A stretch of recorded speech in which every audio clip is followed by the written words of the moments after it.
Chapter 181 Shinobu Fulian. Fulian, or Deja, the fifth and last teammate of the hero. Subei opened the diary and recalled the plot of the game. According to the plot line of Fantasy World, the 5 teammates of the hero are the player Xiaomi Zhou, Featherpen, Elena, Fulian, and Luminera. In this order, they will gather and complete the Hero Adventure team in 2 years. And Fulian joined the Hero Adventure team later than Elena, about the end of the 2nd year of the founding of DUS, which is September next year. But now, according to the time node, it has just arrived at the end of the 1st year of the founding of DUS. Why did I meet Fulian who shouldn't be here? Subei frowned tightly and rubbed his slightly swollen temples. Butterfly effect? Subei looked up and looked at the red-haired girl opposite. Fulian is a pure-blooded demon, and she is also one of the 9 noble fallen demons in the demon clan. Her appearance is no different from that of humans. But once she enters the combat state, the demon clan's characteristic features will be activated. Because of her identity as a demon, many players will initially wonder why such a demon princess would join the Hero Adventure group. But after knowing her experience, this doubt will soon dissipate, and they will feel sympathy for her life experience. Fulian's life can be described as tortuous and bizarre. Because she chose to escape from a political marriage, she was wanted and arrested by all the demon tribes. It happened that the Demon King was born at this time, which led to many changes in the factions within the demon tribe. And the demon tribe had a fierce internal struggle for power and status. Because of this, Furin's 9 brothers and parents died in that meaningless battle. Furin wandered without a fixed place to stay, immersed in the sad world she created, and lived a secluded life, until she met Luminera, who had completed the team. The two fought because of their identities and positions. This battle allowed Luminera to see Furin's talent, and also let Luminera understand Furin's tragic fate. She reached out to Furin. At first, Furin refused because she was heartbroken. But because of Luminera's enthusiastic invitation, she agreed to accompany her for a while. It was during this period of time that she saw the many tragic situations caused by the birth of the Demon King, which made her finally make up her mind to complete the last piece of the puzzle of the Brave Adventure team. Subei's thoughts drifted through his mind, and he saw Fulian's fingers gently folded and put away the diary. It was at this time that Fulian slowly opened her eyes. Her wine-red eyes were a little sluggish, as if she had suddenly fallen asleep for some reason, causing her spirit to be a little sluggish. She stood up from the table very slowly, so slowly that she might fall over again at any time, until she saw a cold boy standing in front of her, and her wine-red eyes were completely focused. Then, Fulian instantly closed her slightly open calves, raised her right hand, and a click sound was heard on her arm, and she assembled a hidden sword on the back of her hand. Before she finished, Fulian slapped her waist again, and a black curtain rose from the belt, closing around Fulian's body, assembling red armor on the parts that could not be covered by the red robe skirt. This was the background of Fulian's running away from home. No one knew how many treasures Fulian had hidden on her body. Fulian jumped up, glanced at her limbs locked in shackles, put on a fighting posture as if facing a great enemy, and said a paragraph of incredible words in a declarative tone. You who believe in the dark god that cannot be looked at directly, why do you want to stand in front of me? Could it be that you come from the 9 black boundaries, and want to follow the commission of those evil ancient beings to fight a life-and-death battle with me? It's hard to understand. Even if Subei is familiar with the plot of Fantasy Continent, he would be stunned to hear such messy remarks again. Yes, Fulian is a real middle school girl. When she was young, she imagined herself as the protagonist of the world countless times. For example, when she was traveling and adventuring, monsters rushed out. Everyone was running. Only she went upstream, one step at a time, and slashed a sword towards the source of the monster, attracting everyone's attention. Subei thought about it, and sorted out the logic in Fulian's words. The 9 black boundaries should be the 9 demon nobles. Right? The meaning of this sentence is probably that Fulian mistook me for a demon descendant who came to arrest her and take her home. After a while, Subei sorted out the logic and shook his head. I am not from the 9 demon nobles, and I have no intention of arresting you. You are lying. You have imprisoned my limbs with evil black magic. You are the source of all evil. You are disloyal and dishonest. Subei glanced at the shackles on the other party's limbs, then reached out and raised the broken chain under the other party's cautious and vigilant gaze, showing a speechless expression. Broken. Fulian was stunned. But, Fu Yan touched her chin in thought, showing a very puzzled expression. Looking at Su Bei. You are obviously from the same extremely noble family as me. Although your blood is weak. The source of life that beats in my chest is the same source. How can you not belong to one of the 9 black boundaries?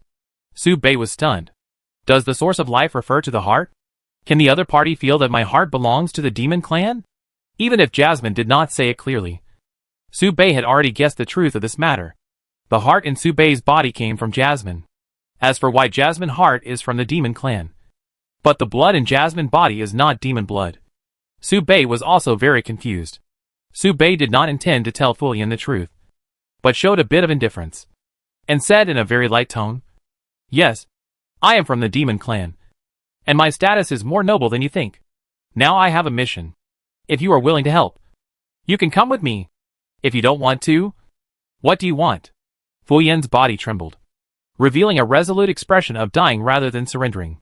She stood with her legs apart, pointed her hidden sword at Su Bei, and said seriously, Just come at me. I will take you home. Fu Yan's eyes darkened a little, and she said unwillingly, You are threatening the future Supreme Master of the Hall of Heroes. I am a talented girl who is the focus of everyone's attention, and has high hopes from all gods. I will never easily succumb to the tyranny of you, the source of all evil. Don't even think about cutting off my star road?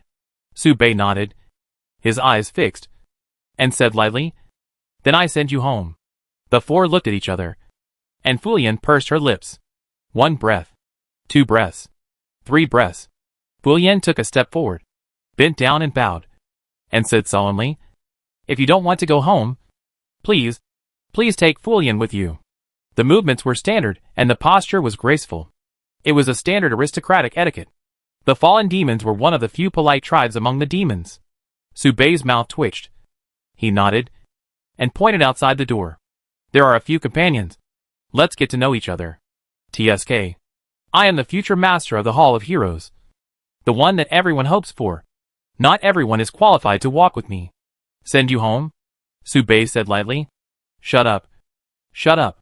The source of all evil. You are not allowed to mention this matter. We need to establish a contract. Make an oath. And swear to keep each other's secrets. Never stab in the back. Su Bei sighed and said lightly.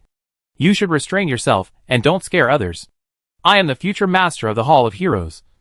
This is a necessary ritual to summon the heroes. Chapter 182 New Partner. Let's kidnap them first. Let's not talk about whether we will form a team or not. Anyway, let's get to know each other first so that we can plan for the future. This is Su Bei's idea.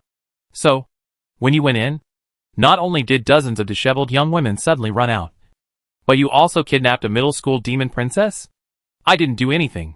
Su Bei said lightly. I didn't ask you that. So what's wrong with her? Elena pointed at Fu Yan, who was sitting in the corner with extreme indifference, and whispered in Su Bei's ear. Running away from home. Escaping marriage. Su Bei betrayed Fu Yan without hesitation. Elena raised her eyebrows and sighed. You should at least reflect on yourself. You can't just go to the adventure group when you see a pretty lowly. She is a demon. She may have bad intentions. Su Bei was stunned and shook his head. You can rest assured about this. Are you so sure? It shouldn't be that the little head controls the big head. Right? Elena frowned and asked again. So are we going to send her home? Su Bei shook his head and nodded. Let's just take it as it is. Su Bei's main point is to take one step at a time and finish what needs to be done first. As long as all the members of the Brave are gathered together and then concentrate on leveling up, Luminera will no longer be a threat. So how to solve it after this? Su Bei thought carefully, shook his head, and looked at Jasmine. Jasmine's unparalleled affinity with monsters seems to have an effect on the demons. Su Bei reminded Fu Yan to hold back her second-year syndrome. But Fu Yan didn't listen. However, the other party had a good impression of Jasmine at the first sight and took the initiative to hide her second-year syndrome symptoms. Reality is so bloody. At this moment, Fu Yan was chatting with Jasmine. It's so abominable. What era is it? How can we still arrange marriages? It is absolutely not allowed. Miss Fu Yan needs to communicate with her parents. Jasmine gently touched Fu Yan's head and listened to her complaining about her inner unhappiness. Fu Yan pursed her lips and sighed slightly frustrated. That's it. I have never met that boy before. But when I think about the fact that both parents have even thought of the name of our 8th child before we met, I feel terrified. Although she was talking about her own affairs, Fu Yan's tone was extremely calm, as if she didn't care at all. Hey. 8. 8? Jasmine opened her mouth wide. This horrifying statement made Jasmine tremble, and her face turned red when she thought of that scene. Jasmine always felt that having children was very far away from her. But when she heard the girl next to her, who was not much different from her age, say that her parents had already thought of a name for her 8th child, Jasmine felt very scared. 8. 8. 8? Molly tilted her head and couldn't help asking, "Hey, how old is Fu Yan? Why don't you seem to care at all?" 16. Fu Yan said calmly, and continued to answer the next question. "I was only 5 when I first found out. After so long, I've gotten used to it." Molly stretched out her fingers and fiddled with them randomly, stammering, "But if we get married now, wouldn't it mean that we have to wait until we are 26 just to have a child? It will be painful, right? I heard that giving birth is very painful. If that's the case, Jasmine will also run away from marriage, no matter who she is with. She can't accept it." Fu Yan shook her head and corrected, "It will take more than 40 years for my tribe to give birth to a child." Jasmine was not feeling well, and looked at Su Bei tremblingly. "What?" Su Bei noticed his gaze and asked. "Jasmine doesn't want to give birth to a child." Jasmine puffed up her lips. Su Bei frowned and couldn't help but reply, "Are you crazy? You don't have a marriage." Jasmine was stunned. "Yeah, that's right. Jasmine can't have a baby with someone else. What are you thinking? I won't have one." Jasmine coughed and looked at Fu Yan with more pity. Lian, just follow us for now. Jasmine will definitely help you communicate with your parents, and will never let you jump into the fire pit." As she said that, Jasmine patted her chest and made a promise. She changed her name 3 times in 3 sentences, from Miss Fu Yan to Fu Yan and then to Lian. It can only be said that Jasmine is sociable. This made Su Bei unable to learn. What a social genius. Hearing this, Fu Yan was stunned and stretched out her hand. "Huh?" Jasmine blinked. "Conclude a contract." Although Jasmine didn't understand what it meant, she still stretched out her hand and held Fu Yan's hand.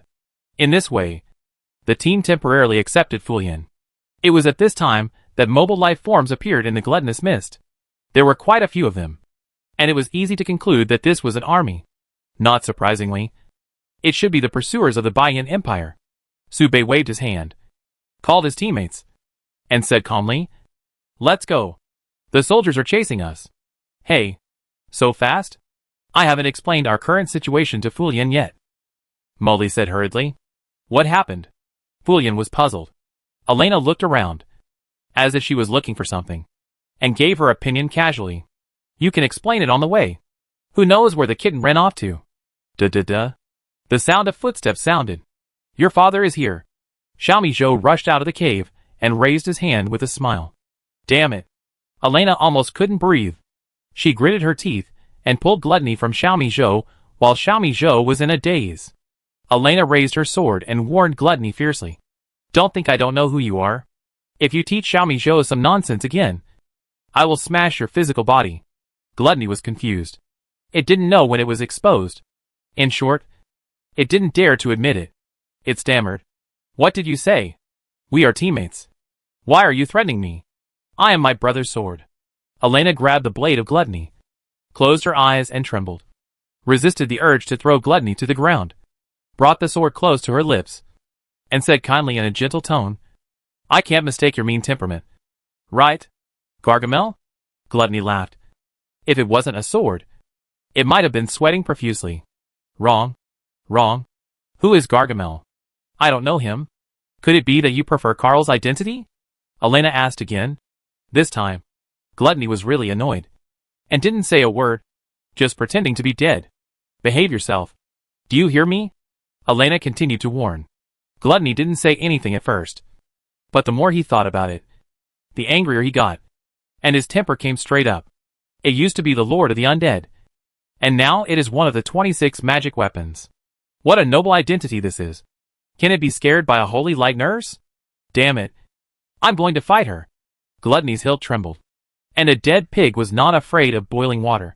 He laughed and said in a sarcastic tone, Silly road deer. I advise you to respect me a little.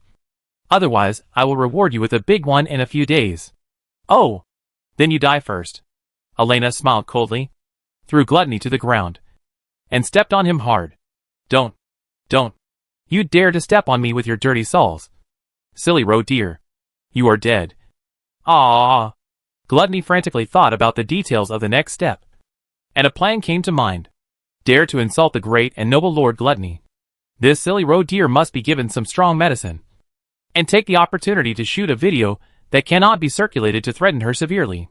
On the side, Fulian looked at the special atmosphere of getting along in the team, was slightly stunned, and showed some longing. The next adventure may be very interesting. Chapter 183 Escape. The use of the gloves of knowledge. The edge of the silver mining area. Wild area. 10 minutes later. A team was driving at high speed on the snowy plains, and the passing frost slimes did not even look at them, because they would explode if they looked at them. As she spoke, Jasmine raised her hand and fired 2 explosive fireballs in the air. So that's how it is. Are you also entangled by the evil unknown enemies? Fulian spread a pair of black wings and circled back and forth in the air, looking back from time to time to guide Su Bei and his group to escape. Oh! Flynn suddenly slid sideways, dodging a crossbow arrow and lowering her flight altitude. If Lilian means that she is wanted by the soldiers, then it is indeed the case, Jasmine replied, while continuously firing fireballs to clear the surrounding monsters. It can be seen that Jasmine's skill mastery is getting higher and higher, and she is on the path of a purebred mage. Wait, what do you mean by unknown enemy? Isn't it the White Rock Empire cavalry? Elena was powerless to complain, and she gradually had a bad premonition. She always felt that Fulian seemed to be a problem child. So besides me, is there any normal person in this team? Xiaomi Zhou looked at Fulian flying in the air, his eyes constantly chasing the other's wings, and fell into silence. After a moment, he slowly sighed. I want wings too. Just now, after Su Bei and his group left the cave, they immediately left in the opposite direction of the enemy's movement, at a very fast speed. As for why he met and killed the enemy head-on, Su Bei just felt that it was unnecessary. Killing them is not difficult, but killing these soldiers will allow the other side to send out more powerful enemies, which may have a certain impact on his schedule, which is a bit upside down. It is better to lure these soldiers. Anyway, they can't cause any trouble, unless Su Bei is willing to turn around and kill directly to the noble district to take off the head of the third prince. But this will also have a series of effects. In short, it is unnecessary. Time is tight. Speed up. Thinking of this, Su Bei suddenly paused. At the same time, Fulian sounded an alarm. Energy fluctuations are sensed in front of us. Can't avoid it. We've met. Su Bei didn't stop, but just slowed down a little, intending to run straight ahead. Su Bei first stretched out his right hand to stop Jasmine, who was about to rush over, and with his left hand, he held the millet porridge that flew out due to inertia, and then looked straight ahead. Don't stop. Keep going. A group of adventurers appeared in front of the team. They looked quite large, and the symbol painted on their chests was an obvious eagle with a gold border. Gold level adventure group? Not really. More like bounty hunters. This is a special force that specializes in hunting down wanted criminals in the Empire. It was born in the Adventurers Association, but it is independent of the Adventurers Association, and has a tendency to form a new organization. An orc with a tiger head, a round waist, and a tall body walked out of the adventure group, and made an open mouth gesture. Then he let out a roar. Ants, where are you escaping? Roar, the roar was deafening, and Su Bei dug his ears. It looks like they are coming with bad intentions. Behind the tiger adventurer, a jackal held a bow and arrow, aimed at Su Bei and his group, and shouted fiercely, there is our Eagle Adventure group in front of you, and the White Rock Empire Iron Cavalry behind you. Where can you escape? Kneel down and die.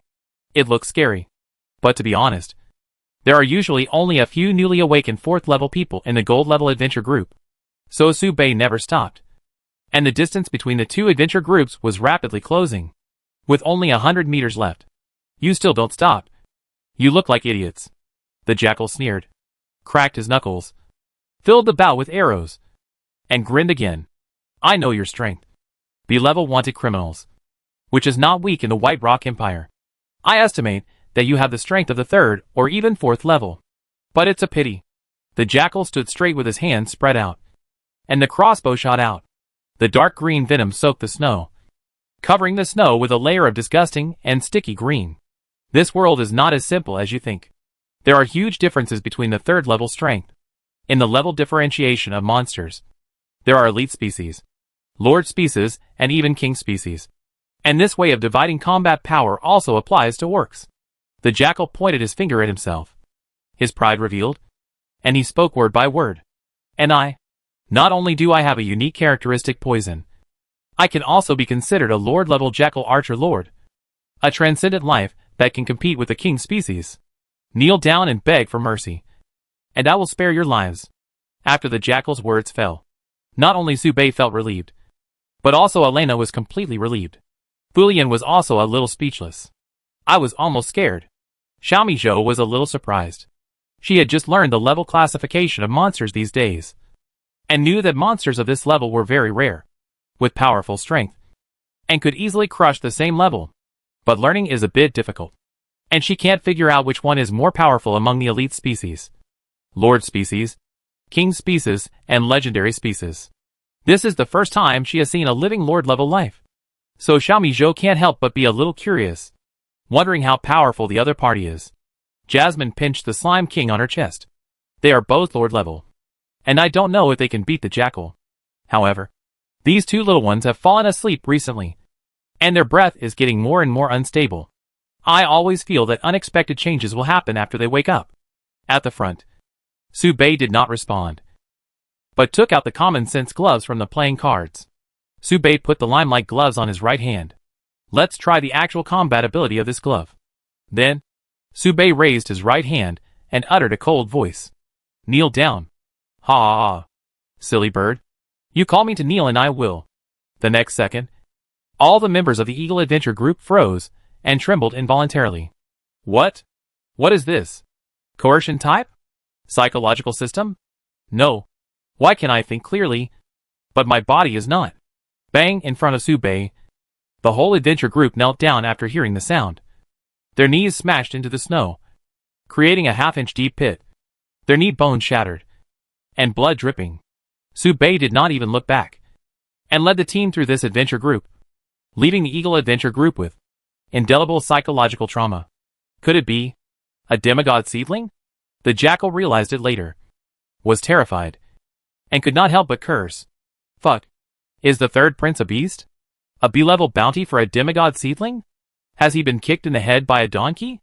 At this time, the White Pine Corps just arrived. The leader heard the Eagle Adventure Corps slander against the 3rd prince, trembled all over, jumped on his horse, and walked forward.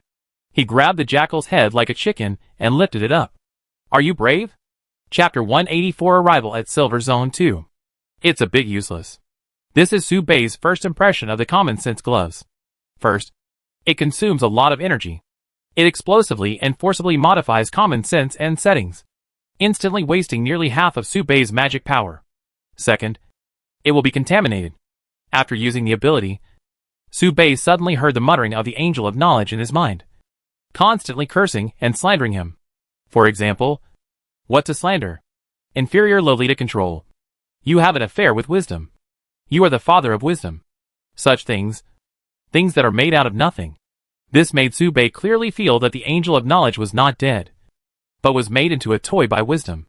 This also happened to show how difficult it is for these beings above the demigod to die. But this does not mean that the common sense gloves are not good, but they are not suitable for fighting. But the auxiliary ability is still good. For example, the subtle hints at ordinary times can achieve hypnosis or calmness, and there are not many side effects, and even make the other party ignore your existence. Even if you take the opportunity to run naked in front of the other party, it will not be noticed by the other party. A specific example is that Elena and others can't see the gloves, and so can Fulian. This is an experiment that Subei just did before he set out. It took about 3 hours to accomplish this. It can only be said that the effect is useful, but it is not practical. For Subei, it is not as straightforward as just throwing playing cards. But Subei felt that the effect was mediocre, but it made the rest of the team shudder. Elena was shocked. and raised her eyebrows in confusion. You are? That ability. Right? How could it be? How did you do it? Su Bei didn't know how to explain. So he started to make up stories. It's because of the characteristics. Su Bei didn't know what his characteristics were. But he could feel that the effect was similar to synchronized rhythm. Maybe copying other people's abilities could also be considered synchronization? Next, we will develop in this direction. Su Bei thought so. What a rare characteristic. A spiritual one? It feels like it's not inferior to my affinity. Elena praised again. Flynn waved her hand and subconsciously imitated and shouted. Kneel down. So cool. I want to learn this too. As expected of the source of all evil. It is natural that you have such evil abilities. You are a strong enough opponent to compete with me. Fulian was stunned, looking at the focused eyes around her, and recalled that she didn't believe that she had exposed something. She coughed reservedly and said calmly, This is my chanting, which is required by the skill. Please don't mind it. It seemed as if what she said just now was not what she said at all. Lianlian's chanting is also very cool. Molly praised. Fulian opened her mouth in a small O shape, raised her head slightly, and listened to Jasmine's words. Suddenly, she became happy and her eyebrows curved. Was I really handsome just now? Very good. Who knows? This kind of brainwave matching with others. The feeling of being recognized is really cool. Really. Lianlian was completely immersed in her own world just now. Just like the protagonist of a novel. Very elegant. Jasmine really knows how to praise people. She was so happy with Fulian's praise that she couldn't help but let herself go a little. That's how it feels. I'm set to be the future master of the Hall of Heroes. With a unique fantasy ability. And a super genius unprecedented in history. So awesome. Do you want to see my secret collection? I have a lot of treasures. Okay. Aside, Elena's mouth twitched, watching Furin being coaxed by Jasmine like a child, and couldn't help but hold her forehead. It's really hopeless. The team continued to move forward. Time passed slowly. 2 days later, the team finally arrived at Silver District 2. We barely caught up with the food festival in Silver District 2.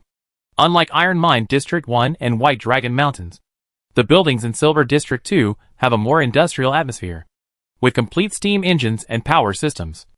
A significant increase in the number of dwarves, and only occasionally can we see other ethnic groups. You can clearly feel the unique life atmosphere of the dwarves. They are especially famous for their blacksmithing skills and heroic character. You can even see dwarves drinking beer and malt liquor on the road. The first question they ask when they meet is not have you eaten, but do you want to drink 2 barrels today? Did your son graduate from apprenticeship today? This kind of chat content. There are many blacksmith apprentices here, so the master blacksmith is particularly noble. The tuition for apprentices is so expensive that ordinary families have to sell their pots and pans and spend 3 generations of savings to get it. But the master blacksmith can teach dozens of apprentices at the same time and charge high tuition. This is the current situation in Silver District 2. Su Bei and his group sneaked in by mixing into the adventure group. That is, they did not register their identities. Commonly known as black households. There are quite a few such black households. And there are several groups of people traveling with Su Bei, including the undead banshee who led the ghoul. In front, there was a goblin leading the team. The goblin sat on a large goblin logging machine and led everyone into the interior of Silver District 2 through a special path. Okay. We have entered Silver District 2 here. We will let you in for 1 gold coin per person. Don't worry. This secret passage was left by our boss when he was repairing Silver District 2. It is impossible for those short idiots to find it. Remember not to do anything illegal or do any serious business for a long time. If you get caught, you be on your own. After all, we have nothing to do with those dwarves. So we can't redeem you. The goblin's eyes narrowed, and he rubbed his fingers, suggesting that everyone should pay quickly. Su Bei nodded, took out the bag of gold coins, and handed out the gold coins according to the number of people. Let's go! When Fulian saw Su Bei hand over his share, she quietly put away the small treasury she had just taken out. This scene happened to be seen by the goblin, and it can be clearly felt that the goblin's eyes lit up for a moment. Noticing this, when Su Bei handed over the money, he pinched his hand in the gloves and modified the goblin's memory of them. This was a necessary move. After all, 10 minutes ago, it was this goblin who took the initiative to find Su Bei and his group in front of the gatekeepers at the gate of Silver District 2. He didn't even avoid the soldiers. Anyone could see at a glance that these goblins had some secret PY transactions with the dwarves. And there was no guarantee that they would not do something black on black. For example, they collected money here and reported them there, making them slaves and working illegally for a lifetime to redeem themselves. Such things are common. Leaving the secret passage, Subei took a deep breath and squinted his eyes to look at the prosperity around him. In this way, the group officially entered Silver District 2. Chapter 185 Memories That Cannot Be Preserved. On September 15th. At night, it was foggy. The moon was very bright. And even though it was foggy, the moonlight could still shine through the fog. In a hotel. In a single room. After saying goodnight to everyone, Subei did not fall asleep, but sat on a chair beside him, listening to the chat of the dwarves downstairs, and was in a daze. It was just that it was too noisy downstairs, so Subei could not concentrate. At 11 o'clock in the evening, many dwarves had just returned from the tavern. Right below, two dwarves were discussing in a low voice which woman was beautiful. One dwarf said my wife was very moist and more fragrant than wild flowers. Another dwarf said that it was true. Your wife was indeed very moist. The chat suddenly became intense. And then, they stopped talking. In this way, Subei finally enjoyed a moment of leisure. At this time, footsteps and incoherent knocks were heard outside the door. Subei didn't think much about it, and went straight to open the door. It was Fulian. But she took off the big red robe she had been wearing, leaving a not-so-thick half-sleeve and shorts on her lower body, which was a little cool. Something? Subei half-closed the door, but had no intention of opening it. Instead, he frowned, showing a bit of vigilance. Fulian looked a little calm. After looking around, she pointed to Subei's room. Subei made way for Fulian to enter the bedroom. Fulian didn't even have time to sit down, and asked for help in a low voice. The source of all evil. I suffer from the pain of being unable to wake up from my dream. Whenever the moon is in the sky and everything is silent, there are always demons whispering in my ears, bewitching, controlling, and even occupying my carrier. Speak human language. Subei frowned. I will sleep at midnight, Fulian responded. Is it possible that I have a good sleep? Subei was puzzled. Fulian shook her head and rolled her eyes, as if she was a little speechless, and then explained seriously, it's not like that. I will fall asleep even if I don't want to. The night before last, Jasmine and I were chatting, and suddenly I lost consciousness while chatting. Jasmine said that I must have fallen asleep because I was too tired from chatting. But I remember that I was very excited at that time. Subei showed some confusion, listening to Fulian continue to say, the day before yesterday, I slept with Elena on purpose and asked her to bless me with several awakening skills. But I still lost consciousness at the same time. Fulian's face gradually showed uneasiness, and her usual calm expression rarely changed significantly. But Elena also explained to me that I was sleepy and fell asleep suddenly, and I also said good night to her. Moreover, she didn't remember that she had used awakening skills for me, and she mistook this for a sleeping skill. Fulian clenched her hands, feeling that something very scary had happened to her. Then it was yesterday. I stayed in bed on purpose, slept well during the day, and then at night, Xiaomi Zhou and I were studying how to make porridge. But I was cooking when I suddenly lost consciousness. How is this possible? I was cooking porridge. How could I suddenly fall to the ground in the middle of doing something? What scares me the most is that Xiaomi Zhou saw me the same as everyone else, saying that I fell asleep because I was too sleepy. She actually said that she went to bed early last night and didn't cook porridge at all. Impossible. This is too weird. Fulian's eyes showed a trace of panic. And the Baiyan Empire here? I was originally in the wild continent. How did I sleep there and run here? There are so many things wrong. Why do everyone act as if nothing happened and don't have any doubts? It's as if the memory has been corrected. So weird. Am I cursed by the devil? You sleep in my room tonight, Subei said calmly. Fulian was stunned and nodded palely. Fulian looked at Subei hesitantly and asked with a little pleading, although it is very rude, can I sleep in your room? You are the only one I can trust now. I can trust you, right? Subei responded calmly. That's what I mean. No. I mean... Fulian swallowed her saliva and looked at Subei with a little vigilance. I often heard that the source of all evil is a perverted Lolita control.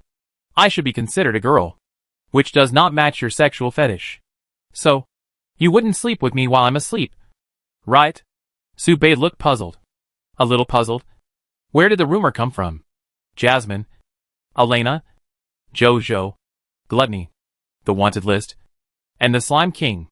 Let's not talk about those guys in front for now.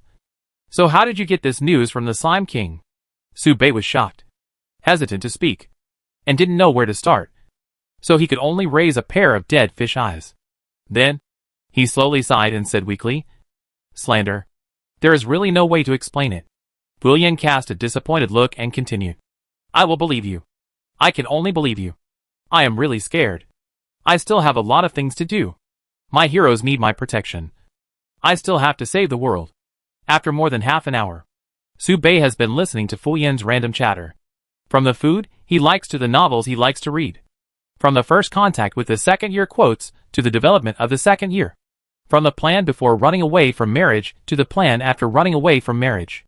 In short, Fu Yan said whatever she thought of. And Su-bei just listened. As she was talking, Fu Yan suddenly fell backwards. Bang.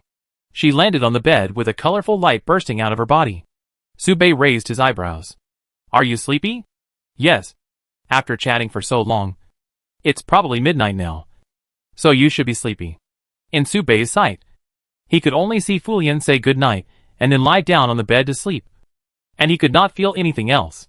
Su-bei thought about it, and his eyes suddenly became sleepy. He thought he could just lie down and have a good sleep. Let's talk about it tomorrow. In a trance, Su-bei seemed to feel that he had forgotten something. But what could it be? Gradually, Su-bei even forgot about forgetting something. He just subconsciously said, good night, middle school girl. As he said that, he touched the common-sense gloves on his hands. Indistinctly, he seemed to hear the sneer from the angel of knowledge, and the horrified roar of gluttony. What's going on? So noisy. Then Su-bei also fell on the bed, and the two fell asleep on the left and right. The next day, the sun rose. Su-bei opened his eyes in a daze, and was stunned. The first thing he saw when he opened his eyes was Fu Yan's energetic face. And then he met Fu Yan's expectant eyes. Fu Yan swallowed and asked carefully. Su-bei, you still remember what happened yesterday, right? Su-bei frowned and asked in confusion. How could I forget what happened just yesterday? Fu Yanli's expression of joy was beyond words. She jumped up happily and said happily, great. You remember everything. At this moment, Su-bei suddenly rubbed his temple. By the way, why did you have to sleep with me? Fu Yan raised her hand and paused, then showed a bitter smile. It's okay. The source of all evil. I am the master of the Hall of Heroes. How can you ordinary people guess my whereabouts? Don't keep what happened last night in your heart. With that, Fu Yan stumbled out of the room. The back was lost. Chapter 186. The Eve of Food Festival. September 16th. The eve of the food festival. Every household prepared the ingredients for the competition in advance, ready to show off their skills in the food festival, get a good ranking, and use this food to represent the Silver District 2 to participate in other districts and win awards. You know, this award is secondary. The main thing is to establish a reputation, and it can easily develop into a household brand. And then, you can use sacks to fill with money. This leads to the fact that when the Baiyan Empire Food Festival comes, top chefs from various countries will come to compete for this honor. At the same time, all kinds of delicious snacks were placed on the streets of Baiyan District 2 for free tasting. It can also be regarded as a way to canvass votes in advance. Of course, there are also some well-known paid delicacies, which are excellent works that have won the previous competitions. They look great and taste good. In the middle of the street, among the crowd, an inconspicuous team shuttled through. It was Su-bei and his group. Come and try a brand new food you have never tasted before. The name of the work is Crocodile Tears. I personally steamed crocodile tears for 7,749 hours and poured it with an exclusive secret recipe to create a peerless fairy product. It sounds awesome. And it's free. So people might be interested in trying it. What the hell? Just hearing this description, Su-bei had no intention of trying it at all. It's worthy of being called the food desert of Baiyan Empire. At some point, Jasmine came over after hearing the sound, asked for a small cup, and returned to the team. Under the expectant eyes of everyone, she took a small sip. Puff. Jasmine shook her head and raised her arms and crossed them. It's totally not possible. Elena shook her head and complained, really? How could I have expectations for this kind of food? At this moment, a very light shouting in the distance seemed to trigger some keywords, which instantly aroused Xiaomi Zhou's vigilance. Zong. Zhou. Swoosh. With a sound, Xiaomi Zhou disappeared in front of everyone's eyes. Only a brown ball could be seen flashing by, like a kitten without volume, shuttling through the crowded crowd. And instantly no trace could be found. Hey. Zhou. Jasmine tried her best to squeeze out, but the crowd was crowded, and the distance between her and Xiaomi Zhou could only be pulled further and further. It's okay. Gluttony will follow. Elena sighed and pointed to the other side. In that case, let's separate. I saw some strawberry-flavored desserts over there, and I plan to try them. Hey, Elena, are you going to act alone too? Molly replied. Let me go with Fleury. How about it? Are you interested? Fleury? Elena looked over and asked Fleury's opinion. However, Fleury seemed to be worried and looked a little listless. It took her a while to recover, and she forced a smile at Elena. Since the Holy Light Right Envoy has sincerely issued a challenge, as the Lord of the Hall of Heroes, I will not admit defeat.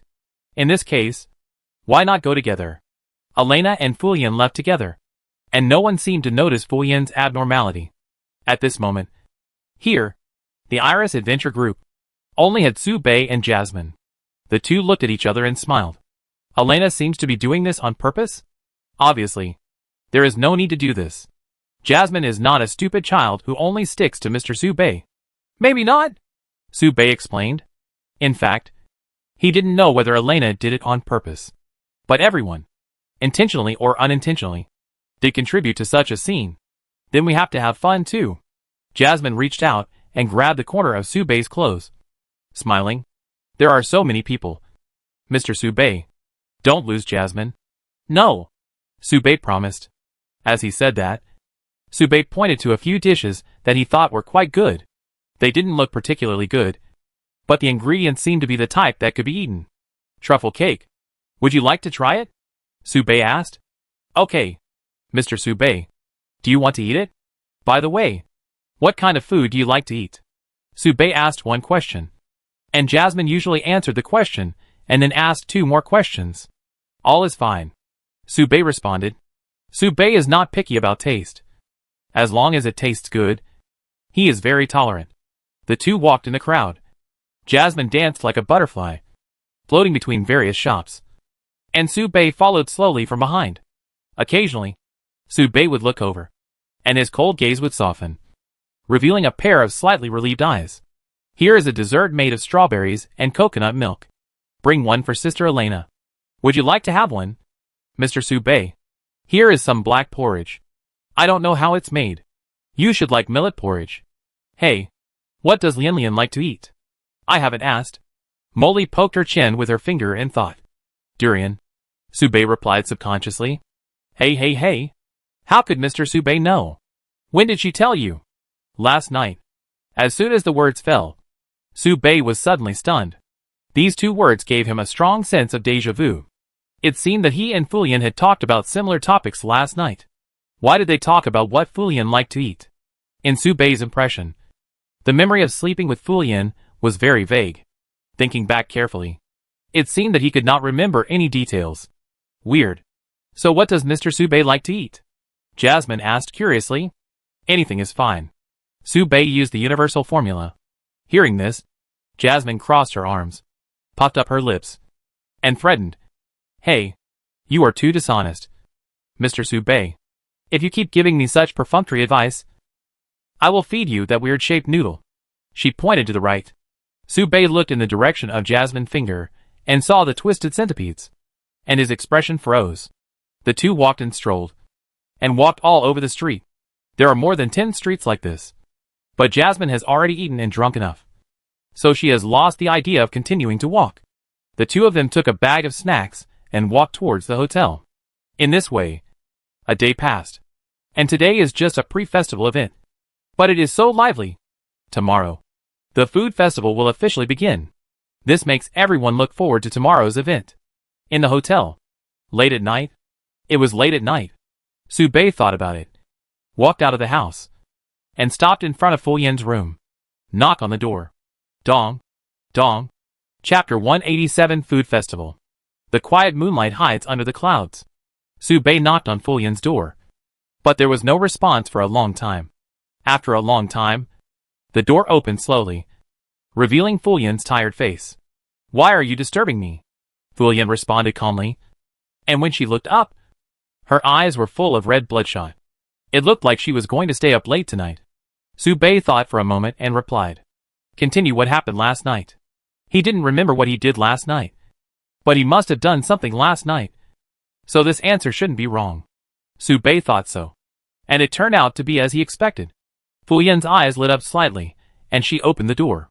"Do you remember?" Fu Yan asked again, as if she couldn't believe it. "Do you really remember?" The weight of expectation in those eyes was something Su Bei couldn't bear with a lie. Su Bei was silent. He couldn't give a definite answer. Not being able to remember things is a very scary thing. Not only for Fu Yan, but also for Su Bei. Even if Su Bei was so slow at this moment, he was very sure in his heart that he had not lost his memory and had not forgotten anything. But at this moment his intuition also felt that something was wrong. This is a collision between intuition and brain memory, and one is fighting against oneself. The subconscious mind refuses to investigate and think deeply. Su Bei hesitated for a moment and replied, "I don't remember it clearly, but I have some impression." Fu Yan was stunned, and her expression of surprise did not seem fake. But Su Bei's words were deceptive. "Then, it's not Fu Yan who has a problem. It's Su Bei himself, Jasmine, Elena, and Xiaomi Zhou who have a problem." Su Bei thought for a while and continued, "You continue to do your things tonight, and don't worry about me." As he said that, Su Bei entered the room and sat on a chair beside him. Sitting quietly, Fu Yan's room was very messy.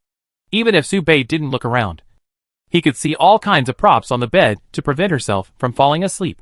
Ropes, gags, candles, etc. are all small props to torture the body. It can be seen that Fu Yan has taken great pains to avoid falling asleep. Su Bei thought about it, took out the diary from his chest, and planned to record what he saw in the notebook. Words will not lie. Voila! The moment the diary was turned to the latest page, Su Bei looked at the contents of the diary and was stunned. There were a few crooked lines written on it, but he had no memory of this. Su Bei kept recording, but did not write. Instead, he raised his head and looked at Fu Yan, who was doing the awake experiment. Then he gradually emptied his mind and stopped thinking. Today was no different from yesterday. Looking at Fu Yan, who suddenly fainted on the bed, Su Bei's memory was instantly corrected, and he fell asleep as expected. Good night, middle school girl.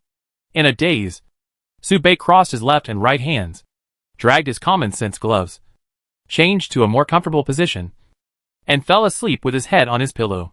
He didn't notice that a kitten sneaked into his room and took away a bag. The next day, before dawn, Su Bei left Fu Yan's room. "Why did you appear in Fu Yan's room yesterday?" Su Bei shook his head and looked at his chest, looking at the wrinkles on the diary on his chest. He was slightly stunned. Early in the morning, the gentle wind blew away the coldness of the Baiyan Empire and ushered in a hint of warmth.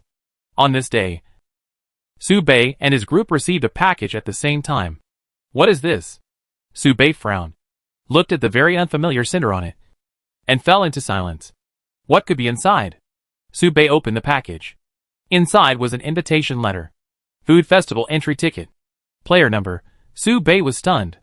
Almost at the same time, a noisy sound was heard outside the house. "Hey, Mr. Su Bei. How did Jasmine receive an invitation?" Jasmine, bang bang bang, knocked on Su Bei's door. "It's so early in the morning. Weird. Who is so bored?" Elena's puzzled voice came out. "Who challenged me? In this case, I have no choice but to accept the challenge."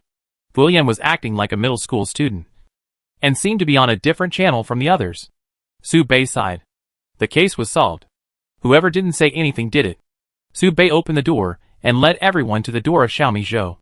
Through the crack in the door, everyone could hear the mumbling discussion inside. "Can't finish it. Porridge. So much. Drink it all day long. Hee. I won't lie to you. I make sure you drink until your belly is round and rolling. And you won't die of fullness. So cool. Millet porridge was so happy that it was about to bubble, and saliva was hanging down, and it couldn't be wiped clean no matter how hard he tried. Gluttony is also happy. There is no place that can make him absorb gluttony energy faster than the food festival. Maybe he can accumulate enough energy in a day, enough to materialize and steal a fresh body. This time, I will take back everything I lost, and I will be able to return to the top soon. Outside the house, Elena shrugged, sighed, looked at the others, and said, "There is no other way. After all, gluttony is also a partner." Fleen nodded, covered her right eye with her right hand, spread her fingers to reveal her black eyes, and said lightly, "So it was the commission of the magic sword? Let me give a helping hand." Fleen's actions were extremely shameful, but her tone was very calm. I really don't know how the other party can do this set of actions without any expression. Jasmine glanced at Su Bei, thought about it, but didn't say anything. Maybe she was worried, but she didn't want to spoil everyone's interest. Su Bei sighed and said lightly, "We are still wanted. We are illegal residents." These two sentences made everyone stop talking. It's okay if it's not conspicuous, but if it's too conspicuous, it will be easily discovered. So, Elena seemed to be able to predict the refusal that Su Bei was about to say, but she didn't say anything. After all, she could see that Su Bei's starting point was good. However, what Su Bei said surprised everyone. Everyone, be prepared and be ready to escape at any time. Then, participate in the competition happily. Jasmine paused slightly, and then cheered. Great. Chapter 188 Gluttony is still in C. Food Festival. It is a very special festival in Baiyan Empire. The festival changes its venue once a year, and rotates every 4 years. This year happens to be in Silver District too. This is a festival that is famous all over the world. Other festivals that are comparable to this festival include the Green Empire's No Rules Day, the Undead Empire's Easter, the Wild Continent's Strongest Competition, the Mage Tower's Hunting Competition, the Duz Empire's New Year, and so on. There are so many adventurers who come here for the sake of fame. I don't need to say how many there are. Just look up and see the rows of heads and you will know. There are still few people, and it is common to step on people if you are not careful. So when walking on the street, you don't have to worry about being recognized as a wanted criminal, because after a burst of fireballs, you can at least find 3 illegal residents among the dead. Most people come to join in the fun. And of course, there are also many people participating in the food festival. There are no requirements to participate in the food festival. Just pay money. This also makes the threshold of the contestants extremely low, and there are all kinds of monsters. However, there are also star contestants. When Su Bei saw the contest poster, he was stunned on the spot. What the hell? Why do these guys from all over the world run here? Wow, that's the Ghost Axe Sword of Baiyan. The General of Baiyan, Vichy said, who is known as the best sword of Baiyan. It is said that his sword skills are very good and can depict a vivid dragon. At the same time, the enthusiastic cheers of the Baiyan Empire dwarves can be heard. It seems that this general is the favorite to win this time. And he is also a genius chef highly respected by the dwarves. And that genius chef in the fairy forest, who can always make many unexpected dishes. The king of mixed pot stew, Crucian Carp. Oh my god! Someone is actually competing with us fairies to see who can shout louder. Who knows? Family members, let's get to work. Crucian Carp. Come on! Crucian Carp. Come on! The fighting power of the goblins is amazing. They can also add a variety of special effects while shouting, and all kinds of cool lights flash everywhere. At this time, Fulian pointed to the pretentious young man who was sitting with his legs crossed and leaning against a large parasol in the east. That person may become my nemesis. Su Bei looked over and happened to see a passerby who was doing science popularization. And that one, Wildred Florent, the vampire marquis. I heard that he is an old man who has lived for hundreds of years, and has drunk more blood than I have in my body. He must have some good works. Su Bei vaguely remembered that Wildred was coming to Silver Zone too, but he didn't expect that he was also here to participate in the competition. No wonder Fulian resonated with Wildred. Is this the self-encounter of a Chunibu? But since Wildred is here, I think Inna should also participate in the food festival. At the same time, Jasmine pointed to the poster and shouted in surprise. Sister Alyssa. Su Bei was stunned again. Alyssa? Amanla's sister. Is she here too? The people nearby saw this scene, and couldn't help but chat with Su Bei and his group. Wait. This is the adventurer who has become famous recently. Known as Alyssa, who can't be found at all. It is said that the desserts she makes are easily overlooked. But once you take a bite, you will completely remember the taste and are highly respected. Su Bei was a little curious and picked up the poster to take a look. For a moment, he was completely numb. Wait, why is Luminara here? I remember Luminara didn't make it to the food festival. Su Bei slapped his head as he spoke. Yes, he forgot the most important thing. He took the millet porridge away, which changed Luminara's original plot route and shortened the time to leave the golden main city of the Baiyan Empire. So she can definitely make it to this food festival. Then the other party has no reason to miss this event. The pressure is getting bigger. Will we run into the same hide and seek competition with each other? Right. Su Bei continued to read. And the more he read, the more his head hurt. Suddenly, his eyes lit up. Fury. The Dark Elf Princess. I wonder how she is doing now. Wait, so there are so many contestants this year? Andrew Ethan. Is this guy here too?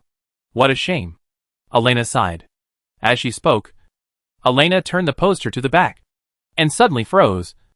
And then she couldn't say a word, and her whole body trembled. Teacher. Why is the teacher here as a judge? Su Bei was startled and looked up at the place where Elena's eyes were resting. It was really Miss Grace, the source of holy light, the legendary priest of the Holy Light Church, one of the 4 priests. This is a demigod who practices the divine path, emphasizes no desires and no demands, and is devoted to the holy light. Could it be that the other party also has the desire to enjoy food? As he said, Su Bei also turned the competition poster to the back. The poster only recorded the star contestants and special guests, and each name was a special character familiar to everyone in Fantasy World. Su Bei took a quick glance, and the picture suddenly froze. Lily Z. This should be Lily Z herself. Right?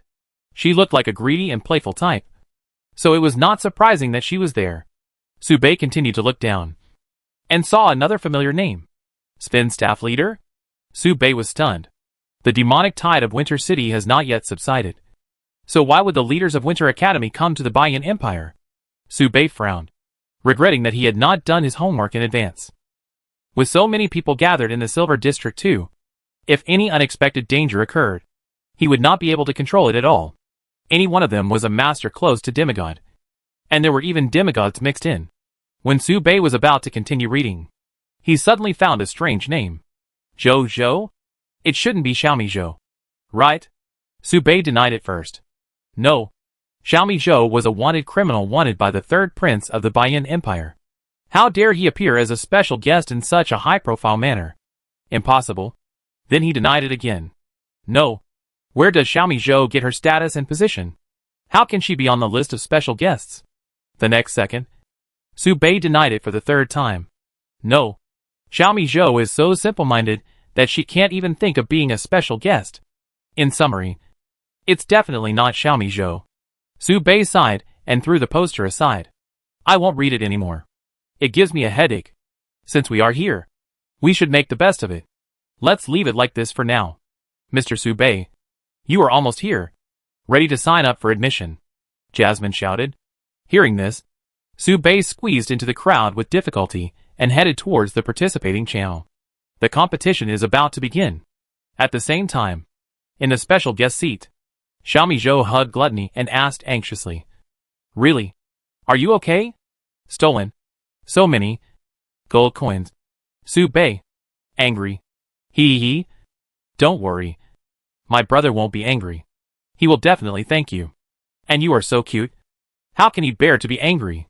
At most, I teach you a lesson with a stick. Xiaomi Zhou blinked her eyes, sounding a little scared. But she didn't say anything. Just her breathing became a little faster. The main reason was that she felt guilty about stealing the gold coins. And she always felt that whatever Su Bei did to her was justified. Don't you want to drink all kinds of porridge? Gluttony lied again. Xiaomi Zhou's eyes lit up and nodded. Isn't it normal to make some sacrifices to drink porridge? Normal. Don't you like drinking porridge? Are you not willing to make even a tiny sacrifice? I like it. I like it very much. I like it very much. I can sacrifice it. As for drinking porridge, Xiaomi Zhou never denies her preference. No one can deny her belief in porridge. She dreams of creating a world with only porridge. We bribe the organizer. And the main prize for the competition is porridge. Can you imagine that you can drink porridge made by the world's top chefs? Wouldn't you be happy? Xiaomi Zhou was so happy, fooled by the beautiful picture of gluttony, that he completely lost his IQ. Who on earth could refuse so much porridge? It was impossible to refuse it at all. Xiaomi Zhou covered his mouth and laughed secretly, wiping his saliva. By the way, take out the medicinal material we found in the Goblin Cave last time. Grind it into powder and mix it with the ingredients.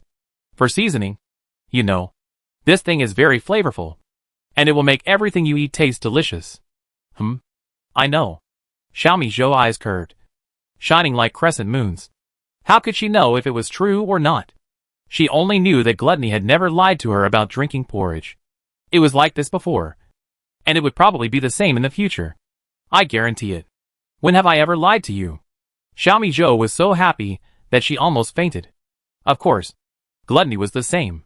Chapter 189 Food Festival Preliminary Competition. There are many contestants participating in the food festival, and it is impossible to compete all at once. So we have to compete several times. This is a protracted battle that will last for 2 days. The track is divided into 4 areas, and each area can only decide the winners of 16 contestants, which makes the competition on the first day particularly fierce. And there is also the possibility of behind-the-scenes manipulation. There are no requirements for the preliminary competition. Just bring out the dish you are most satisfied with. And it must be original. This is not stressful for Su Bei, because the ideas he plagiarized are all original. Su Bei spent 10 minutes making a bowl of tofu pudding, and the remaining 50 minutes was spent observing his teammates in the same division. It is worth mentioning that he did not meet Jasmine and others in this division, which means that Su Bei has temporarily become an orphan. But it is not that he does not have acquaintances. With a turn of his eyes, Su Bei could vaguely recognize the appearance of this person. Goblin Greenskin Watson, who is one of the ones Su Bei is more familiar with. Druid Andrew Ethan. Su Bei can only vaguely remember that there is this person, and he was beaten badly by gluttony. And Blake, the leader of the Feather Arrow Adventure Group. Su Bei couldn't remember what Blake did, but strangely, he could clearly feel the fighting spirit in him. Inexplicably, he seemed to hear him shouting, "You ignored me in the past, but now I will definitely make you out of reach." It fits Su Bei's stereotype of adventurers, always so motivated. In addition, there are a few people that Su Bei cares about. Of course, it's not about cooking. If you think Su Bei cares about the food festival, you are totally wrong. He just came to play with Jasmine and the others. Among those people, there are some special forces that can easily cause physical discomfort to people. Shadow Legion, Blood Church, Chaos Mission, Pollution Temple, Dawn Guard, and so on. These complex forces are concentrated here. It is hard to imagine that they are here just for the food festival. Su Bei gradually became alert. But he was not too uneasy, because the lineup of the judges was equally luxurious, and even a demigod testified. The other forces could not make any waves. The preliminary round ended quickly. The process was very fast. The next step was to wait for the public judges to vote and select the 16 contestants with the most votes in each competition area. Su Bei did not wait for the results at the competition venue. He returned to the hotel early and walked towards the room. At this time, he suddenly raised his eyebrows. A black light flashed in front of his door. Who? The shadow flashed very fast, like a silhouette lurking on the surface of the ground. Suddenly, it passed by, making people think it was just an illusion. But Su Bei never doubted his intuition. His body started to move in the next second, and he rushed along the shadow and caught the guy who was running away. It was a dwarf. He didn't look tall or strong, but his strength vaguely touched the threshold of the 4th level. He was considered a little master. There were not many 4th level adventurers at ordinary times. But in this mixed silver area, the 4th level adventurers might be no different from the cabbages on the roadside. So it was impossible to tell which force the dwarf came from. Su Bei looked at the dwarf, looking him up and down. He had not seen any signs of power on him. "You say it yourself," Su Bei said coldly. "You are paralyzed." The dwarf opened his mouth and shouted, "Damn it! Help! Kidnapping! Illegal residents are beating up legal residents." The voice was very loud and heartbreaking, as if he had investigated Su Bei and his group. At least he knew that they were illegal residents. But Su Bei was indifferent, and watched the dwarf making a fuss. Just before the dwarf shouted, the common-sense glove on Su Bei's right hand flashed white light, and had already imposed restrictions. From now on, your voice will not exceed 20 decibels. When Su Bei gave a strong hint, the backlash came immediately, and the Angel of Knowledge kept repeating and circling, causing Su Bei's mind to be confused. Inadvertently, Su Bei's arm exerted a little force, and almost crushed the back of the dwarf's neck. It seems that I can't continue to change common sense violently. The side effects are too great. Su Bei shook his not-so-clear mind. His eyes slightly reddened due to the backlash. And the moment he glanced at the dwarf, the other party instantly fell silent. He was so frightened by those terrifying eyes that he couldn't speak. You can answer the questions now, Su Bei said lightly. The dwarf swallowed his saliva and said in a timid manner, you are wanted criminals. My leader has noticed you a long time ago. You can't run away. Just wait to be hunted down by the Bayan Empire. Ha. In such a fearful atmosphere, the effect of suggestive hypnosis is particularly obvious. So it doesn't matter whether the dwarf is telling the truth or lying at this moment. Su Bei narrowed his eyes slightly, and continued to transfer magic power with his right hand, saying lightly, you are very afraid of me, right? The dwarf nodded, and it was unclear whether it was because of fear or hypnosis. So he relaxed his vigilance. You are very afraid of death. So you don't want to die. I don't want to die. I won't die. Answer my questions. You don't have to die. So you will answer my questions. Right? I will answer your questions. Ask me. I don't want to die. Don't let me die. Whose subordinate are you? The dwarf suddenly trembled, as if he was about to wake up from hypnosis. Su Bei suddenly stopped asking this question and changed the way of asking. I know you can't say it, because it's a secret. You can't live if you say it. Right? Yes. I can't say it. But I made a contract with this. Who was the last person you contacted? Su Bei asked again. The dwarf suddenly stopped moving. His eyes suddenly darkened. And then he showed a strange smile. Blood dripped from the corner of his mouth, emitting a fishy smell. And then he said slowly in an extremely weak voice, this is a continuous stage play. You and I are just chess pieces that can be discarded at will. Su Bei was stunned. It can be seen that the other party had bitten the poisonous blood in his teeth in advance. And now, he was forced to regain consciousness because he was about to die. It seems that the water in Silver District 2 is very deep. So, according to the plot of Fantasy World, what exactly happened in Silver District 2? Su Bei then threw away the dwarf's body that was gradually stiffening after death and thought carefully. According to the timeline, the protagonist did not participate in that plot, because at that time, Luminera was still dealing with the millet porridge issue in the iron ore area. But there was also a detailed introduction. The food festival was a joyful occasion. It was a very successful food festival, and several delicacies appeared that were worthy of being recorded in history. So, is there anything else I haven't thought of? In addition to the food festival, what else is worth paying attention to in this event? Millet porridge, Lilizi, Luminera, Jasmine, or the particularly weird Fulian at this moment? Could it be Sven and Felihui? There are too many people and forces worth paying attention to. So Su Bei doesn't want to touch this muddy water at all. Chapter 190, the first night of the food festival.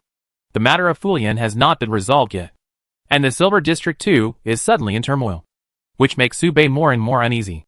Escape. Escape immediately. This is Su Bei's first thought.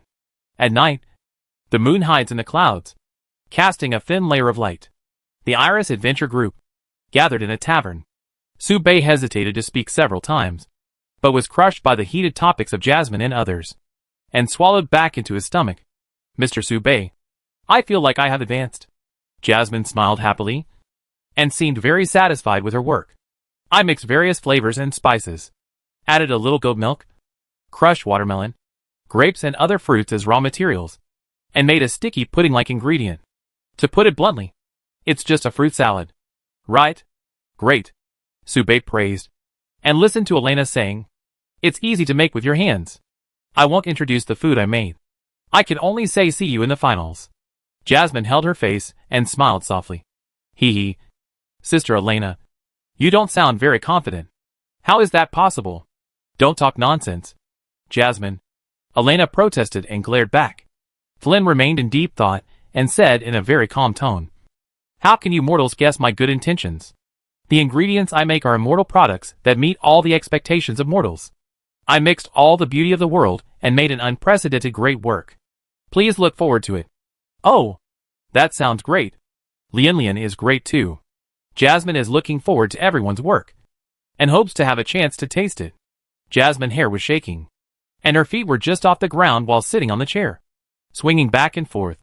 Suddenly she thought of something, and looked at Xiaomi Zhou, who had been silent, and asked curiously, "Speaking of Zhou, I saw your name on the list of special judges. Is it you? It shouldn't be you, right?" Elena raised her eyebrows and denied. "How could Xiao Cub appear there? That position is either for respected seniors, or some nobles and financial investors, and it can't be a wanted criminal like us." Jasmine also found it a little funny, and couldn't help but laugh at her own words. However, Xiaomi nodded without hesitation and admitted, "I am a special judge. It's impossible to hide it. So it's better to tell the truth." This is what gluttony taught her, saying that you must apologize and beg for forgiveness with a sincere attitude, so that you may only receive some verbal punishment. But if you are found to be lying, then it may not be solved by verbal education, and you may even suffer some physical torture. Xiaomi Zhou just felt guilty, so he told the truth without hesitation. Jasmine shook her ahugo and smiled softly. "I thought so. I was scared to death. It turned out to be 5,000 public judges. I was wondering why they were special judges." Hey. Jasmine's eyes widened, and she almost jumped up from her chair, scaring the dwarf, who was drinking next to her. He spit out the beer in his mouth and couldn't help cursing. "Drink a few bottles. You're drunk? You're so shocked." Sorry. Molly apologized quickly, turned her head, looked at Xiaomi Zhou in disbelief, and opened her mouth. Except for Su Bei. Almost everyone else remained in shock. Only Su Bei was not surprised, because in the afternoon, he had found that he only had a bag of 12 gold coins left. Molly approached Xiaomi Zhou, carefully and vigilantly watching the adventurers around, and whispered, Zhou, this is very dangerous. We are wanted. If you are in such a conspicuous position, you will definitely be discovered." Xiaomi Zhou was stunned, bit her lower lip, and didn't know how to respond. She knew that everyone's concern was not fake, and she couldn't bear to deceive, so she betrayed gluttony without hesitation. "He said that if you are close, you will recover faster." Jasmine stopped talking. Hearing this, Su Bei also sighed. "Yes, there is no place that can make gluttony recover faster than the Silver Second District at this moment. No more. The food festival is held once a year. There will be many variables next year. So," Su Bei asked Gluttony seriously, "can you fully recover from this food festival?" Gluttony said without hesitation, "Of course. It's not a problem to get the energy to be liberated again. If you miss this food festival, it will take more than a year to recover to your peak according to your usual absorption speed." Su Bei nodded and buried the thought of escaping in his heart. Night. Alyssa wandered around, talking to herself from time to time, observing and leaving marks everywhere. When passing by the hotel where Su Bei lived, Alyssa paused, suddenly stunned, bent down to pick up the bag of gold coins on the ground, and showed a very shocked expression. Her hand holding the gold coins kept shaking. Her mouth opened and closed, and it lasted for a long time. And suddenly her head tilted. No. Why did the bag of gold coins lost by Sister Amanda appear next to the trash can in the Baiyan Empire Silver District too? You have to know that this is the last fortune that the Windsor family members exchanged for her and Amanda with their lives. But it was left in an unknown corner by the drunk Amanda, and no trace of it can be found since then. This is my sister and I's dowry. Alyssa's eyes narrowed, and suddenly she showed a bad look. She looked around, clenched her hands, and gritted her teeth and said, I must teach this hateful child who picked up the money and didn't hand it in a lesson that will be remembered. Between the friendship of the Windsor family and Alyssa's anger, you made the mistake of choosing the latter. In a luxurious villa in Baiyan, District 2, Li Lizzie was taking a bubble bath, splashing water happily in the bathhouse. This is the first time I have done a task for her since she left. Don't worry. Li Lizzie will definitely complete the task you entrusted to her. Li Lizzie has grown up, and is no longer a stupid child. As she said this, Li Lizzie gently hugged her petite body and pursed her lower lips, not letting the tears fall. It was still night. Su Bei visited Fu Yan's boudoir for the third time. Today, Su Bei was determined to solve the strange problem of Fu Yan. To do this, he first hypnotized himself. Chapter 191 What's on Fu Yan's body? Fu Yan opened the door, and her first reaction when she saw Su Bei was not joy, but a sigh. The source of all evil. What can I do for you? Su Bei raised his head and motioned for the other party to let him in. Fu Yan's eyes were dim, and she didn't make way immediately. You're here again. Actually, you don't have to come. Su Bei was stunned for a moment. Frowned. Don't make trouble. I'm about to find the reason. Hearing this, Fu Yan hesitated again, and then slowly made way. Su Bei entered the room. The room was tidy, not as messy as before. After cleaning up, there was only a small package left. Usually, there is only one possibility for this situation. Fu Yan was ready to leave, and Su Bei didn't know about this. In other words, Fu Yan was going to run away alone. Su Bei didn't say much when he saw this, but sat on a chair on the side, took out the diary from his chest, and prepared to record. Su Bei imposed common sense on himself. No matter what you see, write it down first. Even if he had lost his self-consciousness, his subconscious mind would complete this task on its own. Su Bei was fully prepared and watched Fu Yan fall asleep again. Good night, middle school girl. However, something unexpected happened. This night's experience overturned Su Bei's previous cognition, so that he was restless for several days and lost interest in doing anything. The next day, early morning, Su Bei sat on a chair in the house, tapping his temple with his right hand, and kept this action for 3 hours. He didn't even realize that his thighs were so sore and numb. When he left Fu Yan's room, Su Bei's diary was already filled with dense and twisted characters. At this moment, the diary was held in Su Bei's hand. One of the pages had marks from being clenched, and he was almost about to tear it off and burn it. Looking closely, the content of this page was a bit literary, and the expression was very unfamiliar. It didn't look like Su Bei wrote it, and the font was not similar. But Su Bei knew that this was definitely his writing. The font is the cursive script I used to use when I was studying, and the font type is standard Chinese characters. Seeing this scene, I have to sigh that the power of words is infinite. Perhaps I can only remember a corner of this incredible scene by using words. This made me start to think about why there are so few descriptions of those existences on the mainland, so that there has never been an exact record of their appearance in the plot of the game fantasy world. Even the historical fragments passed down orally are so official. They seem to be bound by the setting that they cannot enter the human world and can only spread their glory. Not really, because those who have seen it have forgotten it. People cannot carry the pheromones on him, even if they only leak out a tiny ray of light. It is more brilliant than the life of all living beings. He cannot be looked at directly. He cannot be defined. He should be considered another kind of life. If demigods see mortals as ants, then in his eyes, demigods may just be insignificant dust. At that moment, I felt that I saw a great mother. Yes, that might be the mother of all living beings. The first time I saw her, I wanted to surrender, accept her glory, become her believer, surround her, and bless her. There are a lot of contents in the article, most of which are praises for the source of the changes in Fu Yan. Su Bei would not admit that this was his subjective feeling. It could only be regarded as a subconscious praise. He couldn't help but sigh. What kind of enemy he was facing? Can such an enemy really be defeated? In this way, Su Bei had a deeper understanding of what Li Lizzie did. She was facing an opponent of this level.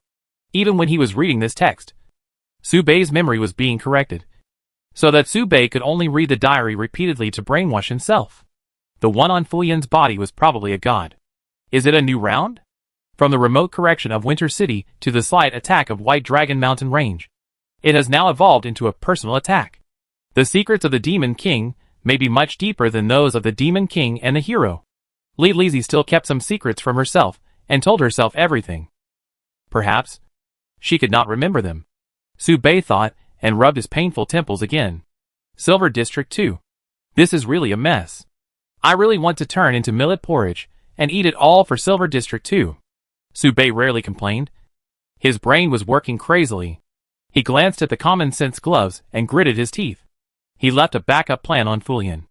There may only be one chance. He didn't think he could plot against the gods. But even if there was a tiny possibility, he needed to try. Sube patted his weathered face, calmed down, took the invitation letter, and walked towards the food festival square. The top 16 of the group competition came out, and Sube was on the list as expected. Tofu pudding is invincible. Silver District 2. Food Festival Square.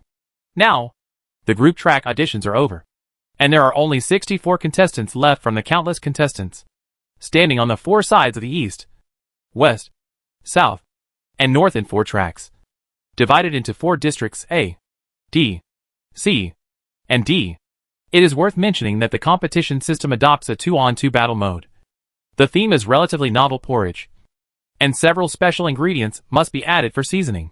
This limits the type of food and also defines the competition for special seasonings, which can better test the basic skills of chefs, so that the audience is full of expectations for this game.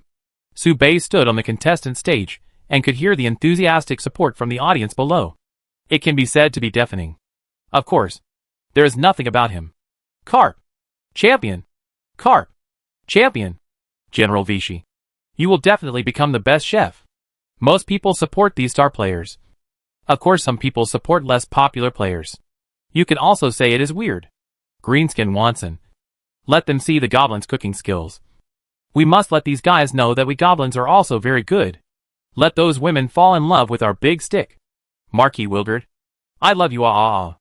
Sube resisted the urge to complain, and ignored the shouting from the audience, but looked up and glanced at his opponent, and was suddenly stunned. Somewhat familiar. It seems to be called Blake. Who is he? Chapter 192 Initial Chaos. After entering the top 16 of the group, they can be considered star players, and can be considered the 64 most powerful chefs in this competition.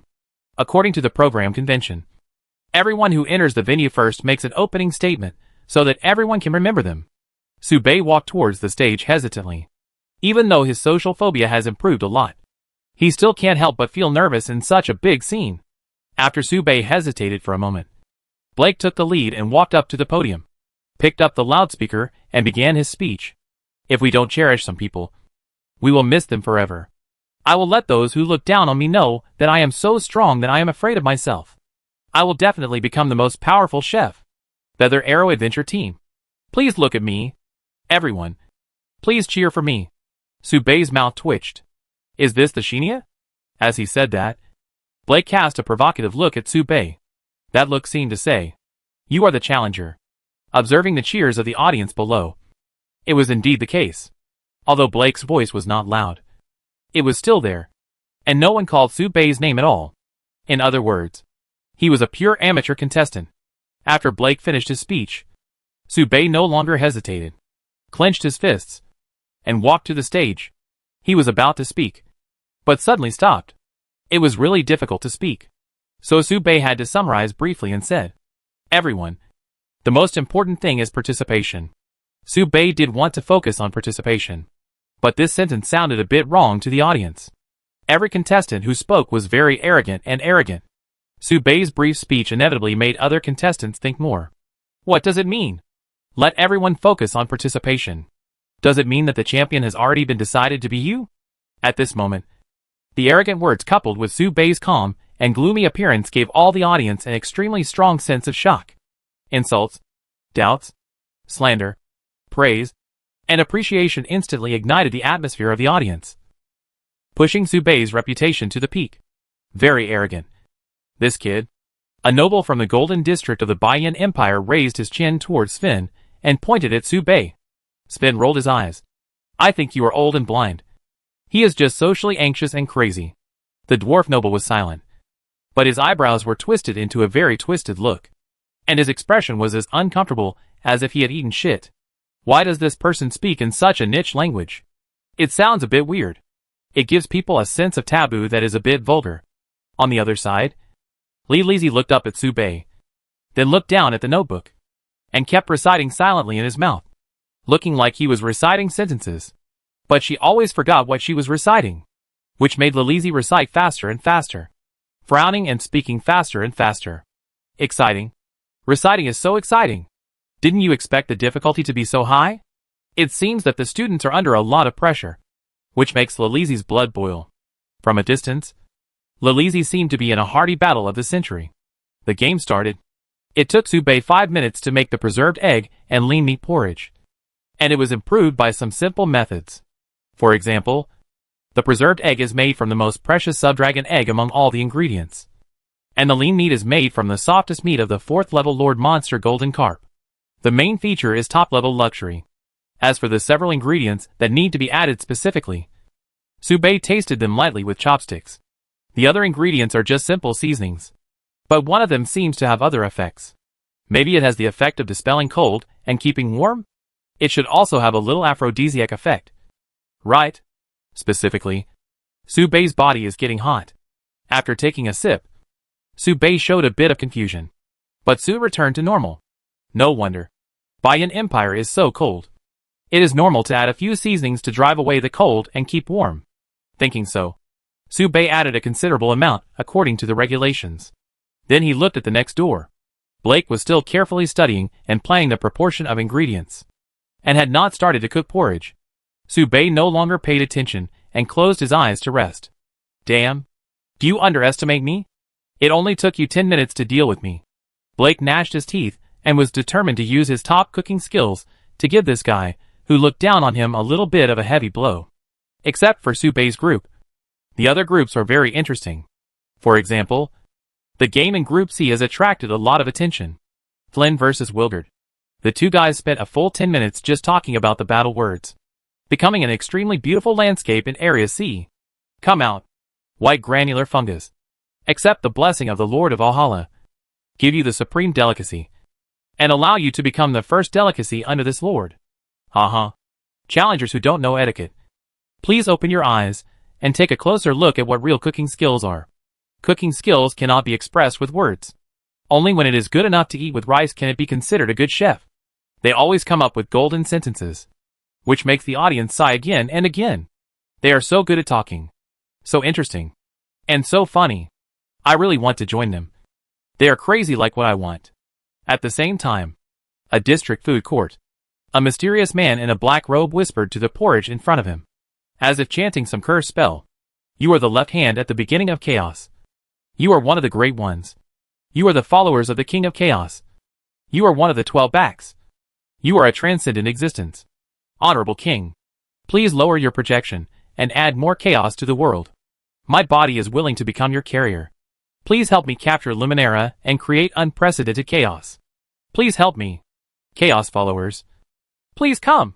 Boom, the old man in black robe turned his eyes, and waves of chaotic auras spread silently, and the audience who touched it would fall into chaos, unable to tell east, west, south, and north, and become fools.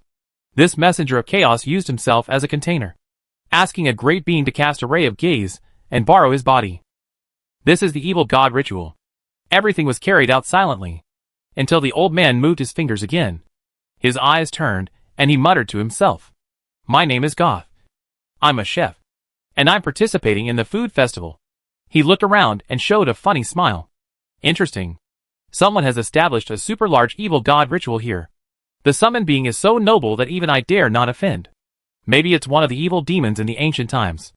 However, our goals do not conflict with each other. I will not disturb you, and am willing to protect you to complete the ritual. How about you not hinder me from taking down Luminera? Perhaps the heroes of this session can help me break the barrier of demigods. Step into the realm that is very close to chaos, and become one of you. I have been in the demigod realm for a whole 1,000 years, and I have long coveted the next realm. Transcendence is within reach. Chapter 193 Undercurrents. On the other side, the second silver district of Baiyan Empire, the prosperous central street. Graham, the third prince of Baiyan Empire, frowned as he looked at the report sent by his subordinates. There was only one sentence written on it, but this sentence almost burned his CPU. Xiaomi Zhou is suspected to be a judge of the food festival. Pretending to be a judge. Graham couldn't figure it out. He couldn't figure it out no matter how hard he tried. The wanted criminal, who had been pursued for several months, actually appeared in his territory openly, and became a judge at the largest event in Baiyan Empire. This is even more outrageous than letting her dead mother be reborn. It's like a little girl in a miniskirt dancing at his door. her skirt fluttering faintly, as if tempting him to commit a crime. She is fearless, obviously relying on something. So, is it a trap? Hee. Graham smiled. His eyes narrowed slightly. Graham, am the most brave and warlike of the 5 sons of my king. My strength is close to that of a demigod, and I am not afraid of any challenge, no matter what conspiracy you have. If you dare to appear in front of me, I will tear you into pieces. Lightning roared on Graham's body. Even dogs passing by would be shocked. In a secret room in Silver District 2, several people in black robes were sitting there to discuss. Looking closely, one could see the obvious demon features on the other party, accompanied by a hint of ominous aura. Got the news? Fu Yan appeared in Silver District 2, and is suspected to be a contestant. Nonsense. She is a fallen demon from the Demon Clan, the biggest enemy of the Holy Light Church. You should know that the fallen demon evolved from the fallen angel clan. How dare she appear under the nose of the source of holy light? No. I have to take her away. Otherwise she will definitely be purified and burned by the god walking on the earth. She has an engagement with my demon clan. So what are you going to do? Use both soft and hard tactics. If not, use violence. As he spoke, the speaker raised his forehead from the black robe, revealing a face full of eyes. Those eyes seemed to have life, blinking constantly, vivid and lifelike, strange and terrifying. Storm is coming. Silver District 2. On the field, Su Bei felt a little bored. He didn't know what he did with the 1-hour food time. He spent 10 minutes preparing the food and another 20 minutes sitting there in a daze. At this moment, Su Bei finally couldn't help it and left the competition venue. Anyway, the work was completed, and it didn't matter whether he was here or not. But this scene was tantamount to giving up in the eyes of others. And Su Bei's performance was also like giving up. Give up? How did such a scumbag get into the top 16 of Group D?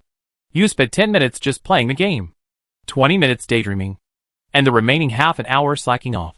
You're really a participant. Brother, get out of the game. You bastard. The shouts were loud, and Su Bei just thought it was a dog barking. Su Bei ignored it and went to Area A to take a look, mainly to see Jasmine. At this moment, Jasmine was stewing porridge with a focused expression. The hot flames roasted the bottom of the pot, making Jasmine's face slightly red. Su Bei thought that Jasmine's cooking skills were better than his.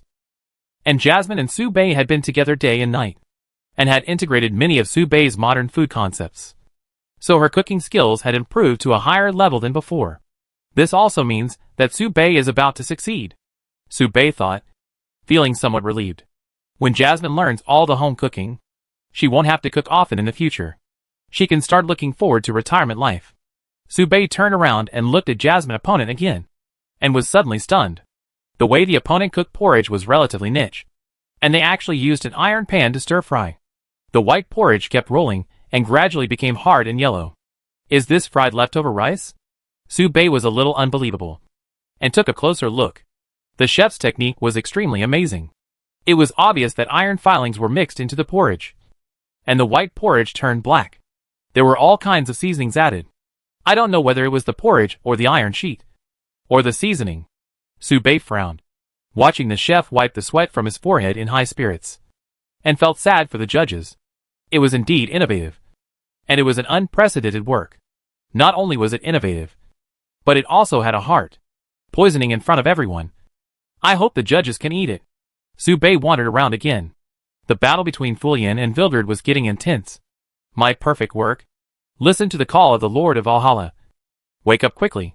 You will fight for me and become the most delicious food in the world. You mortals. Do you know what food is? Vulgar. Stupid. You might as well surrender and admit defeat, so as not to lose too badly. She was very powerful. But from Su Bei's perspective, Fu Yan was just making a big pot of stew. It is indeed in line with her previous statement. I mixed in all the beauty in the world and created an unprecedented great work. But the problem is not with the stew, but with Fu Yan singing. Under the gaze of Su Bei's insightful eyes, it can be seen that as Fu Yan sings, a mysterious aura emanates from her body, turning into a special power, blessing the porridge.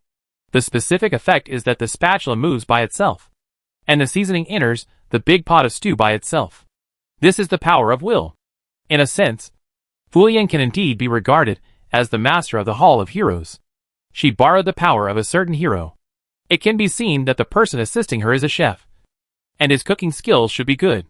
As for Fu Yan's opponent, Wilgard, the porridge he made was really good, integrating hundreds of years of experience. And the seasoning and heat control were first class. It's a pity that the one who fought against him was not Fu Yan, but an old dang who had lived for an unknown period of time. This is a dimensionality reduction attack. My heroic spirit, help me quickly. Shovel. The spatula flew into Fu Yan's hands, allowing Fu Yan to experience the pleasure of stirring with two spatulas, which was also a sense of participation. Su Bei looked at it for a while, and stopped paying attention. He continued walking and stopped at the competition venue on Elena's side. Elena porridge was done. As expected, the holy light was sprinkled on it. You could also see Elena looking at the source of the holy light. Miss Grace, from time to time, with a slightly red cheek, looking a little guilty. Don't blame me, Master. I am spreading the glory of the holy light. Maybe she also thinks that mixing porridge with holy light is a blasphemy against holy light? That's why she is so unconfident. No wonder she won. I can only say that she pretended to be a professional player. Afterwards, Su Bei went to see Xiaomi Zhou again. I saw Xiaomi Zhou wearing a big black robe, running around, drinking porridge everywhere in the name of experiencing the work in advance. And the main theme was to think about others. You can imagine that Gluttony smiled crookedly. This is a win-win cooperation. After Su Bei walked around, the game soon came to an end, and 30 minutes passed in a flash. Su Bei returned to the competition venue and waited for the lottery. In this competition, 3 special judges will evaluate his and Blake's works, and then 500 public judges will vote to decide whether to stay or leave. While waiting for the lottery, Su Bei can still see Blake's confident look. Maybe he did a really good job? Unfortunately, I am not bad either, because I plagiarized. But I have 5,000 years of historical experience. Su Bei retracted his gaze and heard the voice from the other side. Area D. Su Bei and Blake enter the venue. Chapter 194. So the tribulation is coming. Su Bei was stunned when he heard the voice. Coincidentally, the person who spoke was Li Lizi. Su Bei entered the contestant seat in the center, facing the judges, with his back to all the audience, and placed the porridge in front of the judges. The 3 judges were Sven, Li Lizi, and an unknown dwarf noble. This dwarf noble looked young, childish, and a little mature. Listening to the noisy discussions of the audience, Su Bei knew the identity of the dwarf. The 5th prince of the Baiyan Empire, Grain, is only 14 years old and likes to participate in various cultural programs. He is a rare dwarf without the soul of forging. Li Lizi first waved at Su Bei, signaling Su Bei to bring the porridge over. After watching Su Bei do it obediently, Li Lizi sniffed hard, seemed to be a little moved, and encouraged herself. I have made progress. Another me. Please take a good look at Li Lizi now. Li Lizi has made progress, can command the great devil Su Bei, and is no longer a child. Su Bei stopped in front of Li Lizi, brought out the porridge, and said calmly, try it. Li Lizi swallowed her saliva, suppressed her innate fear of Su Bei, hooked her finger, and signaled him to come closer. Su Bei frowned, showing some doubts. The next moment when she saw Su Bei frowning, Li Lizi thought her actions were a bit arrogant. So she stood up quickly, and was so nervous that she stuttered. No. I don't mean to treat you as a tabby cat. I mean I have something to tell you. I have something to tell you. I want to tell you something. I want to tell you. Li Lizi's eyes rolled up. She blinked, and her mind went blank for a moment. She looked like a primary school student who was picked on for a question in class. I can't remember what I wanted to say at all. What I wanted to say. It's all your fault for scaring me. Woo-woo, I don't remember anything. Su Bei was stunned and moved a little closer. He immediately calmed down and put on a calm attitude, trying not to scare Li Lizi. He didn't know why Li Lizi was so scared. Let's drink the porridge first. It tastes good, Su Bei suggested. But in Li Lizi's opinion, Su Bei's action was like a parent urging a child to do homework, which was equally terrifying. Li Lizi swallowed her saliva, barely straightened her non-existent chest, and opened the pot handed over by Su Bei. Li Lizi knows. Li Lizi will eat it. Don't leave yet. I have something to tell you. I need to think about it first. As she said that, Lizzie took a small portion of porridge in a bowl and took a sip. Lizzie's eyes widened for a moment, then slowly narrowed, and her gaze toward Su Bei began to fluctuate. Why is Su Bei, who can make such delicious food, so scary? What's the difference between this and meeting a Lolita girl on the street and turning around to find a dirty old man? Lizzie couldn't help but drink 2 more sips, and her eyes looked at Su Bei with more disappointment. Delicious. Warm. Not only does it warm your stomach, it warms your body, too. It feels like it's on fire. Lizzie drank 2 sips and fell in love with the taste. So she filled 2 more bowls. It tastes good. But why is my body so hot? Lizzie was a little confused and felt a fire burning in her lower abdomen. Maybe it's because she has a strong temper and needs to go to the amusement park to play an exciting sea drift? Lizzie thought about it. But she didn't eat too much. She put the porridge aside first, and then racked her brains to thinking about what she wanted to say. No, I can't think anymore. My head is so hot that it's about to burn. Lizzie's head was hot, and mosquito coils began to appear in her eyes. The next second, she fell headfirst on the judge's platform. Lizzie wants a hug from her mother. Su Bei's mouth twitched, and he resisted the urge to complain, and asked calmly, "Did you take notes?" "Ah?" Hearing the voice, Lizzie suddenly looked up. Her face flushed, and she looked a little sick. "Records? Wow, you are so smart.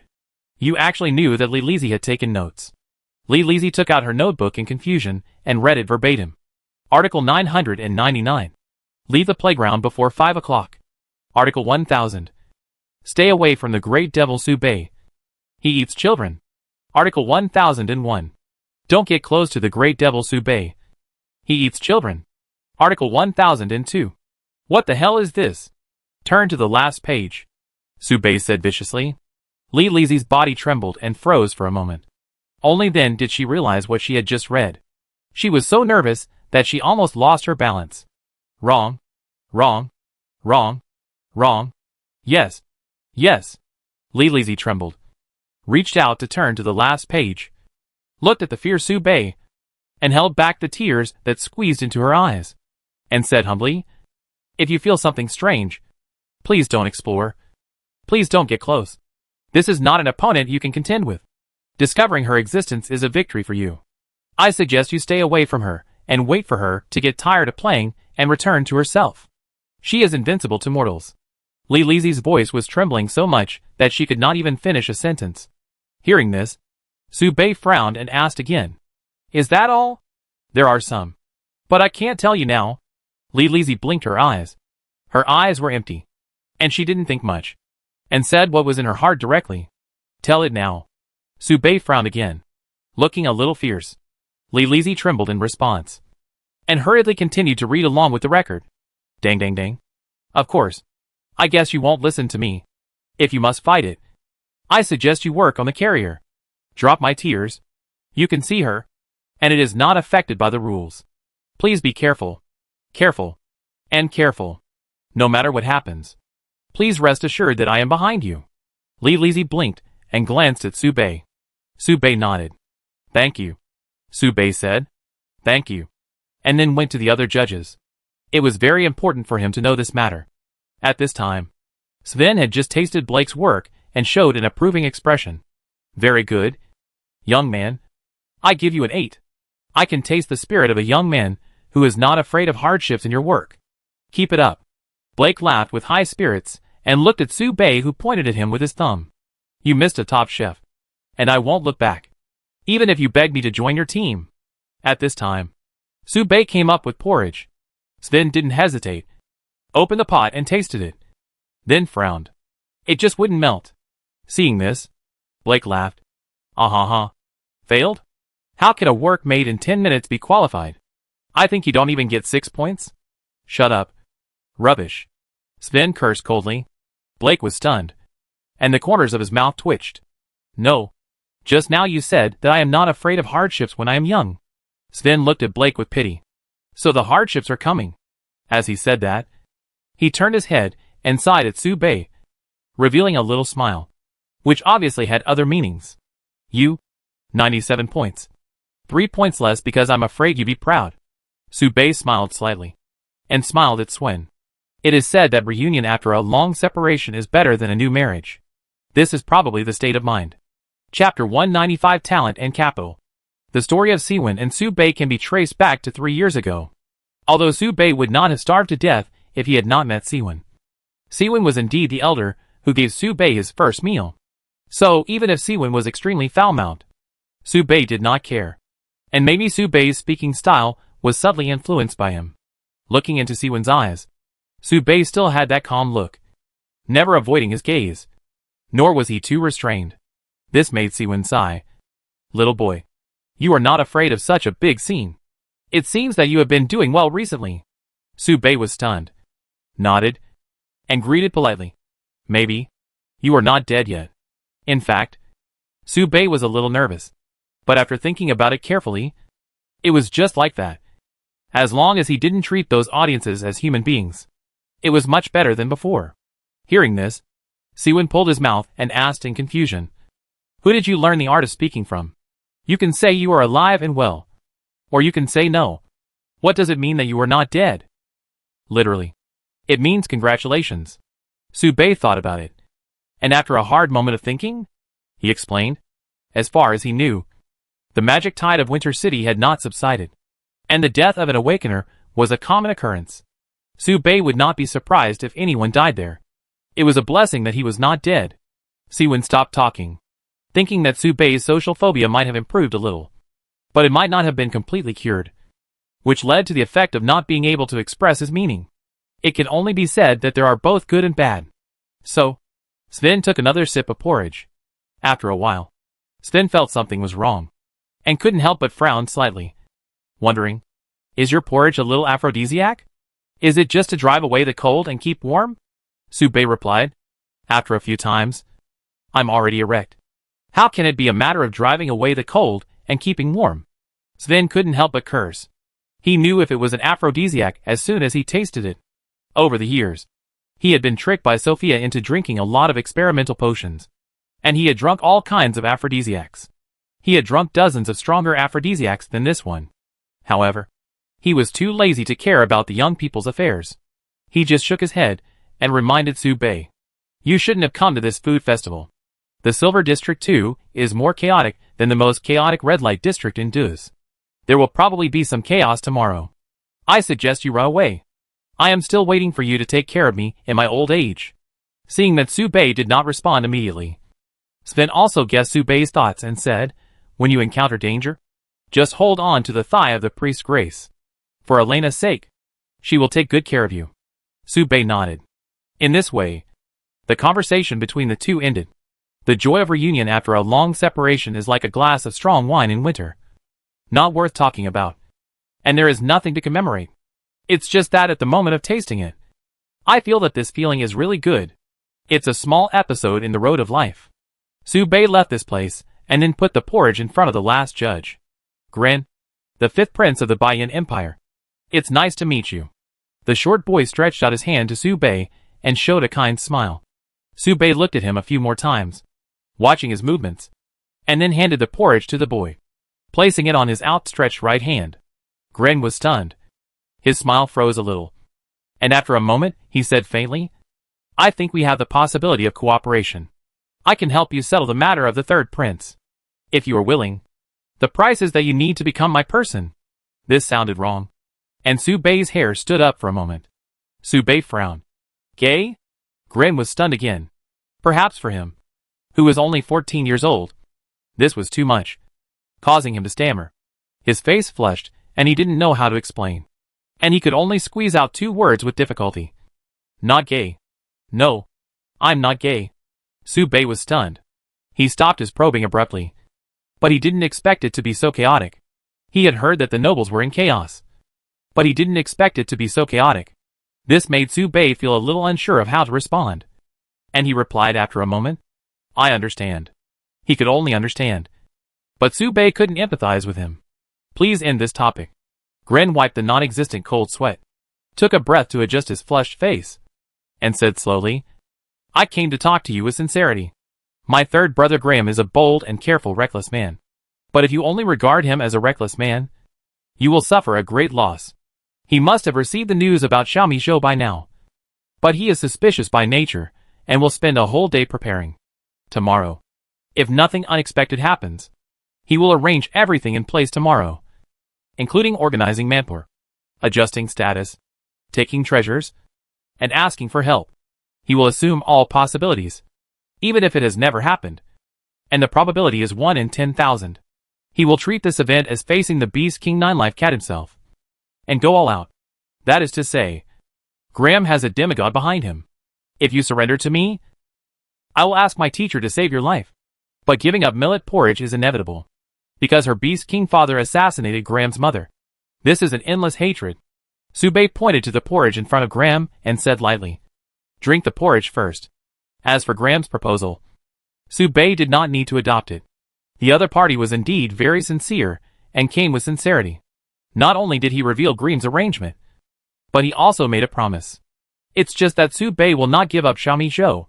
It has nothing to do with Xiaomi Zhou's potential to be above the demigod in the future. It's just because they have been together day and night these days, and have become partners.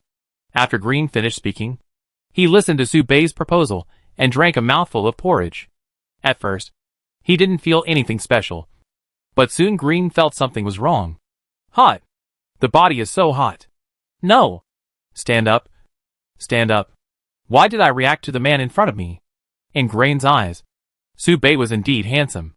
But no matter what, he shouldn't stand up. Green opened his mouth slightly and asked with difficulty, "I'm a little curious. What does it feel like to be gay?" Subei tilted his head slightly and slowly typed a question mark.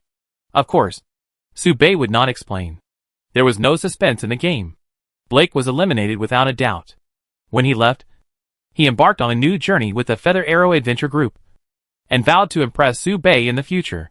Subei nodded, as a polite farewell. It was not until the other party left that Subei realized who the other party was. He is. Forget it. I can't remember. Subei sighed and turned his attention back to the event. There were several upsets in the event, but it was not a surprise to Subei.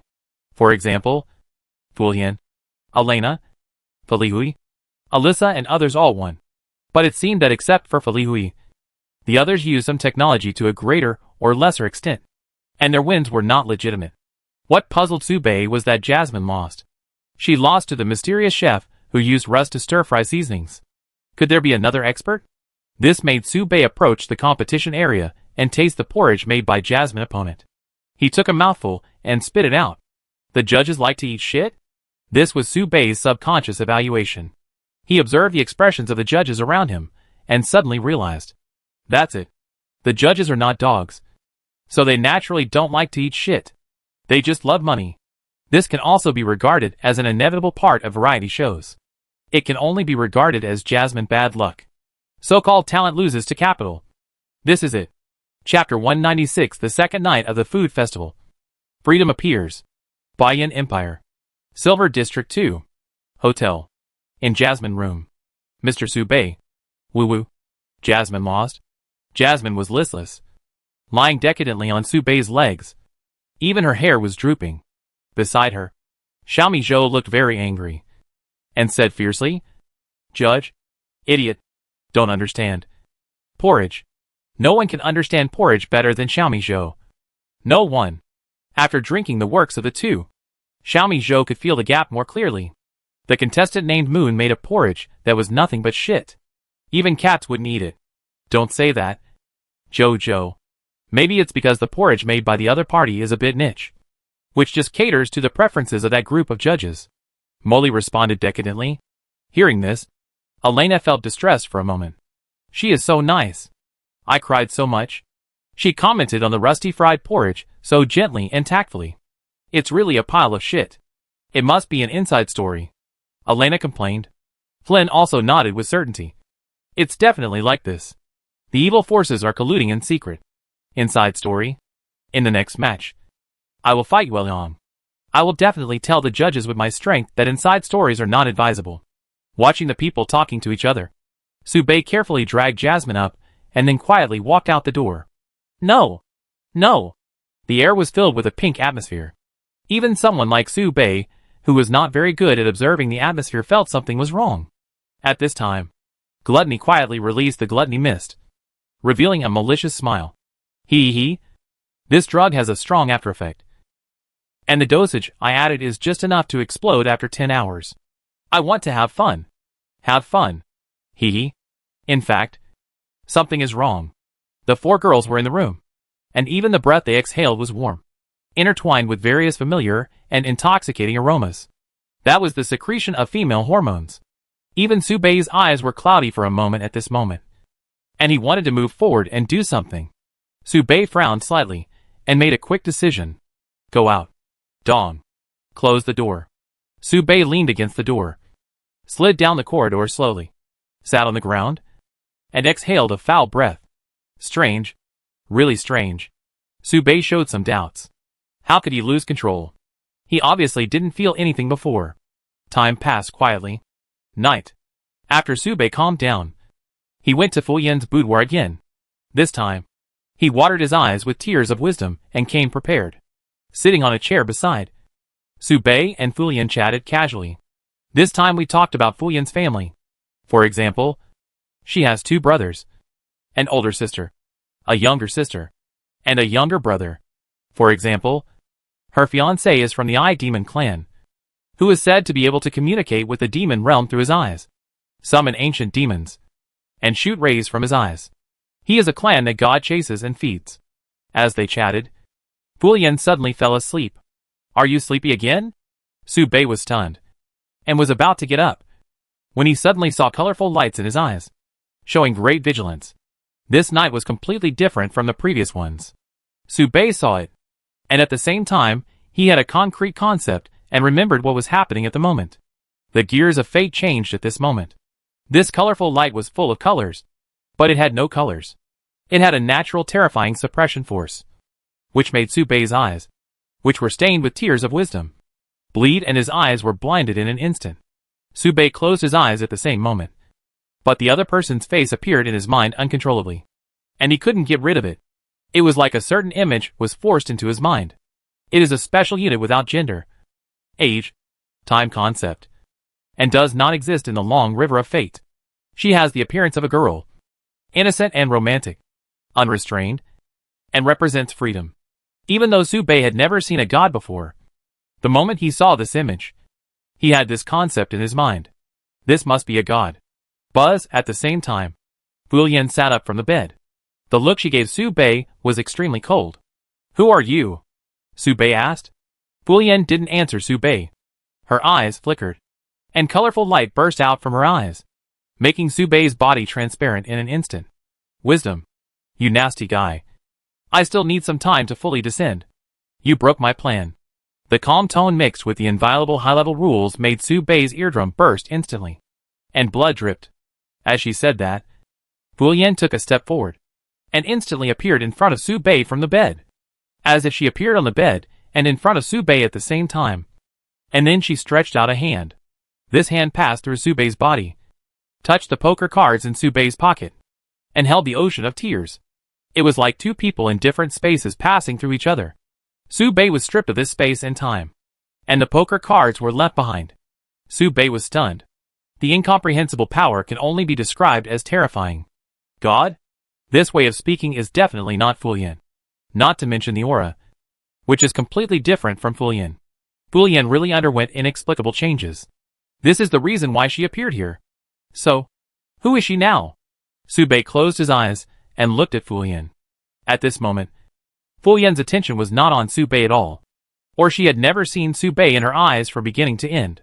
How could there be ants in the eyes of giants? Gods are gods, and mortals who have stolen a tiny bit of power from gods can be called demigods. So what exactly are gods?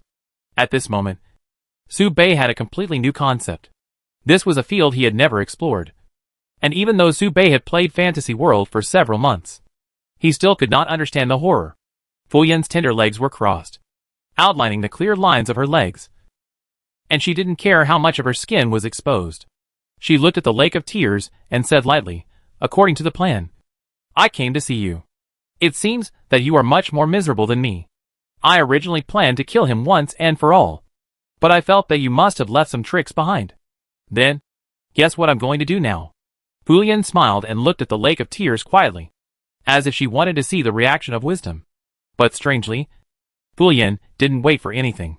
Give up? Not like you. At this time, Su Bei collapsed on the chair, blood gushing out of his ears. He clenched his fists and remained silent. But he was not nervous, but unusually relaxed. This level is definitely a god. But this is impossible. Su Bei has never seen a god in the whole game of fantasy world. And the strongest character is only at the level of demigod. Countless rules imply that the rebirth is very suppressive to the gods. If she is a god, she should not be able to attack herself. At least the restrictions are great, and the rules are not complete. Then, Su Bei drew his sword, and countless buffs were added to his body in an instant. The long sword cut through the darkness and stabbed Fu Yan's neck. This sword was very fast. It was extremely fast. At this moment, Su Bei suddenly had a new understanding of the characteristics. My characteristic turned out to be the same frequency. Then, it shouldn't be just me who is in the same frequency with other units. It should be that everything is in the same frequency with me. At this moment, the wind maintained the same frequency as Su Bei, helping Su Bei push this sword to the peak. Pierce the darkness. Chapter 197 Freedom Descends. Terrifying power. Everything is as Su Bei expected. Su Bei's sword was very fast, which can be regarded as a small peak after the breakthrough. He realized the connotation of the characteristics in the crisis, and made a sudden breakthrough. The level of this sword can be regarded as the peak level of Su Bei's normal state. Su Bei's attack was not blocked at all, and Gluttony stopped directly on Fu Yan's neck, leaving a trace of blood. But Su Bei's heart sank to the bottom of the valley. As expected, an accident is about to happen. The opponent didn't even try to dodge, which means that the opponent is absolutely fearless. This is indeed the case. Su Bei's sword could no longer move. The subsequent development made Su Bei completely confused. Fu Yan's state seemed wrong. She was not afraid, not even panicked, but smiled, stretched out her tongue with some surprise, and licked the blood on the gluttony. It seems that the brain is not normal. TSK. The thoughts and bodies of mortals have an impact on me after all. Yes, Su Bei was not hurt by his freedom, but by Fu Yan. Fu Yan raised her eyes for the first time and took a formal look at Su Bei. With one look, Su Bei lost his freedom. Not only could he not swing the sword in his hand, but he could not take it back either. Fu Yan clicked her tongue lightly, as if observing a work of art, and looked at Su Bei from top to bottom. Then she stretched out a finger, pressed the sword on his neck, and moved it away, and commented calmly, blind, arrogant, self-righteous, ignorant. This is the world. As one of the creators, why do I hate my people so much? You are a work of art with flaws everywhere. You are a work of wisdom. But from now on, your freedom belongs to me for the time being. I waste some insignificant time. I also want to see how an ant can defeat a giant. As she said that, Fu Yan snapped her fingers and released Su Bei's restrictions. Su Bei's eyes suddenly opened, and he inserted the magic sword into his body without hesitation. And the black mist exploded. The devil is coming. Demon King. Gluttony mist is released. Buff. The first move was double transformation, and the whole building was shaking. But the shaking was only for a moment. At this moment, Fu Yan's finger snapping ended. Dong, Su Bei's movements were abruptly stopped. Then a huge force came, pressing Su Bei to the bed, like a big hand grabbing Su Bei's body. The black mist dissipated, the black armor on Su Bei's body, but his limbs were tied up by 4 iron chains, tightly tied to the bed, revealing a pair of confused eyes. It was exactly the same state as when Su Bei first met Fu Yan. The 4 chains on Su Bei's limbs suddenly ripped apart, turning him into a tie-shaped monster. Such power was too complete. Not like a god acting on behalf of the gods, but more like a projection of the god's origin. Could the gods actually have such a specific impact on the human world? Su Bei narrowed his eyes slightly and looked at Fu Yan. His eyes opened wider and wider, but his vision became more and more blurred, and soon there was only darkness. However, the image of freedom became clearer and clearer in Su Bei's mind. The other party was a mortal body, and her subconscious belonged to Fu Yan. But the characteristics of the breath she exuded were so obvious that even if Su Bei had never seen any living gods, he could know in an instant that she was freedom. Fu Yan moved closer and sat next to Su Bei. She stroked Su Bei's chest with one hand, watching him without any struggle, and sighed in boredom. Very good eyes. Indifferent. Cold. And able to remain calm. Rare and precious.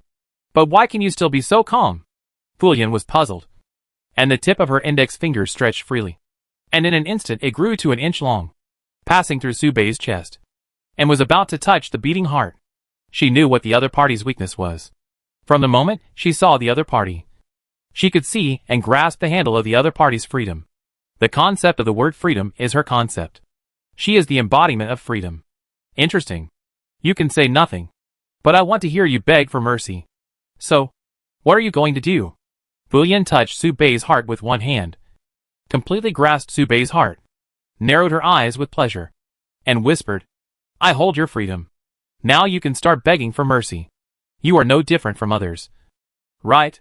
You are all so weak and can't make any waves. So why would wisdom bet on you and waste the remaining essence on you?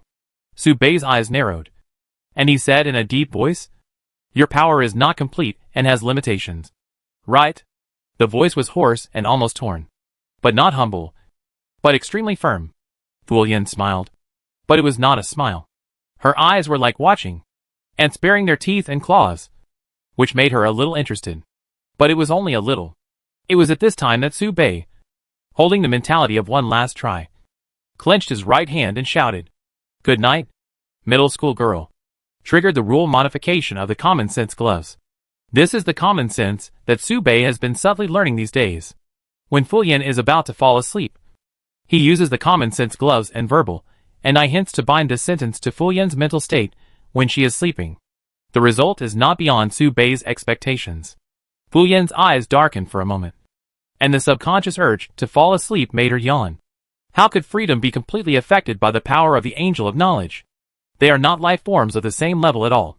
But it just happened to have an impact. I don't know if it's a coincidence or some kind of design. The blue vortex on the free body is the indelible scar left by wisdom. And the power of the angel of knowledge steals the authority of wisdom. After 1,000 years of recuperation, the free body and the injuries left by wisdom are in a dynamic balance. Like a clearly divided lake, this drop of water dripped in, allowing the blue to completely dominate.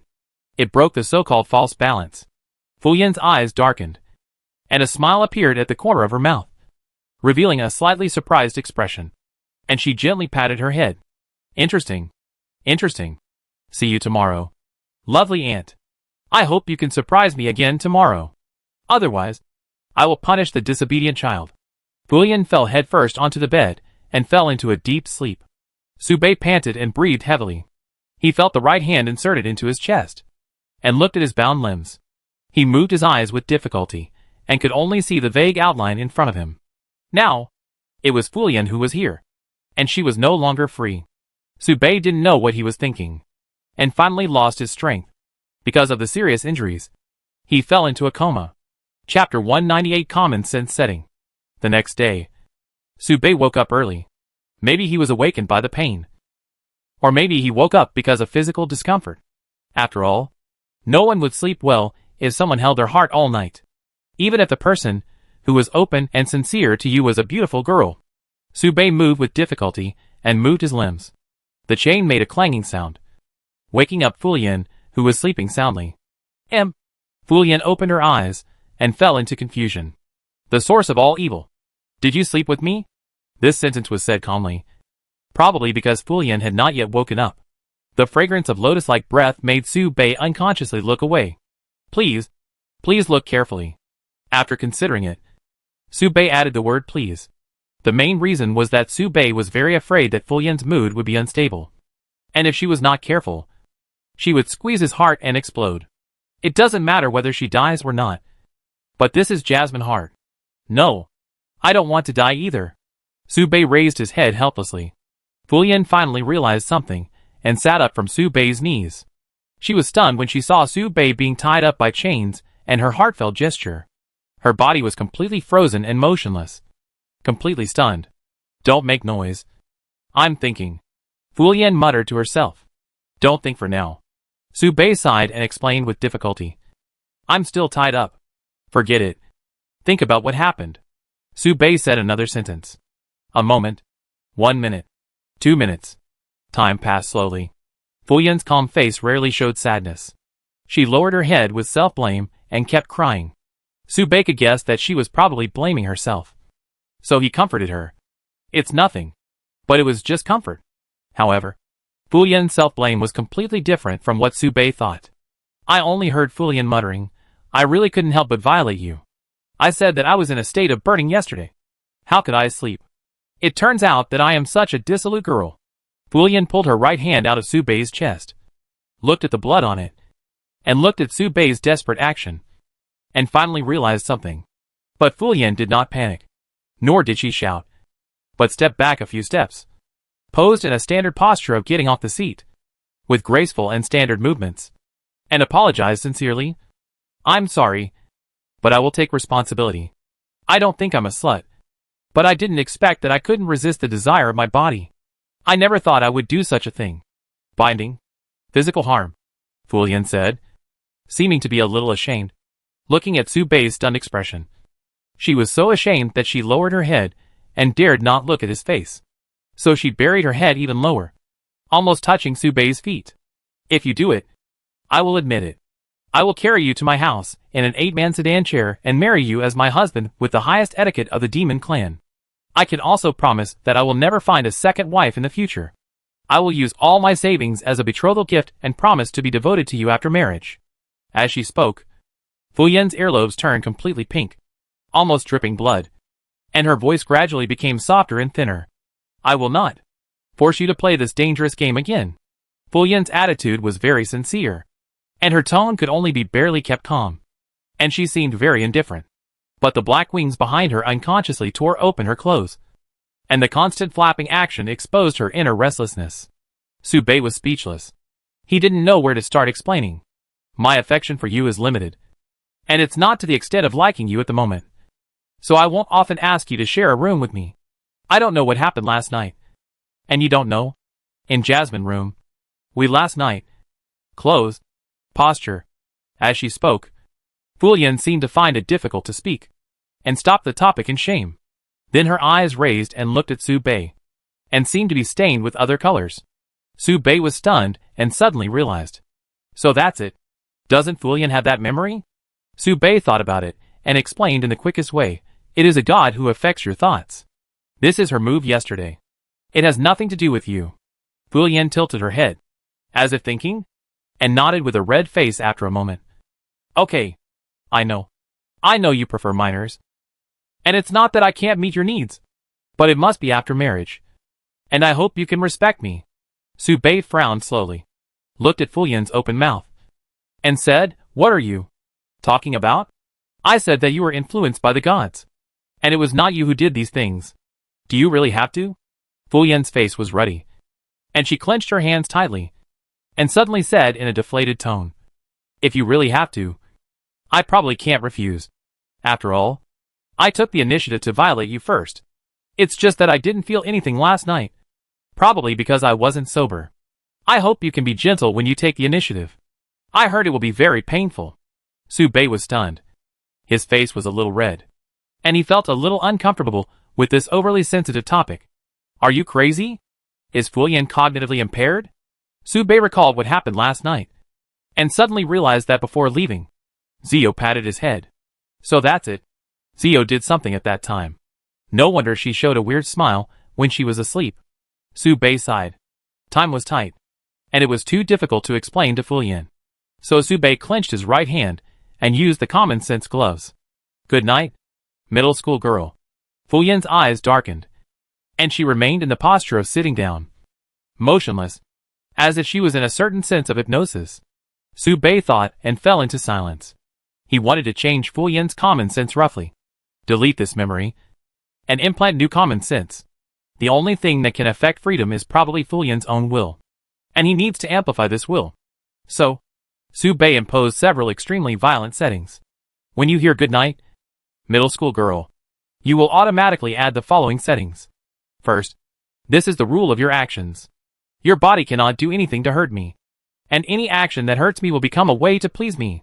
The moment this common sense was changed, Su Bei's mind was completely overwhelmed by chaotic whispers. The use of common sense gloves is related to the intensity of the changed settings. Forcibly adding such an important setting made Su Bei scream in pain. His heart was tightly grasped, and his brain was instantly hot. Su Bei had a fever, and even his mind was in a trance for a moment. He felt that his brain was hit by a heavy hammer, and it made a buzzing sound. Movement. This is not over yet. Second, you must ensure my safety and take my words as the first action goal. These are actually two things. But Su Bei did not do one because he was afraid that his body could not withstand the backlash caused by such a modification, and he would not have time to finish two sentences. This is indeed the case. At this moment, Su Bei was severely backlashed by the common sense gloves, and the power of the angel of knowledge was greatly supplemented, almost resurrecting. At the same time, Su Bei was completely weak. His strength was weakened by half, and he was almost in a coma. Su Bei suppressed his fatigue and shouted out the next setting hoarsely. The third point. From now on, forget the memory from last night to just now. However, before Su Bei finished reading, his eyes went dark and he fainted completely. Time passed quietly. Soon the sky cleared up completely, and a new day of food festival was about to begin. This day was destined to be an unusual day. Starting from this morning. Starting from when Jasmine called everyone to get up. Chapter 199, the morning of the third day. Today is the third day of the food festival. Every day is getting more and more worrying. Early morning. Hotel. Jasmine knocked on Su Bei's room first. Knock knock. For a long while, there was no sound of the door opening. So lazy. Would Mr. Su Bei be so lazy? Jasmine tilted her hair and knocked on the door twice on tiptoe. Knock knock. Moses. Mr. Su Bei? Get up. After a while, there was still no movement. Even the sound of footsteps. Jasmine sighed, walked to Fu Yan's room, and knocked on the door. Knock knock. After a while. Jasmine tilted her head, bending along the angle of her ahogue, and blinked in confusion. Could it be that everyone has agreed to secretly sleep in today without Jasmine knowledge? Jasmine showed a slightly worried expression, took out the spare key that she had left with her, and inserted it into the door. Gently turned it open. Squeak. Click. The door was opened. First, a strand of hair jumped in through the crack of the door. Then, a pair of small blue eyes. Jasmine paused. Her head, suddenly, jumped out, and then looked up at the house number. Then Jasmine fell into deep thought, and then continued to think. She really couldn't figure it out. So she secretly glanced into the room, stretched out a finger, and pointed at the demon girl at the end of the bed. Lian. Then, the fingertip pointed at the boy at the head of the bed. Mr. Su Bei. Molly quickly retracted her head, opened her mouth slightly, and then covered it tightly, shouting silently twice. No. No. How could they sleep in the same bed? How could it be possible? Molly poked her head out again and pointed to the end of the bed. Fu Yan. Then pointed to the head of the bed. Mr. Su Bei. Fu Yan. Mr. Su Bei. Fu Yan. Mr. Su Bei. Bang. The door was shut by Jasmine. Hey. Impossible. Absolutely impossible. Jasmine puffed her lips. And after the shock, she was confused. Mr. Su Bei and Lian. When? So, should Jasmine bless them? Jasmine blinked her eyes, touched her chest, and suddenly felt her heart was empty, and laughed at herself. Oh! Jasmine has no heart to begin with. No wonder she is so sad. As she said that, Jasmine clenched her fists to cheer herself up. It's nothing. Even if Mr. Su Bei and Lian really get married, Jasmine will support and bless them.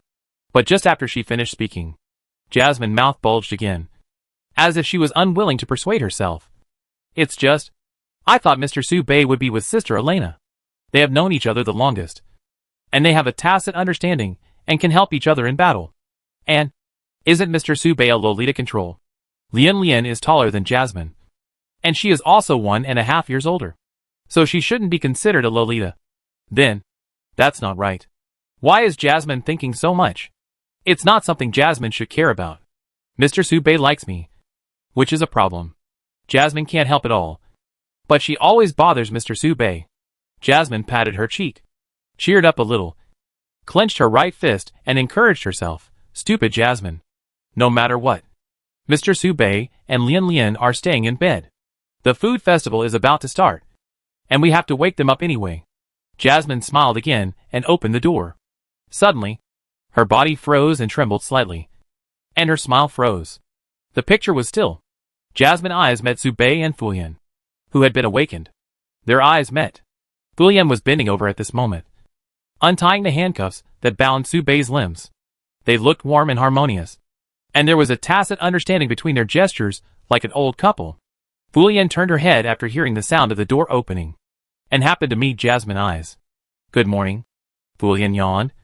Her mind was still a little unclear, and the fatigue on her face could be clearly seen. Maybe he was too tired last night. Jasmine thought so, and looked at Su Bei again. Su Bei, who was tied up, also showed a pair of tired eyes. He forced a smile at Jasmine, asking her to relax, as if he wanted to make Jasmine feel at ease. Seeing this scene, Jasmine stopped talking and closed the door silently. They must have been very tired last night. Mr. Su Bei showed a satisfied smile. It must have been very hard. It's just, I didn't expect Lian to have such a hobby. Are they playing bondage? When did they start? They haven't known each other for long. Right? Is it love at first sight? It's hard to imagine that Mr. Su Bei would also like someone sometimes. Jasmine left at the door blowing bubbles, not even knowing when she entered Elena's room. And when did she throw herself into the arms of Elena, who looked confused?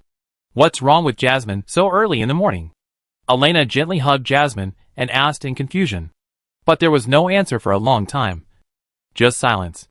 So Elena stopped talking, and chose to pat Jasmine back gently, giving her the best comfort she could. Sometimes, a girl can express everything without speaking. After a long while, Elena thought about the angle, and cut into the conversation. Speaking of which, today is the end of the food festival group stage. And then the 2-on-2 competitions between the various regions will be decided to select the final 16 players. If Jasmine is eliminated, who are you going to accompany today? Jasmine left with sister Elena today. Hearing this, Elena pursed her lips, and her eyes fluctuated. There was no need to think about it. Did something go wrong with Su Bei? I go and wake Su Bei up. Elena gently moved Jasmine away, got up from the bed, and didn't even tidy up her clothes. She put on a coat and walked out of the house. No need to go. Mr. Su Bei has already gotten up. Jasmine hurriedly reminded her, and grabbed Elena's hand. Elena paused, turned around, and looked at Jasmine. Seeing Jasmine smile, it was so forced that it was not even a smile, but a little bitter. In Elena's eyes, Jasmine was clearly about to be completely broken at this moment. Both her body and her heart were on the verge of breaking. Chapter 200. The third day of the food festival. Baiyan Empire. Silver District 2. Inside Fulian's house. Su Bei rubbed his swollen and hot forehead, and sat up with difficulty on the bed, feeling the burning heat of his body. He couldn't think at all. At this moment, Su Bei was still feverish, and his nerves were weakened to a certain extent, and his limbs were weak, not to mention his extremely poor mental state. His physical condition was not good either. The scar on his chest had healed, leaving a deep scar, and his abdomen was hit hard by freedom. And now he still felt a dull pain. This feeling is really bad. What is the purpose of freedom? Su Bei has no idea what she wants to do. At this moment, Fulian on the opposite side sang a song. Oh, surviving heroes! Is there a friend who can cure diseases and take charge of health? Please listen to my call. Please bless the young man in front of me. Give him health, energy, and radiance. Several blessings were bestowed on Su Bei, but they could only achieve a buffering effect, and could not eliminate the side effects on him. Fulian had tried this chant several times. Her face was pale, and she looked a little apologetic. The source of all evil. Are you ill now? Is it really okay today? How about giving up if it doesn't work? Su Bei shook his head. He would not let everyone participate in the food festival alone. Even Su Bei had no idea how chaotic the food festival would be today. Because of the butterfly effect. Too many important characters were gathered in the Silver District 2 at the moment, and each of them could trigger countless side quests. Extremely dangerous. You have remembered it, right? Su Bei asked again to confirm. He didn't remember whether he finished reading that sentence, but it seemed to be effective. Fulian was stunned and rolled her eyes at Su Bei. Then she coughed and responded seriously. Please forget this experience. The source of all evil. This is the evil existence living in my body. Since we know it clearly, let's just pretend that what happened today never happened. What I said this morning, What I said this morning? Fu Lian was stunned as she spoke. After a moment, Fu Lian blushed and calmly said, You must forget it. Otherwise, I will complain to Jasmine and say that you molested me. Su Bei did not take this seriously, but raised a new question. So, what are you going to do after knowing what happened to you? Fu Lian calmly turned her face to the side, revealing an obscure wine-red eye that seemed to emit light. Then, Fu Lian slowly said, I will end my life. Su Bei was stunned. If there is no other way, I will do this. I think, the source of all evil. You will also support my decision. Right? Fu Lian slightly raised her head, turned her face again, and showed a bright smile. Her eyes were not lonely, but unusually firm. Freedom is what Fu Lian pursues. This is also the reason why she resolutely decided to run away from marriage. It is sad that Fu Lian, who yearns for freedom, is now confined by freedom. Isn't this a kind of irony? Su Bei thought about it. So he stopped talking. After a long time, he sighed heavily. Howda. In the morning, Su Bei forced himself to endure the pain, fatigue and weakness, and left Fu Lian's room. As usual, Su Bei went to Jasmine's room first and knocked on the door. For a long time, Su Bei didn't hear a response. Su Bei didn't think much about it.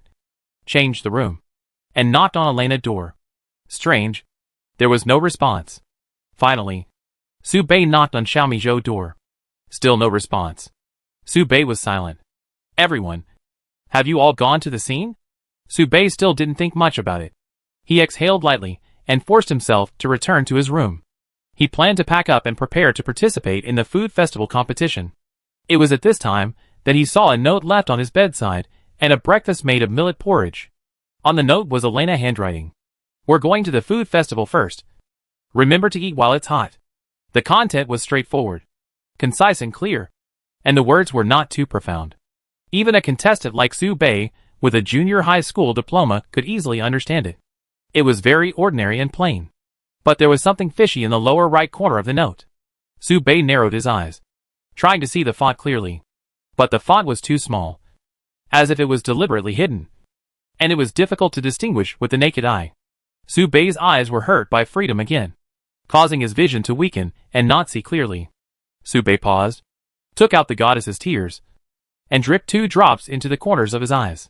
It seems that the goddess's tears can heal and protect injuries related to the eyes, which made Su Bei's eyes brighter instantly. Su Bei narrowed his eyes and looked again. Finally, he could barely see clearly what Elena was hinting at. Jasmine is unhappy. Su Bei threw it aside after reading it. Jasmine is unhappy. Why is she unhappy? Su Bei didn't think much about it, thinking that he could buy some small gifts for Jasmine on the way there, which should make her happier. But Su Bei's head hurt so much that he soon couldn't think anymore. He got up with difficulty, put on the windbreaker that Jasmine gave him, and walked towards the food festival square step by step. The back is hunched, limping, a little lonely. The journey is not far, but Su Bei walked for a long time and almost missed the food festival competition. When he arrived, there were less than 20 minutes left, but 20 minutes was enough. The opponent opposite Su Bei was an acquaintance, a dark elf. If Su Bei remembered correctly, the opponent's name should be Felihui. Su Bei was deeply impressed by this girl. After experiencing the incident of Melusina, Su Bei realized how powerful the demigods were. Only then did he realize something belatedly. It was hard to imagine how much it cost Felihui to stop the demigod dues. Just by looking at each other, Su Bei felt the physical defects of the other party. Blindness, loss of voice. Su Bei looked over. Felihui was cooking porridge without much enthusiasm, and seemed to be immersed in her own world, and did not notice that someone was paying attention to her. Maybe she didn't care. Dark elves are usually no different from other elves. Innocent, pure, romantic, and beautiful. But once in combat, it was like a different style. Serious, competitive, crazy, and even fighting to the death. At this moment, Felihui was in her normal state. Su Bei retracted his gaze and started to make porridge. This time he made pumpkin porridge. There are many pumpkin porridges on the market, but the heat and cooking methods are not uniform, and the porridges cooked are also varied. Su Bei made an alternative pumpkin porridge according to his own understanding. It is not outstanding, and it may not be better than Felihui, but it is not important, because the storm is coming. There is no time to wait for the food festival to end.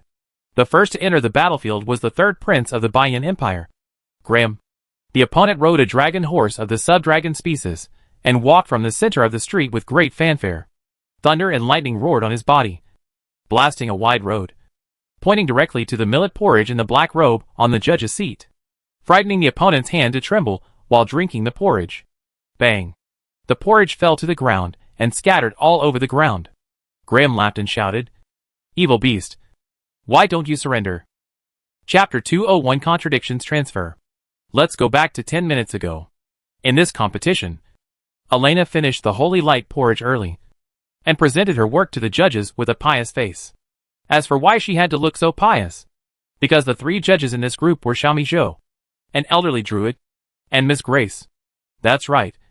This time Elena wanted to put her holy light porridge in front of Miss Grace, who was extremely pious to the holy light, letting the divine practitioners of the Holy Light Church drink the holy light porridge made by the former saint. Isn't this a blasphemy that makes people's blood boil? Elena suddenly felt a sense of pleasure of touching a taboo. On the side, Xiaomi Zhou did not pay attention to respecting the old and loving the young.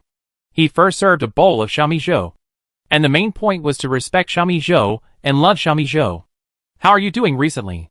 Grace had no expression on her face and spoke indifferently, but her eyes and eyebrows vaguely showed her concern and doting for Elena.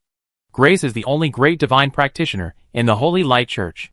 Her cold tone and indifferent emotions are the impressions of the world on this priest. But Elena has always known that Grace is a kind elder. It was indeed the case. Grace was always tolerant and indulgent towards Elena, and had a special favor and love for her. It was because of this that Elena developed the ignorant and foolish look when she first met Su Bei. At this moment, it was the first time the two met in a foreign country after several months. "Elena is very good, teacher." After thinking about it, Elena took the initiative to share her experience. "I have seen a lot of scenery, and I also realized the gap between me and the real strong opponents, met partners, and participated in various adventures."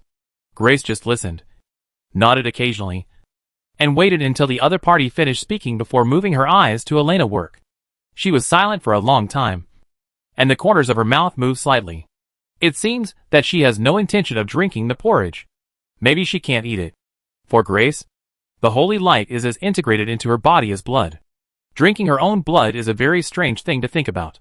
Grace gave up the idea of trying, looked up at Elena, and said lightly, "From this bowl of porridge, I can see your recent changes." Elena's body trembled, and she smiled slightly. "Teacher, this is..." Grace shook her head gently. "No need to explain. This is your path. And the holy light can also be just a tool. You are closer to the holy light than me."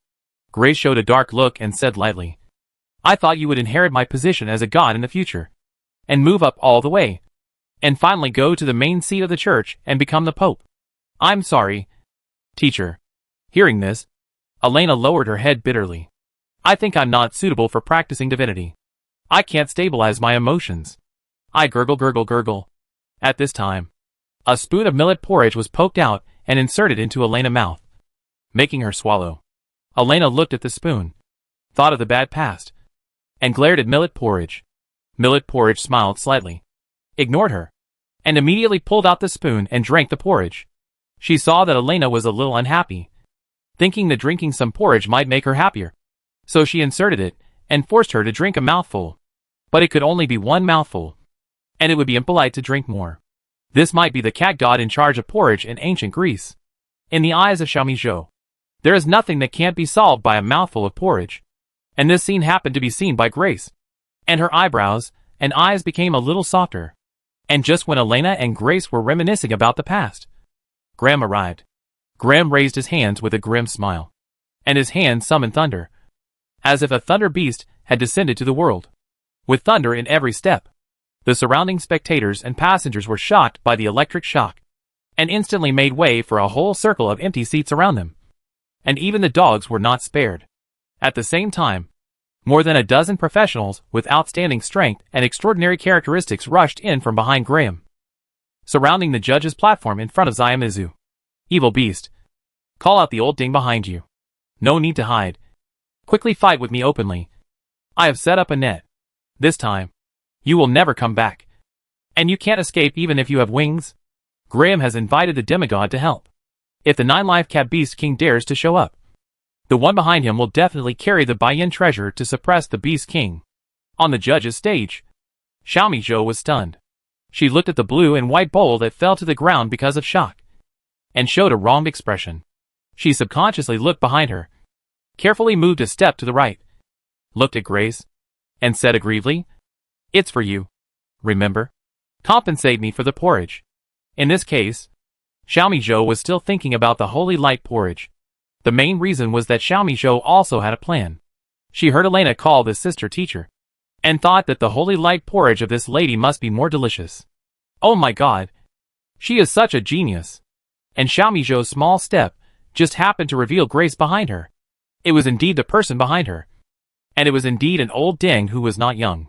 Even though Grace did not look old, she had lived for more than 500 years after all, and could indeed be considered an old thing.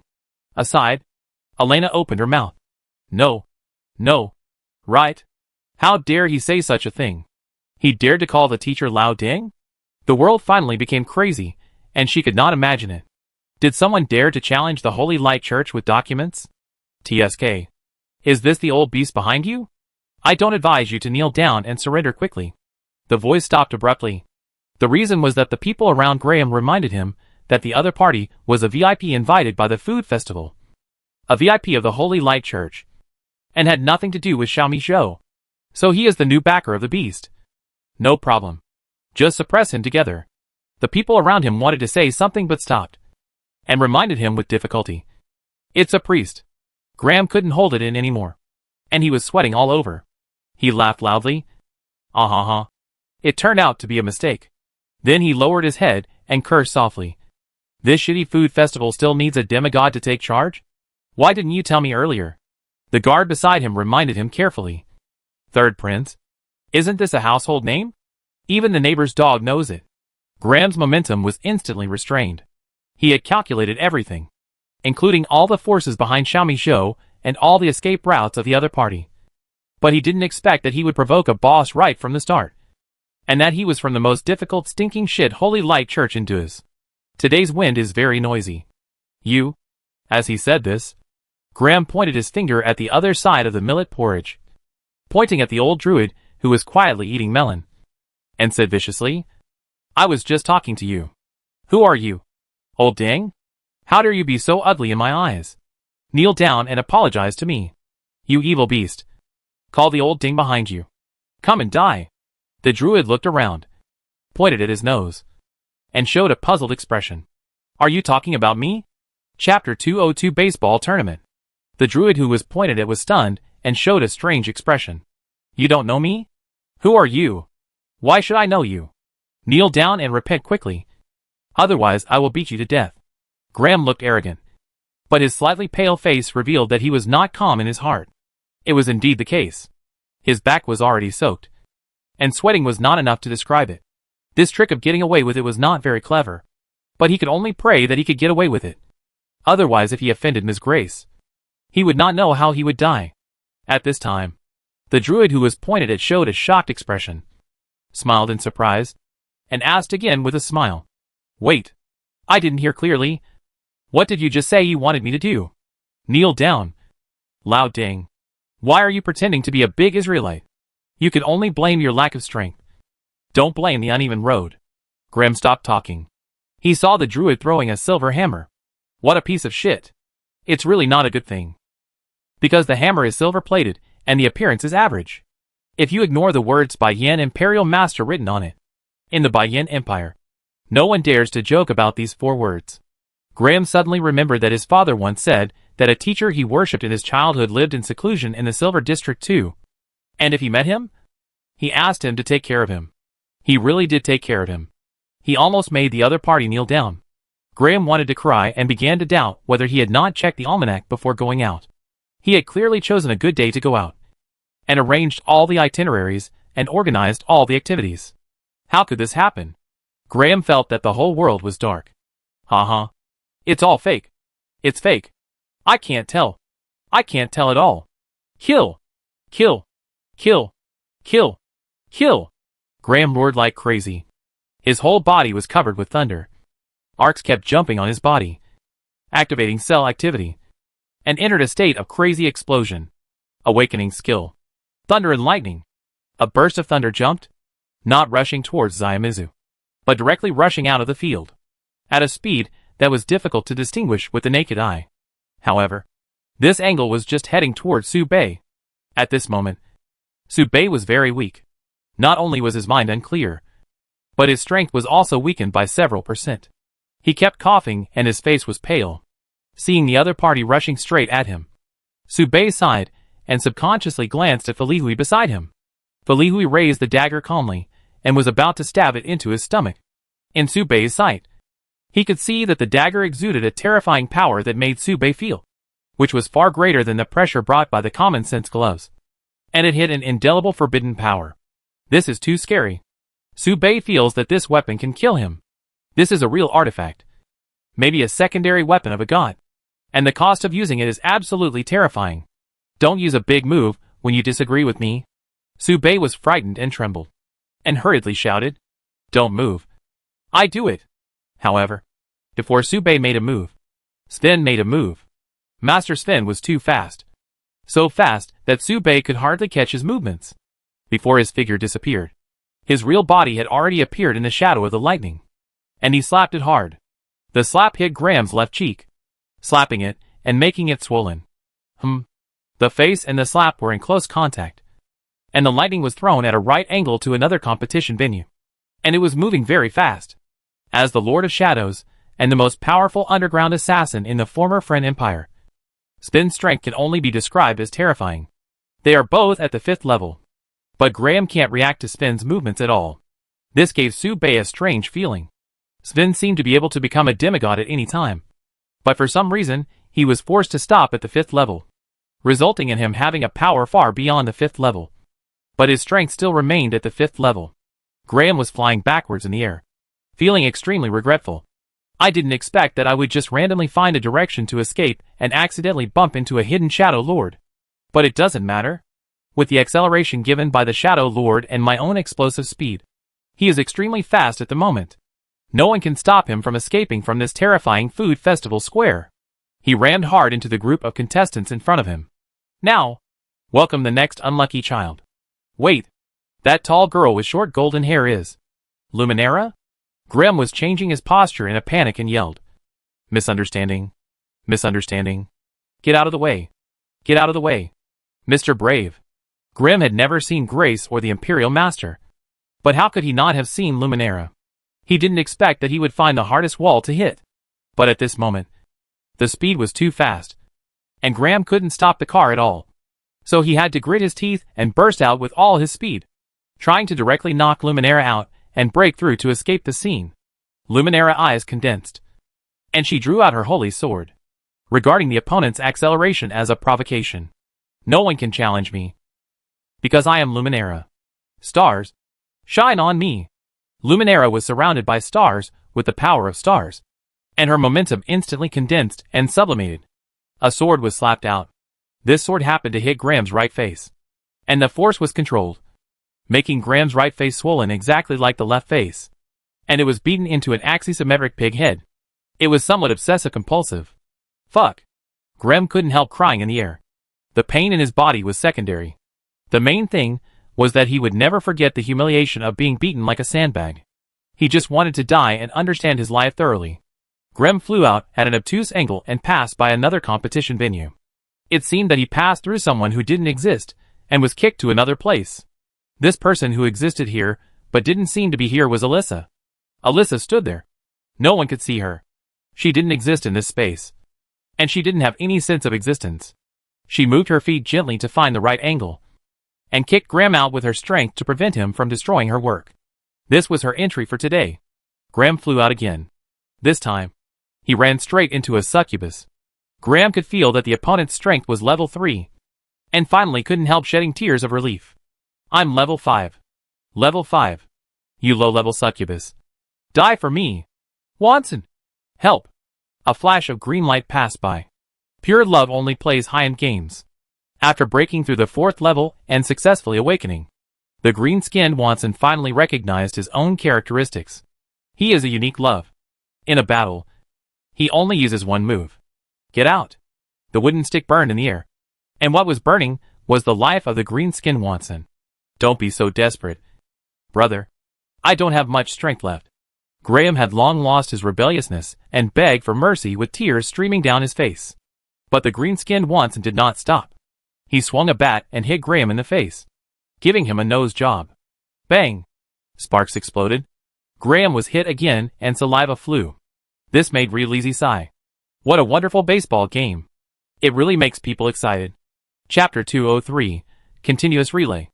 Graham came here in high spirits, but now he is only angry. And this is not over yet. It seems that more and more people have noticed this Thunderball, and they thought it was a new event held by the organizer, and they all started to warm up. In the VIP audience. What fun are you playing? Why don't you take me with you? Under a parasol. Wilgard pressed his sunglasses with his index finger and looked at it. Just now, Wilgard was not paying attention to the competition venue, but was chatting with Inna. After all, without him, there is nothing worth paying attention to. If a variety show eliminates the protagonist, can it still be considered a show? Wilgard commented, chuckling and shaking his head. Inna was too lazy to pay attention to her and rolled her eyes.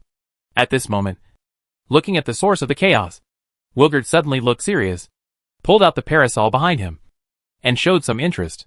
It seems that the organizer also knows how to please me, and knows that it is a loss for the show if a VIP like me does not participate in the competition. Well, let me do it and leave an unforgettable impression on the world. Wilgard laughed crazily, waving the parasol with one hand, and the wing of the parasol suddenly exploded, exploding the red mist. This was the first time that Wilgard showed some of his strength, and this scene made Sube couldn't help but cast his eyes, looking at the fluctuations that occurred there. The natural deep red mist spread and diffused, as strange as the gluttony domain. Yes, this is the domain. The domain exudes a turbid and arrogant atmosphere, making those who step into it start to become crazy and confident. Some people even go crazy and say that the priest's grace is not worthy of them, and even Luminera is only worthy of carrying their shoes. This is a unique domain belonging to the magic weapon sequence 21 Arrogance. In the domain, Wilgard became more and more arrogant, and his chin raised disdainfully poked at the lightning ball thrown at him. His eyes narrowed slightly, and his right foot retreated, closing the parasol and making it into a spear.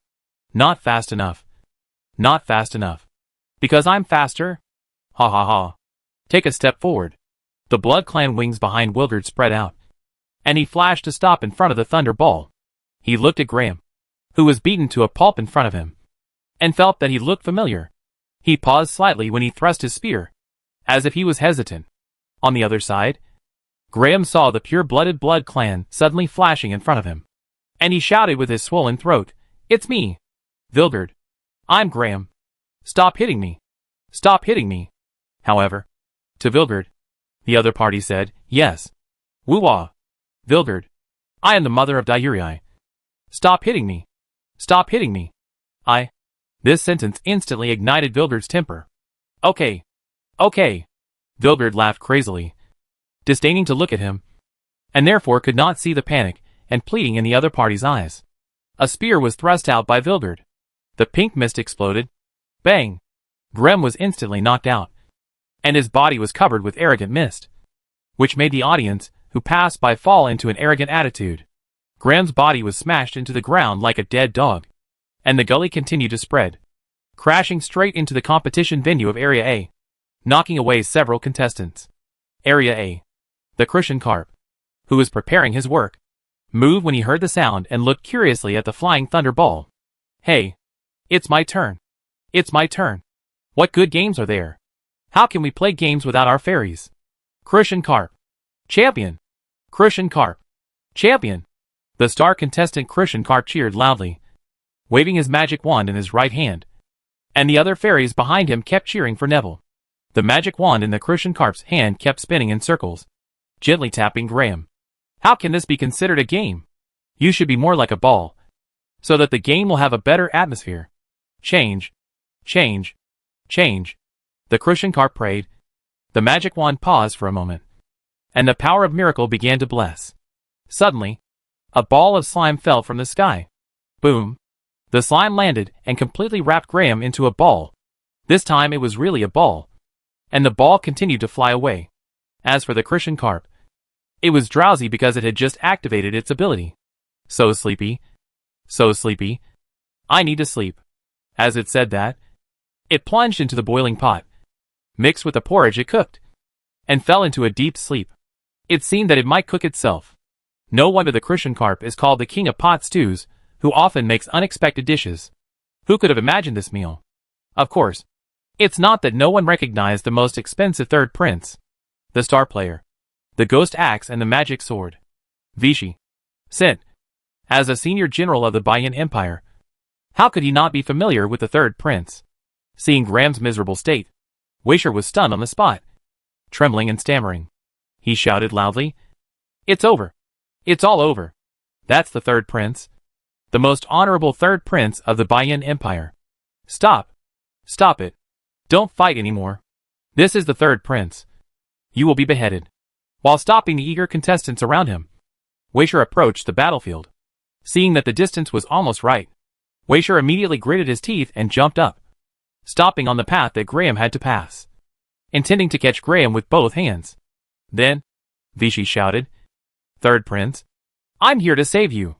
This spirit of facing death bravely gave Graham a glimmer of hope for liberation. Graham was so moved that he shed 2 lines of tears and sobbed. "You are worthy of being a senior general of the Bayan Empire. Even if I don't know your name now, I will definitely confer a title on you when I return. Hurry and save me." However, the leaping Vichy was soon touched by the mist of arrogance. He suddenly retracted his hands, then pulled out the kitchen knife from his waist and laughed crazily.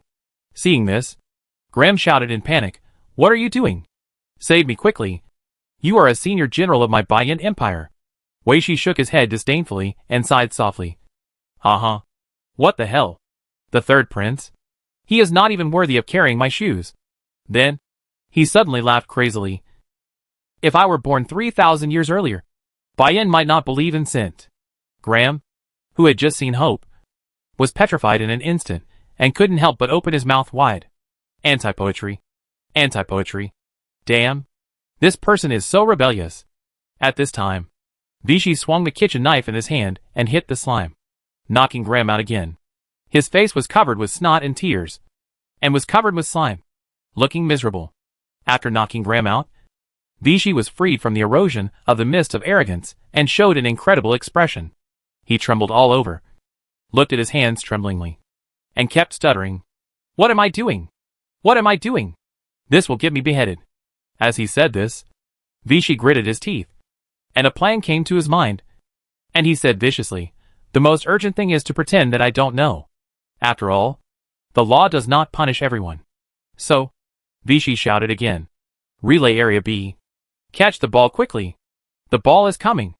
As he said this, Vichy showed an honest smile. Chapter 204 Chaos breaks out. On the judge's stage. "He's so miserable." Xiaomi Zhou sighed, turned around and looked at Grace, the source of holy light beside him. Just now, Grace caught a sneaky guy from below and was interrogating him. Grace was holding an old man with one hand and said in a flat tone, "I ask, you answer. You are going too far. You are going too far. That is the third prince, the most noble bloodline of our country. The third Prince Graham. Are you going to go to war with the Bayan Empire?" Grace frowned slightly, her tone suddenly heavy and cold.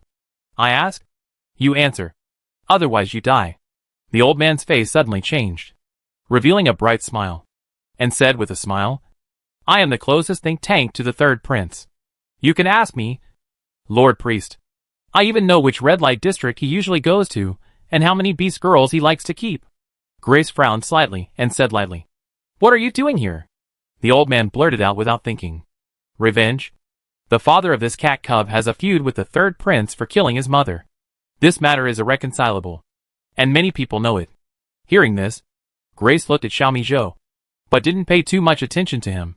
Instead, she asked other questions. "So you didn't know that the followers of the Chaos Association had sneaked into the competition venue?" "Chaos Association? What Chaos Association? Which one is the Chaos follower?" The old man being questioned was confused. Even Xiaomi Zhou and Elena were confused and didn't understand what happened. Grace heard this and threw away the old man in her hand, still with a calm attitude. Only her right hand was slightly clenched, indicating that Grace had already prepared for the battle. This ominous aura spread quietly and silently when the chaos occurred in the competition venue. It seemed that the field had been arranged from the beginning. In other words, everyone here is now in a battlefield created by other demigods. Fighting in the opponent's unique demigod domain is a very dangerous thing. And the opponent is a chaotic follower, naturally opposed to order. The area. When Graham was just beaten like a toy, Su Bei felt an ominous breath. At this moment, this feeling reached its peak. Su Bei's heart beat very fast, as if he had foreseen some danger, and subconsciously raised his right hand and gently placed it on his heart. Sensing danger is a talent unique to Jasmine, and it was also shared with Su Bei after the heart transplant. So, is Jasmine in danger? Or is he in danger? Su Bei threw the unfinished porridge in his hand aside and left the competition venue. He first felt Jasmine's exact location by touching the adventure team's ring. Right. Area B. Su Bei looked in the locked direction, and then followed the competition venue to look for Jasmine's trace. It wasn't until he was only a few hundred meters away from the mark that Su Bei saw Jasmine's trace. But that direction was surrounded by people, and it seemed that there was a star player. Su Bei matched the location with the task in his mind for a moment, and easily locked the other party's identity. That direction was Luminera. Su Bei moved towards that side, and indeed saw Jasmine talking to Luminera, although he didn't know when the two of them met. The closer Su Bei got, the more danger he could feel. Could it be that the danger came from Luminera? Su Bei instantly raised all his mind, and his aura completely locked onto Luminera. If the other party showed any unusual behavior, Su Bei would stop him even if it would expose his identity as the Demon King. Even though he was not in a good state at the moment, and his mind was not very clear. At this time, the Thunder Ball, carrying countless strange power fluctuations, fell near Luminera again. No, Su Bei's eyes caught the trajectory of the Thunder Ball, and it was not difficult to calculate that the Thunder Ball was hitting Luminera position. And because of the multiple passes and hits, the speed of the Thunder Ball became faster and faster, and the power wrapped on it became more and more fierce and complex. It can be regarded as a very dangerous forbidden magic. Therefore, fewer and fewer players dared to catch the ball now. And even peak awakeners, like Wilgard, needed to burst out all their strength to barely pass and hit it out. Just now was the last attack from Wilgard, which took almost all his strength to push the ball to the top. After passing the ball, Wilgard completely withdrew from the battlefield. This ball was extremely fast and powerful, and even Su Bei at his peak had to go all out. So was the danger from the Thunder Ball? Su Bei gritted his teeth and began to buff himself. This put even more pressure on his already overloaded brain. But the next second, Su Bei's attention shifted from the Thunder Ball to Luminera, not far away. There is a chef who is not famous. According to the information on the contestant's profile card, the opponent should be from the Mage Tower in the remote area, and he is one of the top mages in cooking. It is said that he is the best cook among the mages, and has the highest talent in magic among the chefs. The opponent's name seems to be Goth. Why did he appear there? What did he do there? That position will be affected by the Thunder Ball. So, what should the opponent do when he is within the attack range of the Thunder Ball? But at this moment, he was looking at Jasmine and laughed strangely. The danger completely enveloped Su Bei at this moment, making Su Bei's feet feel uncomfortable as if they were filled with shot put. Su Bei gritted his teeth and threw the playing cards without hesitation, hitting the ordinary chef named Goth. Exploding black smoke. The explosion attracted everyone's attention. But this is not over yet. In the next second, Su Bei immediately activated the common sense gloves, and then a trace of black blood flowed out of his eyes, and activated the modification. You will try your best to fall to the left. This was the setting he forced on Grimm. When he modified the setting, Su Bei covered his head in pain and couldn't help coughing and gasping. At the same time, Grimm was in a trance, thinking that he would definitely get no good results if he hit Luminera. So he gritted his teeth and rushed straight towards the black-robed old man on the left. I want to see who can stop me now. After 42 beatings, 42 kinds of power fluctuations, and 42 accelerations. At this moment, I am the strongest. Die! Chapter 205: A brief conversation between Luminera and Jasmine. White Rock Empire. Silver District 2. Food Festival Plaza. B District. Time goes back to an hour ago. Luminara greeted the tourists around her before the game started, and glanced at the audience inadvertently. Then her eyes paused for a moment, stopped at Jasmine, who was particularly depressed. And then she was stunned. So she stretched out her hand and said hello. Jasmine? Jasmine looked up when she heard the words. Her lips slightly curled up to outline a smile, raised her hand and waved, and said hello back. Luminara paused in her waving motion and smiled brightly in return. She could clearly feel that the other party's movements had lost their vitality. If she had to describe it, it would probably be that she suddenly felt that she had lost the meaning of life. Therefore, even though Luminara had not met Jasmine many times, she could feel how forced the other party's smile was. Luminara thought about it, took the initiative to disperse the crowd, and moved closer. She first looked around, and after noticing something, she took the initiative to ask, "Where are your friends?" Jasmine raised her head, a little surprised that Luminara would come over on her own initiative, and quickly smiled and responded, "Everyone is preparing for the competition. Jasmine was eliminated, so she can only wait here for everyone." Lumina showed a puzzled expression and asked in a positive tone, "I remember that family members or assistants are allowed to bring along to the competition." Hearing this, Jasmine dodged her eyes and responded. Jasmine said she wanted to stay alone for a while, so she sat here alone to cheer for everyone. And if you accompany as a family member, you can only accompany one person. But here you can cheer for everyone. Luminara smiled, and did not expect Jasmine to object. She sat next to Jasmine as if she was familiar with her, and turned her head to show an inquiring look. But soon, the inquiring look was withdrawn by her, and she turned to ask directly, "Are you having a conflict?" This question is so abrupt and unladylike. But she is Luminara. She never hides anything, rarely beats around the bush. She has never been synonymous with a lady. But this does not mean that she is not delicate. She can see the answer to many questions at a glance. She is different from Jasmine in that Jasmine has the mind of a little girl, and is always hesitant to speak because of concerns. But Luminara is completely the opposite. She only plays straight. Jasmine quickly denied and shook her head. No. No.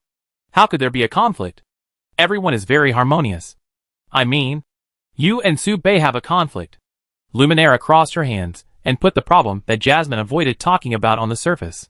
The question that Jasmine subconsciously avoided was exposed by Luminara. Just like the two of them lifted up the skirt of a loli and discussed the pattern of panties, which was really difficult to talk about. But once the topic was opened, it would be like a dam that could not be stopped.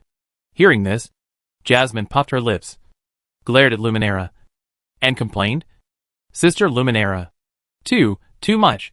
You can obviously see it and still ask me. But, is it really that obvious?" Sister Elena also said so. "But I don't think there's anything wrong with it, because I didn't have any conflicts with Mr. Sube, and I wasn't very sad, because Mr. Sube didn't do anything wrong." So, as expected of Jasmine language skills, Luminara knew every word after a series of words. But when they were connected, she felt a little unfamiliar. The niche text was suffocating.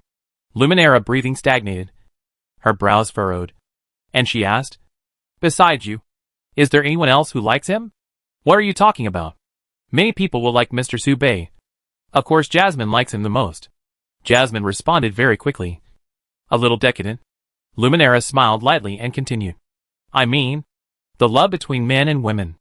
Jasmine and Luminara looked at each other, and her face began to turn red visibly.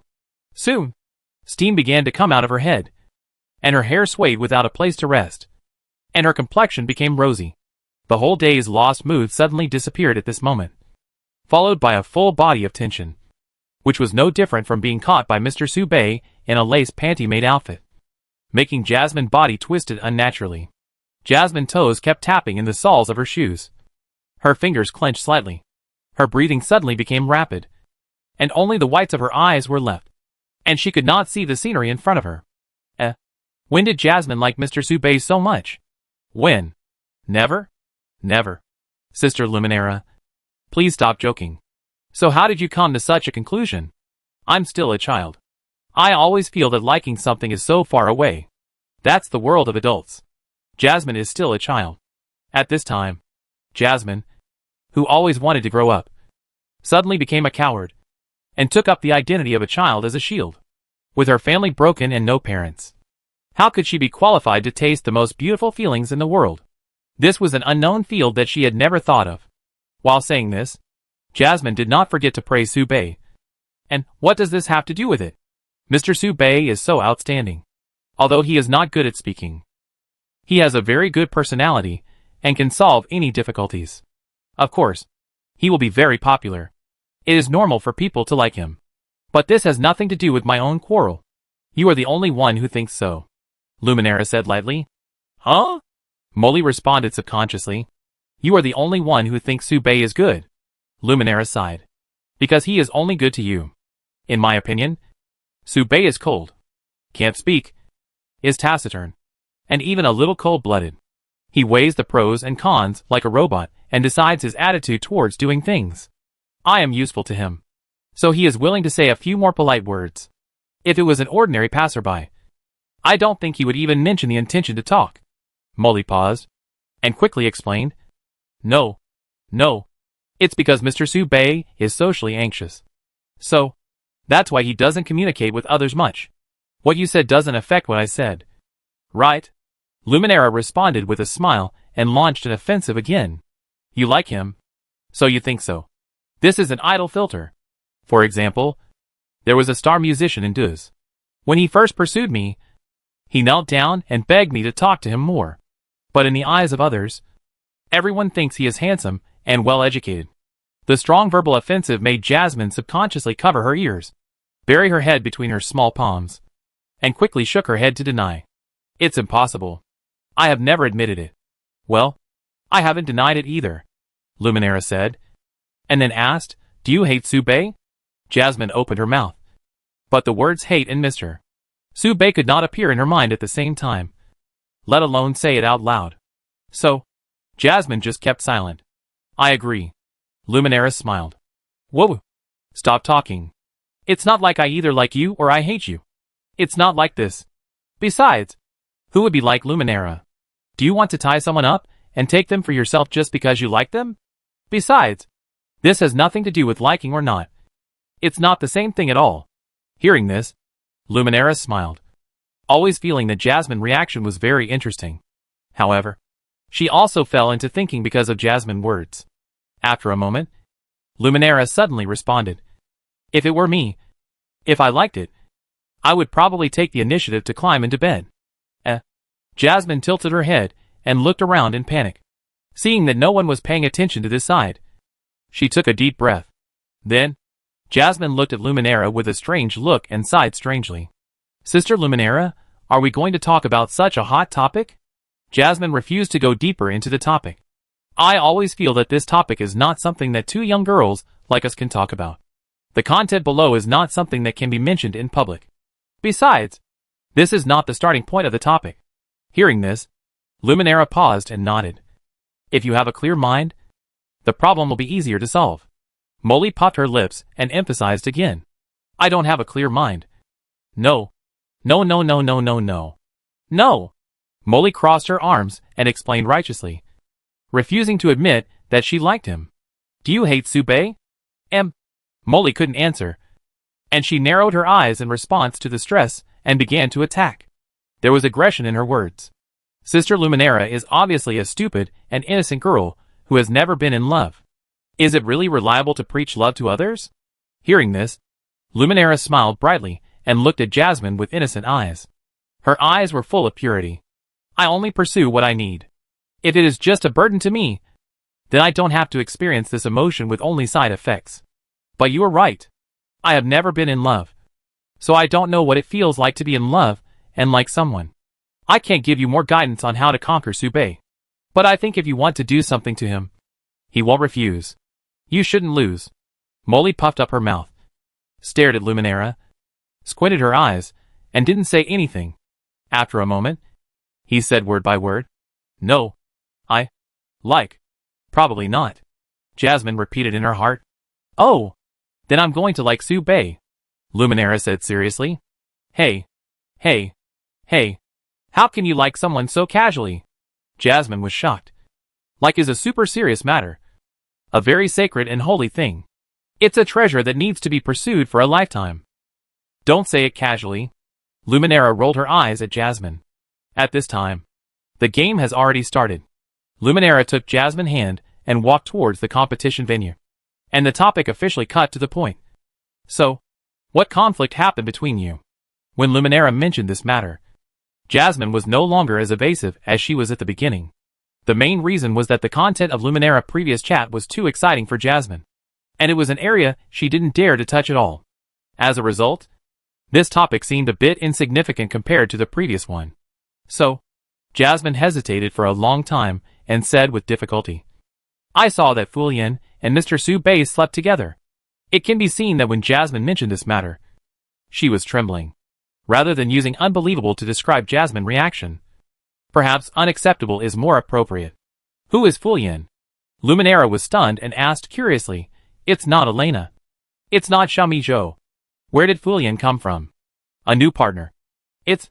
Jasmine thought about it, and did not mention the other party's identity as a demon in front of Luminara, and continued, It's a runaway girl who ran away from home and escaped marriage.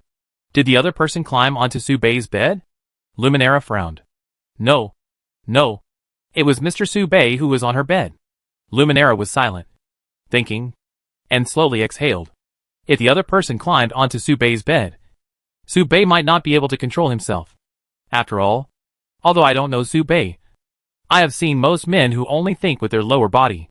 But if it was Su Bei who climbed onto the other person's bed, there must be a reason. Anyway, it might be a misunderstanding. Hearing this, Jasmine's eyes lit up slightly, emitting a little light. Perhaps Jasmine also had such a guess in her heart. But no one mentioned it, and she couldn't deceive her eyes.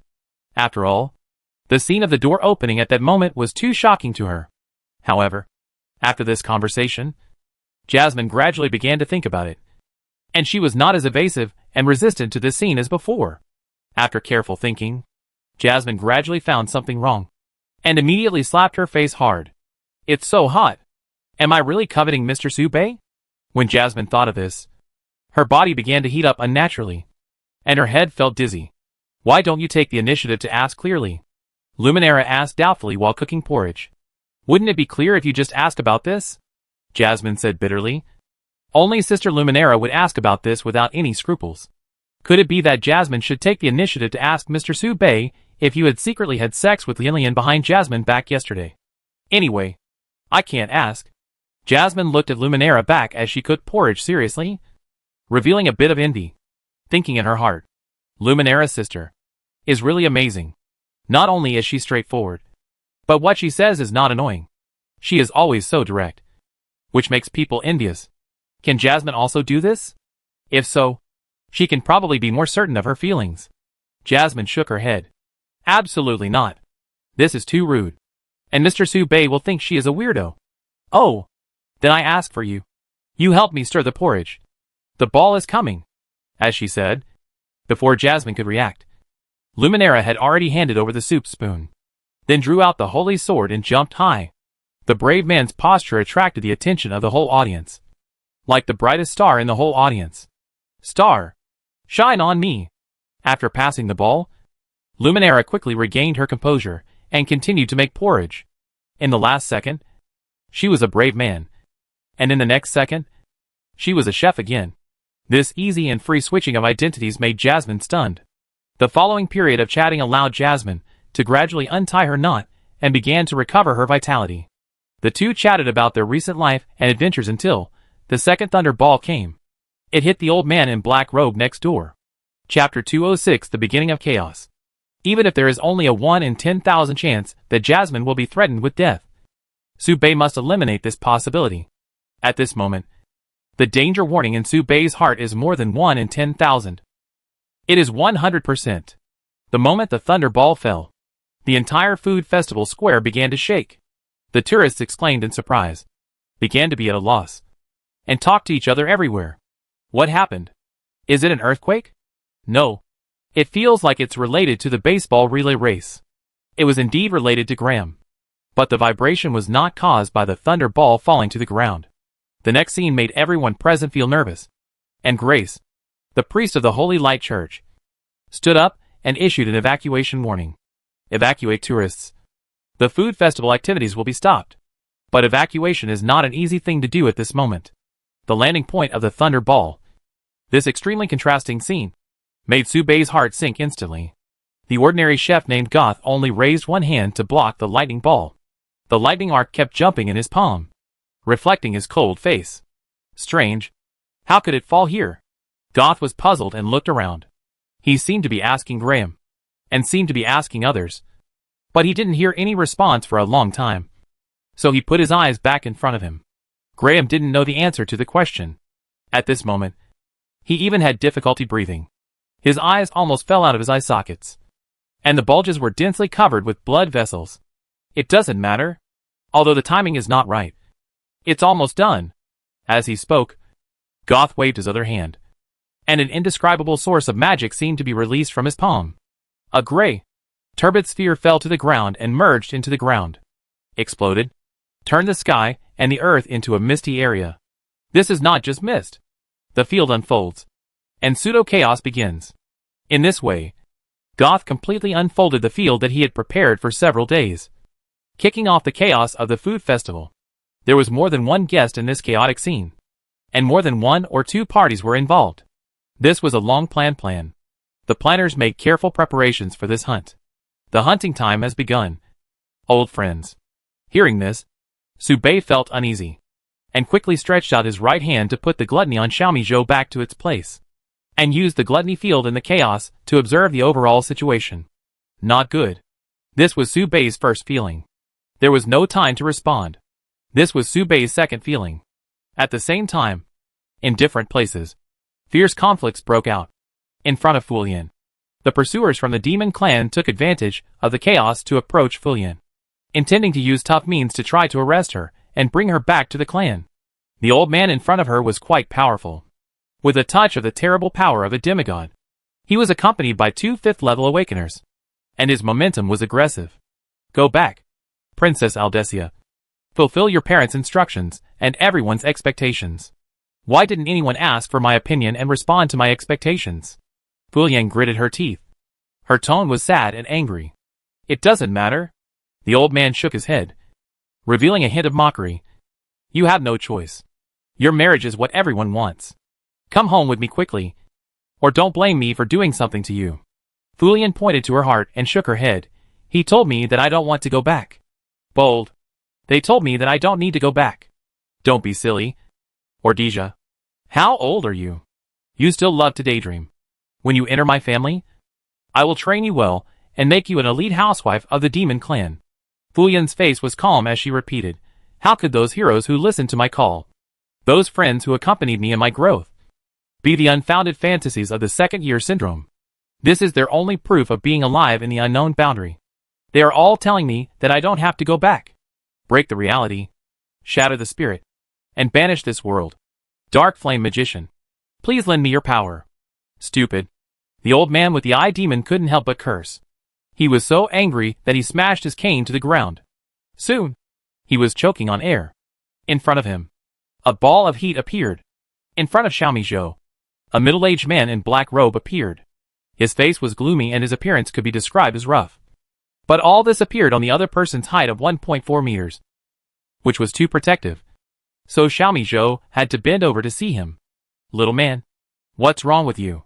Xiaomi Zhou drank his porridge and looked at him in confusion. Hearing this, the middle-aged man trembled with anger, looked over, and responded coldly, the head of the personal guard under the third prince. I have been ordered to arrest you.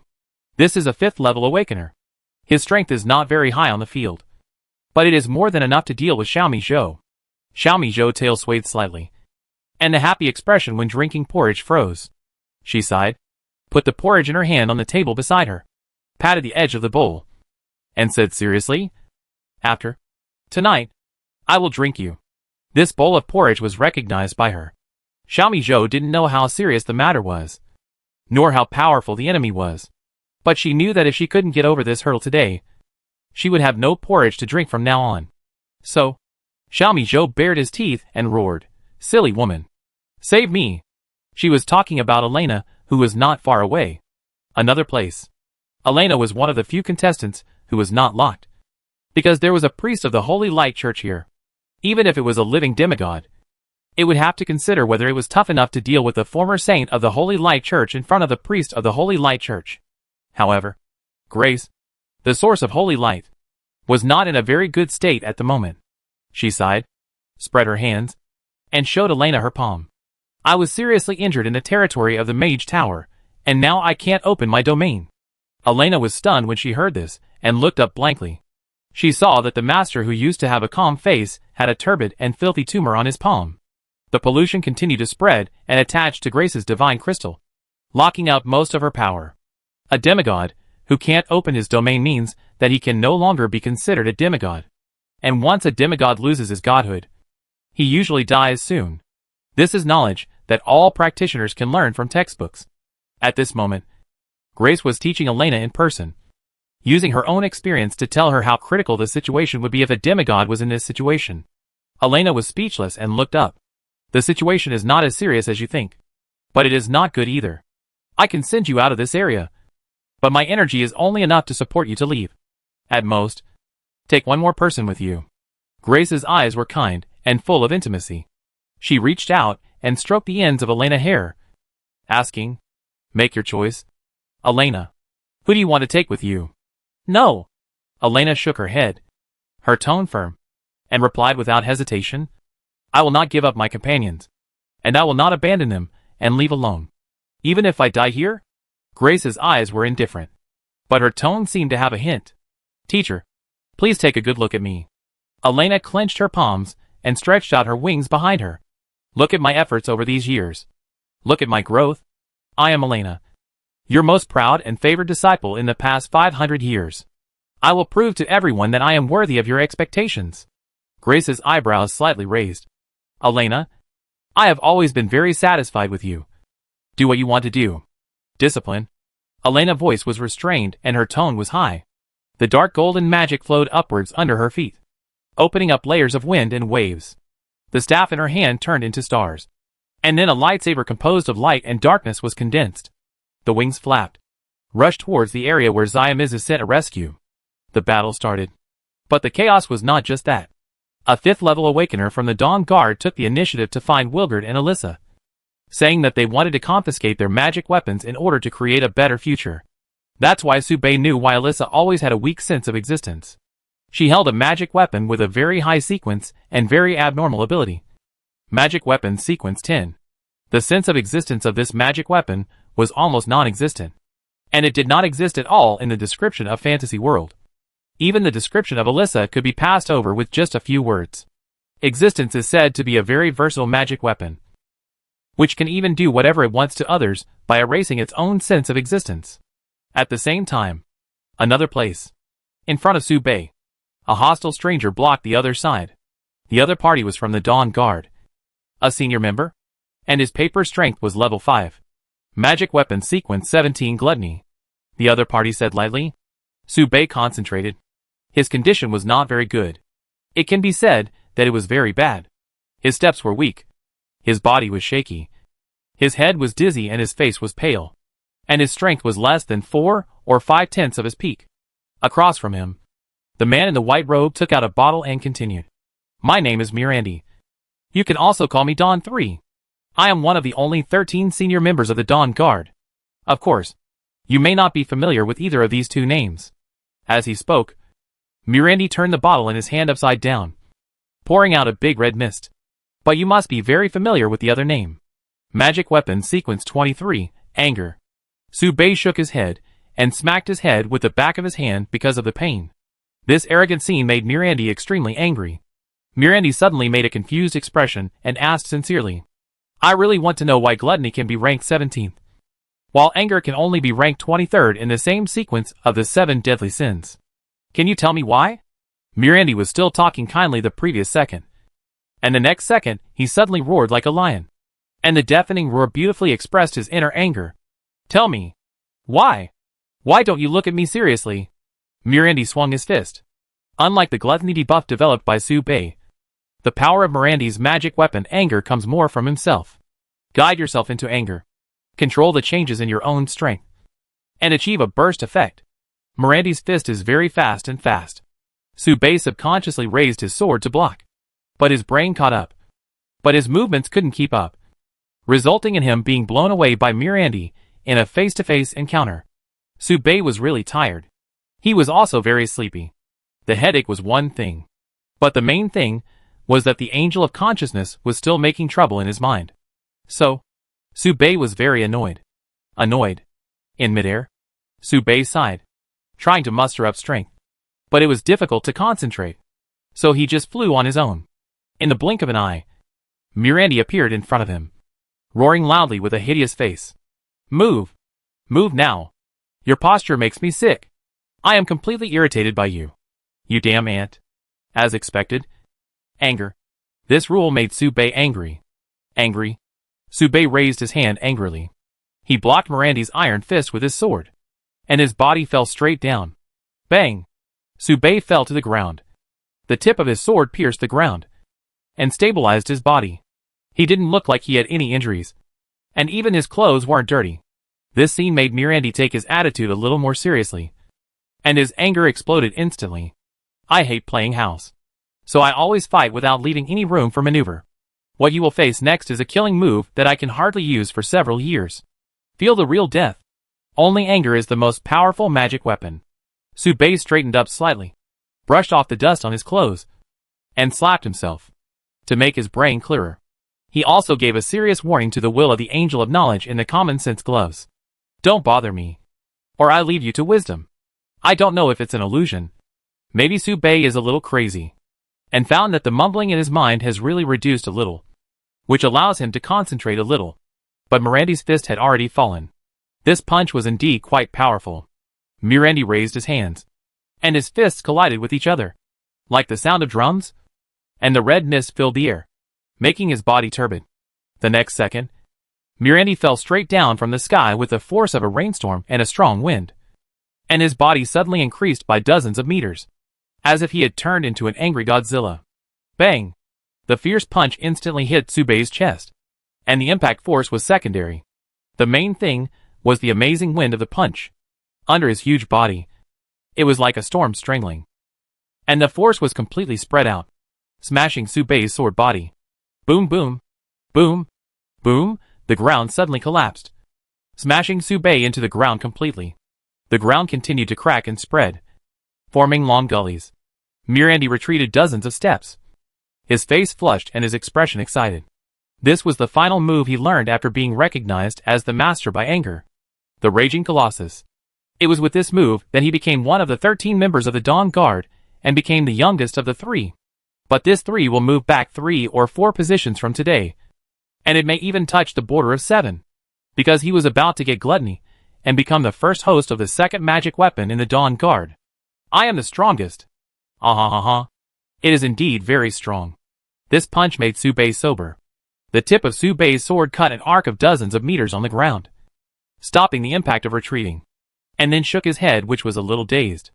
This punch made him feel much clearer, and he couldn't help but praise. This move is powerful. The smoke dissipated. You can see that Subei's eyes are clearer.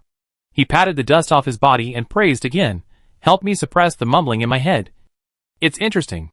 As he said that, Subei showed some joy. Is there anything better? Mirandy was stunned, and sweated all over his back in an instant. Am I scraping? Chapter 207 Awakening skills returned to the same. Mirandy's fist was heavy and powerful. The strong impact was transmitted to Subei's arms through the sword, which made Subei's arms numb and his head buzzing. It helped Subei to quiet down the messy voices in his head. This is much better than Subei slapping himself. Subei's condition is indeed not as good as before, but it is also compared to his previous self, even if it is weakened by 30% or 40%. Subei's physical fitness is still a Demon King body that has been amplified 3 times by the Demon King path. Compared with ordinary professions, it is indeed a bit too much. Seeing this, Mirandy roared, "This is Gluttony? Gluttony has such ability? This is impossible? This is impossible." The scene before him made Mirandy's heart unstable, and his anger suddenly reached its peak at this moment. At this moment, rage is not an adjective, because the anger completely ignited Mirandy's body. So that's it. So that's it. Seeing this, Gluttony suddenly made a sound. He didn't get the recognition of anger. He is not the host of anger. but just the user of anger. Sube couldn't figure out the difference between the user and the host. So he asked humbly, "Which one am I?" Gluttony said without hesitation, "You are my father." This was a problem for Sube. He just wanted to ask about something he didn't know much about. But Gluttony used this to show his situation. Sube was silent and speechless. "Brother, we are different from them. That guy is a puppet of anger. It seems that he is using anger. But in fact, he is the one being led by anger. And I am your trump card. Your most powerful right-hand man. You are not that useful." Sube retorted honestly. Now Gluttony fell silent. This sentence silenced Gluttony. But Gluttony thought about it carefully and realized that it was indeed the case. They haven't been together for a long time. Recently, Sube directly threw Gluttony to Xiaomi Zhou and ignored him. The latter also became Xiaomi Zhou's external brain. Fortunately, the silence and awkwardness of the two were quickly covered up by Mirandy's outburst. "Die. All of you. Lend me your power. Anger. Give me all your power. I want power." Mirandy's strong anger was like a volcanic eruption. At this moment, he used several kinds of modeled power. Characteristic fire. Fully released, Mirandy's anger was blessed with raging flames. Under the Colossus body, his body was like a flaming giant. Awakening skill. 7 wounds strangulation. The moment the words fell, a punch appeared first. 7 wounds. A total of 7 wounds. The first wound is a physical wound, which will make your body completely broken and suffer from burning pain. Mirandy roared angrily. This punch quickly cut into Sube's gap and hit him. The speed was much faster than before. Sube was in a trance and raised his sword to block. Boom! His body flew upside down. This punch hit Sube and flew into the air. Although it did not fall on Sube, it still caused physical damage to him. The pain and burning sensation was like ants biting Sube's body. It was not very painful, but it could not be ignored. And the blessing was not only the power of awakening skills, but also the rules of anger. This punch aroused the deepest anger in Sube's heart. Sube seemed to see Jasmine, who was struggling to eat, and take a beating not far away. So, Sube got angry. Awakening skill. Tongui. This was the first time Sube used Tongui in public. No special movement was made. Only a tiny black light condensed on Sube's sword handle. Like a dark flame. Mirandy's expression remained unchanged. And he was even more angry. He threw the second punch again. The second punch. Hurt your bones. Break it for me. The fist and the tip of the sword collided without making any noise or movement. This was his proud awakening skill. A set of combos. At the beginning, it was just the skin and bones that didn't hurt. But in the end, it would directly affect the opponent's heart and spirit. And finally it could directly shatter the soul. When this move was used, Mirandy's mind was filled with fragments of memories, like a revolving lantern. Thinking back to the days when he was looked down upon in school, he became even more angry. "Why do you see a revolving lantern again?" "I'm still nostalgic." Mirandy shook his head, unconsciously thinking of his travels around the world when he was young. And when he awakened, he obtained a special profession, the Soul Walker. For this, he also specially studied the fighting style of ancient professional fighters and learned many fighting skills. Today's battle is the beginning of his fame on the continent and his famous battle. Power. I want unparalleled power. A head shouted in the air. Passionate and slightly abrupt. In front of Sube, Mirandy only had 2 legs left to maintain a concrete posture. Standing there straight. And his upper body was completely smashed into slag. Sube put away his sword. Staggered. And poked the tip of the sword into the ground to support his body. His exhausted mental state fell to the bottom at this moment. This second use of Tongui made Sube understand this awakening skill more deeply. And he was more comfortable using it. The specific effect of Tongui is to burn the blood in the body. Transform the energy in the blood. And release it. In layman's terms, it is to exchange the blood bar for burst. Which is so simple and crude.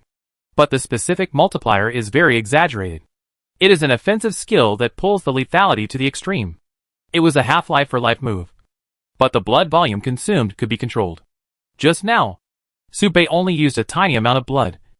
About 1/10. So the consumption was not large. And at this moment, his heart was beating constantly, generating new blood in his body, which would make up for the loss in a while. The blood supply capacity of a Demon King heart was still unquestionable. But Su Bei's damage mainly came from mental exhaustion. Su Bei took a small step forward, looked at the equipment that exploded after Mirandy died, and bent down. He picked up the bottle from it. At this time, Gluttony suddenly laughed. I am your father. Anger. You finally fell into my hands. Don't you have any family? Why are you trying to establish a relationship with me? Anger roared back arrogantly, and then straightened his posture towards Su Bei, saying softly, Hello, host. I am Anger. I beg you to let me be your main weapon, replacing the useless Gluttony. His ability is specifically reflected in group control, which does not have much blessing on you. But I can help you raise your own strength limit. Gluttony laughed. Haha. You idiot. Open your eyes and look at me carefully. What kind of thing am I now? He observed with anger and confusion. And soon, he was speechless, because he was thrown to Gluttony by Su Bei and merged into Gluttony's body.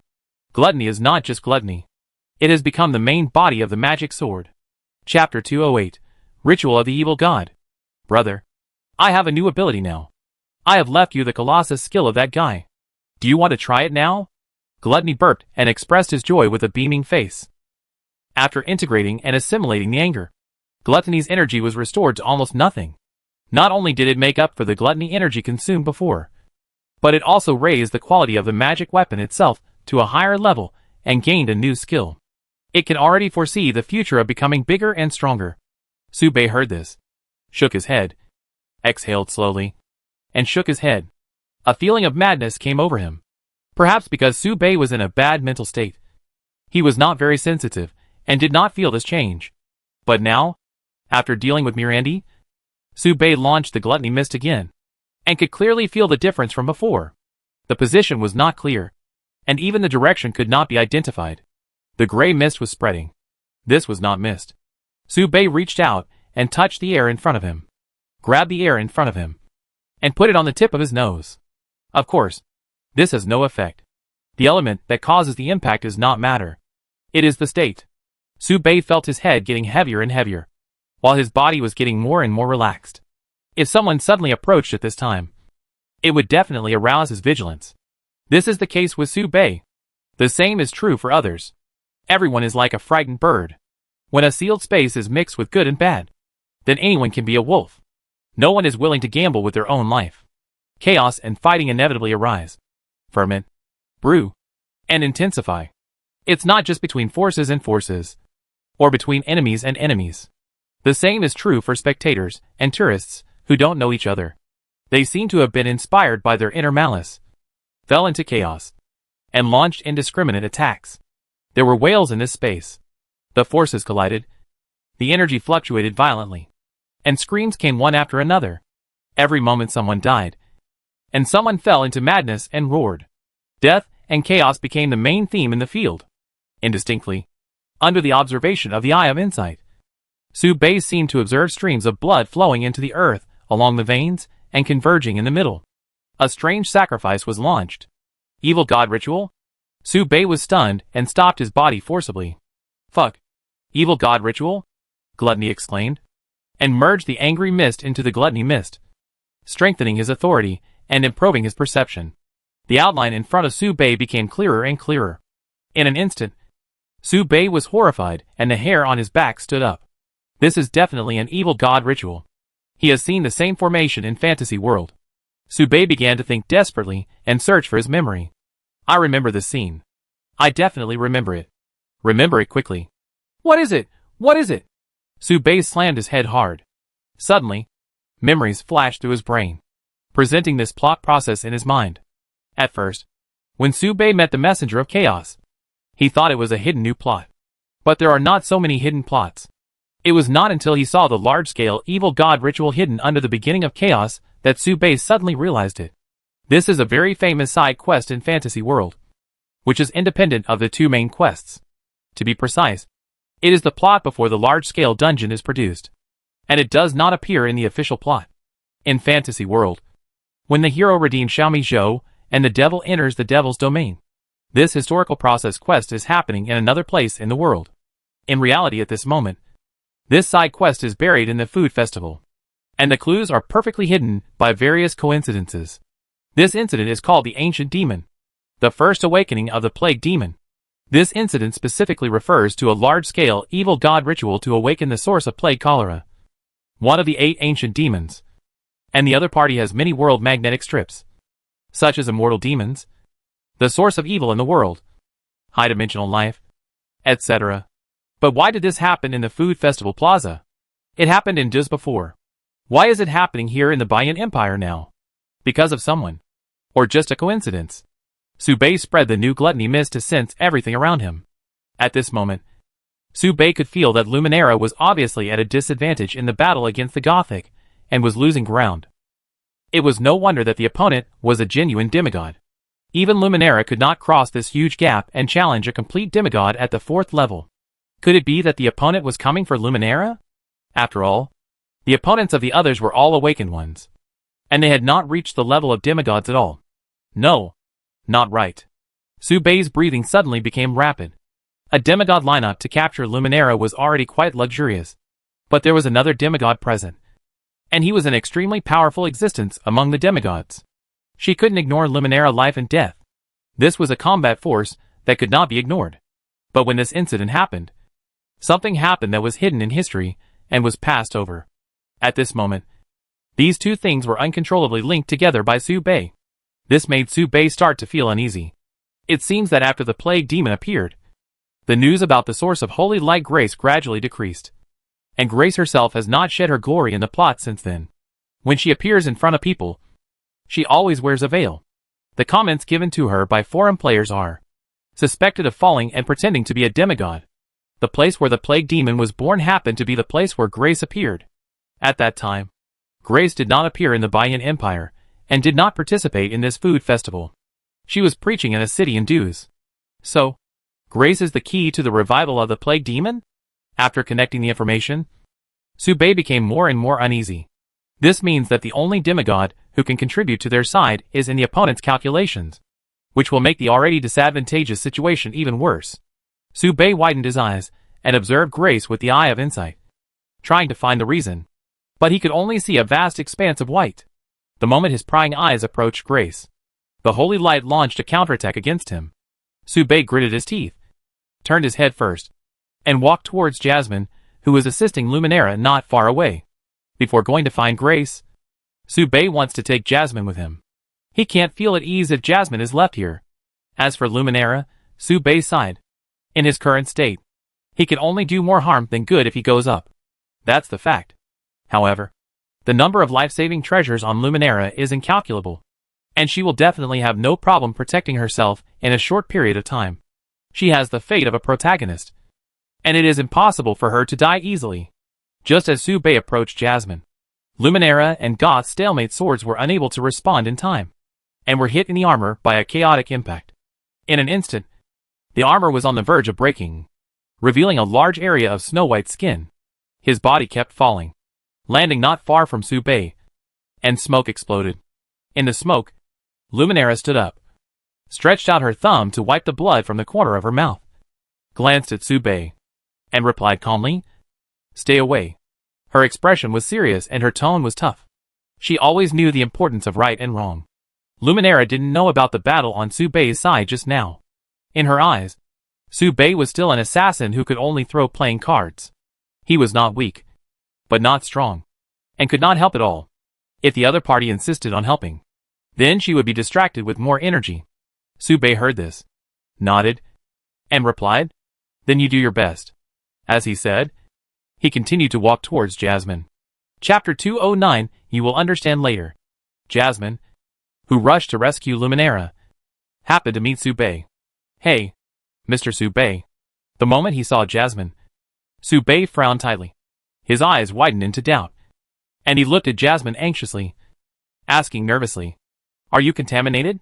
In front of Subei, Jasmine raised her eyes from time to time and looked at him with obvious evasion, as if she was a little hesitant and unbelievable.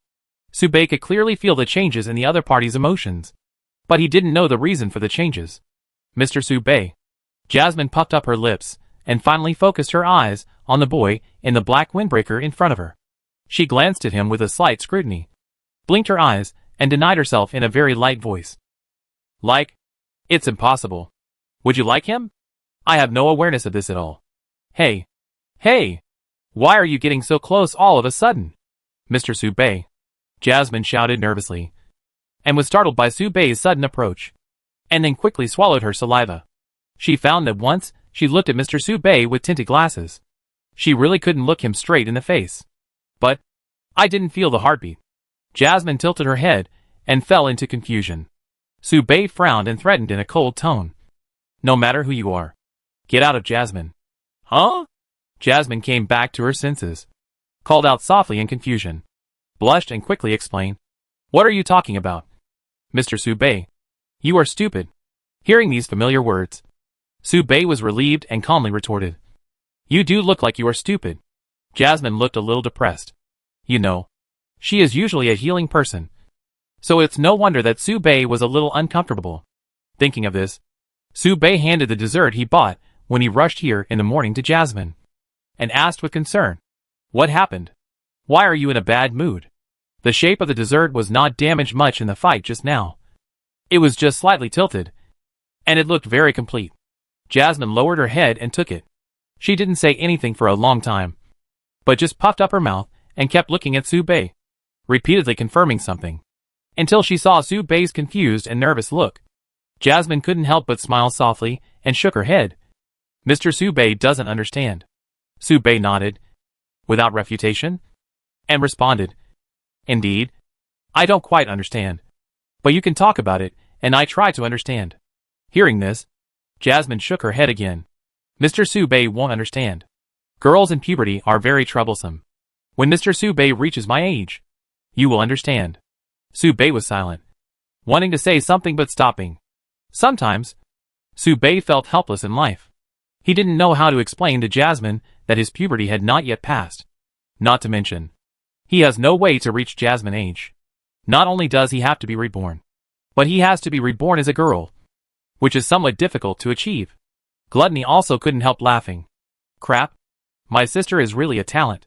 Thinking that time is a bit tight, Subei didn't say much nonsense, patted his back, and urged Jasmine. You come up. I move. We need to be faster. Time is short, and the task is heavy. It can be seen that Subei is really anxious. Jasmine hurriedly trotted forward, blushing without hesitation, and opened her hands to wrap around the other's neck. After Jasmine finished this action, she finally asked, Why are we in such a hurry, Mr. Subei? After thinking for a while, Jasmine looked at Luminara, who was being beaten with concern, and couldn't help but ask nervously, Are we going to help Sister Luminara? Subei shook his head. No need. Her health bar is very high. She won't die for a while. Mr. Subei, Jasmine puffed up her lips, poked the other's back, and said angrily, If it's so dangerous, we have to help. Subei shuddered, racked his brains to organize his words, and replied, It's hard for her to die, but we are dying soon. I will explain to you on the way. Soon. Jasmine was speechless, because the wind, whoosh, blew into her mouth. The words she was about to say turned into, Wow, wow, wow, wow. So Jasmine closed her mouth and leaned her head on Subei's back. No matter how dangerous the situation, Mr. Subei said, as long as he was by her side, she would always feel at ease. Jasmine, who was naive about love, couldn't tell what it felt like to like someone, but she knew that she couldn't leave Mr. Subei. As she spoke, Jasmine used both hands to hug Subei tighter, leaned against his back to avoid the oncoming wind, and asked nervously, Mr. Subei, what were you doing in Lilian's room this morning? For a long while, Jasmine didn't get a response. Mr. Subei? Mr. Subei. Jasmine was nervous and thought that Mr. Subei really did something unspeakable, so she quickly stuck her head out to observe Subei's reaction. As a result, she saw Mr. Subei being strangled by her hands, his eyes turning white as he was about to suffocate. She quickly loosened her hands, tremblingly grasped Subei's shoulders and shook them, and explained in a crying voice, Hey, hey, hey, hey. Mr. Subei. Wake up. Wake up. I didn't mean it. A moment. Subei shook his head and explained calmly, It's okay. It feels good. The slight feeling of suffocation just now made him feel much better, and he felt that his mind was clearer. However, this sentence sounded very wrong to Jasmine. Jasmine opened her mouth, blinked helplessly, and said blankly, Then can I hold it for a while? Mr. Subei? That's fine. Subei nodded. Mr. Subei, Jasmine shouted, her tone full of surprise and incomprehension. You are really broken. Subei nodded and responded honestly. Indeed. He is indeed broken. The power of the Angel of Knowledge is too overbearing. And the side effects are still obvious. The power of freedom still remained in him, which was a serious hidden wound. But his cross-channel conversation with Jasmine made Jasmine take several deep breaths, so that the air was filled with sweet fragrance, leaving only the sound of Jasmine's rapid breathing. She recalled the scene in the morning when she saw Subei tied up in Fulian's room, and the blood on Mr. Subei's chest, and swallowed hard again. It seemed that he had discovered something extraordinary. That's right. Mr. Subei is also an ordinary person, and it's not strange to have some strange habits. Hearing this, Subei blinked in confusion and turned back in confusion, looking at Jasmine's blushing face. She couldn't help but ask questions in her heart. Are you blushing like a bubble teapot? Chapter 210, First Meeting with Grace. After seeing Subei's reaction, Jasmine sipped her saliva. She wanted to ask several times to clarify, but she didn't know where to start. In the end, she could only pretend to understand and support, puffing her lips and saying in a muffled voice, Mr. Subei, if you really like these, you can ask Jasmine. You don't have to treat Jasmine as a child. Jasmine can try to learn. Lian is not familiar with Mr. Subei after all. He is not gentle. If she gets hurt, Jasmine stopped talking. It was one thing that she found it difficult to talk about, but she also felt that the topic was too perverted. So she buried her head in Subei's back and rubbed it. She felt too ashamed and gently hit Subei's back with her head. Pervert. Mr. Subei. This simple action brought a great shock to Subei, and made him confused for a moment. This soft, fragrant, and sticky creature. Is this a girl? Subei came back to his senses with difficulty, and didn't know how to respond. So he cut into Jasmine's previous question and gave an answer. There's something wrong with Fulian. Don't get close to her tonight. I take care of it. We're here. These two short words ended the conversation. Subei also quickly put Jasmine down and walked away from the two. I always feel that Jasmine seems to be more lovely when I meet her today. It reminded Subei of the uneasiness he felt when they first met. When he arrived at the judge's stage, he could feel that things were not going well here either. Ah! Help me. Help. Help. Help. Help.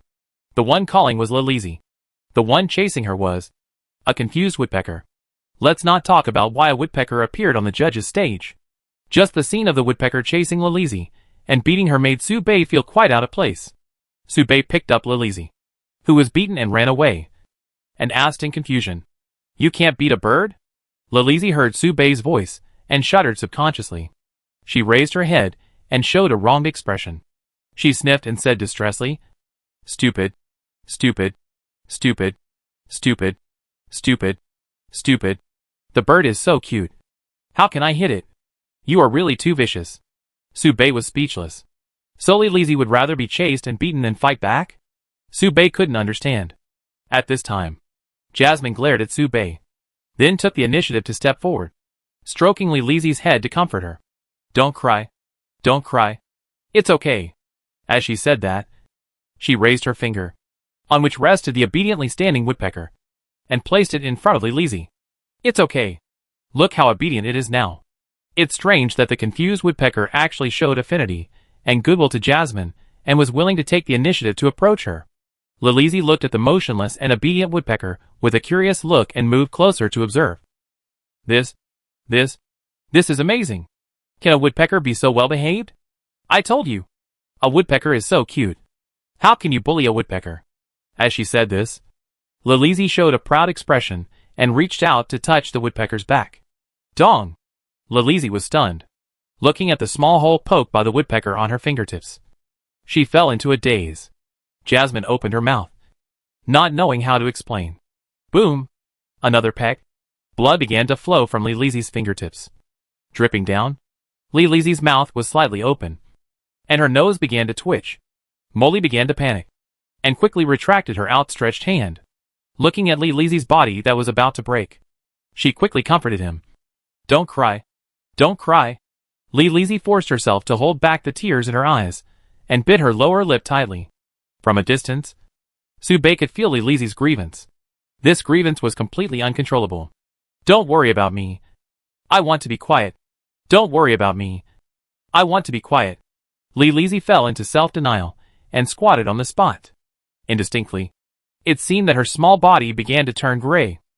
Bei really didn't plan to care about Li Lizi and continued to walk to the center with Jasmine. Just at this time, the green-skinned Wanson flew from a very far distance to the vicinity of Bei, hugged Xiao Na tightly in his arms, and did not let her suffer any unnecessary harm. Xiao Na, if you survive this time, will you marry me? Don't say such unlucky words. I won't die. You can die if you love yourself to death, Xiao Na said coldly. Okay. I will protect you. Even if I die, I will not let you die. I love you. The green-skinned Wanson unlocked his characteristics, suddenly burst out, and killed the enemy, leaving Bei with a slender back. Bei did not stay for long and continued to walk towards the center. Suddenly, a continuous fireball shot towards Bei from the air. It was an unknown enemy, probably because of the madness at the beginning of the chaos. The other party was not very clear in mind, and burst out with a level beyond the third level with the strength of the third level. Bei dodged the fireball lightly, and smashed the oncoming bubbles with his palm. This is the unique field at the beginning of chaos. People who fall into it will gradually become chaotic and sensitive based on their strength. Now the field has affected most of the second level. Even some third level people are not immune. As for the first level and ordinary people, they fell into uncontrollable chaos the moment the field was opened. The number of deaths gradually increased. Because there are so many people, there are many deaths. The number of people has dropped from nearly 100,000 at the beginning to less than 50,000 at this moment. Bei did not help the helpless people, but pulled Jasmine to the center of the judge's platform as quickly as possible. The judge's platform was very large. After all, there were many judges, but there was only one center, so it was very easy to find. Bei quickly arrived at the center of the judge's platform. He looked at Grace, who was sitting on the judge's platform with her eyes closed in thought, and fell into silence. At this moment, at this time, in such a dangerous situation, the other party could sit here indifferently and do nothing, which made many people angry and annoyed, and scolded the other party for inaction. But Bei would not think that the other party did nothing. At this time, noticing the gaze from the opposite side, Grace opened her eyes, revealing calm golden pupils. This was the first time Bei met Grace, the source of holy light. Grace looked like the most elegant and classical lady in the world. Her gestures made people feel that she was the spokesperson of the goddess of holy light, with mature and loving style characteristics. But the moment Grace opened her eyes, Bei could only see chaos, ominousness, and oncoming pollution. What kind of eyes were those? After the gold faded, the eyes were densely covered with small black dots. It seemed that they were crawling with dense insects. What do you want? Grace asked. Chapter 211 Grace's Problem. Bei took the initiative to look for Grace this time, just to see Grace's current condition, to see if he could heal her and let her help. Bei looked up. At a glance, Grace still looked like a holy and sacred follower of the holy light, and her aura was stable and long, which was the unique attribute of the Holy Light Church. Persistent, healing, and sacred, she was still the source of the holy light. Grace, one of the 4 great priests of the Holy Light Church, a pure lawful demigod. But after a closer look, Bei could see something was wrong, but he couldn't tell the specific reason. It was just a feeling. Mysterious. Perhaps the other party's state was not right, resulting in unstable breath, giving Bei such an illusion. Bei subconsciously wanted to activate the Eye of Insight to let himself see more clearly. But suddenly he was stunned. His body was tense. His body tensed up the moment he activated the Eye of Insight. His body was rejecting this action. How can a mortal spy on a demigod? This is a warning from the body.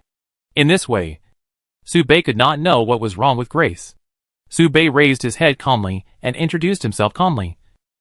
Bei, Elena adventure partner. At this time, Gluttony said something in his mind. Very softly. So softly that even Bei could not hear it clearly. Perhaps Bei's brain was too confused and could not process too much information for the time being. After hearing this, Grace sighed for a while and whispered to Bei, I remember you. You are Bei, the leader of the adventure team that Elena followed. She trusts you very much. but I don't remember it clearly. I'm afraid I've forgotten it. So I want to confirm it with you again. Su Bei nodded and said calmly, "It's me." Su Bei smiled politely. Not too stiffly. "Listen to me. Take Elena and your teammates with you. Go east. Don't look back. It's best to go east. If that doesn't work, other directions are also okay. Anyway, don't go west. The ceremony center is there." Grace said a lot of earnest words, like admonishing a child's parents. It can be seen that she cares about Su Bei very much. "Elena often mentions you. I don't want to make her sad." Su Bei nodded again without hesitation. "Okay. I leave now. We won't die." Immediately, Grace suddenly mentioned it again, as if on impulse, and said calmly, "Otherwise, you can also hide by my side. I will take care of you a little bit, so that you won't be affected." Su Bei was silent. After hesitating for a long time, Su Bei shook his head and refused. He seemed really reluctant. After thinking about it, he said his considerations. "I can't rely on your strength. Encountering danger is also a risk. This is our unique meaning. No. Today is different from the past. In the past, I would not say much. But today is too dangerous. Just stay by my side. We can talk about other things after surviving today." Su Bei pulled Jasmine and left without looking back. His body tense all the time. "Thank you. So, I will go to save my team first and come back later." Grace paused and reminded. "Hurry up. There are 3 or 4 demigods watching here secretly, and no one knows their purpose. You better come back to me quickly. If you are too far away, I can't take care of you." Su Bei gradually moved away from Grace. His tense body slowly relaxed. He breathed quickly and replied from a distance, "Okay. Bye, big sister." Molly waved goodbye. Su Bei was silent and clenched Molly's hand. This action made Molly feel a little uneasy. She held Su Bei's hand with her backhand, patted it gently, and said with concern, "What's wrong, Mr. Su Bei? Your expression is so solemn." "It's okay. Let's go first." "Let's go." Su Bei pulled Molly towards Elena and kept piecing together the threads in his mind. At the moment of leaving and turning around, Su Bei opened the eye of insight regardless of the warning of his body, and took the opportunity to glance at Grace. Naturally, the prying eyes could not escape Grace's vigilance. The moment Su Bei's eyes swept over Grace, she took the initiative to ask questions. "What?" "I want to ask. In which direction is Elena?" Su Bei asked doubtfully. Grace's doubtful expression disappeared, and she immediately pointed in a direction. Su Bei hurriedly turned back. He lowered his head and wiped the blood that had slipped from his eye sockets because of peeping at the demigod. Weird. So weird. Su Bei could not see anything. All he could see was golden light, and he could not see any details. He could only see Grace's expression more clearly, but he still saw some changes. Su Bei seemed to see Grace's face twitching slightly, as if she wanted to say something but couldn't. Her eyes were dull, and her lips kept opening and closing, combining the plot that Su Bei had experienced in Fantasy World. It may be possible to conclude that the other party was seriously injured. However, at this time, the words that Gluttony said slowly popped up from Su Bei's mind. "Her gluttonous desire for you is the most I have ever seen in my life." Su Bei was instantly horrified, and he unconsciously tightened his grip on Jasmine's hand, causing Jasmine to frown and cast a puzzled look. Su Bei's palms loosened slightly, and sweat began to form on his forehead. He didn't think that what Gluttony said had any extended meaning. Obviously, it was a literal meaning, and it could also be called appetite. If this is the case, combined with the phenomenon that Su Bei observed himself, then the problem is very serious. Su Bei planned for the worst. As a demigod, and a practitioner of divine nature, how could Grace have the appetite of a mortal? Then, there were only 2 possibilities. Her divinity was broken. She is not Grace. The first sentence was a guess suddenly spoken by Gluttony. The second sentence was the answer Su Bei got. She might still be Grace at present, but she will not be soon. The information given by the other party literally seemed to imply the same. "I remember you. I don't remember clearly. I'm afraid I forget." Su Bei would not be surprised if anyone said these words. But Grace is a demigod. How could a demigod brain not be able to process this information? He is the teammate of the other party's most beloved disciple Elena. Doesn't he even have the qualifications to ask the other party to remember? Perhaps. It's not that he doesn't want to remember, but that he will really forget. Then why did the other party force himself to leave his thoughts? He just wanted to eat him. Am I so delicious? Wait, Sube continued to dig into Grace, and couldn't help but think of a very terrifying thing. If there was not much left of Grace in this period, who was Grace in the later period of Fantasy World? Sube's breathing suddenly became rapid, and he recalled an important event in history. In the later period, Elena failed to practice divinity, and another divine practitioner of the Holy Light Church died in battle. And Grace became the only human container for the birth of the Holy Light Goddess. In the future, the Holy Light Goddess did indeed descend upon Grace. But what would happen if Grace was not Grace at all? What was the result of the birth of the Holy Light Goddess? So, what would be the final direction of that plot? Sube made a simple prediction. If Grace was not Grace, the Holy Light Goddess would definitely be passive once she was born, and might even fall because of it. So, what is Grace now? The game Fantasy World never mentioned even a little bit about this, because no one had ever completed it, and did not know the plot after the end. These plots may be about gods that have never appeared before. Sube exhaled. Perhaps he had discovered a shocking conspiracy behind the world in advance. This conspiracy has been hidden for 10 years, at least until Sube died after seeing the end, and it has not been dug out. At this moment, Sube's brain began to ache, and his face became paler. He was very concerned about the truth behind this matter, but his body obviously did not support him to continue thinking. Sube shook his head gently, threw out his thoughts, and did a simple sorting and summarization. As the boss of the early auxiliary branch and the main story of the hero in the later stage, one of the 8 demons in the ancient times, the abyss demon named Plague Demon. Its power can be described as the ceiling of the world. It is the boss that the hero adventure team spent 3 days and 3 nights to kill in the later stage. But at this moment, Sube began to suspect that the birth ceremony of Plague Demon was just a smokescreen to cover up the changes in Grace, the source of holy light. It was indeed covered up. In Fantasy World, this plot was not participated by the players, and was glossed over. Even the reality was involved in it. Today, everyone was attracted by a demigod in the Chaos Mission Organization. The beginning of the chaos in the field was particularly eye-catching at this time. Even sober people were busy with their own affairs, and had no time to think more. Perhaps, there were a very small number of people who could see through the beginning of the chaos, sober up, and keep themselves out of trouble, and distinguish the evil god ritual hidden under the fog. However, no one could have imagined that the evil god ritual was just a smokescreen. Everything was to plant a needle that would pierce the holy light in the future. Sube walked faster and faster, and hurried more and more. He looked up, looking at the several groups of people who were still entangled with Elena, threw Jasmine behind him, and chanted softly, "Buff." Then, Sube took a step forward.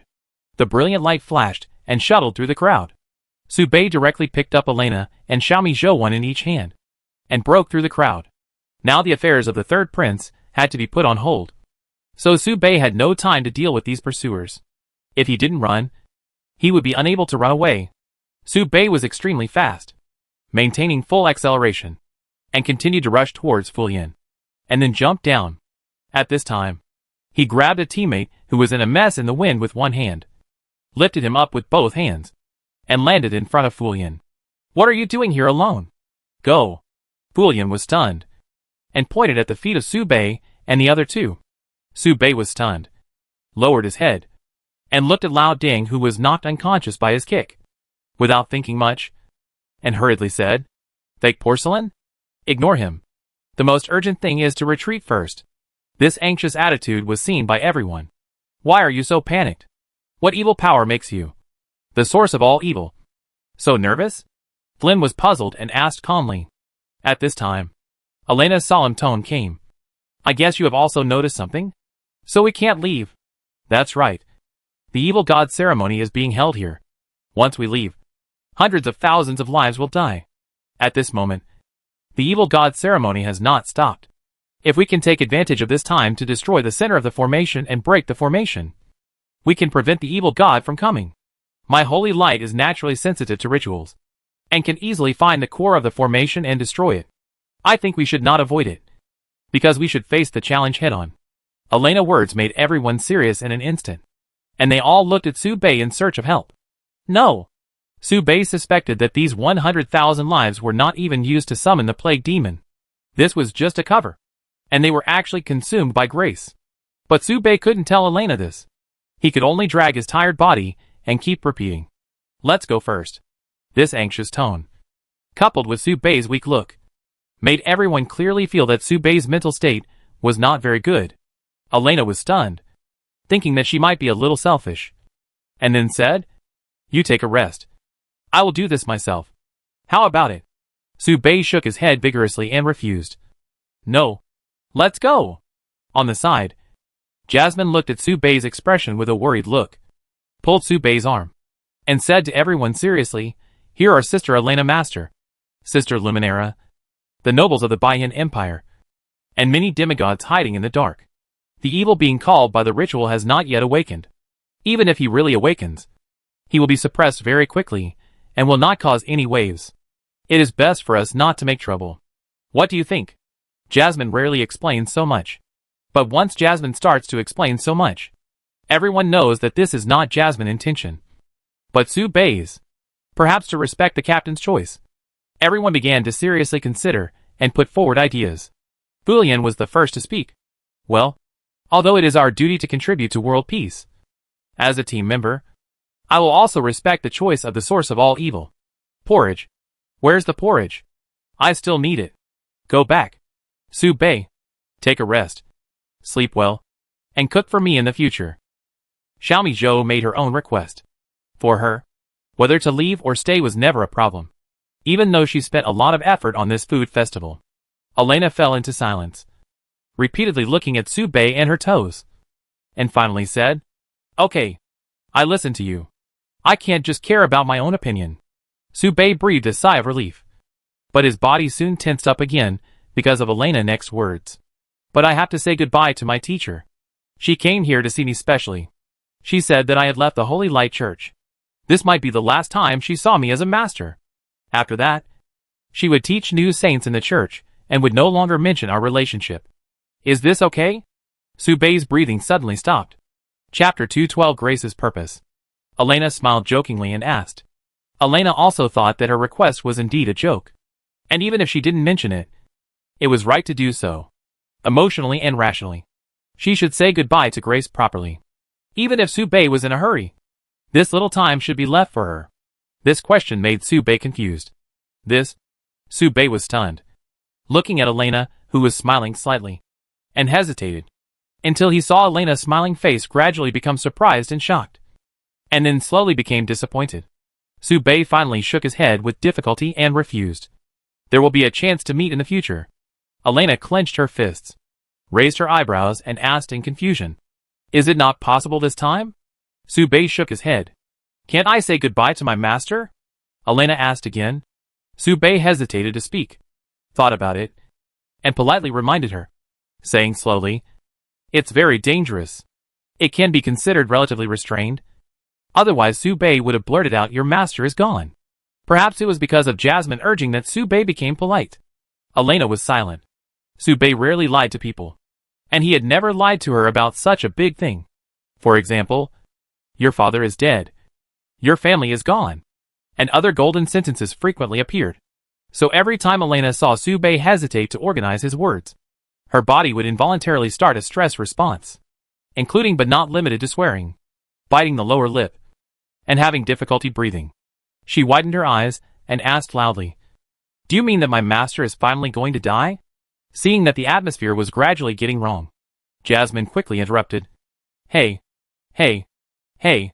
Sister Elena, Mr. Bei doesn't mean this, right? Of course I know that's not what I meant." Suddenly, Elena pointed to the right and said loudly, "After all, isn't my master here? With such a big person next to me, can't I just say goodbye properly?" She was still smiling at me. How could I just walk away without saying anything? Hearing this, Bei was stunned, slightly turned his head, and saw a smiling face close at hand. His body froze instantly, and his pupils slightly opened. This smiling face belongs to Grace. 10 minutes ago, Grace watched everything indifferently on the judge's stand, and suddenly thought of something and smiled. Interesting. It's obviously an adventure team. Why are you asking me about Elena's location? What did he see? What does he mean? Grace couldn't hold her breath and stood up. She raised a staff, and holy light shone on her body. With a wave of her hand, she restored countless ordinary people who were in chaos to normal, swept away the negative effects brought by countless fields, and purified the air. The people who were saved were grateful, and knelt on the ground devoutly to pray to the holy light and praise the goddess. It was a peaceful and quiet place, warm and pious. Grace approached Subei slowly, with slow steps and extremely fast speed. She approached in the blink of an eye, and the staff in her hand rose and fell, spreading the light of the holy light to the world. The holy light has mercy on the world, and evil and chaos are growing. I will not remain indifferent. The holy light always shines on you. Grace came all the way, and soon stopped beside everyone. At this moment, she stood not far from Subei, smiling and looking at Elena kindly. She glanced at Subei again inadvertently, revealing an unsatisfied look. Subei fell into silence, and was stunned again. When did Grace come?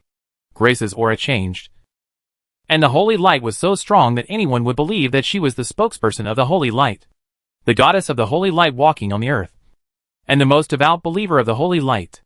Even gluttony reminded Subei in his mind. This woman's gluttonous desire for you has disappeared, and the anger aura is not there at all. It's strange. Did I make a mistake just now? How come there is such a contrast in such a short time? Subei looked at Grace after hearing this. At this time, Grace was smiling and asked Elena, "What are you talking about? I saw you guys were having a bad time from a distance, so I came to see you. Did you have a fight?" Although she was asking Elena, Grace was facing everyone. Her eyes kept moving, and finally stopped at Subei. It seemed like she wanted to remember these people. After doing all this, she finally looked at Elena. "We didn't quarrel." Jasmine waved her hand to explain, and pulled the millet porridge next to her. "No, we quarreled," Fulian also echoed. "Just discussing." Hearing this, Grace didn't say anything, just smiled and looked at Elena softly. Elena showed a little aggrieved expression, but didn't say much, but pursed her lips, and said goodbye to Grace seriously. "We didn't quarrel. Master, we are leaving. Let me say something to you now, and say goodbye now." Grace was stunned, her expression slightly solemn, and she said seriously, "Now?" Immediately, Grace sighed again. "With your qualifications, you should be able to feel that this place is caught in a large-scale, evil god ritual. I need to stay in charge of the overall situation, and cannot interrupt the field and ritual. I remember that your heart is always full of justice and beauty, and you are brave and happy to help others. If possible, I hope you can stay and help the teacher to delay the ritual from continuing. I will ensure your safety." I hope this word is used very well. In addition, this word was said by a teacher to her apprentice.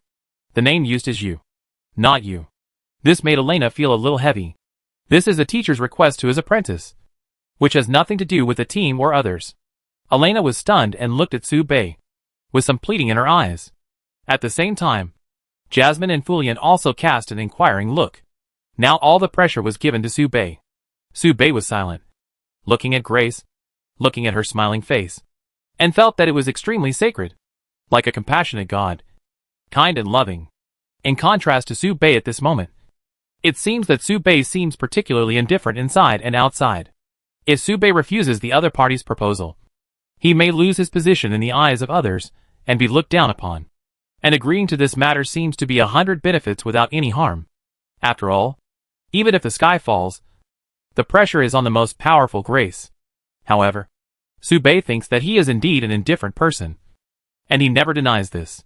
So, Subei did not hesitate, shook his head and refused. "No help. Let's go. Call the people you know, and go together." This was the decision Subei made, without even explaining the reason for his refusal. Everyone was stunned. Elena clenched her fists and said seriously, "You should tell me why you decided this way." Grace also turned her head and looked at Subei, smiling. "Indeed. Can you tell me the reason?" Subei said seriously, "I must be responsible for the lives of the team. I am in a very bad state now. I am physically exhausted and mentally tired. I am not suitable to continue fighting. We are a team. I can't leave you alone." Before Subei finished speaking, a pure white holy light that was almost condensed into substance fell and completely enveloped him. In the blink of an eye, The whispers of the Angel of Knowledge in Subei's brain were completely healed, leaving only a few scars left by freedom. What about now? Grace asked curiously. Subei clenched his fists, feeling his suddenly light body and completely relaxed mental state, and was a little confused. His brain was working rapidly, and he said seriously, "We are not strong enough to deal with the demigod. Even if my state is restored, I can't deal with the bad situation that will follow." Hearing this, Grace took out a poker card and handed it to Subei. Subei was stunned, looking at the spade 5 on it, and fell silent. This was the second poker card Subei had obtained, and it was obtained in such an incredible way. This was the collection of the demigod, and the gift given casually was a treasure that Subei could not refuse. At the same time, Elena had a staff in her hand. This was the Holy Metaphor Staff, an excellent weapon passed down from the Holy Light Church to this day. Subei looked over and subconsciously used the identification technique. Holy Metaphor Staff, excellent grade, enchanted, Holy Light Attribute Enhancement, features, Holy Light Affinity, increases the user's Holy Light Affinity by 50%. Fast casting, increases the user's casting speed. And low-level Holy Light skills do not need to be chanted. Lucky Enhancement, the released Holy Light skills have a chance to be upgraded by 1 level. Notes, the weapon is enchanted with the special skill Holy Metaphor Will. Holy Metaphor Will causes a 5-second baptism of Holy Light that does not distinguish between friend and foe. The higher the Holy Light affinity in the space, the higher the activity authority of the life form. Otherwise it will fall into control that cannot be released. Excellent weapons, even above the perfect level. This is a very powerful weapon, and each entry is an attribute that Elena needs very much. Looking at this staff, Elena couldn't help but exclaimed, staring at Grace with wide eyes. "Master, this was your favorite main hand weapon." Grace smiled slightly. "It used to be like this. It accompanied me for a long time. But now I can no longer use this weapon. But it suits you very well. You have to treat it well." Elena was speechless for a long time. On the side, Xiaomi Zhou had a bowl in his hand that made his wishes come true.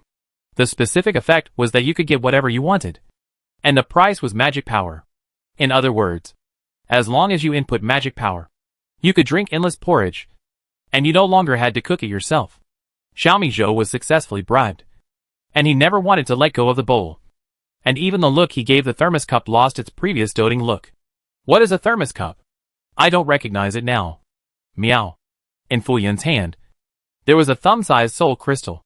As long as she held the crystal in front of her eyes, Fu Yan could clearly see the hero she summoned. Fu Yan repeatedly raised and lowered her hands, looking at the imaginary world. Breathing heavier, she couldn't refuse such a gift, even though she knew she couldn't pay it back. It was too precious. The price of a soul crystal was in short supply. Legend has it that a soul crystal can store a soul and achieve the supreme miracle of resurrection of the dead, even though no one has ever done such a thing. Just the rumor has driven the price of soul crystal to a sky-high price. And the small soul crystal in Fu Yan's hand is worth about half a mining area. In Jasmine's hand is a list of the old members of Friend who are still alive and living around the world, and the difficult life they are living now. She looked at the list and tears blurred her eyes instantly. There are many people on it who have helped her leave the capital, and only those old people who are loyal to Friend and follow Friend unswervingly would live such an undignified life, be homeless, and move far away from home. If she could get this list, she could provide some insignificant help to these old people in her own way. It was difficult for her to refuse this gift. At this time, Grace's voice sounded just when everyone was immersed in it. "If you are willing to help, these little things are yours." Subei clenched the poker cards, looked around, and saw the expressions of the people, and felt a little powerless. It seemed that no one could refuse the treasure they got. After all, even he could hardly refuse this new poker card. At this moment, there was a voice in Subei's heart that tempted. Agree to her. Maybe it was just a mistake before. How could such a good sister be a bad person? She is obviously everyone's caring sister. Yes, she is Elena Master, one of the 4 priests of the Holy Light Church. Even if she really has problems, there is no need to bribe us in this way. She should be a good person. She is a kind elder. This thought only appeared for a moment, and it made Subei shudder. No, these things can only be considered as yours if you are alive. Once you die, no matter what it is, it will no longer be important, and it will all return to the other party. Subei's eyes were cold, and he tightened the poker in his hand. Then he struggled and asked very calmly, "What will happen if I don't help?" "If you don't help, I will give you the gifts and send you away." Grace smiled and spoke kindly. At this moment, it has become an art. When this sentence fell, everyone's emotions were pushed to the peak, and it was completely decisive. She kept the hearts of everyone present, and Subei seemed to be surrounded by the tide, falling into the abyss, sinking deeper and deeper, as if he was about to completely lose himself. Subei breathed gently, looked at Grace, looked at her smiling eyes, and exhaled hard. Everyone was waiting for Subei's answer, pushing Subei deeper and deeper. At this time, Jasmine thought about it, gritted her teeth, and didn't look at the list. Instead, she put it behind her.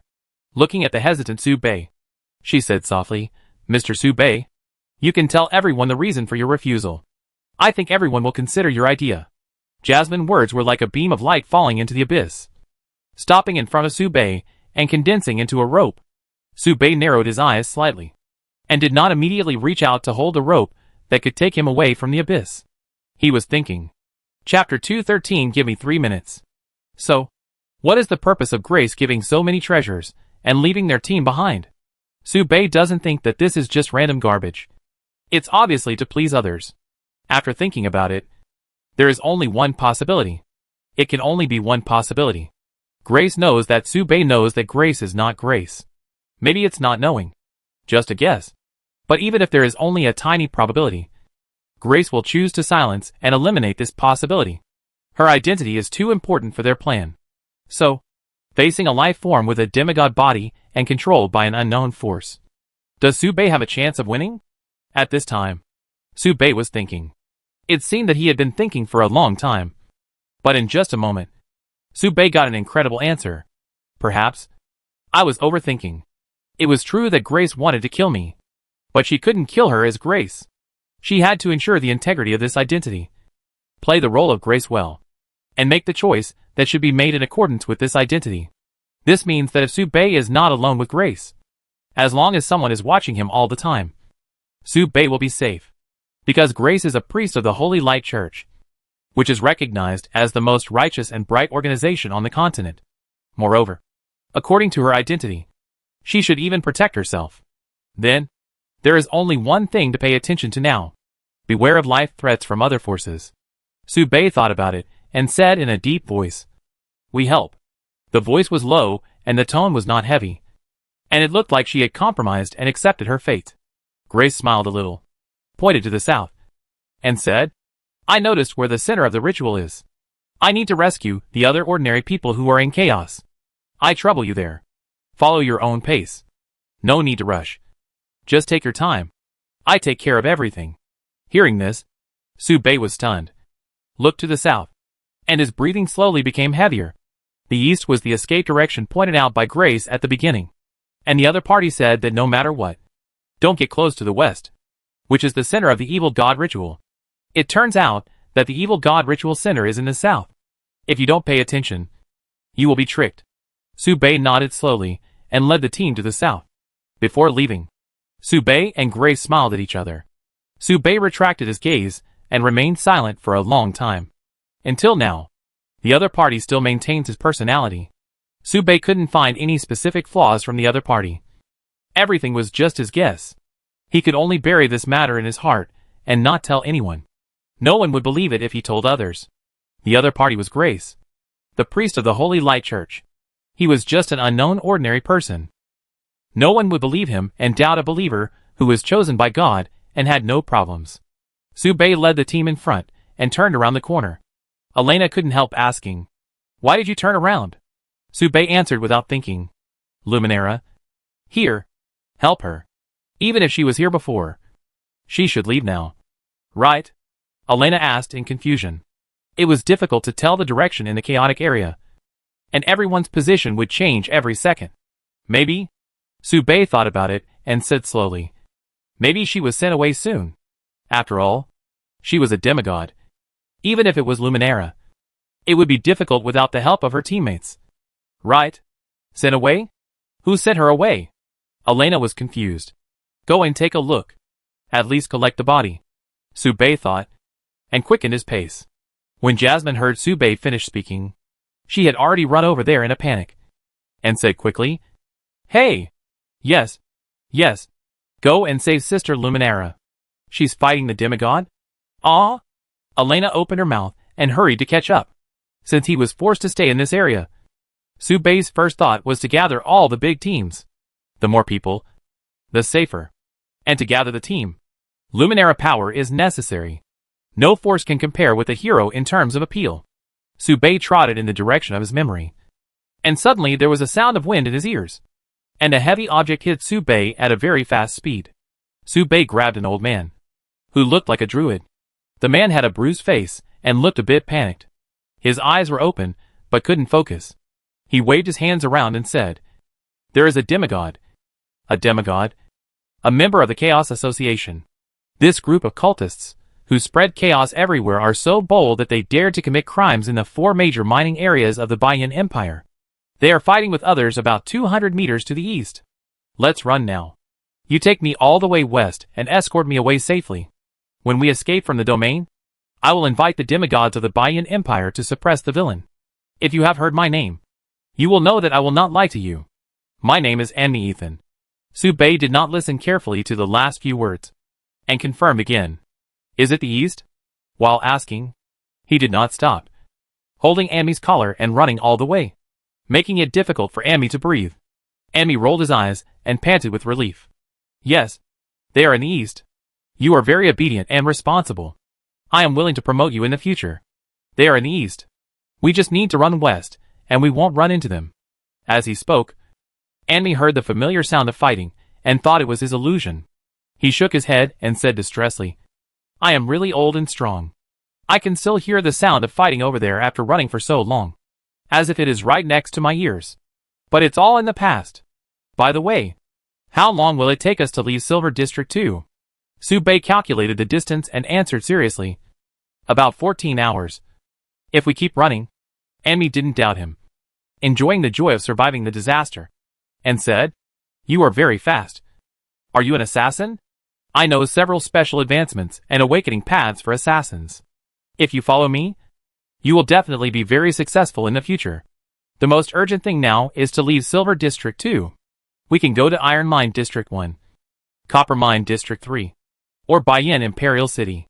Subei nodded, put Anmi aside, waved behind him, and said lightly, "Found it." Jasmine and the others stopped when they heard the sound. Anmi widened her blind eyes, looking around with some confusion. "What? Why did it stop? The fighting was so loud. I didn't expect the chaos to be so large this time. Where are we? Are we out of the city?" After leaving Anmi aside, Subei ignored her. Anmi was left to doubt her life alone. Subei looked up and looked at the battlefield ahead. Looking from a distance, Luminara was torn with several large and small scars on her body, panting, and her armor was changed. At a glance, the battlefield was littered with broken treasures, including life-saving treasures, portable formations, energy storage crystals, etc. There were also 4 sets of valuable armor. Although 4 sets of armor were broken, it seemed that Luminara was in better condition than expected.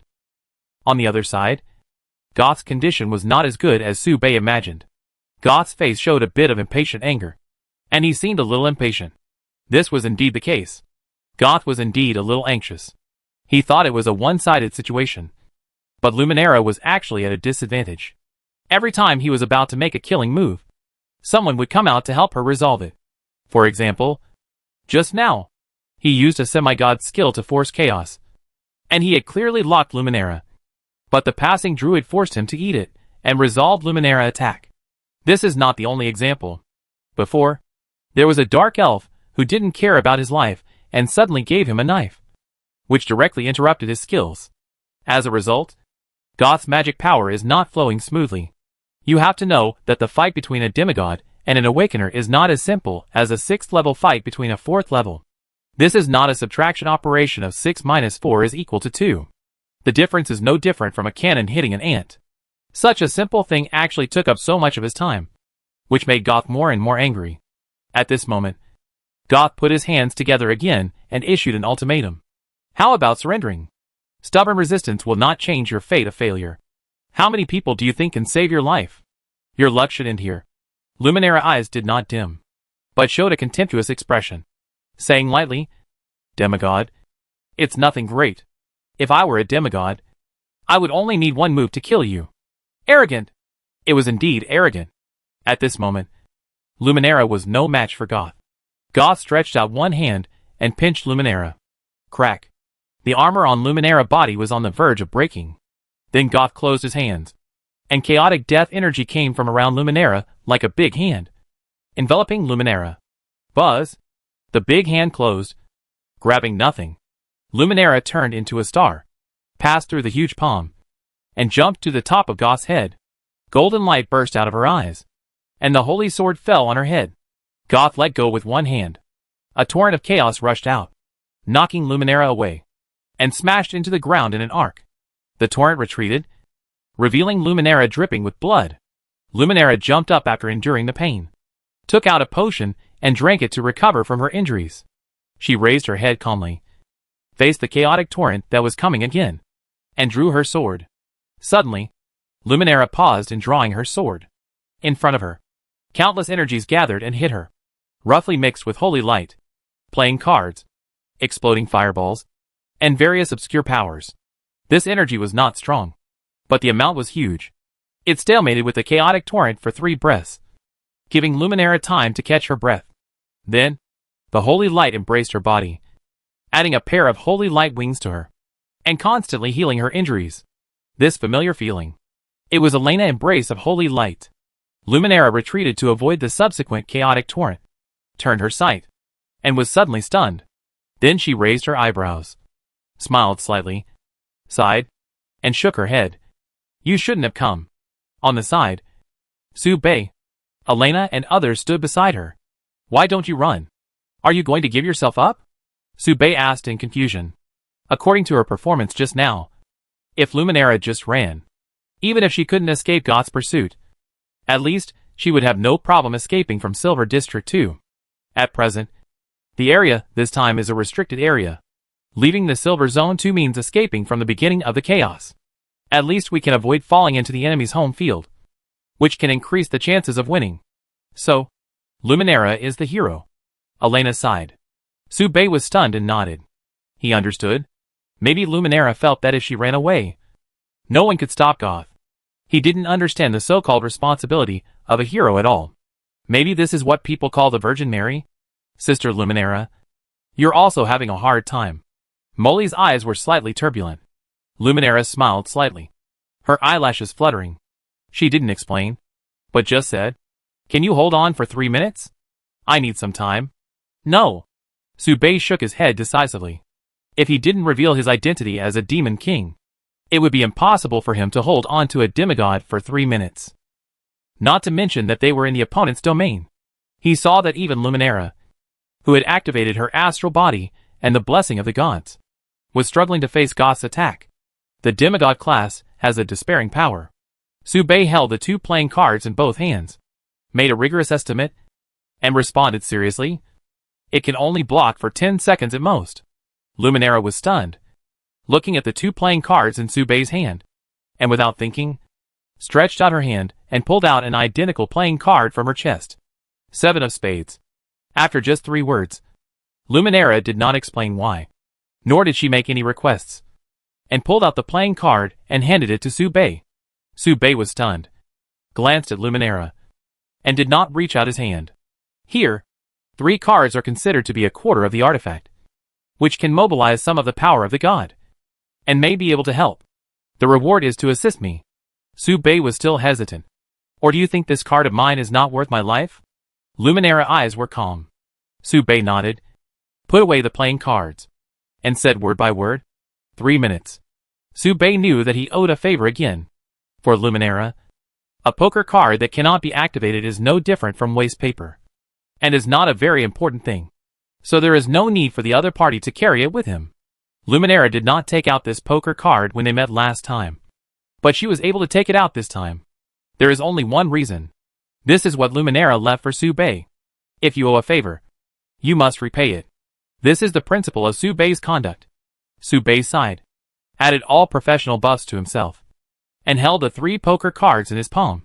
Last time, he held the magic sword and activated all the states to barely defeat the blue dragon demigod, who was in a wrong state. This time, he couldn't use the magic sword, but he replaced it with a quarter of the artifact and faced a complete chaotic god. It's hard to say which of the 2 battles is more stressful. However, it's good that it only lasts for 3 minutes. So it's not impossible to try. Before Su-Bei could adapt to the rhythm, Goth took the lead in launching an attack. A torrent of chaos rushed towards Su-Bei, and after just a glance, chaos began to occupy Su-Bei's mind. This was just a flat attack from Goth. Su-Bei closed his eyes to avoid the chaos, rubbed the poker cards with his right hand, and shot the cards out using the technique of scattering flowers. The difference between 3 cards and 1 card was revealed at this moment. This cannot be explained clearly by the threefold relationship. Specifically, the attack launched by Su-Bei carried some of the power of rules. The card shot out offset the power of the chaotic torrent, while stealing the chaos caused by the chaotic torrent.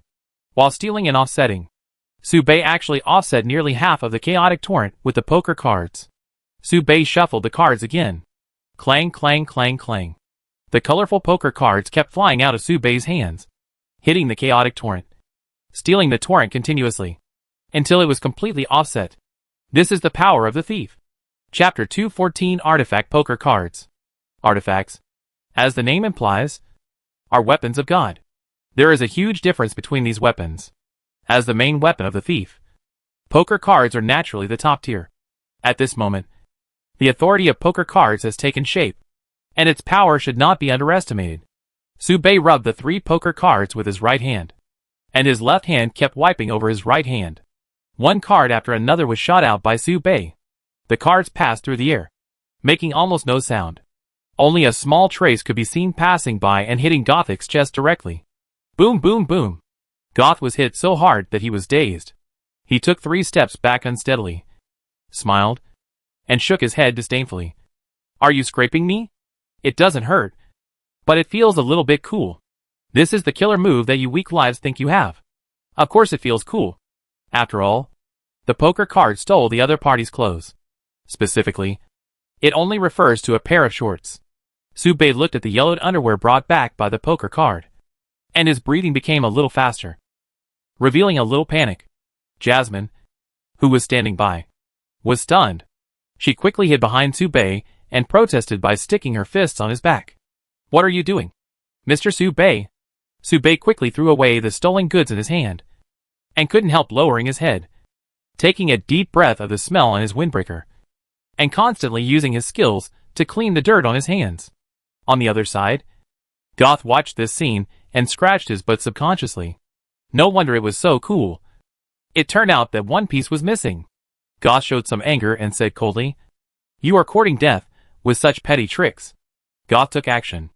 Unlike the dragon's attack method of combining physical and magic, Goth's offensive method was inclined to skills, which was considered a traditional magician. However, as a demigod, the skills he used casually were no longer considered skills, but rather a rule. The energy exploded instantly, and the surroundings were placed in a unique field created by Goth, which greatly suppressed the energy in the body. Su-Bei shook his head, and suddenly froze. Frowning, the shaking head movement turned into a nod. In an instant, Su-Bei performed a whole set of experimental movements, such as moving the left finger would turn into moving the right toe, moving the right finger would turn into sticking out the chest, and moving the left toe would make the head tilt to the left.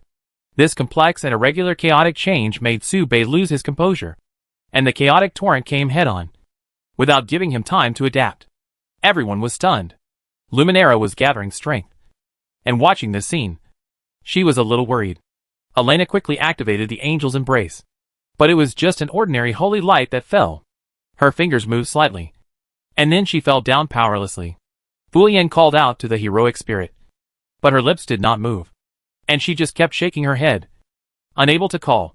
Xiaomi Zhou roared, and with the instinct of an animal, he quickly adapted to the chaotic body control and actually made a running movement. However, she was running behind him. The same was true for Jasmine. She should have stepped back and hid behind Su-Bei, but she actually took a step forward and stood in front of Su-Bei. The torrent came and hit Su-Bei and Jasmine. Su-Bei showed some nervousness and sighed. It seems that he can no longer hide his identity as the Demon King. He can only use the power of the Demon King to resist. However, at this time, a green light flashed, and an incredible figure appeared in front of Su Bei, revealing a face that was green to purple. No, no, no. I was running away. I didn't mean to come here. Stop it. Stop it. It kill people. I'm the Emperor Bai Yen. Are you crazy? Chaos. Gothic frowned. But he didn't slow down. Instead, he accelerated his attack, and all of it crashed into Ami's body. Su Bei was stunned, watching Ami's body fly backwards at a very fast speed, crashing into the ground, revealing a broken body, spitting blood. It hurts. It hurts. It hurts so much. Didn't we leave Silver District too? Why are you still here? You are going too far. Too far. I am almost 500 years old, and I still have to endure such a beating. Ami was beaten and flew out. His newly repaired eyes were not put to use yet. At this moment, his legs were broken, and there was not a single bone in his body intact. He collapsed in the distance, wailing constantly, looking very dangerous, and his breath was getting weaker and weaker. Soon, Ami's breathing gradually became weaker. I'm dying. Dying. Dying. I'm the Emperor Master Bai Yen. How dare you do this? Su Bei was silent, but Goth became more and more irritable, raised his hands again, and two chaotic torrents gathered and attacked again. It's always like this. Always like this. One after another. People come and go, and I can't kill them all. I'm tired of it. Buzz, two chaotic torrents rushed towards Su Bei, with greater power and momentum. At this moment, is there anyone who can help him? Maybe. But Su Bei doesn't need it. The time that Ami bought for Su Bei was enough for Su Bei to adapt to the changes in his body. And he used the common sense gloves to record and circle the common sense. Su Bei jumped high, hugged Jasmine with one hand, and rubbed 3 cards, throwing 3 bombs out. The turret was blocked by the bombs for a moment, and while the magic collision produced fluctuations, Su Bei's body kept changing and approached Goth. Su Bei changed his position in the air, throwing playing cards continuously from all directions, shooting at Goth, and constantly stealing things from him. Goth became more and more irritated. The harm he caused was secondary. The main thing was that he could crush it in one go. But he always let the other party struggle and escape, which made him very dissatisfied. Why is it so difficult to kill? A minute has passed, and I can't kill an awakened ant in a full minute. Goth raised his foot, and the chaos spread again, and the breath became colder. He raised one hand and blocked his face, spitting out word by word. Demigod skill chaos invasion. Attack. The voice seemed to come from the 9 nether hell, and it instantly rang in Su Bei's mind. Goth used the 3rd semi-god skill he released today, and he was determined to wipe out the ants that blocked his way. This move did not attack in the form of energy. Instead, it directly acted on the human brain. Su Bei's mind was in chaos, but the chaos was quickly suppressed by Su Bei. He shook his head and showed calm eyes. I'm used to brain confusion, compared with Goth's chaotic invasion, the Angel of Knowledge's common sense modification, and the free divine message pollution. The latter two are more advanced in terms of power than the former. Not long ago, the after effects of using the gloves of common sense were still tossing back and forth in his mind. He was not killed after being hit by star destroyers several times, and being attacked by cannons was not considered a severe beating. It can only be regarded as a major health check. Goth was stunned, looking at Su Bei's slightly red eyes. He showed a little confusion. Can you be a human? Chapter 215 Elena Invincible Heart. There is nothing wrong with Goth's decision, and it is not wrong to focus on Su Bei. But he used the wrong skills. Perhaps using the power of a demigod to violently crush Su Bei would be much more effective than this. At the same time, Elena and Fulian on the side are not dead. After they adapted to Goth's power, they began to assist Su Bei in defense. This is the first time Fulian showed her power in front of everyone. A light and a dark rose from both sides of Su Bei, and the holy light and the demonic breath bloomed at this moment. Even Luminara's sight was sucked away. 2 pairs of golden wings grew behind Elena, holding a holy sword, her black hair flying, and her eyes glowing with golden light. Fulian held the black flame in both hands, flapped her black wings, and strange patterns appeared on her body, like a tattoo, extending all the way to her right eye. And she sang softly, Heroic spirits from ancient times to the present. Who is willing to listen to my call? Help me. And kill the chaos. I am willing to offer you the tribute you need, and give you everything you need. In the dark, there seemed to be a discussion. And then a voice stood out from it, and resounded from Fu Yan's mind. The other party is a chaos god. So the Order, should intervene. However, the other party is a demigod. And your strength is too weak. You cannot bear the power I had when I was alive. So I am afraid you cannot kill him. The voice said carefully. You only need to hold him back for 3 minutes. Fu Yan responded calmly. Yes. I will provide great convenience. Afterwards, you need to go to the Temple of Order. Wipe the tombstone of the 17th Pope. And sprinkle the dust on the 16th Pope. This is what you need to give me in return. As the words fell, the aura of Fu Yan became mysterious. Fu Yan stretched out one hand, completely isolated the chaotic field here, and sat on the spot. I fight against the rules. You fight against the enemy. This is the power of Fu Yan. No matter what the enemy is, she can call on the heroic spirits who restrain the enemy to assist her in the battle. For this reason, she is also called the strongest assistant of the hero group by the players. The chaotic aura swayed, guided by the aura of Fu Yan, and all superimposed on her body. With the power of mortals, he blocked the power of the rules of the demigod. This gave Su Bei and Elena great convenience. You step aside. I go first. Elena took the brunt of the attack and planned to test the strength of the demigod alone. A few days ago, Grace gave Elena a special training and gave her a shocking comment that she was destined to be a demigod and a potential quasi-god. This gave Elena a great boost of confidence. At this time, Elena's strength had improved a lot compared to before. Her self-confidence had been greatly improved. And she also obtained an excellent weapon, which was incomparable to the time when she fought the Blue Dragon. She is no longer the Elena she once was. Character affinity. Fully liberated. At this moment, Elena completely merged with the surrounding environment, and rushed towards Goth with all her strength in a complete posture, like a dazzling little sun. Even Su Bei felt palpitations at this power, which could be called the ceiling below the demigod. In a breath, Elena rushed up, like the sun, with a terrifying momentum. In 2 breaths, Elena stopped. The light on her body was swallowed by the darkness, and her body was stopped by Goth's hand, revealing a stunned expression. In 3 breaths, Elena flew back at an extremely fast speed, faster than the speed of a full-speed sprint. Elena fell down.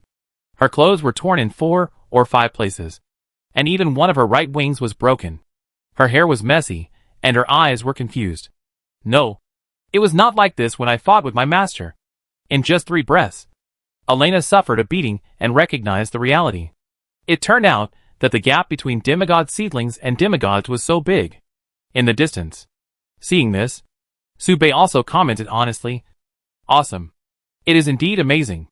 Being able to fight a demigod with a 4th level awakener and withstand a direct attack from the opponent without dying can be regarded as a genius among 10,000. Not to mention that Elena's current condition is not that bad. Just 3 or 4 fatal injuries.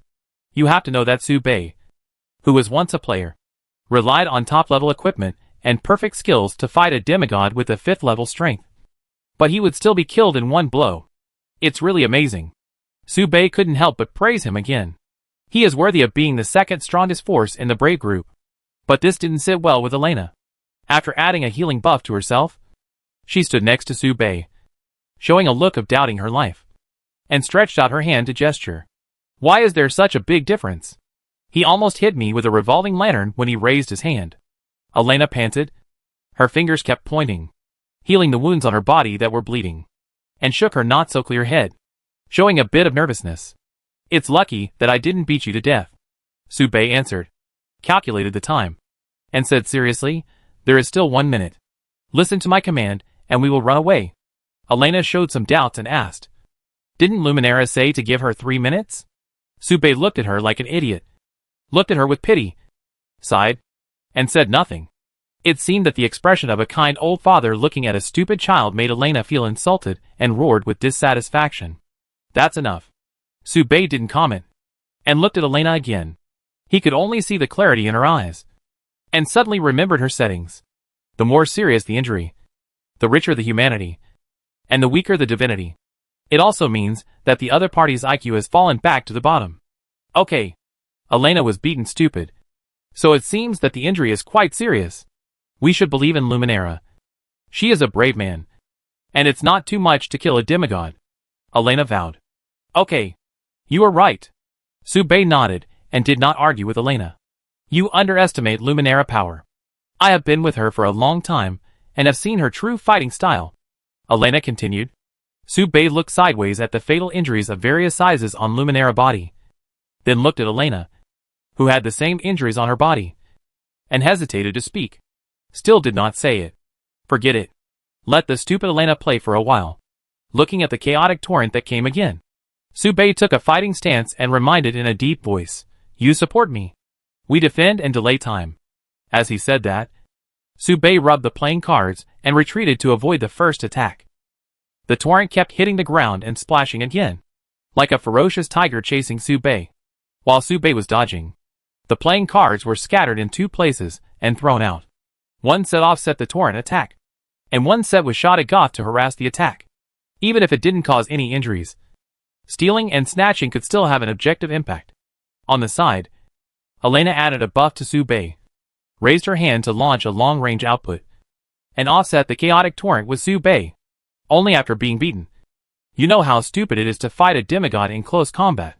The two of them, one on the left and one on the right, kept delaying Goth's offensive, wasting time, and occasionally supporting each other, barely maintaining the situation. Time passed quietly. At this moment, Luminera finished charging. A ray of light surged from behind the two. Chapter 216 Luminera Killer Move. Light. The endless light. Like a candied hawse. Bursts of light on a line. Very bright. Subei commented sincerely. This comment made Elena feel a little speechless. Luminera tried her best to accumulate strength to chop out the big move, but she could only get a comment of, very bright. The holy sword would have to hide in the toilet and cry when hearing this. But this sword can only be described as bright, and any other words are not good enough. To describe it more accurately, Subei thought it was like a large light bulb, and at this moment, the light bulb was even brighter. Get out of the way. I can't control the strength, Luminera roared, reminding Subei and the others. Subei dodged without thinking, revealing a pair of slightly regretful eyes, and sighed, with such a long pre-swing. Can you hit anyone? This is indeed the case. Luminera watched Goth run away without looking back, and almost suffocated herself to death. At this time, Luminera held the large holy sword in both hands, her face flushed by the power of the holy sword, and she shouted hoarsely, Stop him! Subei and Elena did not move at all. After a while, Subei realized that Luminera was talking to him. He turned his head in surprise, poked his nose, and hesitated to speak, showing some disbelief. The doubt in his eyes seemed to be asking, You want me to stop a demigod under the pressure of your sword? Is this reasonable? Obviously unreasonable. Subei held Elena, who was a little upset, and shook his head. He then looked sideways and met Luminera from eyes, and couldn't help sighing. He could only keep throwing playing cards to stop Goth's steps. Annoying. Annoying. Annoying! Goth shouted, and the vast magic power was released as if it was free, turning into a big hand, sweeping towards Subei. He pressed Subei and Elena to the ground, unable to move. He noticed the opponent's movements as early as when Luminera's sword just started. At this moment, he did not stop, retreated to a distance beyond Luminera attack range, and looked over there in confusion. Strange. After being hit for so long, do you still have enough magic power to use this move? Goth didn't know if he could take this move, but only a fool would take it.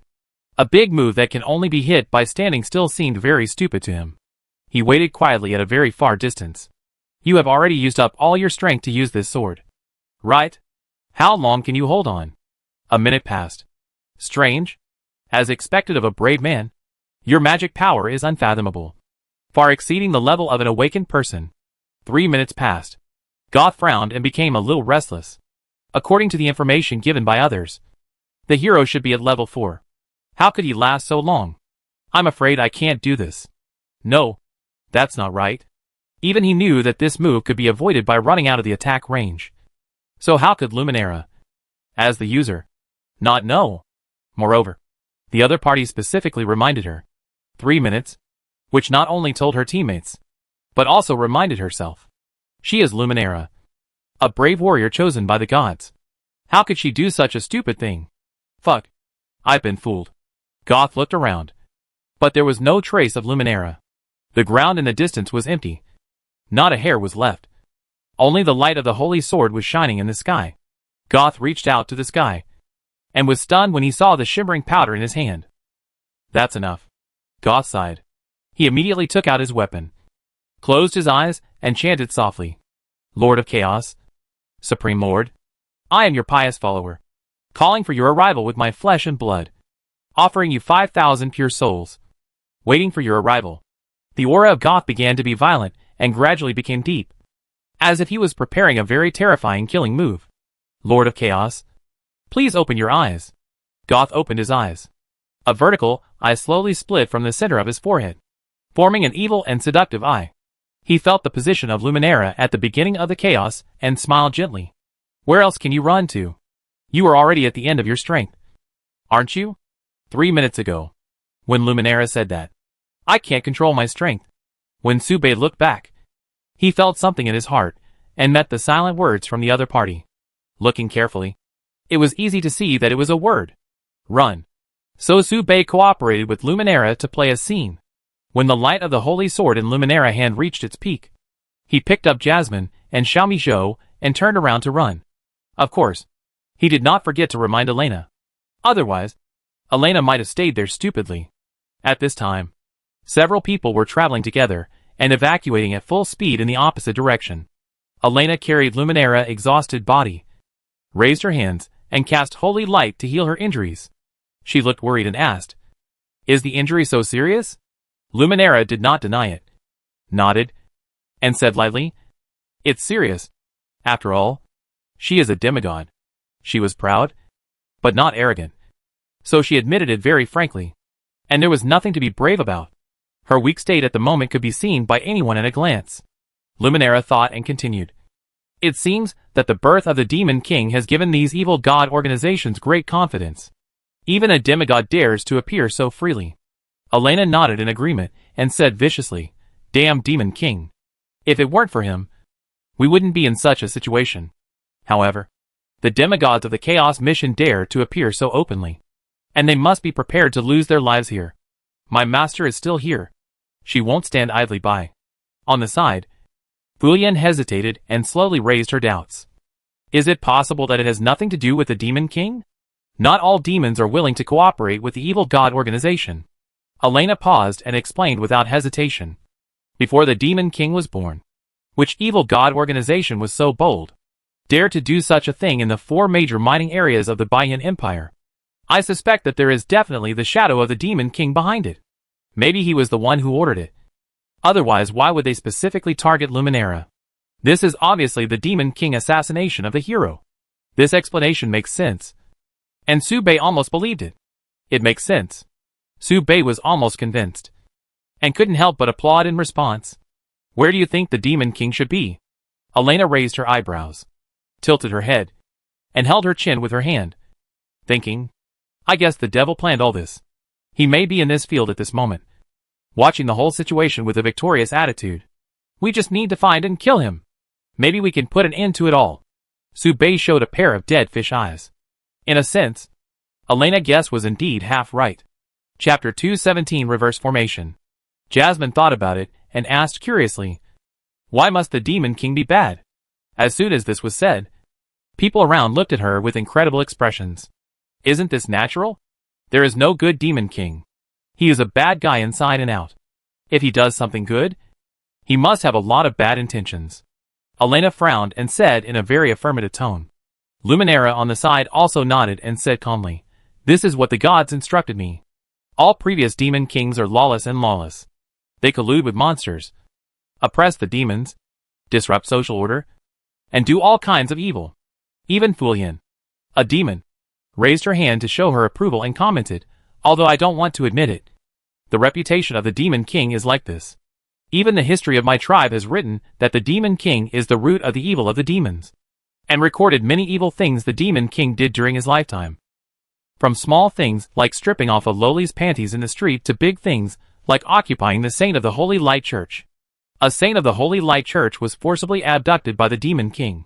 It is said that she was later transformed into a pure-blooded succubus with demon blood. These words made Elena shudder, and she couldn't help but tremble with her arms around her chest. That seems really bad. Molly nodded thoughtfully, gradually accepting this setting. Su Bei did not make any comments. He looked at Xiao Mizhou drinking porridge contentedly, and felt a strong sense of disharmony. The people next door were noisy, but the little cat lived a peaceful life. One could not help but want to snatch Xiao Mizhou porridge and let her suffer a little. At this moment, Su Bei listened to his companions next door talking about him, took out the 2 playing cards he got later, and looked at the words recorded on the back of them. As expected, it was written in Chinese. On the 5 of spades, it was written, "Don't let the hero kill the devil." Looking at the record, Su Bei was suddenly stunned.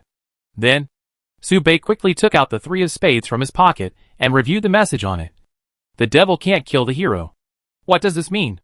Su Bei was completely confused. The devil can't kill the hero. The hero should not kill the devil. What are the devil and the hero? Are they supposed to be good brothers? That's not right. In fantasy world, there is no plot where the hero and the devil are in love with each other. They are both so angry that they want to send each other to the grave. What did the thief see to get such a message? Su Bei sighed. Both poker cards greatly overturned his thoughts. Even if the remaining poker cards showed that the hero and the devil were mother and daughter, Su Bei would not feel strange. Having prepared himself mentally, Su Bei took out the 7 of spades and looked at the words on it. Strange. Very strange. I know all the words. But it's very strange. It says, "You must die once to escape fate and be truly free." What does this mean? Why do you have to die once to be free? But how can you live after you die? Su Bei looked at the content on this poker card and gradually began to doubt his life. This was completely contrary to his previous code of conduct, because Su Bei had always wanted to live a good life. Damn. This thief. Damn riddle man. Su Bei put away his poker cards, showing a boring expression, and sighed helplessly. The team continued to flee in the opposite direction, feeling that the escape distance was almost enough. Su Bei pointed to the right and said, "Go in this direction to the Evil God Ritual Center." After a while, they met other lone contestants on the road, such as Greenskin Watson and Xiao Na. Su Bei looked at the other 2 and proposed to go together. Greenskin Watson quickly nodded in agreement. The team continued to grow and rushed towards the ritual center. As the team continued to follow up, Su Bei found that more and more people were awakening from the chaos. It seems that although Grace is not right, she will not do nothing. This is normal. Grace must do something that is consistent with her personality. And stopping the chaos and blocking the spread of the field are the duties of the clergy of the Holy Light Church. This allows many awakened people above the 4th level in the field to maintain a certain degree of sobriety. When the other professionals see that the team led by Luminera is gradually growing, they will take the initiative to approach and join them without being reminded. Soon, the team grew to 30 or 40 people. With a team of this size, even a demigod would have to consider whether his skin was thick enough. Everyone came to the Evil God Ritual. Looking at the scale of this place, Su Bei was stunned.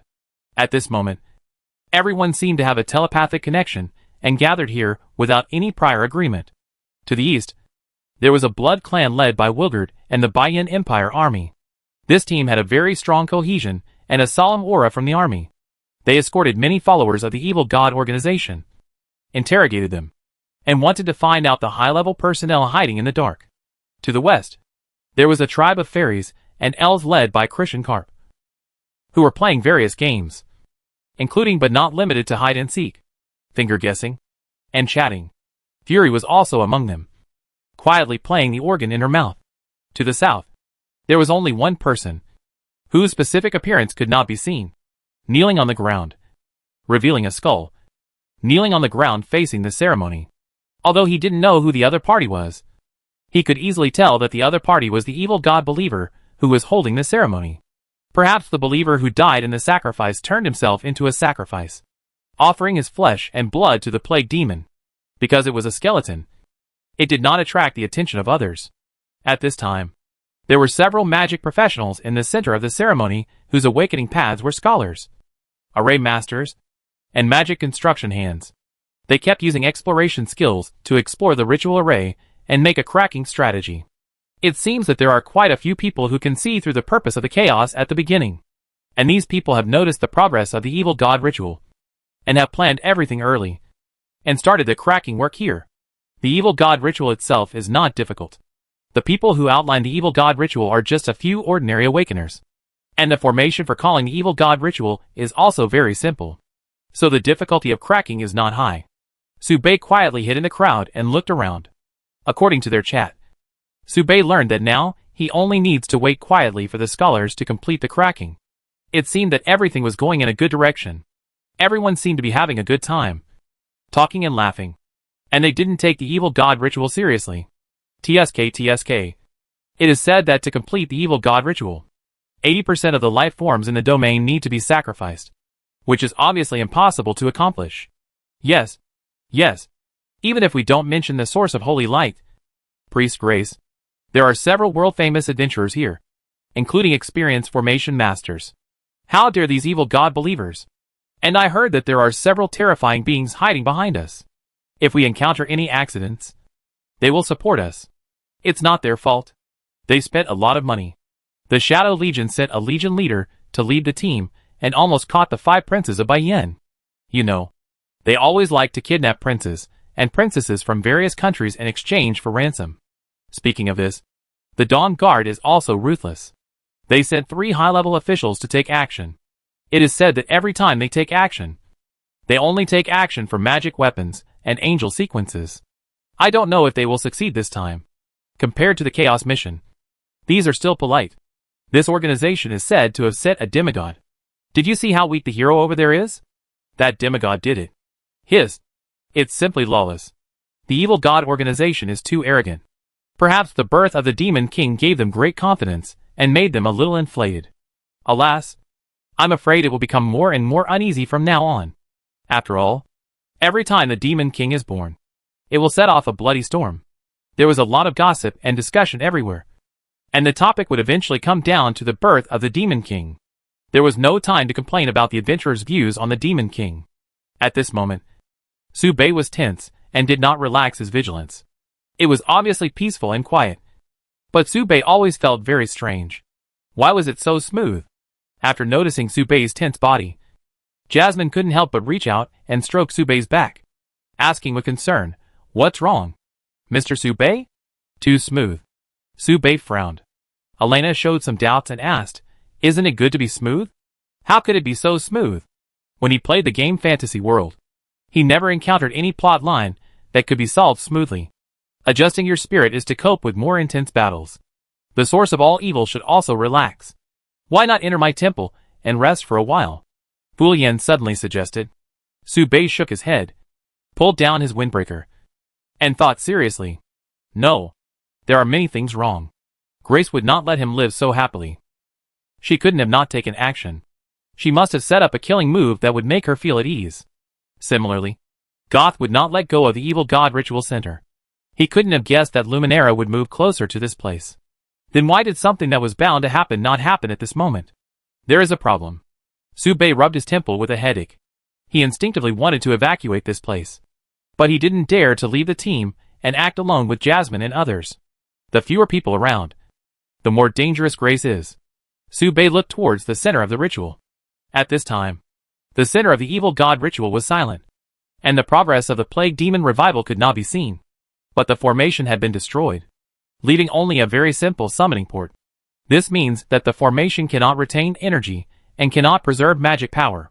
If the plague demon is forcibly awakened through this formation, the opponent's strength may be as strong as a chicken.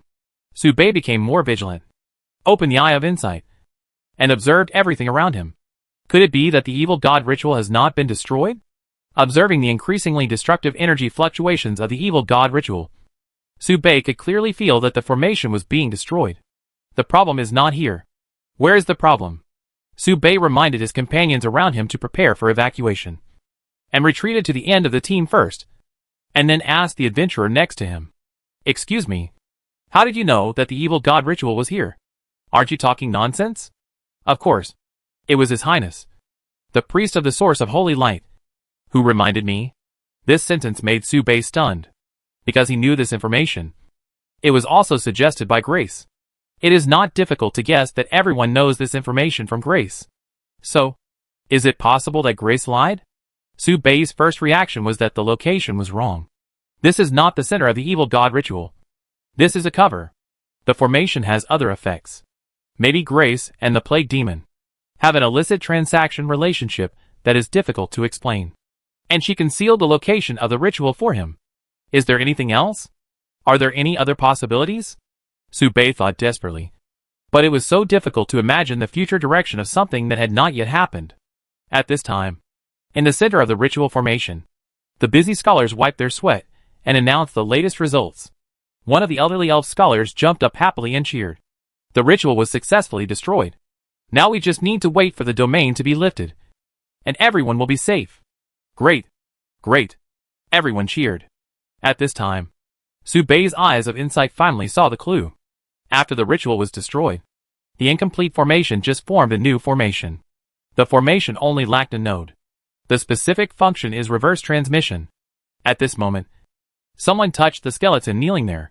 The skeleton body trembled, and the body fell apart in an instant. A head kept rolling and fell on the most critical node of the formation. Su Bei didn't think about it, and kicked out, intending to kick the skull out. However, the moment he raised his foot, a brilliant figure fell from the sky. Bang! It was Grace, who was bleeding continuously, with several wounds left on her body by various rules and forces, which continuously eroded her intact body. Grace fell into the crowd, causing an uproar, and everyone showed desperate faces. How is this possible? Your Highness, the source of holy light. What happened? Su Bei showed some doubts, but soon the doubts turned into shock. In the blink of an eye, he seemed to see several figures around him, Gothic, and several figures looming in the shadows. They are full of rule power, and wear various costumes. They are all demigods. Su Bei turned his head and looked at Grace, who was expressionless. He seemed to feel that she was smiling. What did she do during this period? Why did it become like this? Su Bei had a lot of thoughts in his mind. His eyes were calm, and he figured out all the key points in an instant. Then, he turned the action of kicking the head into a trampling, fixing the head in the formation. The formation started. Chapter 218 Plague Plane. Pain. The feeling of pain filled Su Bei's limbs. The pain of the plane shuttle space was no different from being torn apart by 5 horses. In addition to the pain, there was also a buzzing feeling in the head, which was roughly equivalent to the tearing feeling of being squeezed by the door. Su Bei panted and slowly sat up from the ground. At first, it was blurry, but as his eyes gradually focused, he could see the scene in front of him clearly. Looking around, there was no one. He and Jasmine were separated. So were the others. Su Bei showed a bit of melancholy, and glanced around again. It looked like the remains of a battlefield, with only desolation left. There were several cemeteries standing around, with suffocating plague gas floating in the air. But it didn't look deserted, because there were many skeletons chatting there. Su Bei rubbed his head. Is this another plane? What happened? Brother? In Su Bei's mind, Gluttony's questioning words rang out. Su Bei was silent, sorting out his thoughts in his mind, and sorting out the whole story. Food festival. Goth. Grace. Evil god organization. Plague demon. At the last moment, Su Bei finally figured out the whole thing.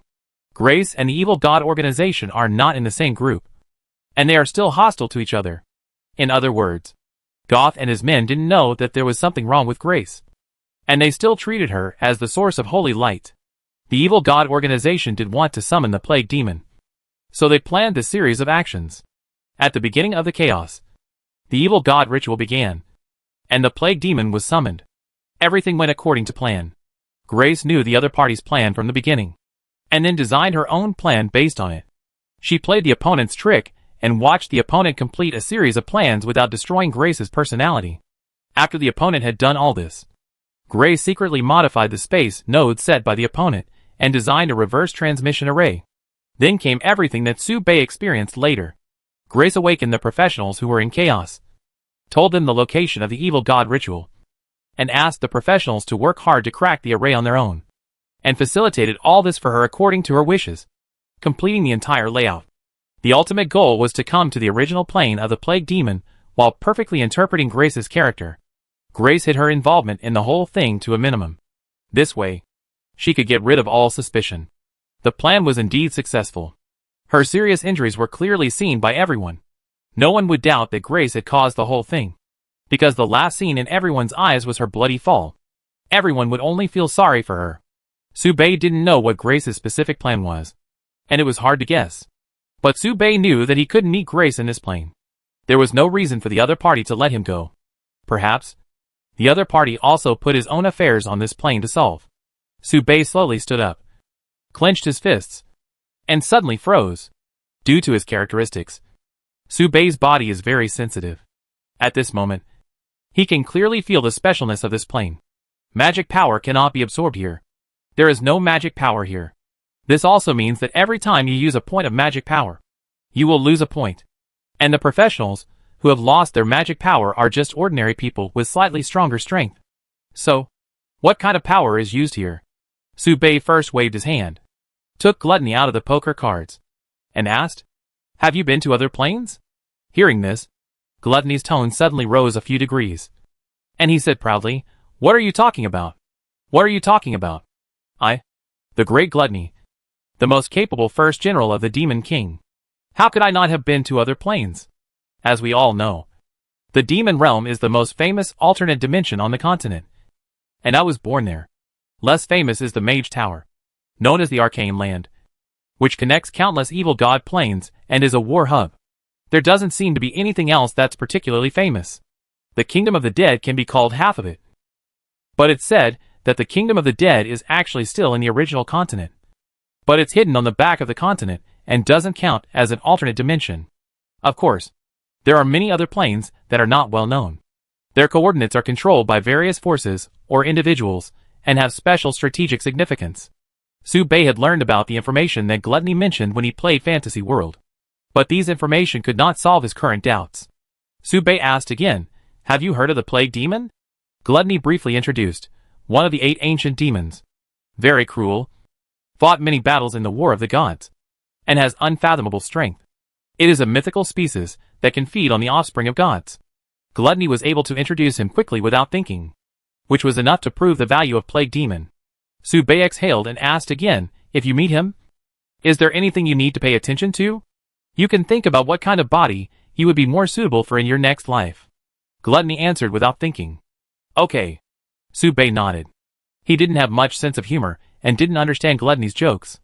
But he felt that coming here by accident was not a bad opportunity. If everyone's magic power is exhausted, then compared to physique, men are stronger than women. And Su Bei also exercises regularly. Putting aside this unrealistic idea, Su Bei first opened the Adventure Association ring to observe the positions of his teammates. The positions shown on it were all over the place, extremely far away, and different from each other. Looking at the 3 red dots on it, Su Bei was stunned and suddenly thought of something. Before, Su Bei had signed a team contract with Elena. But when Fulian came, he forgot about it. In other words, he could only observe the positions of Jasmine, Xiaomi Zhou, and Elena. And the positions shown on the ring were very vague, and it did not show who the teammates were. Probably because this plane had not been included in the Adventurer Association, resulting in errors in the information. Su Bei closed the map and walked towards the direction of the nearest teammate. After walking about 3 miles, Su Bei was suddenly stunned and raised his head in disbelief. "Roar is this? The roar of a giant dragon?" The dragon roared. And then a pair of wings that covered the sky and the sun passed through the sky. And a hand stretched out from the dragon's back and grabbed Su Bei. Su Bei hurriedly retreated. His steps were fast, and he kicked out sparks. But he couldn't escape the speed of the giant dragon's dive, and was pulled onto the dragon's back. On the dragon's back, a young woman with double horns on her head and blood-red skin looked at Su Bei curiously and smiled brightly. "My name is Ashura. My father recently selected a husband for me. I fell in love with you at first sight. You look very much like my taste." Su Bei showed a pair of dead fish eyes and frowned tightly. It was the first time that he was forcibly abducted because of his handsomeness. "You come home with me to get married. We will have 3 big fat babies. I will protect you." Su Bei glanced at the other party. Ashura carried a big knife on his back and had a slender figure. His skin was unique and eye-catching. His personality was confident and heroic, and his clothing style was bold and sexy. full of exotic style. After looking at the other party, Subei looked at the sub-blood dragon below. This is my relative Rog, who has played with me since childhood and is a very good partner. If you marry me, I will take her with you to establish a new home. Who wouldn't be confused by such a bargaining chip?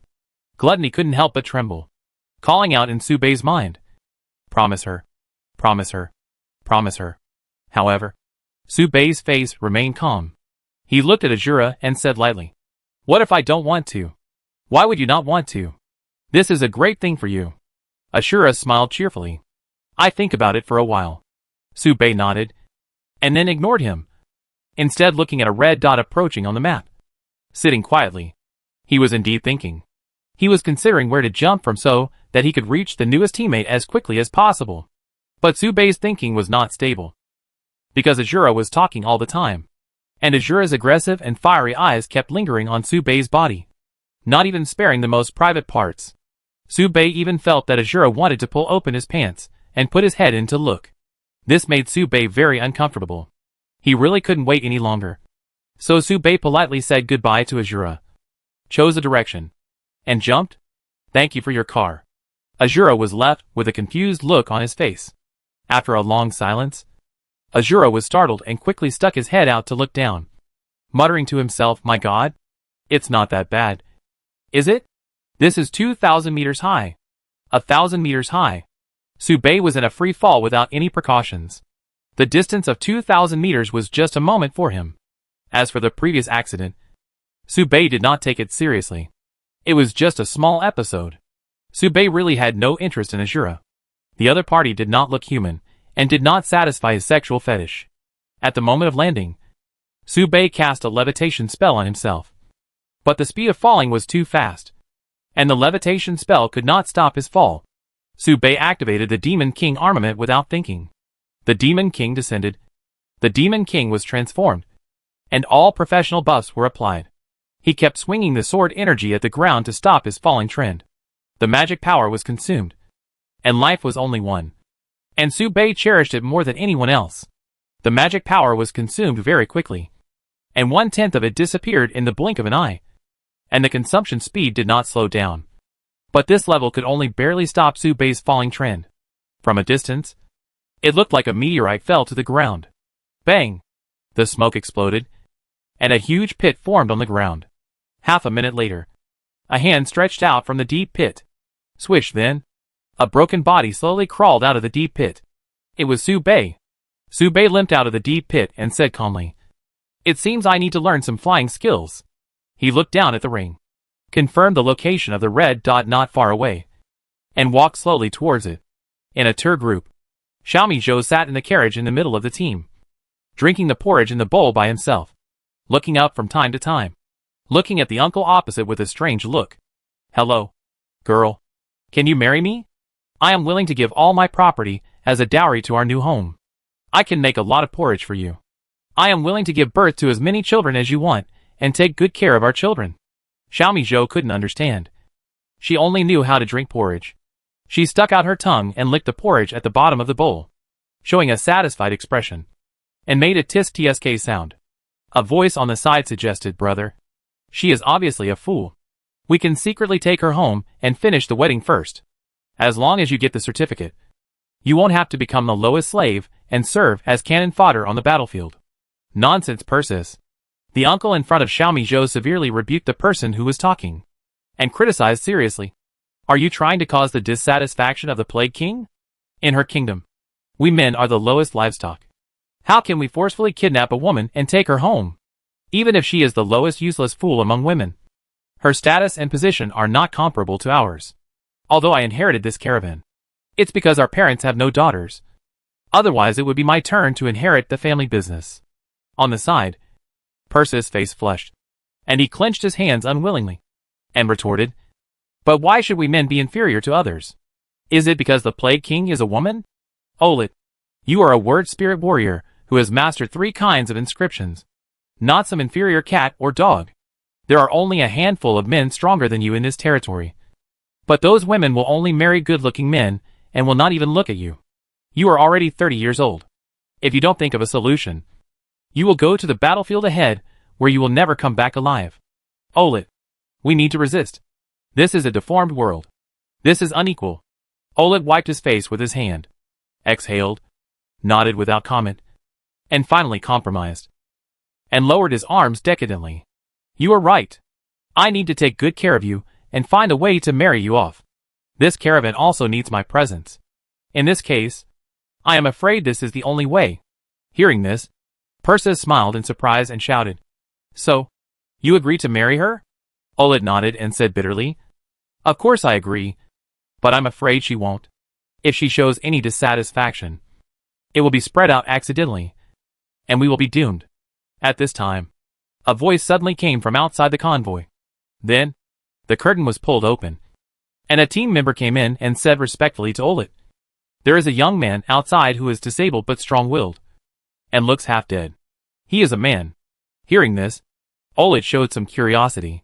What kind of guy can be called disabled but strong-willed and half dead? Chapter 219, I Want to Marry 3. The guest outside was Su Bei. Su Bei followed the little red dot, and took a ride with the red-skinned lady. It took less than 3 hours to find the first teammate. This was mainly thanks to the little bit of luck from God, and Su Bei's own little bit of strength. At this moment, it is not wrong for Su Bei to say that he is physically disabled but mentally strong. From the perspective of others, this guest's clothes were not only torn, but also had scars of various sizes on his body. And the scars were arranged in a very regular position, all on the side of his right arm. This is because Su Bei landed on the ground with his right hand first. At this time, Su Bei's face was very pale, and the traveling merchant Xiao Duya, who was receiving him, couldn't help swallowing his saliva, and couldn't help but suspect that the other party might die in front of him at any time. Are you okay? This guest. Su Bei turned his eyes, and realized that the child who was receiving him was talking to him, and nodded calmly. Then he opened his mouth again. Before he could say anything, a mouthful of blood spurted out of Su Bei's mouth. And the amount of blood spurted out was not small. And Xiao Duya's face was covered with blood. This made Xiao Duya, who was about to speak, speechless. He stopped talking, pointed at Su Bei with one hand, and widened his eyes. He was dying. He was definitely dying. Thinking so, Xiao Duya swallowed his saliva and couldn't help asking, were you abused by your wife? How could you be injured so badly? Domestic violence? Such a niche word. Su Bei shook his head. He raised his hand and was about to cast a healing spell on himself. But when he thought that his magic power was consumed and could not be restored, he paused. He took it back again. Just bear with it. As long as you are not dead. Spitting out a few mouthfuls of blood is not a big deal. Save as much as you can. I'm fine, Su Bei said calmly. How can I be fine? Xiao Duya was moved by the scene and couldn't help shedding a few tears. She cried out sympathetically. We men are originally inferior people, and you have been seriously injured. Your status is no different from that of livestock. Sooner or later, the law enforcement team will come to your door and send you to the front battlefield. This is still good. If you meet some strict law enforcement officers, you will be waiting for a darker life of human and animal. Your limbs will be handcuffed with iron chains and used as a pet. Su Bei's breathing stagnated. He was hesitant to speak, and showed a puzzled look. What kind of world is this? How come all these words are familiar? But when combined, Su Bei feels so unfamiliar. Why did he lose his personal freedom even after being injured? Su Bei couldn't help asking, is there no good ending? Hearing this, Xiao Duya showed a bit of yearning and expectation. Stretched out his hand to wipe his face, wiped away his snot and tears, and laughed foolishly. That's right. It may not be a bad ending. Maybe there will be a law enforcement officer who will take a fancy to you and be willing to take the initiative to marry you as a concubine. In this way, your status, identity and freedom are protected, and you can barely touch the uppermost level among the lower class. And you can enjoy wealth and honor from now on. If you are luckier, you will be favored by the king guards, who are extremely noble. Even if you are just a pet under her, it will be considered a meteoric rise and enter the ranks of the middle class. This is exactly the day I dream of. For this reason, I wash my face diligently every day, just to keep a good-looking face. As he spoke, Xiao Duya took out a broken mirror from his pocket, took a picture of his youthful face, and said proudly, I'm still young. As long as I learn some poetry and songs, and some skills in playing chess, calligraphy and painting, I will definitely be favored by the opposite sex. Su Bei nodded in approval and said calmly, yes. After a pause, Su Bei asked again, are there any opposite sex in your team? This opposite sex mainly refers to Su Bei's teammates. Su Bei doesn't know which one is here, but there is one anyway.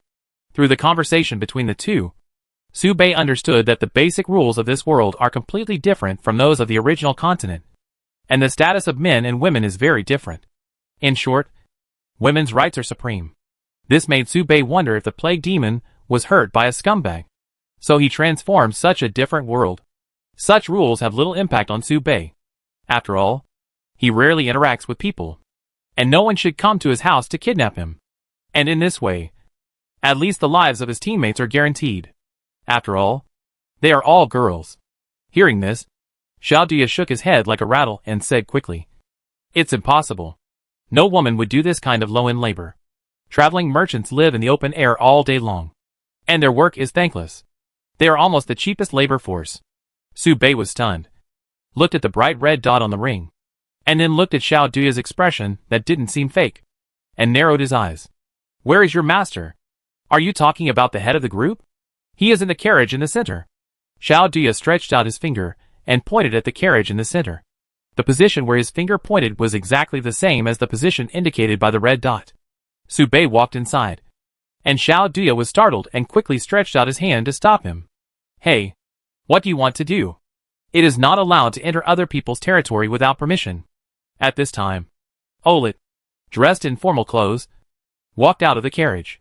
Deputy head, Xiao Dia waved at the person who came and explained to Su Bei. This is our deputy leader. He has mastered 2 inscriptions at a young age. Many widows in the village have considered marrying him as their principal wife. Su Bei raised his head and glanced at him. Persis was wearing cloth. His skin was slightly sallow. His eyes were sickly pale, and he was shorter and more haggard than the human Su Bei had seen. My friend, what brings you here from afar? Persis smiled kindly and spread his hands to introduce the goods on his carriage. Are you buying anything? The lowest quality bacon requires 1 rune stone, and the rest of the herbs and minerals are priced according to the quantity required. Su Bei's eyes stayed on Persis for only a moment, and then he swept to the carriage indicated by the red dot, and said directly, my partner is in the carriage. Who is it? Persis smiled puzzledly, spread his hands and explained, the members of our caravan know each other, and we are all friends. I can find your friend for you. Is it the warehouse manager Baoding? Or the contact person Shimi? Su Bei walked forward as if no one was around, and said, it's a girl. Persis' smile froze. Seeing that Su Bei was still moving, Persis stretched out his right hand to block Su Bei's way, still smiling. But the smile was not as natural as at the beginning. He shook his head and said loudly, there is no woman in our carriage. How could a woman run to us? You must have recognized the wrong person. Su Bei frowned and said softly, she'd better be okay. As he said that, he quickened his pace to walk inside. Seeing this, Persis shouted solemnly, the guests are guests. We will warmly entertain the guests. If the guests are not kind, don't blame me for being ruthless. As he spoke, the clothes on Persis' right hand exploded, revealing a dark arm. 2 mysterious stones were inlaid on his arm, carrying strange fluctuations that were completely different from magic. Then, the first rune stone on Persis' right arm lit up, and at the same time, he quickly shouted 2 words. Soul armor. In the blink of an eye, Persis was surrounded by an invisible air mass. The air mass condensed and turned into a set of transparent armor. Su Bei raised his eyes slightly, revealing some doubts. In Su Bei's eyes, he could only see a transparent outline, but not the real object. But he clearly felt the power fluctuations above. This is a power system completely different from magic. Persis blocked Su Bei's way with a strong move, and said in a cold and stern tone, I can see that you haven't even opened a rune stone.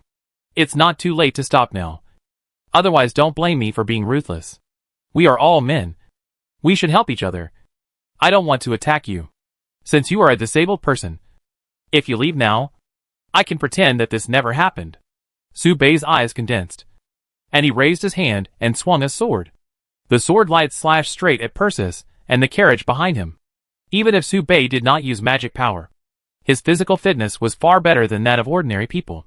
Moreover, Su Bei's body was amplified 3 times by the Demon King path. Relying on his physical body alone, Su Bei was enough to compete with most second-level professionals.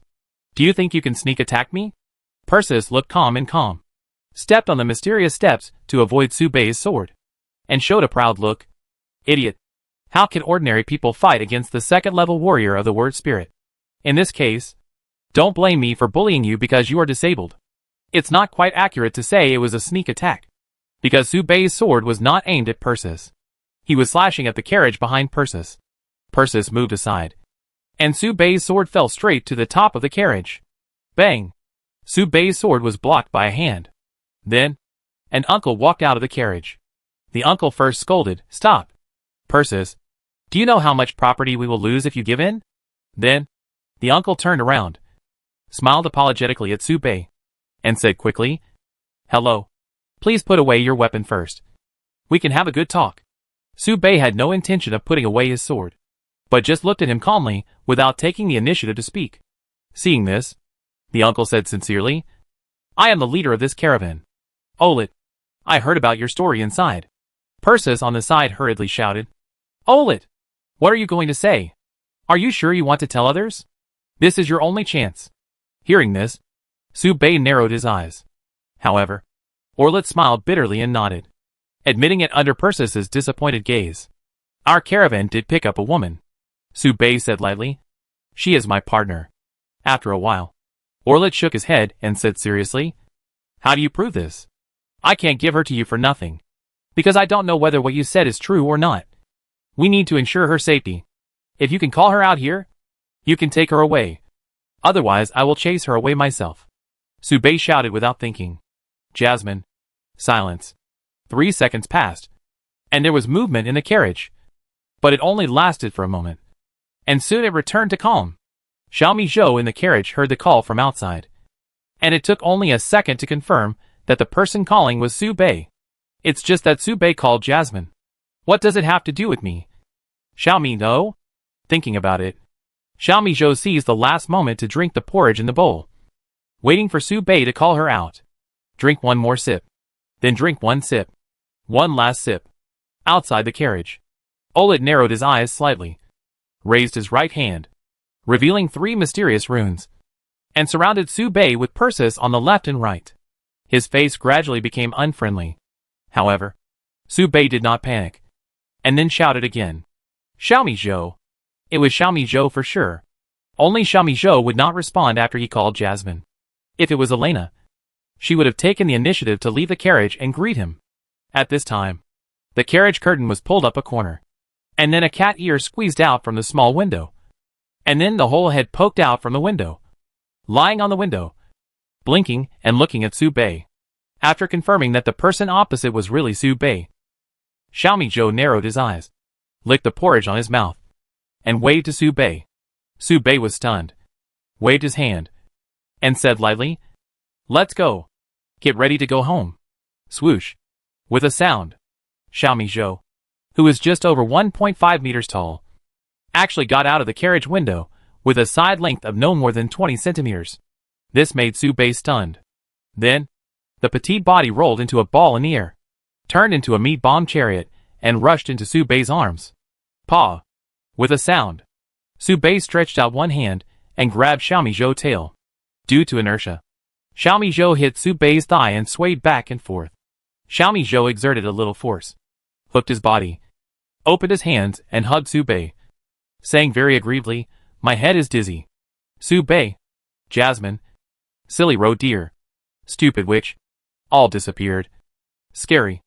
If there were no traces of porridge on the corners of Xiaomi Zhou's mouth, Su Bei would probably think she was really scared.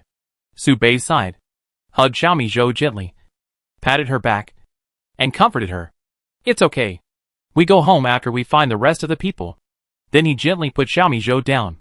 This familiar way of getting along made Olet sigh deeply, reveal a bitter smile, and sincerely wish, "I'm sorry. So you are her husband? Congratulations on your reunion." Su Bei shook his head and denied. "No."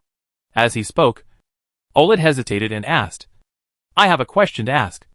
Does your wife have any plans to take a second wife recently? If possible, can you consider me? Please, I am willing to not have a gift, and bring a whole tour group as a dowry, and bring them to your home to form a new family. Hearing this, Subei's mouth twitched, and he calmly denied. I said no.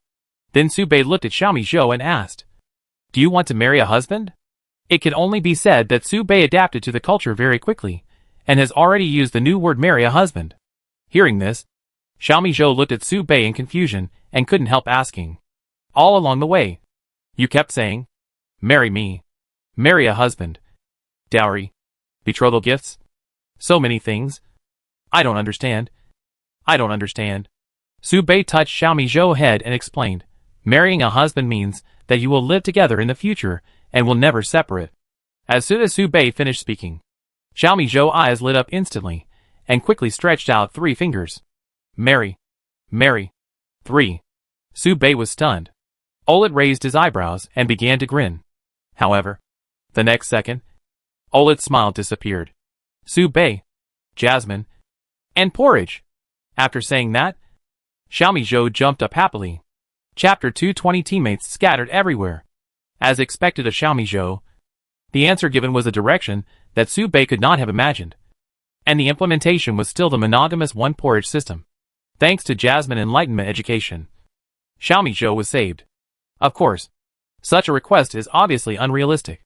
Subei did not argue with Xiaomi Zhou, but pulled her collar and pointed in the direction of departure. Let's go!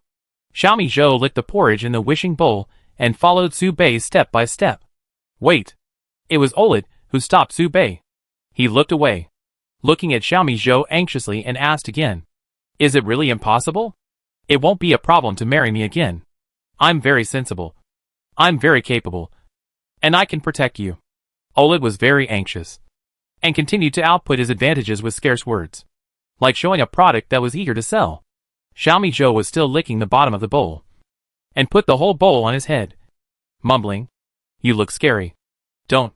Come together. After saying this, Xiaomi Zhou didn't even look at Olid. Go this way. Subei pulled Xiaomi Zhou, whose vision was blocked, and helped him to adjust the direction. The two continued to walk in the direction of departure, leaving Olid, who was petrified in the place, alone and messy. After a while, he suddenly shouted towards that place. Hey, there is a fight in your direction. Are you sure you want to go in that direction? Hearing this, Subei paused and pulled Xiaomi Zhou to the other side. That's the women's area. Men and dogs are not allowed to enter. Subei hesitated and changed direction. The law enforcement team is over there. With your current physical condition, you will probably be taken away to be used as a human animal. Subei turned around and looked at Olid calmly. Olid smiled in disgust. Why don't you go with us first? It's not peaceful around here. We are now in a war zone. Both of you have not activated the rune. It's easy to get into danger if you force your way in. Olid made the decision to bring Subei and Xiaomi Zhou along after careful consideration. Mainly for 2 reasons. First, there were no women in their caravan. If they encountered other unreasonable women who wanted to forcibly take away 30% of their goods, they would not even be able to resist. Bringing Xiaomi Zhou would make up for this shortcoming. Second, Olid still wanted to try his best. If he could absorb Subei and Xiaomi Zhou into the team on the way, their team would be stronger. It can be regarded as entering the top of the lower-class caravan. Third, their destination is a temporary gathering, and women will occasionally pass by to participate in the activities. If there are girls in their team, they can also help him get out of being single. Olid narrowed his eyes like a good man. Smiling, Subei was silent for a moment, nodded slowly, and said, Okay. 2 flowers bloomed, and they were separated. At this time, in the Plague Continent, a peaceful area, the core area of the law enforcement team community, a petite figure sat on the pebbles in confusion and decadence, swinging her feet and looking into the distance. What's wrong? Jasmine? Are you still thinking about your friends? A red-skinned girl walked out from behind Jasmine. She was covered in sweat and holding a crescent-shaped sword. She looked like she had just been through some exercise, revealing a dark red and agile figure. Hearing this, Jasmine turned her head and called softly, Sister Ashura. There was no sound after that. This scene gave Ashura a headache. It's terrible. I think you've fallen in love. Are you thinking about your teammates or men? Ashura asked with interest. Jasmine stopped talking, blinked her eyes, and then stammered. Its teammates. Many teammates. Su Bei. Elena. Xiaomi Zhou. Fulian. Azura shook his head. Did not argue with Jasmine. And sighed, if you want men? We have all kinds of men here. The law enforcement team is the one that has the final say for us. The men of the Azura clan are all strong and heroic. If you like someone, you can pick 3 or 5 and marry them home. Why bother to pay attention to someone who is not here? You are not like me. I have seen so many excellent men since I was a child. And I am not interested in these types. Mr. Su Bei is the best. Molly responded. Ashura sneered and shook his head. Then he changed the topic, showing a little regretful expression, and said, a few days ago, I saw a completely different style of cold and melancholy type, which is somewhat different from all the races on this continent. I originally wanted to take him home as my principal wife, but I didn't expect that he would jump directly from a height of 2,000 meters. As he said this, Ashura shook his head and sighed. What a pity. I guess his ashes will be reduced to ashes. Molly also echoed softly. Yes. Who is so stupid to jump 2,000 meters? Could it be that he doesn't want to go with Sister Ashura? Ashura frowned and shook his head. I am the strongest warrior who inherited the name of Ashura in my clan. Marrying me is a blessing for other men. Why is it like this? In another place? The frontline war zone. The rear medical battlefield. A nun wearing a white robe and flowing black hair sat on the chair in the middle, fiddling with medicinal materials in her hands. The nun was Elena. At this time, Elena was making the simplest medical potion, making recovery potion for the soldiers fighting on the front line. As for why she didn't use holy light to heal, but had to choose such a troublesome method, this has to start from Elena's unrestrained squandering of magic power at the beginning. By the time Elena found that her magic power could not be restored, only 2 or 3/10 of her magic power was left. Elena woke up for quite some time, and relying on her affinity, she found that there was something wrong with this world.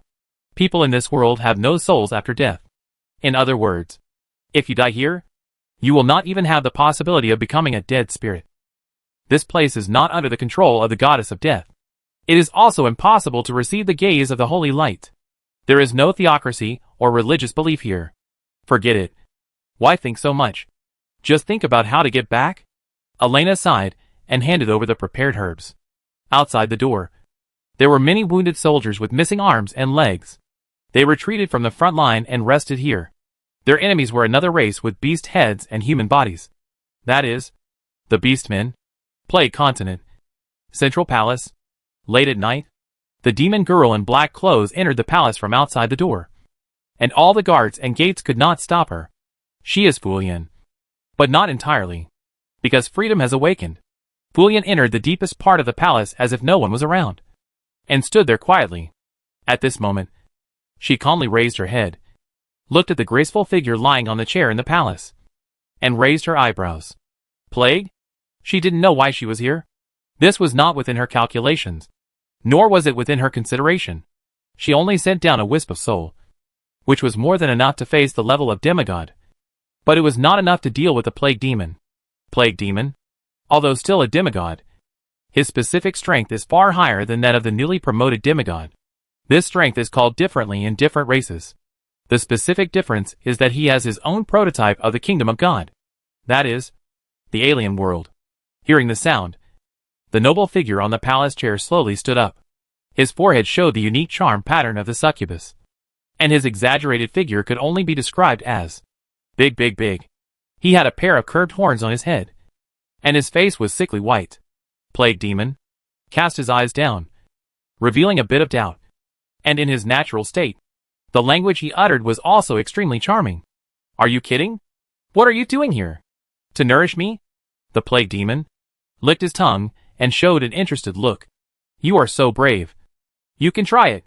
Freedom covered her stomach and laughed, as if she thought the other party was a little humorous. No one had ever dared to talk to her like this. Maybe Freedom was too free. Even though she felt it was a bit tricky, she still took the initiative and took the lead.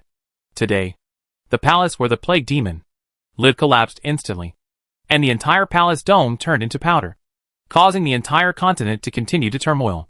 The shaking continued, and it seemed to last twice.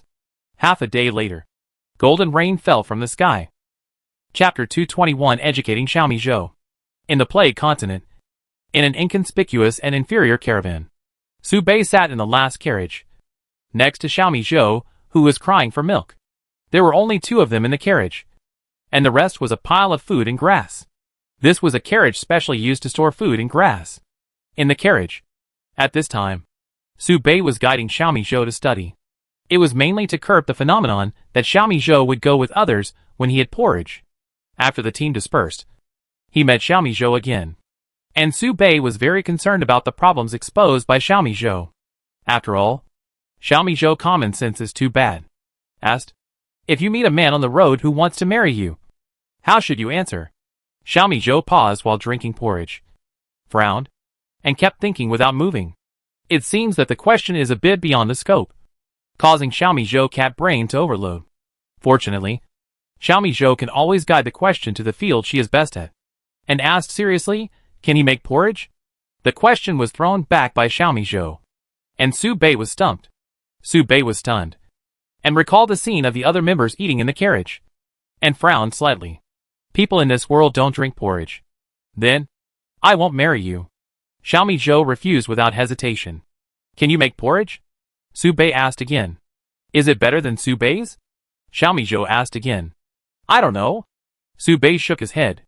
There are many people who cook better than him, and there are also many who cook worse than him. This question is difficult to answer. Then, I won't marry you. Xiaomi Zhou shook his head. What if it's delicious? Su Bei asked again. Xiaomi Zhou was stunned, wiped the saliva that couldn't be stopped, and his eyes began to become bright. His eyes were firm as if he wanted to join the party. And he said seriously, marry her, and drink porridge every day. Wrong. Although he didn't know what was wrong, Su Bei knew that this was wrong. He wanted to establish the correct values for Xiaomi Zhou, so he righteously gave Xiaomi Zhou a slap on the head. Xiaomi Zhou covered his head, showing a trace of confusion. Su Bei thought about it, and said with difficulty, you think marriage is too simple. Whether you can make porridge or not, and whether the porridge you make is delicious, has nothing to do with whether you and him want to get married. Difficult. Too difficult to understand. This was Xiaomi Zhou's first reaction. Xiaomi Zhou raised his head and asked with a serious attitude then, what should I look at? Su Bei racked his brains to recall the chicken soup quotes of his previous life, and said intermittently, feelings are supreme. Being good to you is really good. Getting along happily is important. Personalities must be compatible. Su Bei said a lot, saying whatever came to his mind, and it took him 5 minutes to pour out all the chicken soup in his mind. Xiaomi Zhou listened and nodded, thinking seriously, and stretched out his fingers to gesture and said, can make porridge. Good for me. Delicious porridge. Happy to get along with. Make it every day. Get along well. Drink together. Xiaomi Zhou smiled happily, nodded, and said happily, can make porridge. All conditions are met. Marriage. Must be able to make porridge. Su Bei was silent and sighed. The main reason was that he was convinced by Xiaomi Zhou. Originally, education was done by Jasmine, but when Jasmine was not around, it fell on his shoulders. However, Su Bei could clearly feel that he was not good at teaching. So Su Bei changed his mind and asked, so, if a stranger gave you porridge, what would you do? Drink. Xiaomi Zhou answered loudly. What if he is a bad guy? Xiaomi Zhou widened his eyes and retorted without hesitation. Impossible. He gave you porridge. How could he be a bad guy? Mingming is a good man. Su Bei continued to emphasize. If his purpose of giving you porridge is to kidnap you, imprison you and make you give birth to kittens, or throw you to dig mines for the rest of your life, then is there any porridge? Xiaomi Zhou asked seriously. Su Bei was stunned. At this time, Su Bei was a little bit broken. That action was very much like a parent who was helping his child with homework, and was so angry with the child that he was unconscious. Su Bei clenched his fist and repeated, imprison you and make you give birth to a litter of kittens. You will never have porridge to drink in the future, and the kittens you give birth to will snatch your porridge. Su Bei's words fell like a flash of lightning across the sky, freezing Xiaomi Zhou on the spot. Slaughter him. Xiaomi Zhou lowered his head slightly, as if thinking of the tragic scene, arched his back, and said with a grin, slaughter. All of them. No porridge. Everyone will die. You can't beat him. You will be imprisoned. lose your freedom, and never have porridge to drink in the future. Xiaomi Zhou widened his eyes, stammered, shook his head like a rattle, and stretched out his hand to tightly grasp Su Bei's clothes. She tried her best to think, but couldn't think of a solution to this problem. Gradually, Xiaomi Zhou's eyes lost focus. Su Bei asked loudly, "Do you dare to drink a stranger's porridge?" Xiaomi Zhou sat up instantly and replied loudly, "No, stranger. I won't drink it." Su Bei smiled with relief. Finally, the education was successful. At least Xiaomi Zhou understood that he couldn't drink strangers' things casually. Today's time was not wasted in vain. However, the more Xiaomi Zhou thought about it, the more scared he became, and the more panicked he became. He held Su Bei's clothes with a little force. At this moment, she looked at Su Bei as if she had made up her mind, and suddenly said, "Marry you." Su Bei was stunned. "Marry you, and drink porridge every day in the future." Every day. Happy. Xiaomi Zhou narrowed her eyes. Her gaze was fixed, as if she had locked onto her prey and was about to arrest a wild cat to take home. Bang! Xiaomi Zhou had just finished speaking when Su Bei flicked her head again. Su Bei sighed and looked out the window. At this point, Xiaomi Zhou's dream of marrying Su Bei was completely shattered, and she sat alone in a corner, drinking porridge in a depressed mood. The carriage went farther and farther away. Soon, they arrived at a temporary market. Chapter 222 Skinny Beauty Fulian. Plague Palace? The ground was in a mess. It can be seen that a great battle had taken place here. All the seats on the palace collapsed, leaving only the panting Thunder Demon. "Freedom! I will kill you! I will kill you sooner or later!" Plague Demon. The breath was disordered, panting, and the chest kept rising and falling. She stared at Freedom in front of her, and her anger and murderous intent almost overflowed from her body. Opposite. At this time, Freedom's condition was even worse. There was no intact flesh on his body, and golden blood could not stop flowing out of his body. "I thought I could eat you today. What a pity." Freedom licked his tongue, showing a little regret, not caring about the injuries on his body. This is natural. This body is not Freedom, and the body is not injured. However, the scars on the soul and spirit are unavoidable. But these scars did not make Freedom look tired, but made her more happy. For Freedom, the level of life of the Plague Demon is worth her hunting personally. If the Plague Demon can be killed, her body's injuries can at least be repaired to a small extent. Thinking of this, Freedom sighed deeply.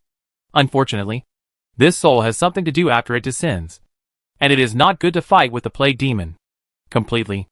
At this time, Freedom had the idea of retreating and said happily, "An unexpected surprise.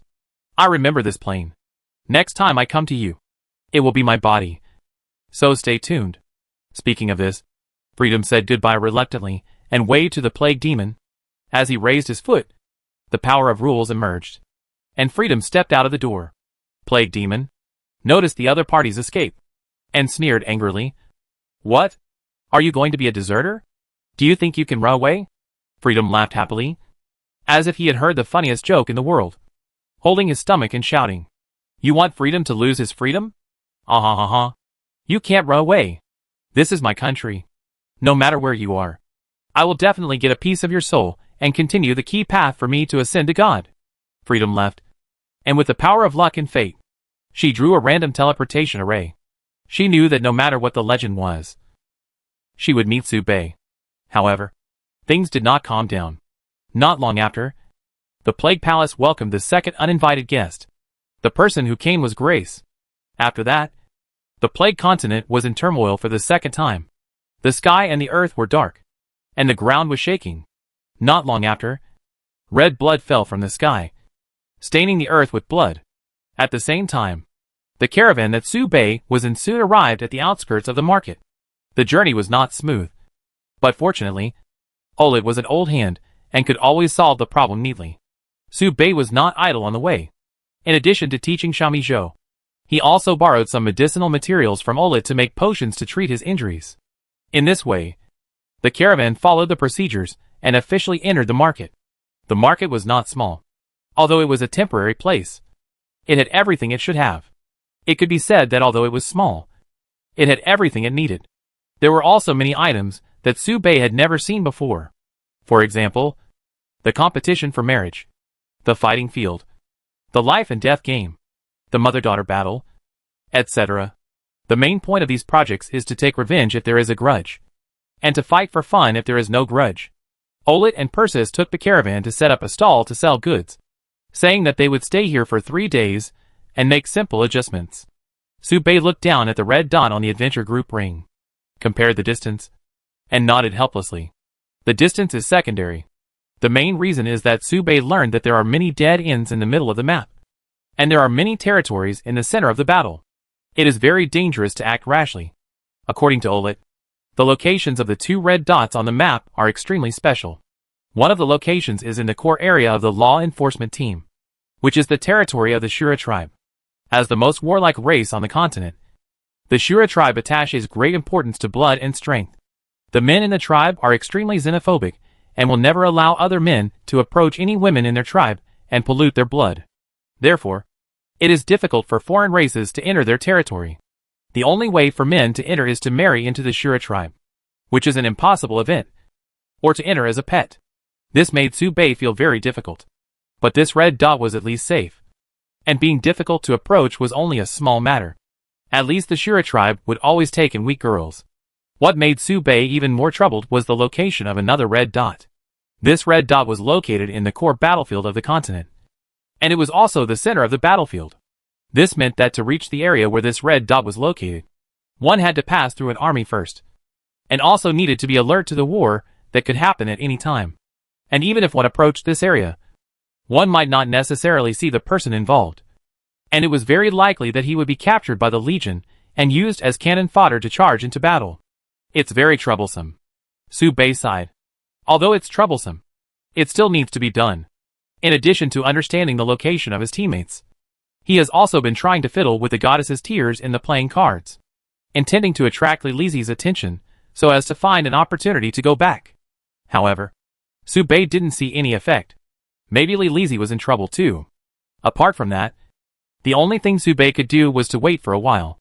At this time, Subei led Xiaomi Zhou and followed Olet into the market. Most of the people in the market are men. Occasionally, if the opposite sex passes by, they will attract many eyes. But no one dares to stay for too long. Even if some men's eyes linger for a while, they are mostly admiring, and dare not show any abnormality, for fear of being accused of eye harassment if they cross the line. Although this charge does not sound serious, the punishment is very severe, and there are 2 key penalties. First, you will be fined 50 talismans as compensation for the woman's mental loss. Second, you will be detained for 7 days and sent to the law enforcement camp for reform and repentance. And this charge only listens to the woman's one-sided words. If the woman says that you molested her, you must provide sufficient evidence to prove that you did not molest her. Otherwise you are molesting her. So you have to be careful in the market. And you can easily violate the heavenly rules if you are not careful. This is a big weakening for Subei. After all, Subei always pays special attention to everything around him. And because of this special rule, he needs to avoid women and not observe them. So he will inevitably miss some details. Everywhere. Fighting. Boring. Xiaomi Zhou looked around. His shoulders slumped in boredom. Indeed, Subei looked towards the nearest fighting arena. The 2 women facing off were both word spirit warriors who had opened 3 runes. But they looked much younger than Olet. This was normal. Male word spirit warriors in their 30s were very rare, but very common among women. Talent was secondary, and it was mainly related to the tilt of resources. One of them was given a soul armor, soul blade, and soul eye by 3 runes. The other person gave the soul bone, soul brain, and soul foot. After a simple observation, Subei was thoughtful and had a simple exchange with Gluttony. What did you see? He. Interesting. Really interesting. The plague demon has found a new path. The path to godhood she chose. Perhaps another rule that can subvert the power of death. Subei didn't quite understand, and was confused, because he and Gluttony were not on the same channel. What Subei saw was the unique power system here. The power system here seems to be mostly an amplification of body organs and weapons, focusing more on internal strength, which is completely different from the original continent. The 5 professions in the original continent are all outward improving types, converting magic power into skills, and releasing them instead of superimposing them on themselves. But the two are not completely different. If the word spirit warrior here must be described by the professional system, it is probably an enhanced version of the strengthening professional. The skills learned are very single unit strengthening buffs, which can only amplify themselves. But the multiplier is very scary.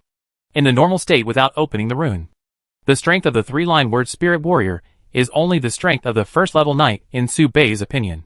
But once the 3-line word spirit warrior opens the rune, its basic panel is no less than that of the 3rd level knight. It is a full leap of 2 levels. You should know that an 18-year-old 3rd level knight is very rare in the original continent and can be regarded as a genius. It is about the level of the top students of the Winter Academy. But here there are 18-year-old 3-line word spirit warriors everywhere. The information behind this is undoubtedly very terrifying. Su Bei retracted his gaze and walked forward silently. Before he knew it, he entered a crowded place. Have you heard? There is a woman in front of her covered in blood, lying on a stone. She looks like she is about to die. Yes, she looks like she is about to die.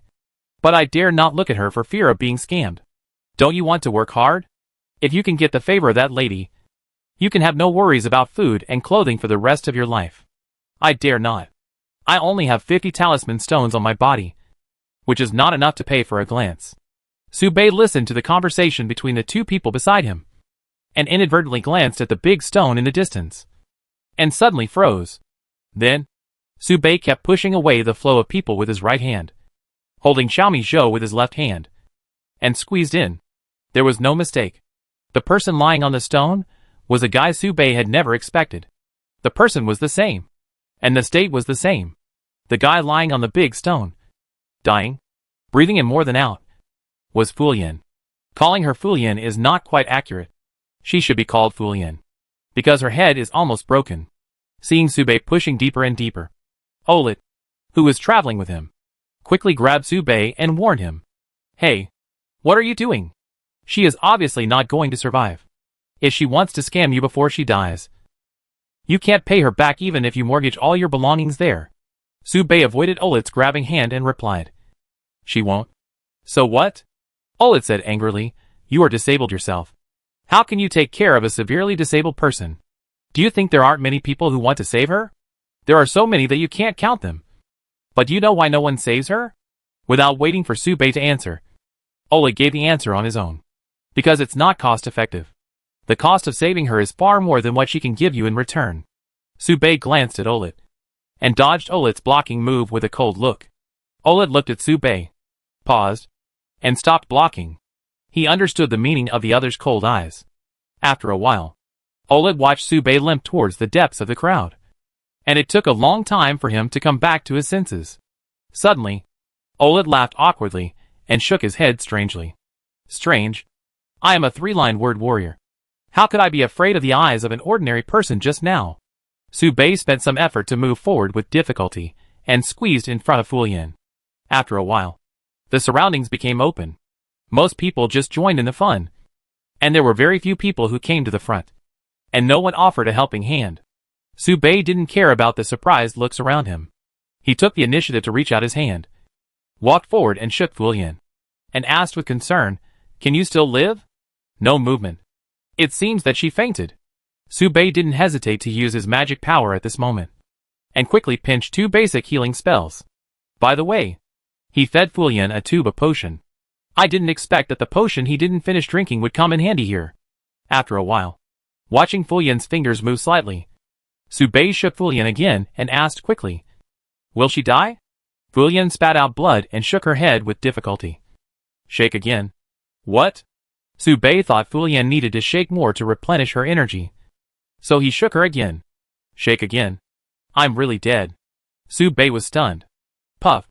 Fulian spit out blood from the corner of her mouth. The blood did not spray out, but flowed out slowly like a continuous stream, and it was still flowing.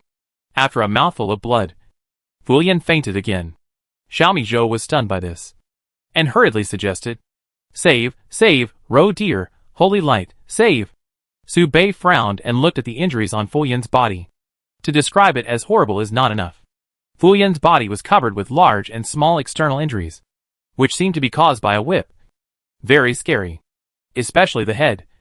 The neck was almost torn apart, exposing obvious bones. But these external injuries were secondary. The most difficult thing was the internal injuries in Fu Yan's body, which were the hidden injuries of the rules that Su Bei did not understand at all. The hidden wound is filled with rules that are constantly spreading and infecting. And the power of the rules is overbearing and strong. If I have to describe it, perhaps I can only use the word plague to explain this rule. Even in the short 3 seconds when Su Bei touched Fu Yan, this power could penetrate Su Bei's body along the contact point. Su Bei showed some doubts. Where did Fu Yan fall? How did she become like this now? It's too miserable. At this time, Fu Yan woke up again and asked in a daze, "Can I still live?" This really stumped Su Bei. As one of the future protagonists, a demigod, Fu Yan's growth curve and ceiling are very exaggerated, and she will definitely be a top fighter in the future. But this requires living into the future. The main reason is that Su Bei has never seen such a miserable protagonist, so he is a little unsure. Su Bei considered and replied, "Probably." Fu Yan heard the guilt in Su Bei's words, smiled bitterly, and shook her head. This slight movement almost made her head fly out. Fu Yan moved her lips tremblingly, and asked again, "Am I very miserable now?" "It's very ugly." Su Bei looked at Fu Yan's body and thought, thinking that he should say something nice at this time. Su Bei praised her. "Not really. She's quite skinny, and can be considered a skinny beauty." "Indeed?" Gluttony quickly replied. Xiaomi Zhou looked at the white bones on Fu Yan's body, blinked his eyes, and nodded firmly at Fu Yan. Chapter 223 on the status of Plague Continent version T0. Fu Yan was silent. Although she was not plump, she was certainly not skinny. So how could she get such an evaluation? Fortunately, Fu Yan had no time to think about random things. Her brain was damaged to a certain extent, causing her to be drowsy now, and she might fall asleep at any time. And she had no time to think about other things. Rescue. Rescue. Before she finished speaking, Fu Yan fainted. Seeing this, Su Bei sighed. He looked down at his right hand which had not been fully repaired, thought for a moment, took 2 steps forward, and used his left hand to hold up Fu Yan's body, which was on the verge of disintegration, and carried her on his shoulder. After completing all this, he immediately reminded Xiaomi Zhou behind him. "Help me hold Fu Yan's head. Don't let her head fall off." Xiaomi Zhou hurried forward, holding the bowl in his right hand, and holding Fu Yan's head with his left hand. But after working for a long time, Xiaomi Zhou still felt that he was not holding it firmly, and always felt that Fu Yan's head was shaking. "What's going on?" Su Bei didn't look back, but felt Fu Yan's head shaking behind him, and asked in confusion. Xiaomi Zhou frowned and was thinking carefully, and replied, "Don't make a fuss. I'm thinking. 1 hand can't hold Fu Yan's head. 2 hands can't hold the bowl." Su Bei suddenly realized. 1 hand can't hold Fu Yan's head, and 2 hands can't hold the bowl. For Xiaomi Zhou, this is indeed a very difficult choice. Su Bei thought about it and suggested, "How about putting the bowl on your head as a hat first?" Xiaomi Zhou's head is not big, so he can hold Fu Yan's head with both hands. It can only be said that Su Bei is good at thinking. Xiaomi Zhou nodded thoughtfully and replied, "Su Bei, genius." Xiaomi Zhou narrowed his eyes, held Fu Yan's head with the bowl, and held it high. Although the size of the bowl is a bit inconsistent with Fu Yan's head, fortunately it did stabilize Fu Yan's head, and fed her some of the porridge that Xiaomi Zhou had not finished. It can be regarded as killing 3 birds with 1 stone. This scene made Gluttony silent. Gluttony always felt that Su Bei didn't mean that. He hesitated to say something and wanted to remind him, but it seemed that there was nothing wrong. So he closed his mouth again and just watched it for fun. Su Bei and the other person walked out of the crowd. The crowd was very dense. No one took the initiative to make way, and the distance between people was not enough for Su Bei to walk with them. Su Bei's expression was indifferent, and he didn't say anything, but he squeezed hard. Su Bei was fine, but Fu Yan woke up and fainted repeatedly, and she was a little confused before she fainted. "Who am I? Where am I? What happened?" Fortunately, the demons are naturally strong. If they were humans or other races, the grass would have started to grow on their graves. However, Fu Yan's injuries were not light either. Whether she could survive depended on luck. Su Bei squeezed out of the crowd with difficulty and walked towards the carriage. But a man carrying an unconscious woman away on the street and intending to take her home to do something indecent would never happen in the Plague Continent. Soon, 2 men in the crowd took the lead and stood in front of Su Bei. The two looked young. About 40 or 50 years old. With slightly bald hair, and a tuft of hair hanging in front of their heads. Seeing this, everyone became interested and discussed. It's Sean and Kobe. 3-line word spirit warriors. Considered masters. The ceiling of male strength. It is said that they dream of getting married. And obviously want to take this opportunity to marry the half-dead lady. Will they succeed? Among them, Kobe said in a serious tone. Put the person down. There were too many people watching. And the two people blocking the road were not tall and had cross-eyed eyes. So Su Bei thought that the other party was not talking to him. Su Bei did not respond, but stepped over the two people's heads, trying to take a shortcut in a hurry. Kobe was stunned, turned around, and warned Su Bei, I advise you to stop immediately. We have just reported to the law enforcement team and passed the evidence for the crime of murdering the fairy. The law enforcement team is on the way now. Su Bei realized that the other party was talking to him. But Su Bei didn't take it seriously. The main reason was that Fulian was almost unable to hold on. And stopping would be murder. Su Bei looked sideways and signaled Xiaomi Zhou with his eyes, intending to let her use her female identity to make the guy who blocked the road retreat. Xiaomi Zhou received the message, nodded, turned around and warned seriously, I kill you. This sentence made the two people who blocked the road speechless instantly. There are two main reasons for this. First, if a woman kills a man, it is not illegal for the woman, and she only needs to write a small essay and post it in the Plague Continent law enforcement camp as punishment. They can even join the law enforcement team and obtain the status of trainee law enforcement officer.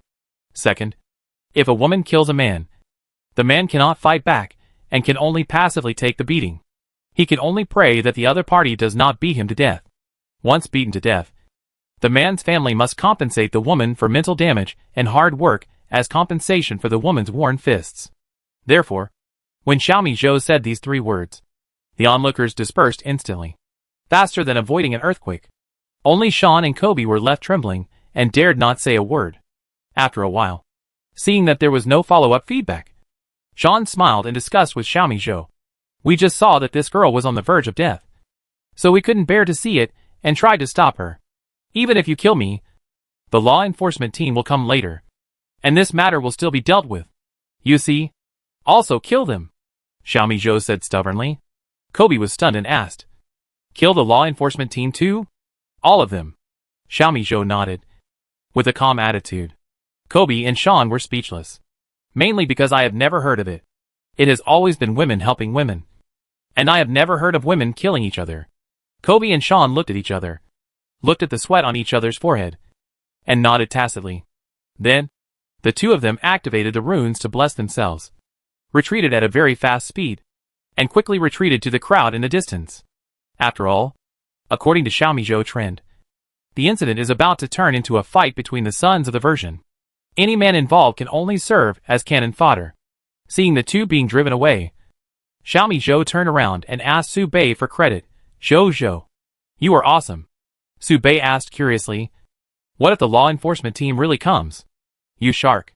Xiaomi Zhou answered without hesitation. Su Bei was silent. After a while, Su Bei nodded and said, okay. The two carried Fulian and rushed back to the carriage. Soon, Su Bei was silent again. Where was the carriage? This place was deserted and everyone had run away. Chapter 224 Su Bei's hesitation. It was a silent afternoon in Cambridge. It looked like the silence would continue until the evening. Until Su Bei found the missing carriage. Su Bei observed the tire marks on the ground and fell into deep thought. He looked to the right in the direction the carriage left. Did something happen? Why did they move temporarily? Did they encounter danger? Su Bei didn't think much about it. He turned his head to signal Xiaomi Zhou to follow him and chased after the traces of the carriage. It was also because when Su Bei first came to this continent, these two people took him in and provided him with some help. So Su Bei thought about helping as much as possible. So, Su Bei chased after him and wanted to give some help. The main point is that a favor is repaid with a favor, and a drop of water is returned with a spring. Those who are willing to hold an umbrella for him are all friends. And Su Bei never treats his friends badly. 3 miles away, Ola didn't even have time to adjust, and didn't even have a bite of food, and hurriedly told everyone to run away. On the side, Perses coordinated the overall situation and organized the manpower. shook his head, and sighed with regret. Hurry up. Hurry up. Those two guys are actually going to kill each other with the law enforcement team. My God. Can we participate in the fight between these women? Guaranteed death. Olid nodded in agreement. Sighing. Too irrational.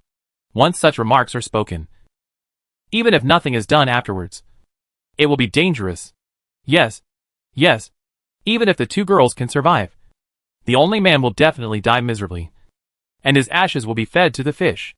Persis and Orlet looked at each other with lingering fear. Persis breathed a sigh of relief, shook his head, and said, Fortunately, we moved early. As long as it is not discovered that the caravan has any connection with him, there should be no problem. Difficult. Olid was not optimistic and sighed. I'm afraid I have to make connections. Say something nice to the law enforcement team and pay some compensation. This month's work will be in vain. We should still think on the bright side. At least we can still live. Right? As they said this, the two looked at each other and laughed heartily. It can be said that they were having a great time. At this time, a pair of white and pure white eyes passed by their eyes. And then a voice sounded. That's right. It's better to be optimistic. Persis thought he had seen it wrong, rubbed his eyes and laughed, saying, of course, being a man, if you are not optimistic, you will have a harder life than a dog. Olid shook his head. That's not true. As long as you are a man, you are not as optimistic as a dog. At this time, another white light flashed by. Suddenly, Persis was stunned and looked at Olid, who agreed. Olid was also stunned and looked at the confused Persis. Who is talking? Didn't you say that? The two of them were stunned. And suddenly their eyes focused on a pair of shoes, and the white calves above. And their eyes kept moving up along the calves until they saw a brown plaid skirt. And the three people sitting on the top of the carriage. Subei asked in confusion, I just came. What are you talking about? Do you need help? The two of them kept looking up, their lips trembling slightly. And they were all speechless. So everyone was silent. And they could only hear the millet porridge. Slurp slurp. The sound of licking porridge. Persis and Olid reached out their hands to wipe their eyes at the same time. They stared wide-eyed, and still couldn't believe what they saw. They asked each other bitterly. What is the speed of the carriage? 3 meters per second. According to common sense, it should be out of reach. How can ordinary people have such good physical strength? Just should it? I heard that some people are gifted and have excellent physical strength. If they keep chasing, there may be a chance. Can you do it with your family? The two fell silent again, staring at the top of the carriage. On the top of the carriage, there were 3 people who shouldn't be there. Subei sat in the middle of the top of the carriage, occasionally helping to put together Fulian's limbs that were dislocated due to the bumps, and cast a caring look at the two. On his left-hand side was the half-dead Fulian, and on his right-hand side was Xiaomi Shou, who was drinking porridge peacefully. His feet were shaking on the heads of the 2 people, and he kicked them in the head when he saw their stunned gazes. The 3 people just looked at the 2 people quietly. This kick woke Persis up. He asked with a sad face, Brother, do we have a grudge? Subei frowned in doubt, shook his head and denied, No. It's a favor. Although Persis tried to stop Subei, Subei didn't take it seriously, because in Subei's view, Persis's 2 moves were not threatening, and he could only use the wind from his fists to cool him down. Subei asked with concern, Do you need help? No. I beg you to leave quickly and don't follow us. This is the greatest help to us, Persis shouted. Olit's expression became more bitter, and he wiped the tears from his eyes and sighed. It's too late. We can only strive to reduce the sentence and get out of prison as soon as possible. Subei was even more confused. This was mainly because Subei had just arrived on this continent and didn't quite understand the rules of the Plague Continent. It can't be said that he didn't understand. After all, he had studied it, but it was still not very thorough. Subei only knew that women's rights were supreme, but he never thought that if a woman talked about a woman, the man who was traveling with her would also be guilty. There is even a serious joint liability. Who wouldn't be confused if he heard this? Even if someone told Subei in person, Subei would be stunned for 3 seconds before he could come back to his senses. It was totally out of touch with the profession. Subei could naturally see that the 2 of them didn't like him. And at this time, he guessed some of the reasons. He was hesitant to say anything, not knowing what to say. It seems that in this continent, men are really worse than dogs. If this is the case, Subei put his right hand in his pocket, touched the ring he had taken out of the playing cards not long ago, and fell into hesitation. Subei always follows the optimal solution to achieve his goal, and does everything with the minimum loss of manpower and energy. But this matter alone made Subei think over and over again for a long time. Obviously, he will become version T0 after wearing it. But Subei still feels a little strange. Bear with it, be patient. Subei and Olet apologized sincerely, and then asked for some herbs to heal external injuries. When they left, they asked again, "Where can I buy healing potions nearby?" Persis didn't say much, just hoping to get rid of Subei quickly, and quickly responded, "There's one on the east side of the temporary market. Most of the products on the east side are alchemical products, but the price is very expensive.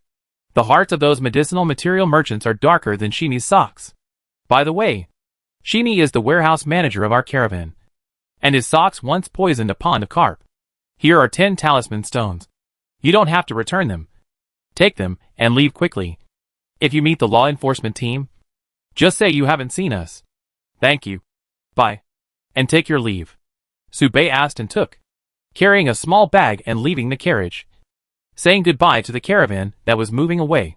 This parting, there is almost no possibility of meeting again.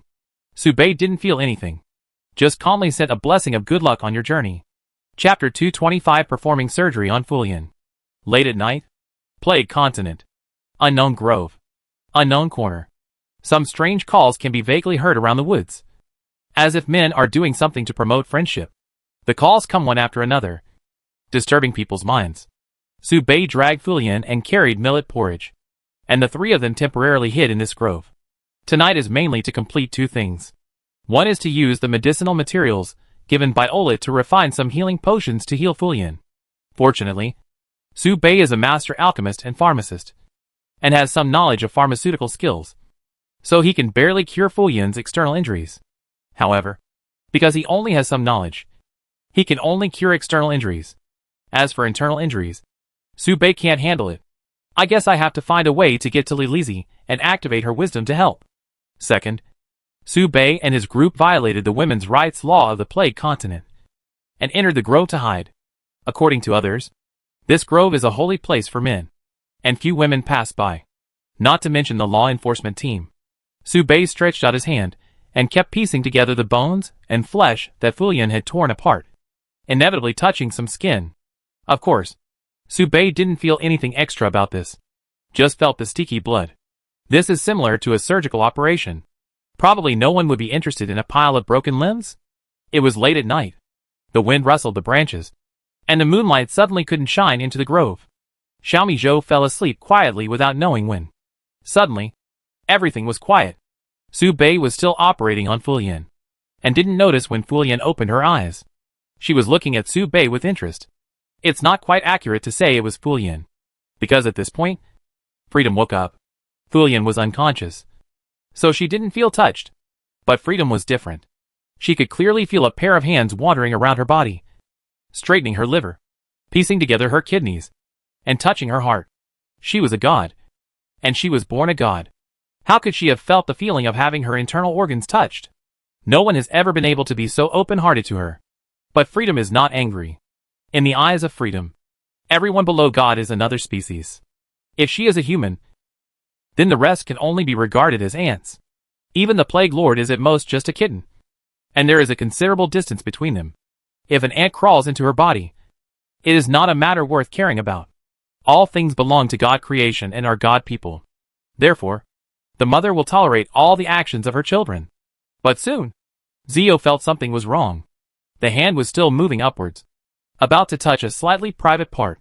Zio was stunned, and then reached out his hand. He pressed down the hand that was brushing up and down his body. Don't make trouble. There are 2 cracks on your chest. I fixed 2 stitches. Subei frowned, raised his head slightly, and swept his cold eyes towards Zio. Zio looked at Subei calmly.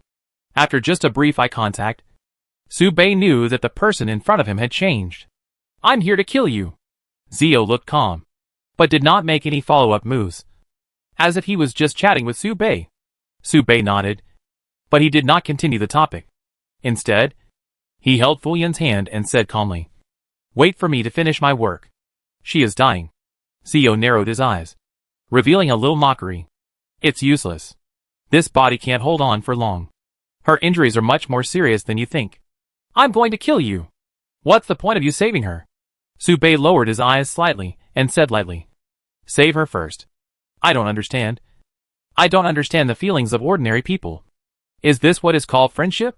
Zio shook his head, looking down at him, as if he was looking at a failed work of art. Hearing this, Subei shook his head and denied it. Not really. I saved her mainly because I wanted to rely on her to kill you in the future. Zio was stunned. His expression became more and more joyful. He couldn't help but hold his stomach and laughed like a silver bell. Ha ha ha. You are so funny. Funny. Fortunately, the mother will not blame the child for his rude behavior. But you're dying. What else can you do? As they chatted, Subei almost repaired Fulian's body.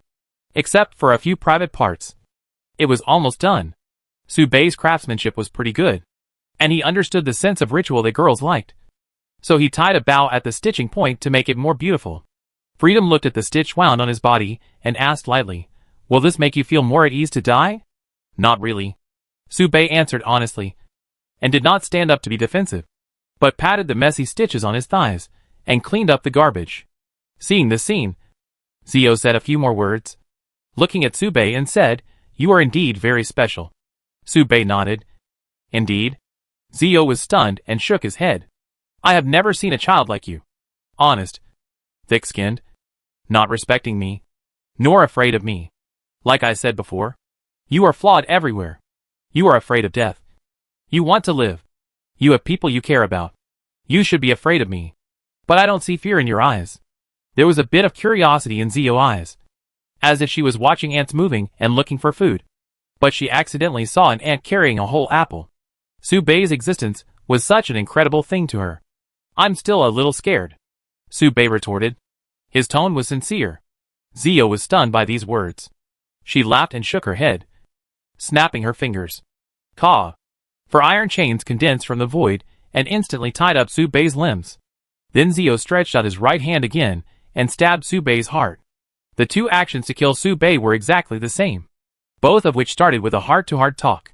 Seeing this, Subei narrowed his eyes and became more certain of his guess, and asked, I guess, killing me is not the purpose, but making Jasmine complete is the purpose. Right? She must become a demon king to satisfy your plan. Right? Zio was stunned. His eyes narrowed slightly, and he had no intention of answering the question. So what are the heroes and demon kings? Hearing this, Zio smiled. His mouth curved, and his eyes mocked. The condescending look made Subei more and more unhappy, as if to say that even an ant dared to explore the arrangement of the gods, and that he took himself too seriously.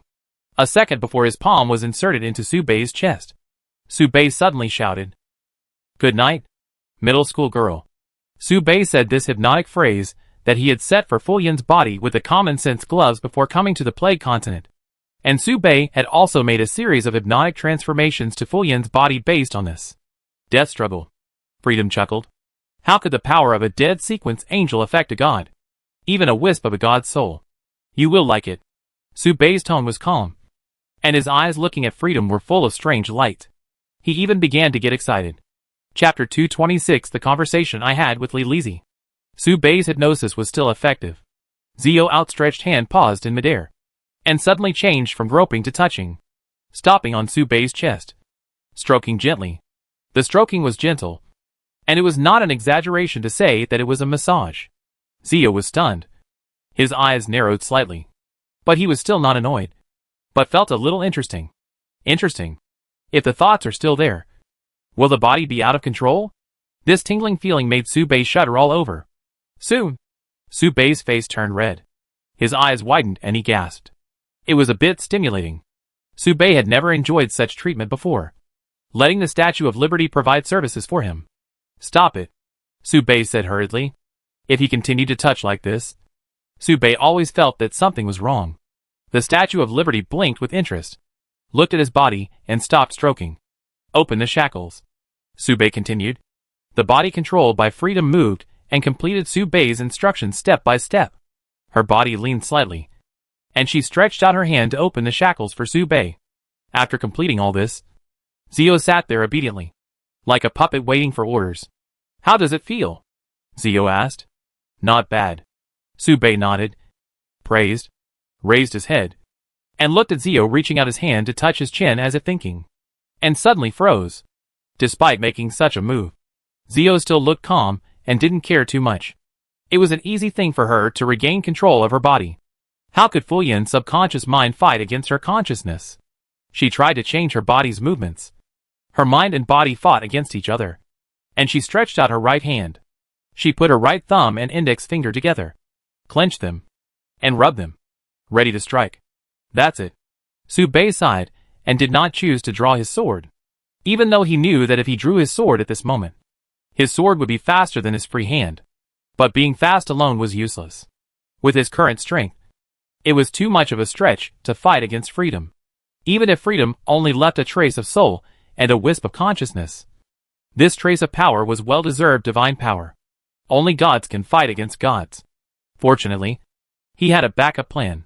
As early as the moment he first saw freedom, Su Bei recalled some details. And when he met freedom again in another world, all the memories flooded into Su Bei's mind like a tide. When he was in the White Dragon Mountains, he had a conversation with Li Lizi. See chapter 167 for details. At that time, Su Bei took the initiative to ask, "Can we only passively take the beating? If we keep getting beaten, I will run away." Su Bei is not stupid. He can still distinguish between death now and death 10 years later. Li Lizi wiped the sweat from her anxious sweat in panic and said, "Ah ha ha ha. How could this happen? I didn't do nothing. According to my calculations, the next one to make a move should be freedom. This is a very critical message." Su Bei nodded and asked, "So? She is not very smart. She will definitely come down and finish you off personally. It doesn't sound like good news." Su Bei waved and was about to leave. Li Lizi quickly grabbed Su Bei's clothes and said, "I've beaten her before, so we don't have to be afraid of her." "So you're going to beat her?" Su Bei asked. "That won't work." Wisdom shook his head immediately. "For some reason, I can't show up. But I left many scars on Freedom Body, and it will collapse if it bears a little bit of my power.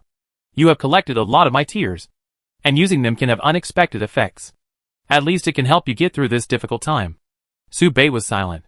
I didn't expect that the matter of collecting the goddess tears was buried by Wisdom until now. Perhaps from the beginning, Wisdom had the idea of dealing with this third god. Su Bei confirmed again and asked, "Is it true?" "Absolutely." Li Lizi smiled slightly. "But you can't remember this matter. Once you remember it, she will feel it. At least you have to wait until she peels off her soul and goes to the lower world before you can remember this matter. But this is still not safe. As long as your thoughts can threaten her safety, she will definitely feel it." Su Bei nodded, thought about it, and came up with an idea. "I will set up a few nodes and seal the memory through the common sense gloves." "How about it?" "It's a good idea," Li Lizi responded. "It's best to take advantage of some good opportunities. For example, when she relaxes her vigilance, or when she overuses her strength." "What about serious injuries?" Su Bei asked. Li Lizi rolled her eyes and said unhappily, "It is definitely easier to succeed if the person is seriously injured. But since they are already seriously injured, why can't they just seal them? But when designing the nodes, you can consider this aspect." Su Bei nodded and began to set himself up with the common sense gloves. "When I first discovered the existence of a god, I would take the initiative to get to know the other party in depth and arouse my interest in influencing the other party." "Isn't the concept too vague?" Su Bei asked humbly. "You can be a little more specific," Li Lizi continued. Su Bei continued. "The influence includes trying to modify the other party's common sense, attacking the other party, etc., based on the other party's poor condition and relaxed vigilance. I won't take her existence too seriously, and keep a normal mentality." After saying that, Su Bei looked at Li Lizi to confirm the feasibility. "Modifying common sense is too outrageous? It can't be done. Attacking the other party is also very dangerous." Li Lizi shook her head. "These will put you in a dangerous situation. You can drive them away just by throwing the goddess tears on them." Su Bei gave his answer. "At that time, I would also think that if they were in a hostile relationship, it would be impossible not to fight. And it was normal to do these things. She will die. You can't do anything to her." Li Lizi gave the answer. Su Bei did not deny it, and said seriously, I am either on the road to death or dying soon. I want them to have a taste of this feeling. After hearing this, Li Lizzie was speechless for a long time. Chapter 227. Li Lizzie was silent. After a long while, she sighed and said, "Tears can only protect you, but not kill the other party. Let's set up the second node first. How do you plan to design it?" Li Lizzie asked again. Su Bei nodded, thought about it, and asked first, "In what state can we guarantee the freedom to kill the lower world? Or at least restrict her?" The previous one was just a guess. When Li Lizzie really heard such a rebellious statement, she was still shocked. This is as terrifying as hearing someone plotting to kill you. Li Lizzie was stunned. Her eyes widened as she retorted, "What are you thinking? Even if she is just a wisp of soul in the lower world, this is impossible. Tell me," Su Bei said seriously. Li Lizzie put her hands on her waist, wanting to say something, but looking at the other person's calm eyes, she stopped what she was about to say. So Li Lizzie pondered for a moment and responded seriously, 3 points. The unknown continental plate of the other world without the Freedom God Church. Freedom itself is seriously injured. And the goddess's tears. All 3 are indispensable. The unknown other world can cut off the connection between her and her body, preventing her from escaping and returning to the kingdom of God. Freedom is seriously injured, which can make the effect of the goddess's tears more effective. If these 3 points are met, perhaps that part of freedom will lose its freedom forever. Su Bei nodded. Okay. Then if these 3 conditions are not met, I will not remember anything about your conversation with me today. And once these 3 conditions are met, when freedom appears again, I will remember all the memories. Hearing this, Li Lizzie was horrified. You are crazy. Setting it up like this? If the whole process is slightly wrong, you will definitely die. There is no need to take such a risk. Su Bei said calmly. I know. So you help me. Li Lizzie scratched her small head, which was already a mess.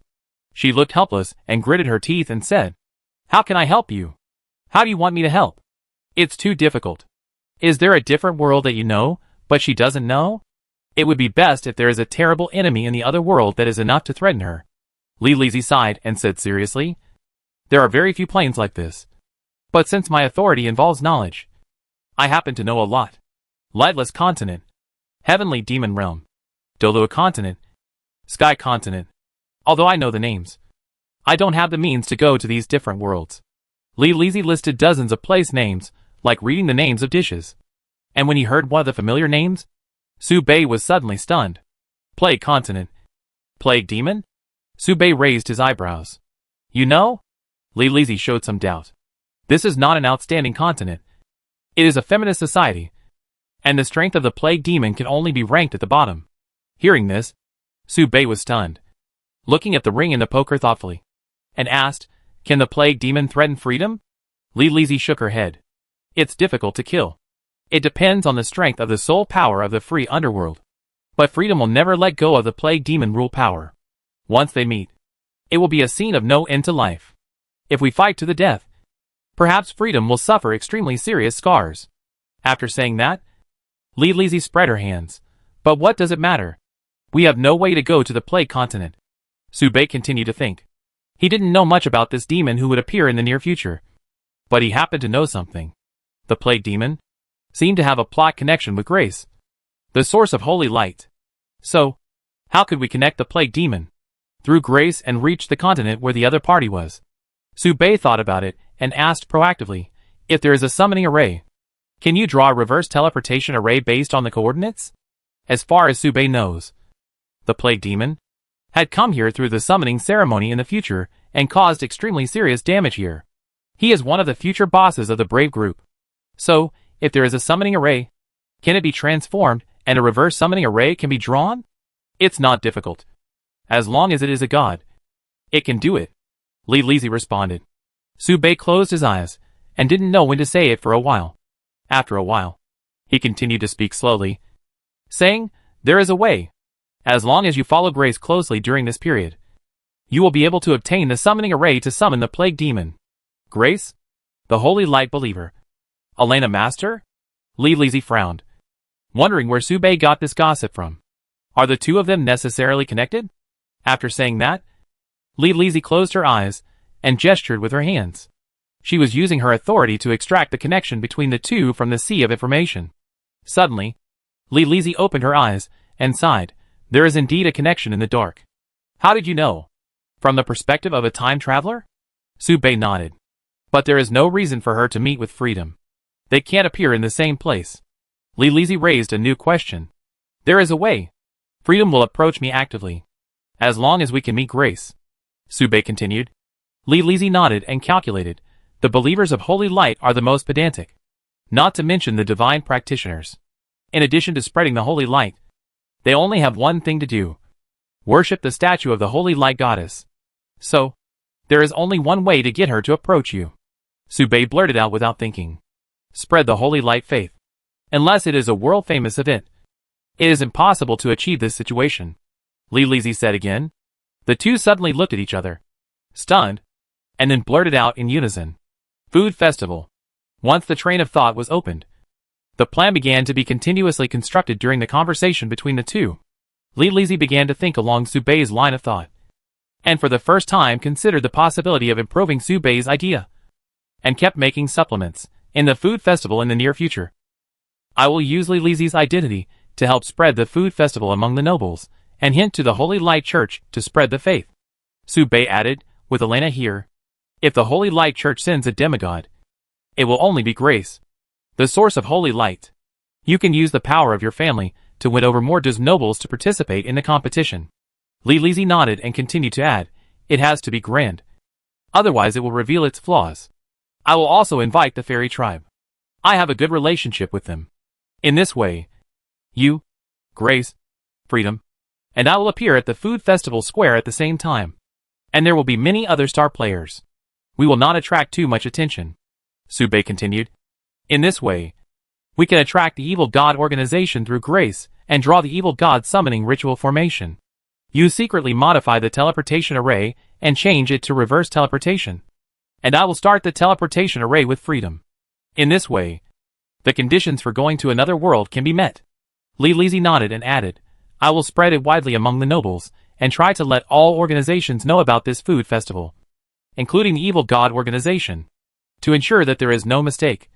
I will also find a way to adjust the teleportation landing point, so that Freedom falls near the plague demon. Su Bei made a final addition.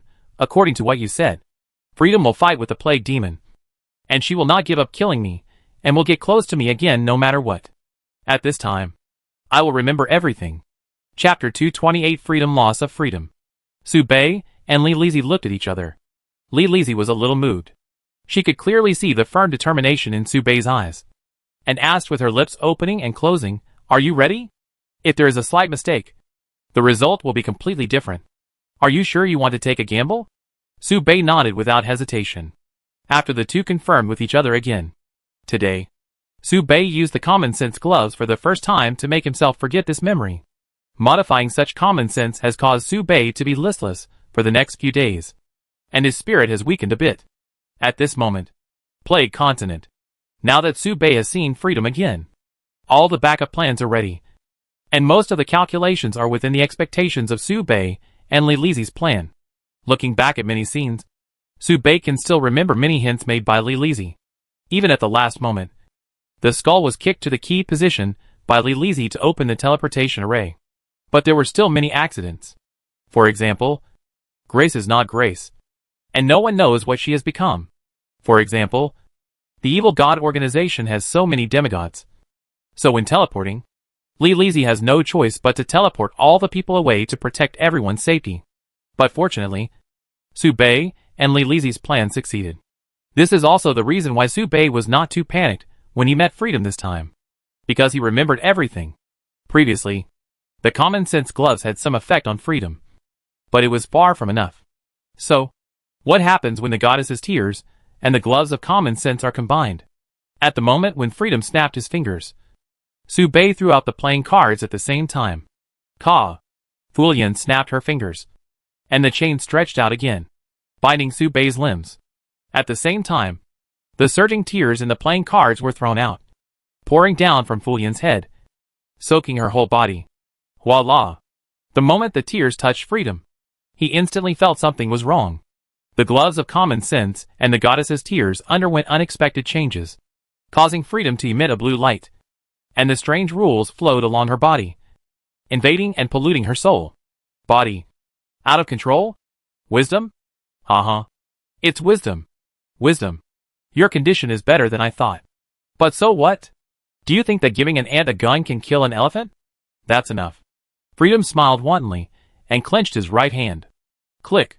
In an instant, the shackles on Su Bei's body exerted force, leaving deep red blood marks, and lifted him up high as if he was imprisoned on a cross. Locking his throat, Freedom lost the intention to play around. She could be careless with Su Bei, but not with wisdom. Moreover, she began to feel that her body was becoming out of control. She first locked Su Bei's throat with a chain, physically depriving him of the ability to speak to prevent unexpected changes. Then her right hand stretched out without hesitation and went straight to Su Bei's heart. All this happened in a flash. However, Freedom's state became increasingly unstable, and the injuries on her body were infinitely magnified by the goddess's tears, and the influence of the common-sense gloves became more and more obvious. Freedom power was weakening, and consciousness was disintegrating.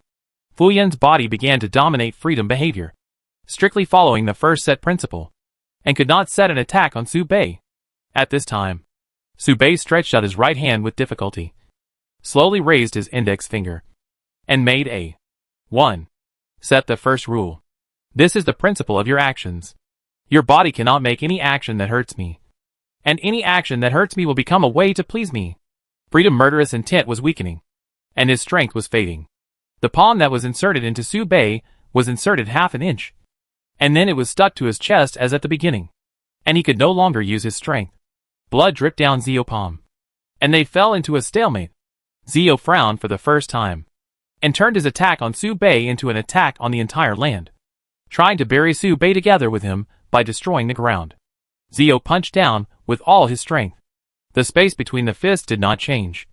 The gas flow did not change, and the wind did not blow. Obviously, there was no movement, but from the heart of Zio's fist, a force that Su Bei had never seen before quietly gathered. At this point, Su Bei began to have a concrete concept of the power of the gods in his mind. The moment this punch was thrown, Su Bei's heart almost stopped beating. Bang! The power of God is indescribable. However, Freedom released through a punch with all his strength, only to flatten the grove. The entire grove disappeared. Not destroyed, but disappeared out of thin air. Perhaps it can be described as losing freedom. Countless men hiding in the grove widened their eyes, hurriedly looking for their pants, and looked over here angrily with their hands to block the birds. However, after seeing the two women's arrangement, the cheating men shut their mouths, gritted their teeth, put on their pants, and left the grove. Unlucky. Really unlucky. Walking the bird at night? This episode did not attract much attention. Zio's eyes became colder, but his tone became more kind. Interesting. Very interesting. I feel my consciousness gradually dissipating. I can't guess what I will do next. It's really interesting. In that case, then, Zio was about to use some powerful moves, but his body suddenly moved involuntarily. And then he stopped talking as if he was out of control, and his body moved closer to Su Bei. Immediately, under the incredulous gazes of the two, Zio slowly knelt in front of Su Bei and bent down slightly, like a housemaid in a noble young master's house. She posed a serving gesture. Zio's eyes still retained a trace of shock, but the corners of his mouth couldn't help laughing wantonly, and he couldn't help laughing out loud. Ah. Interesting. Too interesting. What else can I do? Chapter 229. People scattered in various areas. Freedom knelt in front of Su Bei, stretched out his hands, and reached out to Su Bei, who was tied up by chains. He raised his hand, held Su Bei's calm face, and met his calm eyes. This time, Freedom really felt a feeling he had never experienced before. It was not remorse, regret, panic, or fear. Frustration was not new to Freedom. After all, there were winners and losers in the war between gods. But since ancient times, no mortal dared to plot against gods. Zio held Su Bei's face, narrowed his eyes, and smiled happily, not sparing his praise. You are such a lovely and excellent child. I admit that I underestimated you. Su Bei was silent. It was not that he didn't want to talk, but the chain still imprisoned Su Bei, locking his throat, making Su Bei unable to speak. But both of them knew that it would be a matter of time before the chain was untied. Zio could no longer control his body. The sign was that Zio's body was shaking, and the hand holding Subei's face and stroking it was shaking, and was gradually moving towards the chain. Subei's eyes remained calm, watching Zio, who was kneeling in front of him, complete the next action. Zio untied the chain that locked Subei's throat. Not just untied. Zio did not stop after untying the chain, but continued to follow the first rule set by Subei, rubbing Subei's throat with his index finger to relieve the pain caused by being tied up. Zio looked at his actions of serving Subei, narrowed his eyes slightly, and smiled. I rarely do such things. I'm talking about serving others gently. After being untied, Subei couldn't help coughing twice, looking at Freedom calmly, and said lightly, "There will be more in the future." As he spoke, Subei twisted his neck and felt that his neck was indeed much more comfortable. He couldn't help but praise Freedom massage skills. "Your massage skills are very good. You should be able to make a lot of money as a technician." Freedom was happy. His lips slightly curled up, and he exuded the sacred and inviolable aura of God. She narrowed her eyes slightly, as if she was thinking about something. She knelt on the ground and looked up at Subei, her face remaining calm and indifferent as always. After a while, she said calmly, "Mother will not blame the child for his rude behavior." Freedom chuckled. She could clearly feel that her body was gradually no longer resisting Subei's orders, and wanted to actively please Subei. She chuckled and narrowed her eyes dangerously. "My body is getting more and more uncontrollable. It's terrible." Subei had no intention of continuing to chat with Zio, and first said the most important thing. "Untie all the chains for me." At this time, Zio's mind emerged with the second common sense modification set by Subei. Second point. You must ensure my life's safety and take my words as the first action purpose. Zio's originally slow and trembling hands suddenly stopped, and then stretched directly to the chains that bound Subei, exerting a little force. Then it stopped again. The subconscious mind told Zio to obey Subei's orders, but Zio's whole body was tense, and he burst out with all his strength to fight against this consciousness. However, the next second, a blue ocean-like fluid flowed in her body, swaying back and forth like a carp playing in the water. Those were the tears of wisdom that invaded her body like a parasite. Humph. Freedom uttered a very light hum, and the light in her eyes dimmed a little in an instant. This made her already severely damaged soul even worse. "You can't untie the chain," I said. She became more and more powerless. Her strength became more and more scattered, and she fell forward as if she had lost her strength, lying on Subei. He stopped moving. Subei was stunned, speechless for a long time, looking at the chains on his body reinforced by rules, and sighed. In front of him, Freedom was seriously injured and fainted. Although Freedom said that she didn't care, her actions clearly revealed her resistance. But the resistance was useless.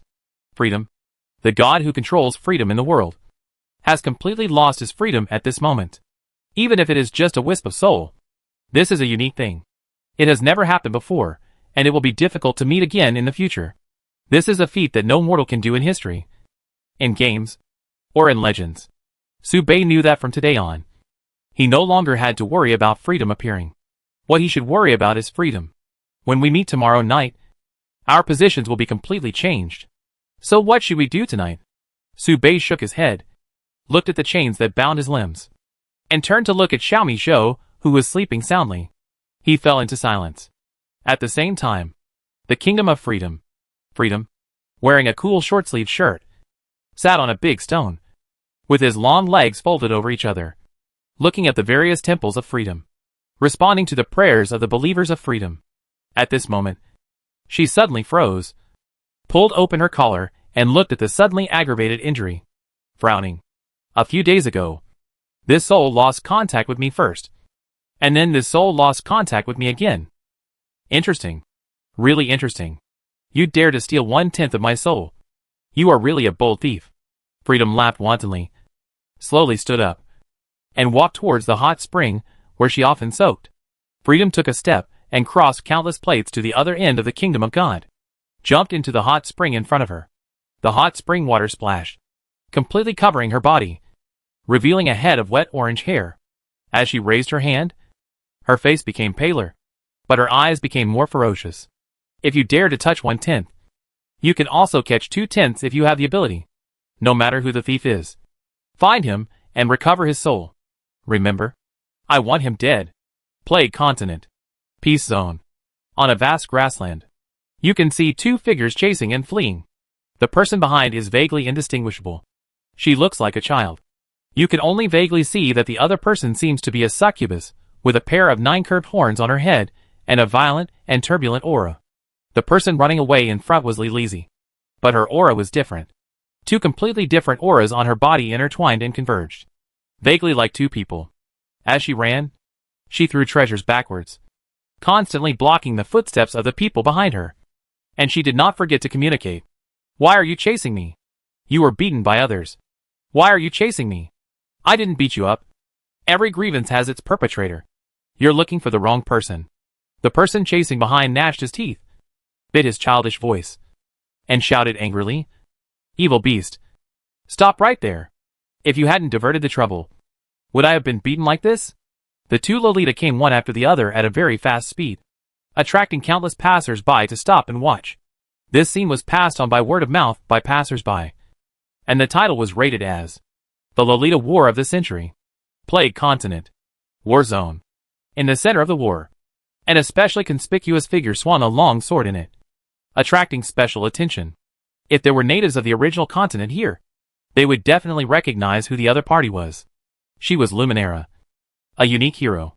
But strangely, she was not using magic power to kill the enemy at this time. And a strange power different from the past flowed on her body. This was the native power from the Plague Continent. Runes, which can also be called inscriptions, are imprinted on runes and integrated with the soul to give oneself power. Essentially, it is the power of the soul, which can also be called soul power. Luminera looked at the first inscription embedded on her arm, thinking, from the time she obtained the rune to the time she was proficient in using the rune, and then to the time she used the first rune to kill the enemy. The whole process only took her 2.5 days. This is Luminera, who has luck that ordinary people cannot match, as well as unparalleled adaptability and learning ability. The opportunities that others desperately seek will always be fed to her by God after racking his brains. This first rune is the first gift Luminera received after landing. Luminera eyes are calm, and her sword is waving. It seems like a dragon roar. Plague Continent. Mining area. Wearing the robe of the White Rock nobles, the once unruly Wilgard is now mining with a dark face. At this time, someone kept chatting with him. Smiling, "I heard that you had defeated hundreds of 4-patterned word spirit warriors before you came here. Is that true?" Vilgard shook his head disdainfully and said softly, 100? They gave me face. I killed 3 armies back and forth. The person who chatted with him opened his mouth wide, exclaimed in disbelief, and said, boasting, "How can you come to mine when you are so powerful?" Vilgard glanced at the person who chatted with him, turned his eyebrows, and looked at the others around him. After seeing that no one was paying attention, he whispered, "I used to be a hereditary noble of the Empire.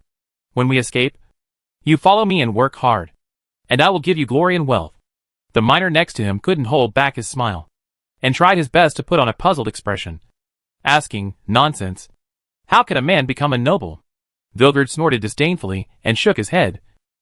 "No, not every continent is the same. The customs and rules here can only be regarded as bad in my opinion. Too barbaric." At this time, the miner who approached him finally couldn't help laughing, slapped his thigh, pointed at Vilgard and laughed at the miner on the other side. "Look at him. He's bragging again. It makes me laugh to death. Ha. You just like to tease fools. We don't like to play with fools. That's right. You are a noble. You are 1 against 1,000. And you still say you are a noble race. It's really funny." At this time, the female foreman, who was supervising the workers, shouted loudly, "Stop making noise. Just dig well. Do you want to eat?" Vilgard waved his hoe. His eyes were calm, and he always maintained a humble attitude, and didn't say much. He still remembers that when he first landed, he broke a law because he talked a few more words to a little fairy. Thus began his life of escape. Until a few days ago, he had no way to retreat, so he had to fight against thousands of law enforcement officers alone. Wilgard could not remember the specific details of that battle. He only remembered that he consumed the last bit of magic power in his body and cut off thousands of pursuers. In that battle, The blood dyed the earth red. However, Wilgard realized that there was a problem with the rules of this continent, and the consumed magic power could not be replenished. Until the end, Wilgard even consumed all his arrogance energy. And then he lost the ability to resist, and was arrested by the law enforcement team. Now, he was thrown into this lifelong mining area as a black slave. And it can only be said that the chance of turning over is slim. Wilgard sighed, looking at the miners around him who laughed at him. His eyes became colder and colder. Situations like Wilgard's are not normal. Many men in the original continent were arrested by the law for various reasons and became miners. Male pets, male slaves, male servants, and human animals. Of course, there are also some men who have learned the rules early and successfully integrated into them, willing to temporarily become inferior people and strive to live longer. The difference is that women in the original continent live a very comfortable life and are always protected in various ways. Only a few are unlucky enough to fall into the war zone and cannot escape. Of course, Lizzie is an exception. She has been hunted for several days, and it looks like this will continue for a while. The next day, Xiaomizhou stretched her legs, and stretched her body tightly to relax her body. After a while, she slowly opened her eyes and looked at the environment in front of her. Stunned, in front of Xiaomizhou, Su Bei was suspended in the air by 4 chains. His feet were off the ground. His face was pale. His shoulders drooped as if he had lost all hope in life. And his breathing was weak. He looked like he was asleep. But his sleep was very shallow. In front of Su Bei, Fulian knelt on the ground and fell asleep with her head resting on Su Bei's abdomen. Her breathing was steady, and she slept soundly. Xiaomizhou blinked. Even with her smart brain, she couldn't figure out what was going on in front of her. Bondage? Game? Xiaomizhou tilted his head, thought for a moment, and then stepped forward to shake Su Bei's body. The vibration woke Fulian up. She looked at Su Bei, who was hung high up in front of her like a tie, and opened her mouth wide. The source of all evil. Can you finally not help but release your nature? Su Bei opened his eyes in a trance, and looked at the two of them. Silence. For a long while. Su Bei said calmly, "Help me untie it." "I can't untie it." At this time, a team in special uniforms walked in from the raised grove. The 3 characters law enforcement officer were written on the team uniforms. "You are under arrest for defaming and provoking the law enforcement team. As for the other 2 ladies, please make way and don't get too close to the sinful man." The person who spoke came forward, holding a shimmering long sword, and showed his arm engraved with 4 runes. It was clear that he was using force to warn Xiaomizu and Fulian not to get involved in this matter. Chapter 230 Demon Bogong. I can't solve it. When a warning sound came from outside the raised grove, Xiaomizhou automatically filtered out the warning in the sound. "I won't listen to you." This was Xiaomizhou's first reaction after hearing the warning. So she pinched the chain with one hand, exerted her strength, and pulled the chain open in front of the law enforcement officer. Ah! Ah! A gust of wind blew. The chain didn't move at all. Xiaomizhou was stunned. Solemnly put the bowl aside, wiped the slightly sweaty palms, and solemnly stretched out his hands. Ah! Ah! Xiaomizhou tensed up and used all her strength. Her fair face flushed. Another gust of wind blew by, and Xiaomizhou sat down on the ground with a confused expression, looking at Fulian and Su Bei strangely. It seemed to be asking, "What did you do last night?" Fulian, who was stunned, blinked her eyes, pointed at her chin and fell silent. It seemed to be answering Xiaomizhou. "Are you sure I did it?" After thinking about it, Fulian forced herself to take a breath and stood up. But just as she stood up, her body softened and she knelt in front of Su Bei. "I didn't feel it when I woke up, but now my body hurts when I exert myself," Fulian said calmly, looking at Su Bei and Xiaomizhou, and pointed at the injuries on her body. As she spoke, Fulian looked down at the injuries on her body, and suddenly froze when she saw the bow tied on the wound on her arm. Then she looked up at the bow on her lower abdomen, and froze again. At this time, Fulian's face began to turn pale, revealing a little nervousness. Fulian swallowed her saliva, carefully opened the collar of her clothes, and finally gave up when she saw the bow on her abdomen. So she raised her head angrily and glared at Su Bei. Su Bei kept his eyes half closed. Even though he had woken up, he felt that it was better to be asleep at this moment. Being chained into the shape of the Chinese character Tai for people to see was too social. The chains created by freedom with the power of rules could only be untied when freedom appeared. This meant that Su Bei would have to be tied up for a whole day. The scene in front of him made the captain of the law enforcement officer in charge silent. She kept looking at the tied Su Bei, her eyes scanning around, and swallowed her saliva. This melancholy expression, the unique and exotic face, the strong muscles hidden under the slender body, the charming and indifferent eyes that are crazy. After a while, the captain of the law enforcement officers frowned and couldn't help saying, "You are quite interesting." As she said that, she waved her hand. A tall woman walked out from behind her, also a law enforcement officer. She ordered, "Open the chain and handcuff the person away." As she said that, the captain of the law enforcement officers narrowed his eyes slightly, showing a hint of smile, and continued, "After arresting, take him to my room first. No need to transfer him to the prison. I will interrogate him in person first to understand whether there is any misunderstanding." Good. The two words were emphasized, and the other subordinates behind the captain of the law enforcement officer couldn't help but smile. The ambiguity in the words made Su Bei shudder, and he looked up and down at the captain of the law enforcement officer in front of him. The moment he looked away, Su Bei's heart stopped beating. The captain of the law enforcement team was about 1.5 meters and 1.5 meters tall, with a strong and sturdy figure, dark skin, and layers of rich oil on his face, exuding a unique masculine charm. At first glance, Su Bei thought it was a cold ball. After a closer look, Su Bei could only give a very respectful four-character comment. Devil Bogong. Su Bei subconsciously uttered the matching noun from his mouth. Hearing this, the captain of the law enforcement officers raised his eyebrows, threw a coquettish look at Su Bei, pursed his lips slightly, posed a cute pose, and asked kindly, "Do you know me? I am indeed a demon. But my name is not Bogong. My name is Princess Aliana Jeravina Ligia." Su Bei opened his mouth slightly, and for a moment, he didn't know where to start complaining. After a while, he adjusted his mentality, looked at the blank space above the captain's head, and politely replied, "It's a nickname." Hearing this, Aliana Jerovinalica smiled, covered her heart with joy, and replied in a rough tone, "If you like, you can call me Bogong in the future. I like your nickname. You have committed a serious crime.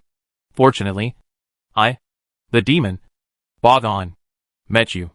If you fell into the law enforcement team of the Shura clan, or the law enforcement team of the Succubus clan, you would probably have been thrown into prison and become the lowest level of human beast, unable to see the light of day all day long.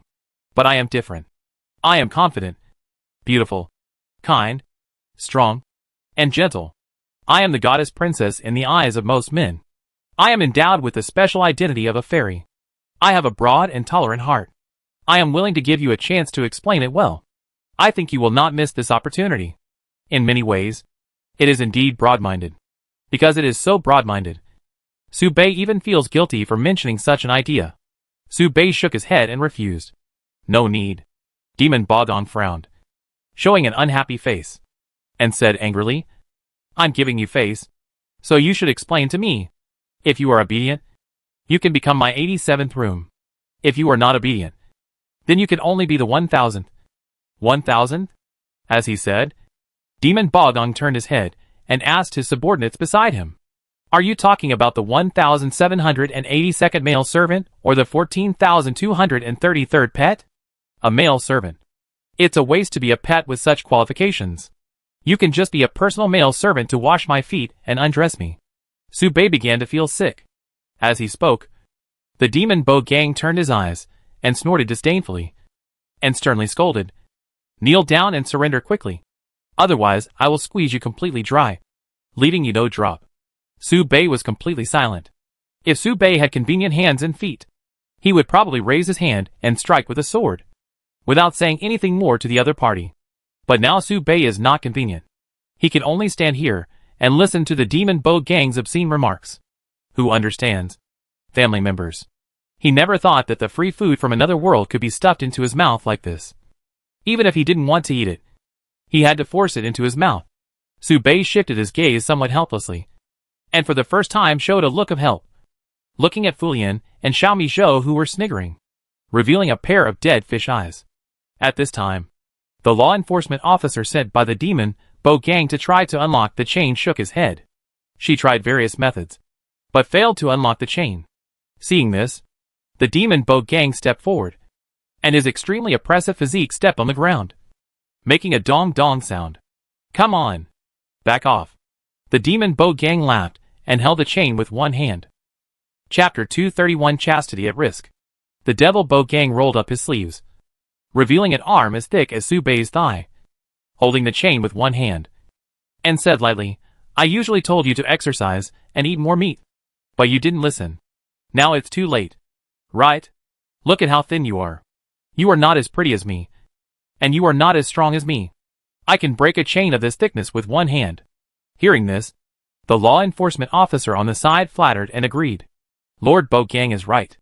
I will definitely eat a lot of meat and exercise seriously in the future.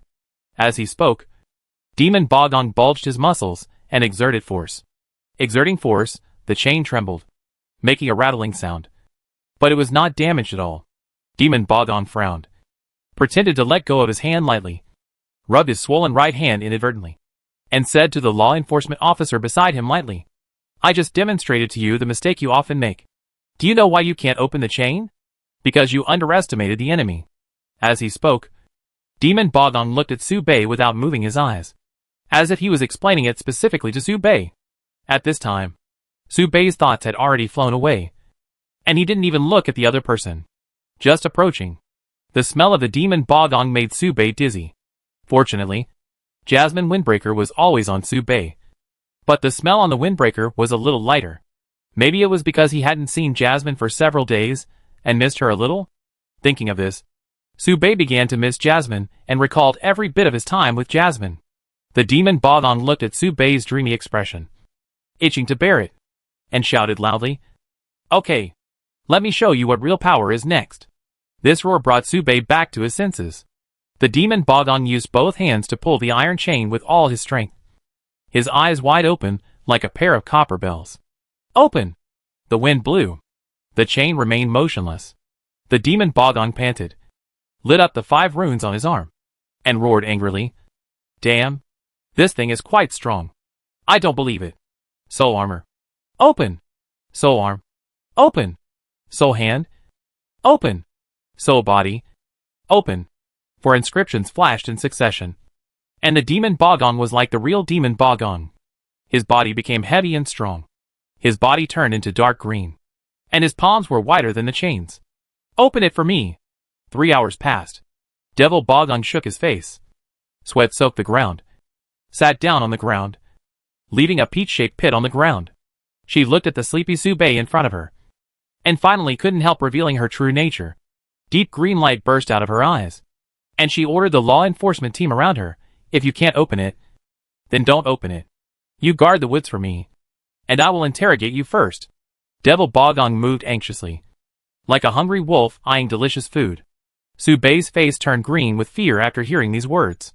He immediately woke up from his coma and warned in a cold tone, Don't touch me. Looking at the scattered law enforcement officers guarding the entrances, the Demon Bo gang slowly stood up, licking his upper and lower lips with his tongue, and smiled evilly. You are quite reserved. You are actually very happy. Right?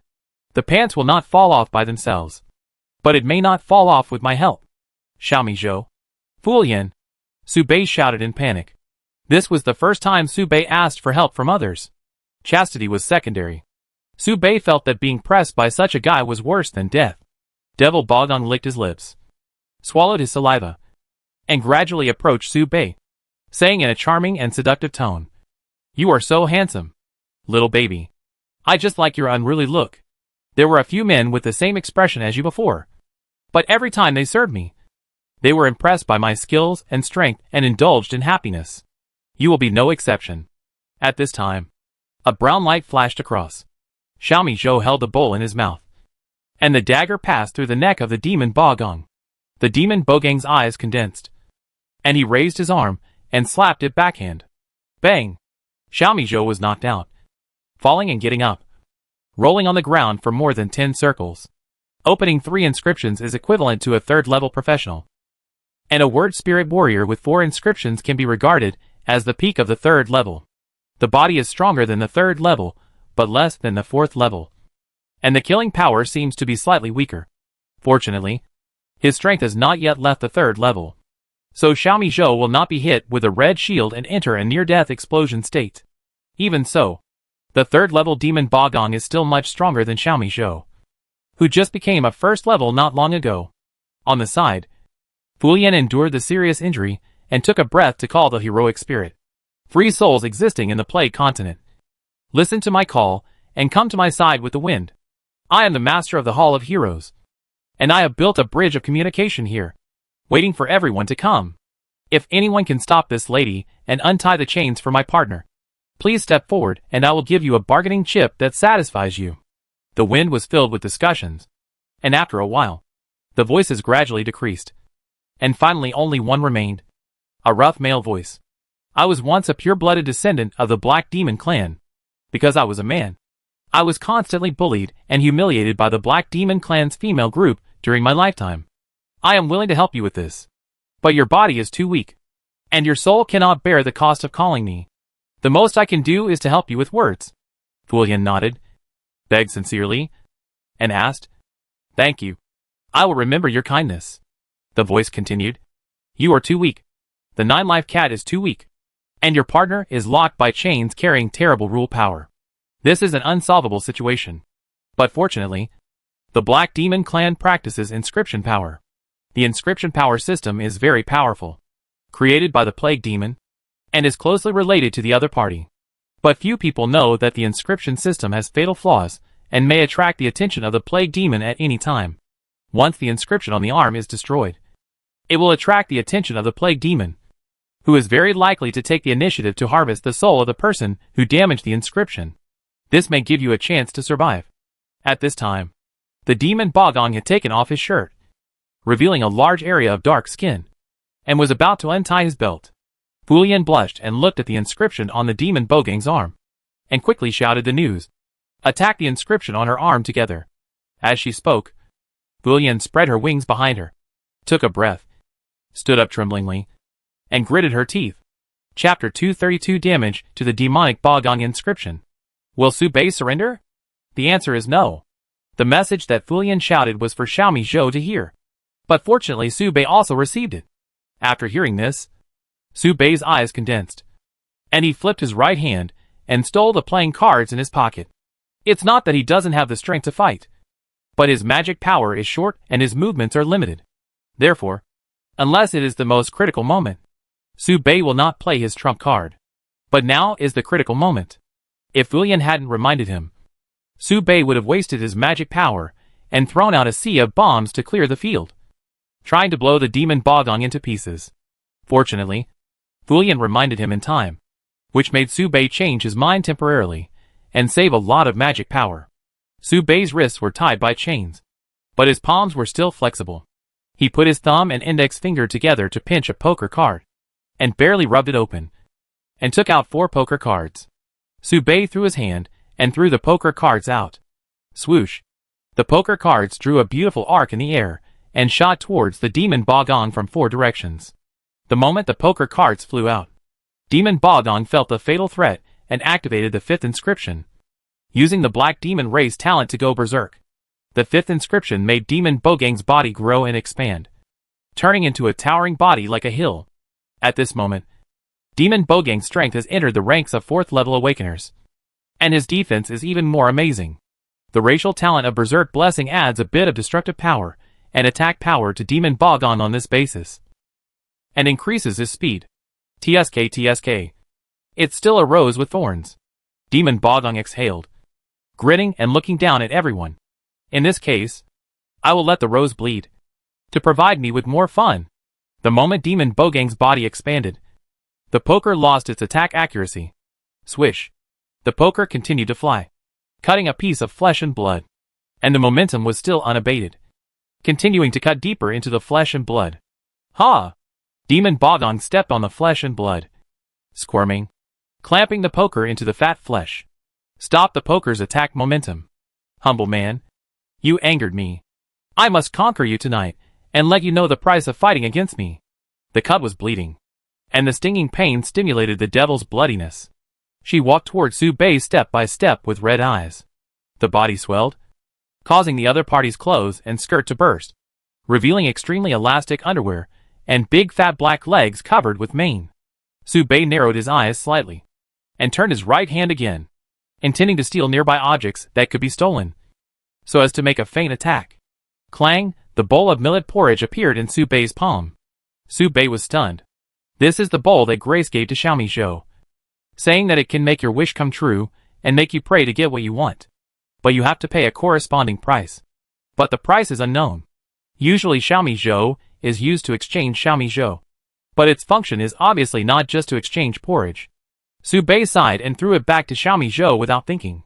At this time, Xiaomi Zhou, who came to support, was immediately attracted by the bowl and looked at his empty head in confusion. Strange. Where is the bowl on his head? Logically speaking, according to the level of this treasure, the treasure itself should be very strong and not easily damaged. But Su Bei did not plan to take a gamble. If the bowl was damaged, Xiaomi Zhou would go crazy. Looking at the huge demon that was only one step away, Su Bei thought that he really couldn't save magic power, and flipped his wrist again. First, 2 playing cards flew out. The playing cards fixed Fulian, who came to support, shot her at the hem of her clothes, and sent her out of the attack range. The source of all evil. Are you going to sacrifice your life for justice? Sacrifice your life for justice. Then Su Bei flipped his wrist and held 3 playing cards at the same time, rubbing them apart vigorously. Su Bei didn't care about wasting magic power and threw them at the demon Bogong without hesitation. The demon Bogang's muscles tensed up in an instant, revealing an incredible expression. Su Bei opened his lips slightly and said lightly, "Explode?" Boom boom, the sound of thunder resounded throughout the area, attracting the law enforcement officers guarding the 4 sides to cast their eyes and rush over here. At first, people thought it was just a fun game of the demon Bogong. After all, the law enforcement officers knew her living habits very well. But gradually, some law enforcement officers began to find something wrong. And until the explosion sounded, everyone panicked. "Captain? What happened? Captain?" A huge roar sounded, and smoke from the explosion spread, emitting a foul and bloody smell. Su Bei did not wait for the bomb to appear. Opened the Eye of Insight to lock the inscription on the demon Bogang's arm, and turned his wrist again. Projectile, fishing out 5 playing cards. With this strike, Su Bei wanted to shatter all the inscriptions on the wrist of the demon Bogang. 5 flashes of light flashed in the smoke of the bomb, followed by a crisp cutting sound. Su Bei frowned and said it was a pity. No! No! My runes. My 2 inscriptions. Man. Damn man. You will be wanted by the Plague Continent, and you will be reduced to a reproductive tool for women to vent their anger for the rest of your life. And you will never be free. All law enforcement officers, assemble. I want this humble man to die of exhaustion, become the lowest level reproductive machine, be thrown into the backyard of the nobles, and serve as the lowest level top male slave. Su Bei's face turned green when he heard this. When he thought of that scene, he shuddered all over and couldn't help but clamp his legs. Fortunately, except for the leading law enforcement captain, most of the other law enforcement officers were only level 4. With Su Bei's magic power reserves, it was more than enough to deal with these people. The trouble was that he couldn't move today. If anyone could leave here to tip off, what awaited him would be an endless round-robin battle. However, something unexpected happened. At this time, in this windless wilderness, there was a breeze blowing. The wind seemed to have started blowing from the shattering of the demon Bogong inscription, and it seemed to have always been here. Watching this area, Su Bei knew that this was not the wind. If he had to describe it, it might be more like a feeling. This was an indescribable feeling, as if a taboo box had been opened, releasing something very terrifying. At this moment, even the air became a little thinner, replaced by a special peach-colored breath that made people feel warm. The others felt only a slight sensation, but the pressure still rose to an incredible degree. And the first to bear the brunt of this pressure was the demon Bogong. At this moment, the demon Bogang's body completely stopped, trembling all over, and he didn't care about the injuries on his body even though he was bleeding. At this moment, she humbly knelt on the ground with her head on the ground, not daring to get up. She was covered in blood, and the blood gathered in her brain along her body. The pain made it difficult for her to breathe. But she didn't move, not daring to make any movement. The other law enforcement officers had disappeared early. They crawled on the ground in fear, kneeling and walking backwards away, kneeling down with every step, looking terrified. There was an extremely terrifying aura watching this area, or equivalent to a demigod. Chapter 233 Plague Demon. The chain reaction caused by the damage to the inscription occurred. At this moment, above the sky, there was a terrible pressure watching this area. The demon Bogong prostrated himself on the ground and made a humble plea. Great Plague King, my lord, I, Ariana Jaravina Legia, am guilty. I beg you to listen to my explanation. I did not intend to damage the heaven-sent inscription given by the Lord. I am willing to resign all my identities and become the lowest slave. I beg you to show mercy and spare my life. It was this man who hid a hidden weapon in his private parts and plotted against me. I am willing to sacrifice this handsome man to you. Sir, I beg you to let me go. At this time, an angry low roar sounded from the sky. Evil beast, you can't even protect the inscription. What on earth are you protecting? Su Bei was stunned, listening carefully. It seems that he can still hear the quarrel coming from the other side of the voice. Evil beast, stop right there. Don't chase me. Don't chase me. If you have something to do, just deal with it first. Work is important. If you don't work hard to become stronger, you will be beaten again in the future. You evil creature. You are talking nonsense. Stop right there. If I have to describe it, it feels like two Lolas pulling each other's hair. Su Bei smiled, thinking it was probably an illusion, and didn't take it to heart, but asked Fulian, who was standing beside him anxiously. You said that if the inscription is damaged, the soul will be harvested. Are there any other precautions? Fulian shook her head, thinking about what the heroic spirit had said, and responded calmly. No. It is said that the followers of the plague demon will always pay attention to every corner of the plague continent. Once someone's inscription is damaged, they will take action and take away the other person's soul from a distance as a warning. From a distance? Right. Is it possible that the other party will come? Su Bei asked again. Fulian asked the heroic spirit, and then conveyed the latest answer given by the heroic spirit to Su Bei. Impossible. The followers of the plague demon are very busy, and it is impossible for them to leave the plague palace for such a trivial matter. Even for the followers of the gods engraved with 9 runes. Space teleportation is not a simple matter for them, and it requires a lot of strength. Su Bei nodded thoughtfully and asked in confusion. So, the fluctuating void should not be the arrival of the plague followers. Right? Fulian stopped talking and was stunned for a long time, as if communicating with a heroic spirit. After a while, Fulian blinked anxiously and couldn't help shouting. Hello? Are you there? Are you still there? Uncle? I didn't hear you talking. Where are you? Uncle? Can you answer me if I hear you? Fulian turned her head to look at Su Bei, gave the heroic spirit's answer, and said calmly, he said he had a stomachache and said he had to go to the toilet, and just left. Su Bei just looked at Fulian without saying anything. Fulian looked away a little embarrassedly. What the hell? Going to the toilet? Even Fulian herself thought it was outrageous. Is there such an unreliable guy among the heroes? At this time, above the head of the demon Bogong, the wave space gradually solidified. Evil beast, your soul belongs to me, and you will die quickly. In the void, a small hand appeared out of thin air and pulled upwards. The demon Bogong screamed heartbreakingly and begged for mercy.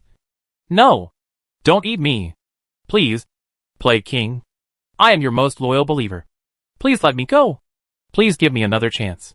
The body of the demon Bogong was lifted up like a puppet. His face gradually turned pale, and his body instantly lost its blood color. Then the body of the demon Bogong twitched and squirmed involuntarily, making a crisp sound of the cork being pulled out. Bang! With a sound, the huge body fell to the ground with a bang, causing the ground to tremble back and forth. And blood slid down the ground and fell at Su Bei's feet. This strange scene made Su Bei and his group shudder. This is the special rule of the plague continent, the ownership of souls. But things don't seem to be over yet. In the sky, a voice of apology suddenly sounded. The tone was sincere, with a hint of ill intention. Sorry. See you next time. Go. Then, a petite body fell from the squirming void, as if kicked down by someone. It has 9 curved horns on its head, and its body is mini and petite like a primary school student, with a delicate and indifferent face. She was wearing a distinctive red Lolita dress, like a porcelain doll carefully carved by gods, satisfying all people's fantasies about children. But strangely, although she was a child, her aura was very tempting. The moment Sube looked at her, he would always be attracted by her gestures. When she fell from the air, she showed a flash of panic, and then her face returned to calmness, stretched out her bare feet, and pointed her toes to the ground. She fell on the back of the demon Bogong. Crack! The tip of his foot landed, and the spine of the demon Bogong was instantly crushed, and the ground sank deeply. Bang! The ground cracked instantly, and a 100-meter deep pit was stepped on.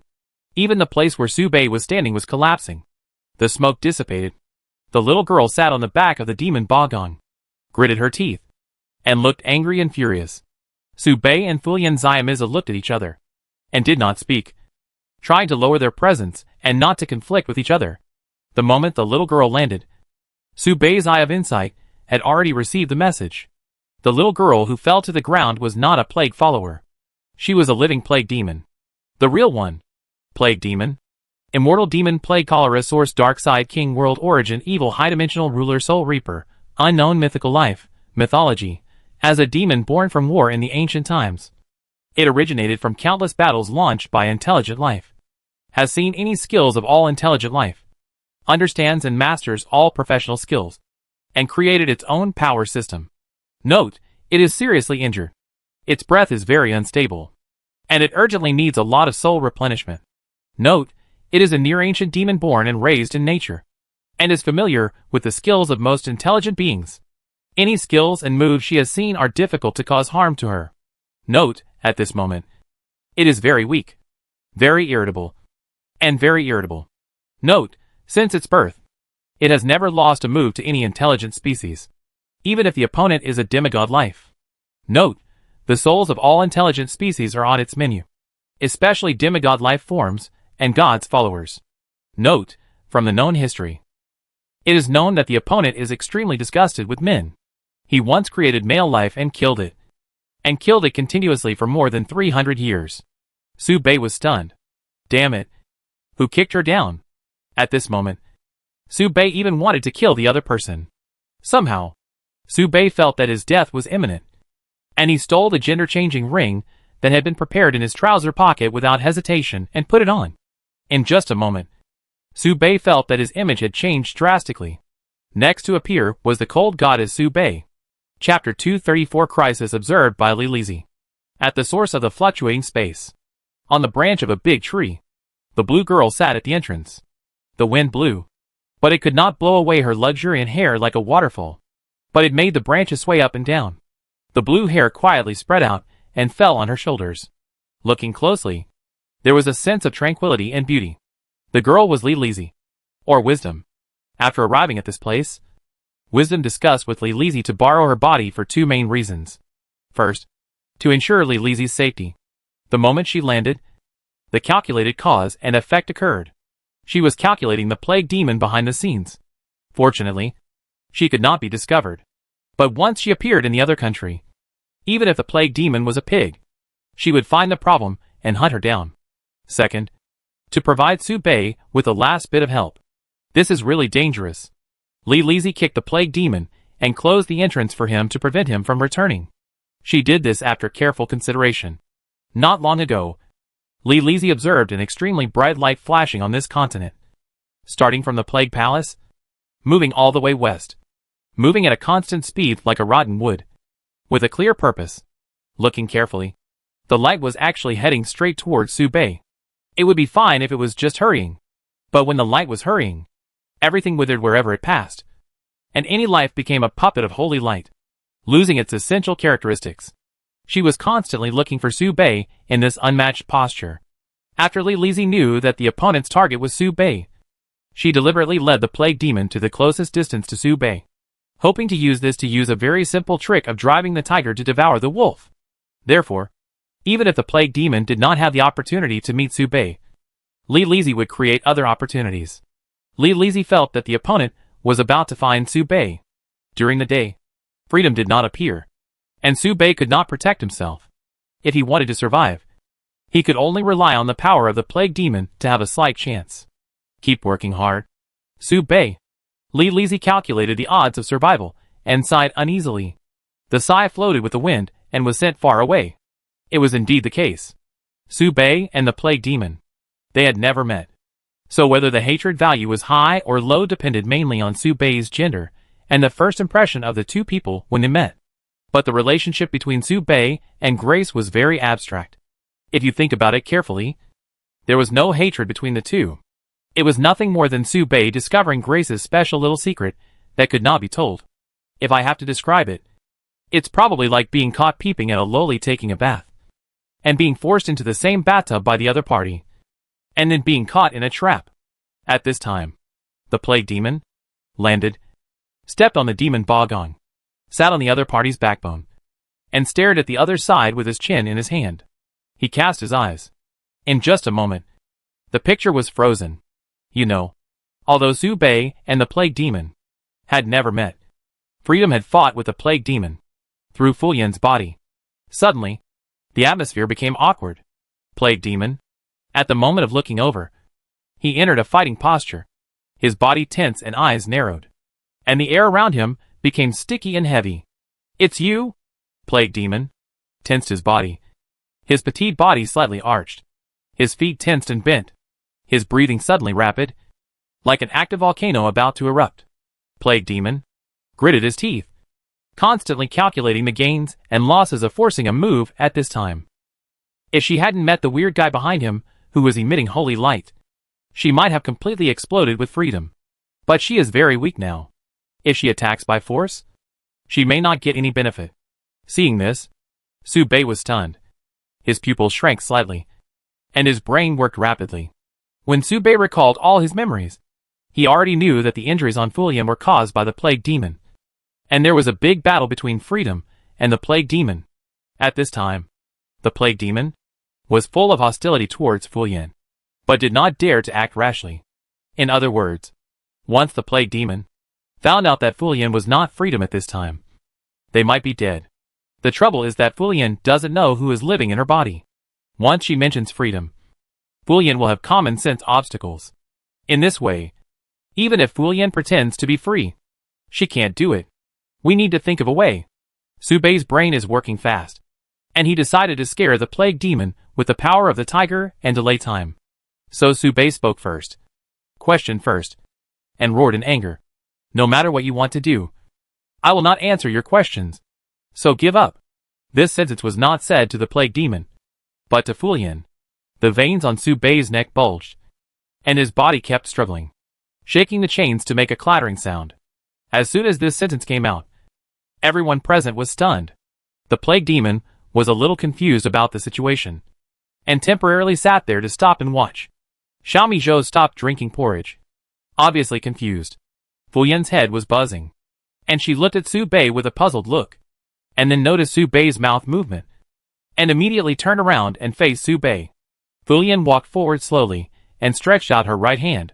Her palm stroked Su Bei's face, her cheeks slightly red, and she looked at Su Bei's lips moving constantly, and fell into thought. Fu Yan understood Su Bei's silent spoken language. Su Bei's lips moving constantly, and what he said was, "Don't talk. Turn your back to her. Hold my face now, and listen to me first." What was Su Bei going to say?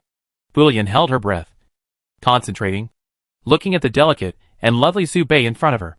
Her breathing became rapid. Chapter 235. Fu Yan doesn't look like she's acting. She's a little cute. Sister Su Bei. Although Fu Yan was confused and a little confused about the situation, she still performed a series of actions according to what Su Bei said. Then, the two of them kept talking with their lips. What happened? Why did you do this? Are you on guard against the little girl who suddenly appeared? Fu Yan imitated Su Bei and asked silently with her mouth shape.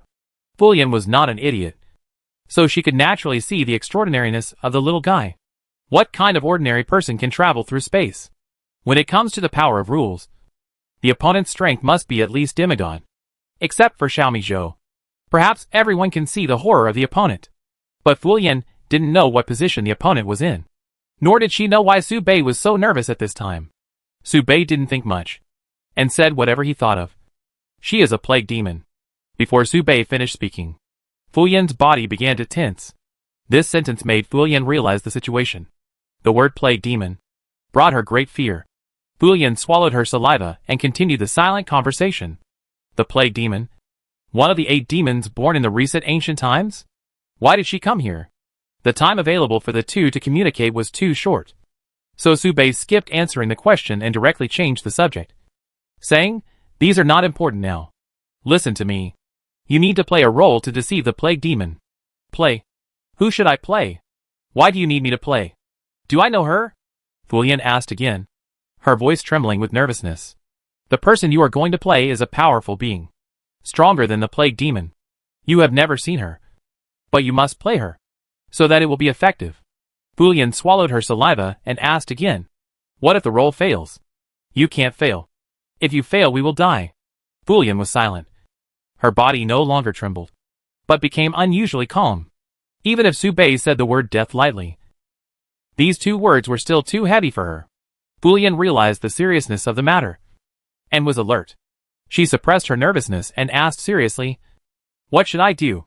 Su Bei blurted out his impression of freedom. "You are crazy. Cold. Arrogant. Speak very little. And speak in a condescending tone. As long as you speak less, you will be fine." Fu Yan bit her lower lip to cheer herself up, and nodded seriously in response. "Okay. In this way, I will fight you, the source of all evil. In order to survive, I will not fail." As she said this, Fu Yan sang silently, calling on the special heroic spirits wandering here. "I am the master of the Hall of Heroes, and I beg the heroic spirits of the performing masters wandering here to assist me and guide me to complete this entire performance. I will pay you a corresponding reward in return. Please sacrifice yourself." The 2 of them looked at each other, and after confirming each other again, they separated immediately. "Leave me now. We have been facing each other for too long. It will arouse suspicion." The next moment, when Fu Yan's right hand left Su Bei's face, Su Bei shouted, clenched his fists tightly, and his eyes were cold with a hint of unwillingness to resist. "So what if you imprison me? I will not betray the person behind me. No matter how powerful you are, you can only become her pawn and be manipulated by her at will." The plague demon successfully received the message, looked at the expressions and movements between the 2, and made some guesses. "So that's it." The plague demon, thoughtfully, he began to imagine the scene. At this time, Fu Yan received the message from the heroic spirit. Her eyes condensed, and her right hand turned into a whip, which she whipped towards Su Bei. The air was quiet instantly. Su Bei was stunned. His lips moved slightly, hesitant to speak, as if he had eaten shit and couldn't speak, revealing a pair of dead fish eyes. Let's not talk about why Fu Yan carried a whip with him. The main reason was that he didn't say this. Fu Yan raised her eyebrows and said gently, "Interesting. You are too bold. Pay attention to the attitude you talk to me." Then, Fu Yan turned her head again, glanced at the plague demon with an extremely cold tone, and said indifferently, "Why are you here? Are you going to send your head thousands of miles away?" Su Bei remained silent. The good news is that Fu Yan has entered the state. The bad news is that Fu Yan does not seem to be acting. The plague demon stood up early, alert to the actions of the other party. Through the conversation, the plague demon has outlined a series of magnificent conspiracies and tricks in his mind. The gloomy girl tied to the cross by freedom seems to be a follower of another god. This god is the blue-haired girl she was chasing before. The blue-haired god calculated freedom and calculated herself, which aroused public anger, and freedom kidnapped her followers in order to find the trace of the blue-haired god. Yes, that must be the case. From their conversation, the plague demon got a lot of information and thought he had mastered extremely critical intelligence. She and freedom have long been in a situation of life and death, and this is even more so with the other strange holy light. So, can they form an alliance with the blue-haired god, take back what the strange holy light took from her, and then the 2 of them can deal with freedom together and suppress it. After these things are done, with my complete body, I can handcuff the blue-haired god alone, press him into my plague palace, and vent my anger. In this way, I can kill 3 birds with 1 stone, and I can go one step further on the road to becoming the first acquired god of this era. Evil beast, Do you think you have a sure win? As he said this, the plague demon drew a circle with one hand to circle Su Bei, calculating the possibility of snatching Su Bei away from the free hand. At this time, something unexpected happened to everyone. On the side, Xiaomi Zhou watched Su Bei and Fu Yan's series of actions and couldn't help but ask curiously, Su Bei, Fu Yan, what are you doing? As he spoke, Xiaomi Zhou tilted his head and leaned to one side, posing a puzzled posture. The scene suddenly became quiet and frozen. Plague demon? His eyes narrowed slightly. Su Bei felt the pressure surge. Chapter 236, Abducted by Plague Demon. Xiaomi Zhou's voice was particularly loud at this moment, and her tone was kind, clearly telling of the good relationship between her and the two. How could freedom and the followers of the Blue God have a good relationship? Plague demon? She realized that she was being fooled, but she still didn't quite understand the scene in front of her. The rules on the chain plague demon. She was very familiar with it. This power left her with many scars. It was definitely the power of freedom. Since the two people on the opposite side had a good relationship, why did freedom tie up the other person? Could it be that they are just better sometimes? No matter how hard the plague demon thought, he couldn't figure it out. Freedom can only return at night for some reason. Freedom at this moment is not freedom. The moment he heard Xiaomi Zhou start to speak, Su Bei was already sweating. I must not let Xiaomi Zhou talk too much, or he would be exposed. Su Bei turned his right hand and quickly stole Xiaomi Zhou's bowl, then threw the bowl into the distance to attract Xiaomi Zhou's attention. But the plague demon had already noticed something was wrong and made a tentative move. Plague demon, after drawing a circle, he narrowed his eyes slightly, took back the hand that was about to take Su Bei away, and then clapped his hands gently. At this moment, the space became sticky and heavy, and the special rules continued to spread like a plague. And in the blink of an eye, they pressed on Su Bei and Fu Yan. This rule has the characteristic of being unable to be removed. Once hit, they will be contaminated by the plague, become seriously ill, and gradually become weak until their souls are corrupted and belong to her. Fu Yan and Su Bei's faces turned pale visibly. Gluttony. Release all the gluttony missed to withstand the pressure. Fu Yan, don't do anything. Just look at the plague demon. After Su Bei gave the order, he released half of his magic power to create gluttony mist, creating a safe environment for Fu Yan to pretend to be free. But this is far from enough, at least to withstand the attack of the plague demon, and make the other party feel threatened. Even a little bit is enough. So, Su Bei whispered to Fu Yan, raise your right hand and extend a finger. Then, Su Bei gathered 3 playing cards in his hand and released a special rule power. This is the rule that Su Bei stole from Goth a long time ago. Where there is stealing, there is release. Previously, Su Bei had been stealing to weaken the chaotic torrent that Goth had blasted out, which just happened to become his trump card to resist the plague demon. At random attack, the chaotic torrent surged and collided with the attacks created by the plague demon, constantly mocking the other party. Su Bei said hurriedly. Fu Yan faced the plague demon, smiled ostentatiously, and blurted out without thinking, that's it? Plague demon fell into silence. After a while, she replied calmly, you are nothing more than that. Just a sped force. Why are you so arrogant?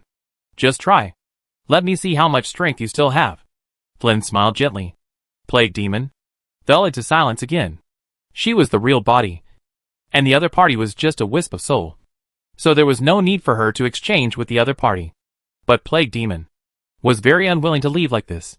She was seriously injured, and if she was left with any more scars, she might fall back to a lower realm and lose the possibility of becoming a god. This was something she could not tolerate. On the other side, Su Bei was still a little nervous. He was afraid that the plague demon would come up with another move on a whim. At this moment, the changes outside the field attracted the attention of several people inside the field. That was the west. Above the western sky, the western sky suddenly lit up, like a newborn sun, casting a purifying and healing light. The light shone on the ground, and the grove that had been razed to the ground by freedom began to grow again and produce bright fruits. The light shone on the lake, and the lake water boiled and jumped. The koi in the lake grew stronger and stronger. In the blink of an eye, they grew fatter and grew a pair of flesh-colored wings. The light illuminated the passing travelers, and they knelt on the ground. The holy light shines on everything, and everything will be cleansed in the soul. The voice was still more than 1,000 miles away. But everyone present heard the chanting from the distant west. The plague demon? The body was tightly tensed, thinking that the other party was coming for him. Gritted his teeth and cursed. Evil beast! Evil beast! Do you have to kill them all? The plague demon? There was no time to think about the trick, and no longer cared about freedom, but drew a circle behind Subei with one hand, spending a lot of effort to circle Subei. Subei didn't know what the plague demon was going to do. Realizing that the other party was going to give it a try, he pinched out 3 bombs without hesitation and threw them out in an attempt to stop the other party for a moment. Bang! The explosion sounded, and the plague demon was unharmed except for some black and gray stains on the hem of her skirt. She rushed forward, grabbed Subei's collar with her right hand, and dragged Subei and the chain into the space wormhole. She left the area at a very fast speed. Subei showed a little panic, pinched the common sense gloves, and used the last bit of magic to set Fulian. Good night, middle school girl. No matter what happens, you must find me at night.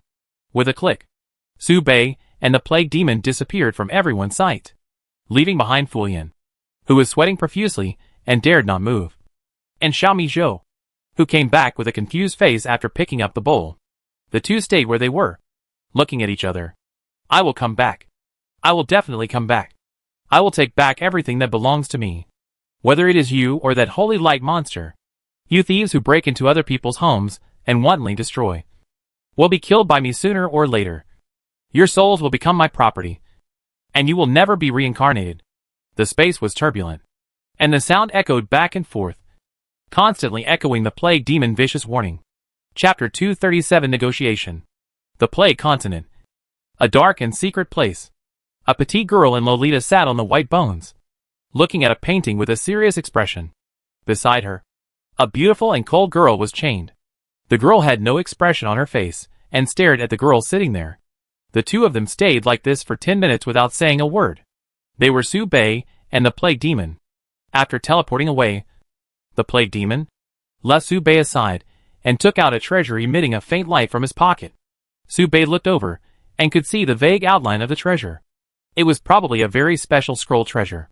The scroll was unfolded, and the picture showed the topography of the entire plague continent. If you look closely, you can see small black dots moving there, which seem to be powerful people with good strength. The black dots of more powerful people are deeper and slightly larger, and some special individuals will show different signs, such as a star, a drop of water, a crescent moon, a cloud of black fog, etc. Among them, there are 4 very special points, looming and emitting a light completely different from the pitch black. The first is transparent blue, flickering, often disappearing from the map, difficult to observe, and even the size of the body cannot be distinguished. The second emits dazzling holy light, and all black spots near the holy light will turn white. At first glance, 1/20th of the black spots have been transformed into white, and the momentum is not decreasing. The third is a blank, with only a layer of light mist, very thin, and it seems to be dissipating. Fourth, where Subei was standing, the map showed a mass of green miasma, which was hard to describe, and looked ominous. And in the center of the green miasma was a black heart, emitting tenacious power. The heart was not small, and was considered to be a top-notch physique on the map, but it was far inferior to the 4 special existences. It flickered, and contained vigorous vitality. At this time, the plague demon was thinking and watching the map, calculating the location of the strange holy light, and finally sighed. What? Do you really want to kill them all? Haha. Do you think my things are so easy to steal? Come on. Just come and try to find me. The plague demon clenched his silver teeth, suddenly turned his gaze back to Subei, frowned, and said unceremoniously, Let your master come out. I won't catch her. I want to see her. Subei's eyes rolled. He knew that the plague demon was talking about wisdom, but how could he connect it with wisdom? Thinking, Subei pointed to the chains on his body with a calm expression. Plague demon, frowning, he looked Subei up and down, looking at the other party's cold face and slender body, crossed his arms, tapped his arm with his index finger, and fell into deep thought. After a while, plague demon put the 5 fingers of his right hand together, and suddenly the fingers exploded, and the 5 fingers turned into 5 thick flesh tentacles. Growing wildly, Su Bei frowned, sniffed the strong bloody smell and strange and charming flower fragrance at the tip of his nose, and kept calm. The tentacles twisted Su Bei, swirled and coiled upwards, twisted hard, and left several red marks on Su Bei's body. Voila! The chain was tightened, but it did not move at all, emitting a deep light. The plague demon squinted his eyes slightly, looked at Su Bei, and asked softly, "This heaven's chain is Freedom main weapon. She only used part of her power to deal with me. Why is it the artifact itself that imprisoned you?" Su Bei was stunned. This chain is Freedom main weapon? It seems that Freedom is not as calm as she said. Losing this soul has a great impact on her. She is very afraid of the people behind me. Su Bei lied honestly. The plague demon? His eyes lit up, and he did not doubt the truth of this sentence. The only one she can rely on now is this third special existence. After all, the other 2 have fought with her and have deep resentment. The plague demon sighed. Although it is only a heaven's chain, Freedom is not dead, and this treasure still has divinity. It is difficult for me to unlock it. It is difficult to unlock, and even if it can be unlocked, it will only cost some price. Su Bei rolled his eyes, adding fuel to the fire, and said, "I have another artifact part here. See if it can reduce your burden." As he said that, Su Bei took out the poker cards with his right hand and handed them to the plague demon. The thief, the main hand weapon of the acquired god. The plague demon showed a little moved, looked at Su Bei, and said strangely, "You are the follower of that god. Why can you use the thief's poker cards? Only those who are recognized by him can use this set of poker cards. I have lived for countless years, but I have only seen you. It's useless to me. It chose you, so only you can use it." As he said this, the plague demon randomly reached out and took the poker card, curiously studying it. At a glance, the plague demon suddenly froze. Tears. The tears filled 1/3 of the poker card. These were not ordinary tears, but the tears of the god. The effects and rules contained in them were secondary, and the main thing was the value. Even if she turned her continent upside down, she couldn't get a bowl of goddess tears. But this poker card had so many. Plague demon, stupefied, he kept looking at the cold girl in front of him. Who can tell whether this guy in front of him is the father or the follower of the blue god? She gave it to you? Su Bei was stunned and slowly typed a question mark. Interesting. Plague demon narrowed his eyes and looked at Su Bei thoughtfully. Suddenly, there was something very special about the other party. Soul. Su Bei's soul was so powerful that even a demigod was far inferior to it. Plague demon turned his eyes and smiled slightly. "By showing me the playing cards, can you let me know how important you are to that god?" A smart guy. Su Bei remained silent, hiding his inner guilt. His goal was achieved by letting the other party see the goddess tears in the poker cards. He did hand out the goddess tears with the intention of letting the plague demon notice the goddess tears. But this was only one of the reasons. More importantly, Su Bei wanted Li Lizhi to notice the plague demon. If Li Lizhi didn't say anything, it meant that the situation was still good and the other party was kind for the time being. "I can help you untie the chains," the plague demon suddenly said. Su Bei looked calm, waiting for the next words. "This news can't make you happy?" The plague demon was puzzled. Su Bei said calmly, "There are conditions." "Right. Don't worry. You don't have to pay any price." The plague demon dispelled Su Bei's concerns with the next sentence. But he didn't hide it, and continued, "But there is a condition. I want to see that god. It's not up to you to say whether I cooperate or not. But I want to see her. As a price, I can not only untie your chains for you, but also teach you my plague continent practice method, so that you can gain some self-protection power." Chapter 238 The Plague Demon Cultivation Rules. The plague demon was playing with his fingers carelessly. His eyes did not stay on Su Bei, and I don't know what he was thinking. Su Bei agreed without thinking. It was not important for Su Bei to find wisdom or not. As long as he could wait until night and freedom came, his life would be guaranteed. As for the cultivation method, it was an unexpected surprise for Su Bei, but it was hard to say whether it was a surprise or a shock. In Su Bei's known memory, in the original timeline, the plague demon came to the original continent and led several killings, harvesting countless souls. in order to open up a new way to become a god for himself. Why would such a demon who would do anything to achieve his goal be so kind as to actively teach his own cultivation method? Su Bei nodded with a hint of doubt. Seeing Su Bei nod, the plague demon smiled slightly and could not wait to introduce his own cultivation method. My cultivation method focuses on the soul. I call it soul forging. This is a new system I got from observing the remains of the goddess of death, which is very different from the orthodox professions. After a 10-minute introduction of the concept, he explained in detail the scientificity and feasibility of this set of cultivation methods to Su Bei, and then told Su Bei about the professions derived from this cultivation method. Take this practice to gain the power to communicate with souls, engrave living souls for your own use, and turn this power into a rune foundation. Then you can be called a word spirit warrior. The soul that constructs the first rune can be a cat, a dog, or an old, weak, or disabled person. But this will greatly affect your upper limit. The stronger the first rune, the easier it will be for you to advance to the next rune. Su Bei nodded, hiding the countless doubts in his heart, and followed the words of the plague demon. So, what kind of soul should I choose to engrave the rune foundation? No. The materials needed to build the rune foundation are fixed, and only one special substance, Lin, is needed. But the first rune is very critical, which requires you to have a strong guide. And the person who has gone the furthest on this road is me. The plague demon answered very quickly, as if he had known that Su Bei would ask this question. You have extra souls ready for me, right? Su Bei was stunned, smiled, and asked again with a smile. The plague demon was stunned, and suddenly narrowed his eyes. That petite body raised its head for the first time and looked directly into Su Bei's eyes. When their eyes met, plague demon saw calmness and composure in Su Bei's eyes.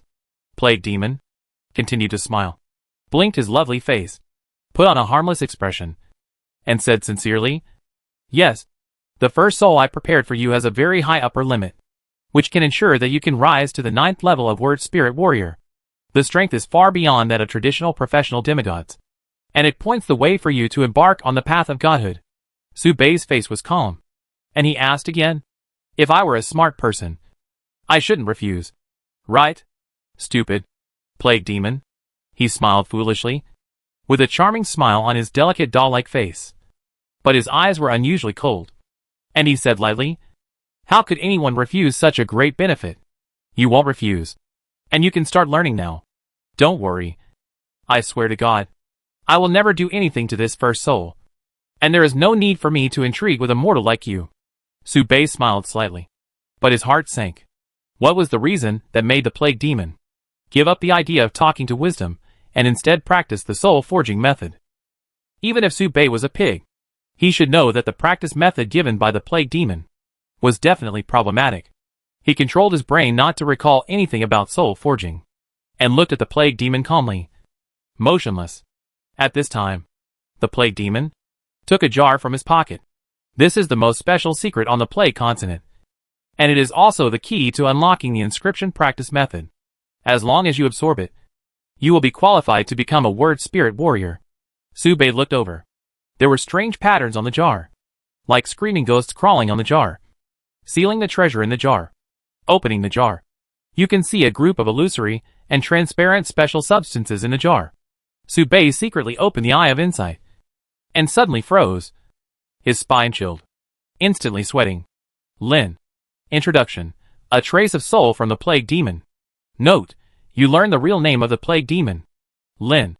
Note, you discovered a very special scene. You discovered the most special secret of the plague continent.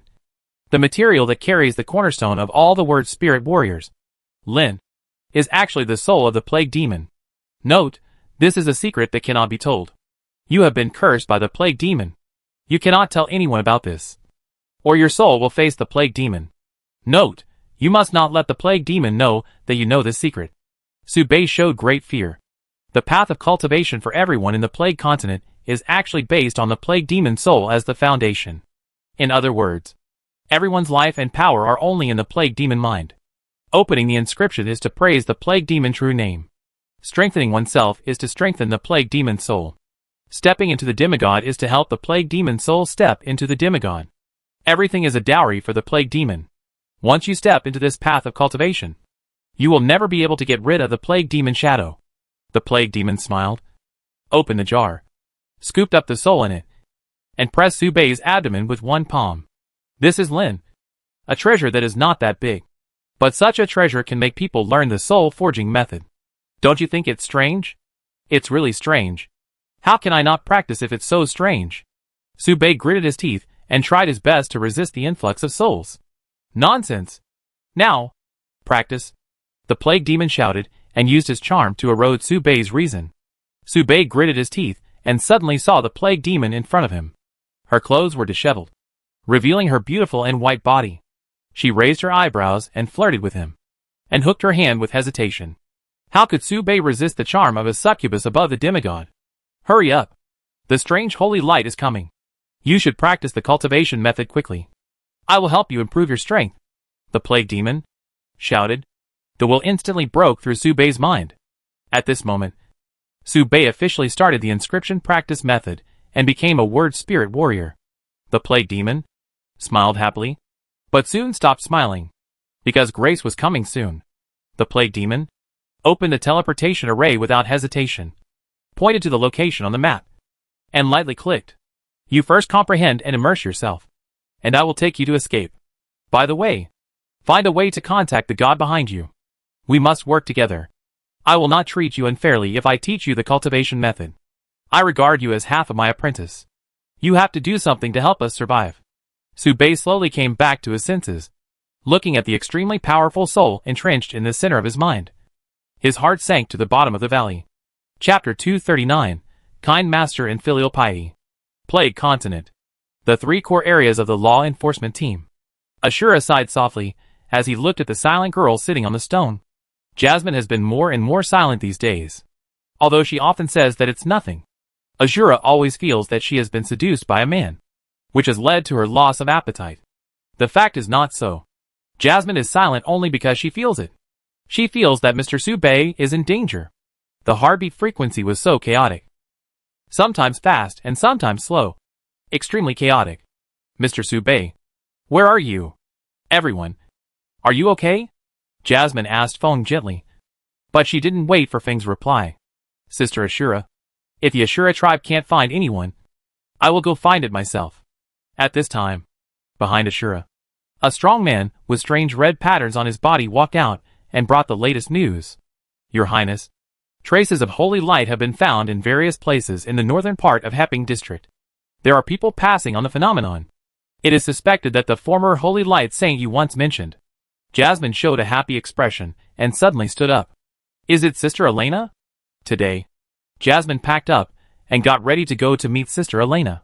Following the traces of holy light, Jasmine recalled that there was nothing worth remembering during her time in the law enforcement team. Her mind was full of bits and pieces of the journey.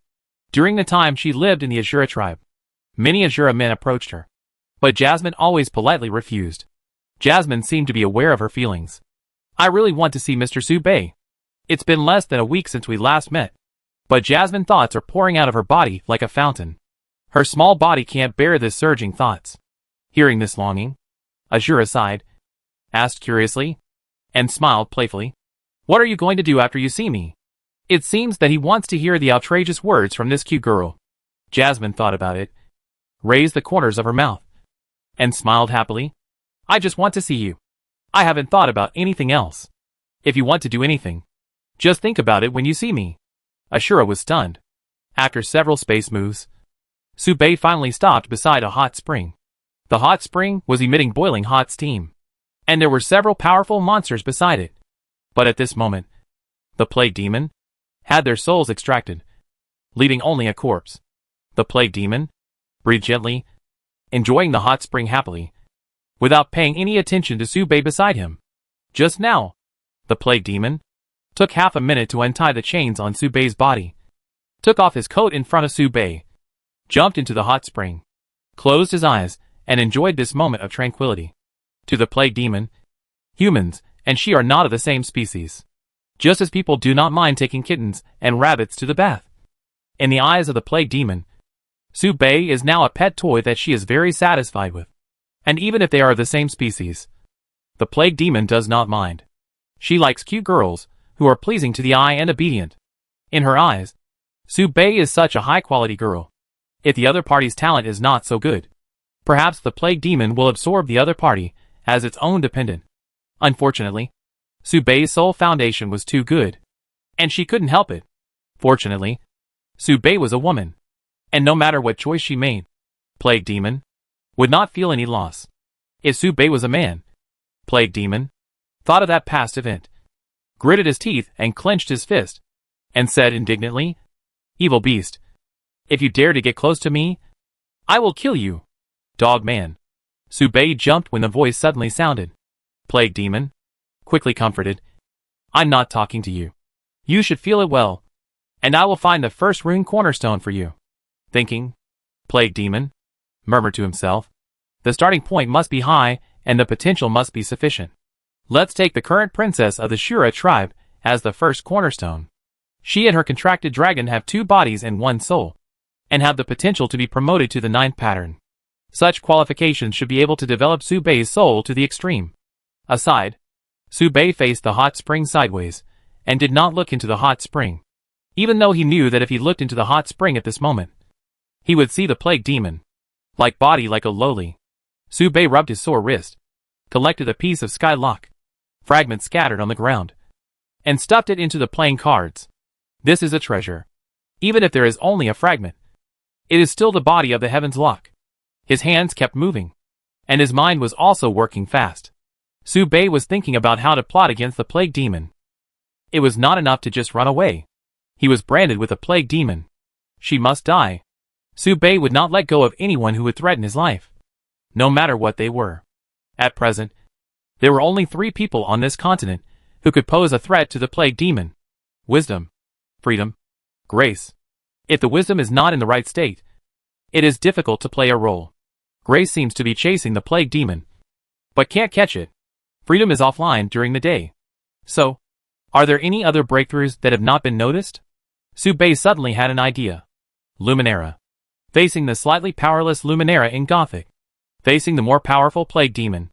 Is there any way? Su Bei recalled the bits and pieces of the hero line in the game. There is a way. Emperor Duze can't just ignore his daughter. Whenever Luminera encounters fatal danger, it can always turn it into a safe place. And the traces of Du's forces can be easily found behind it.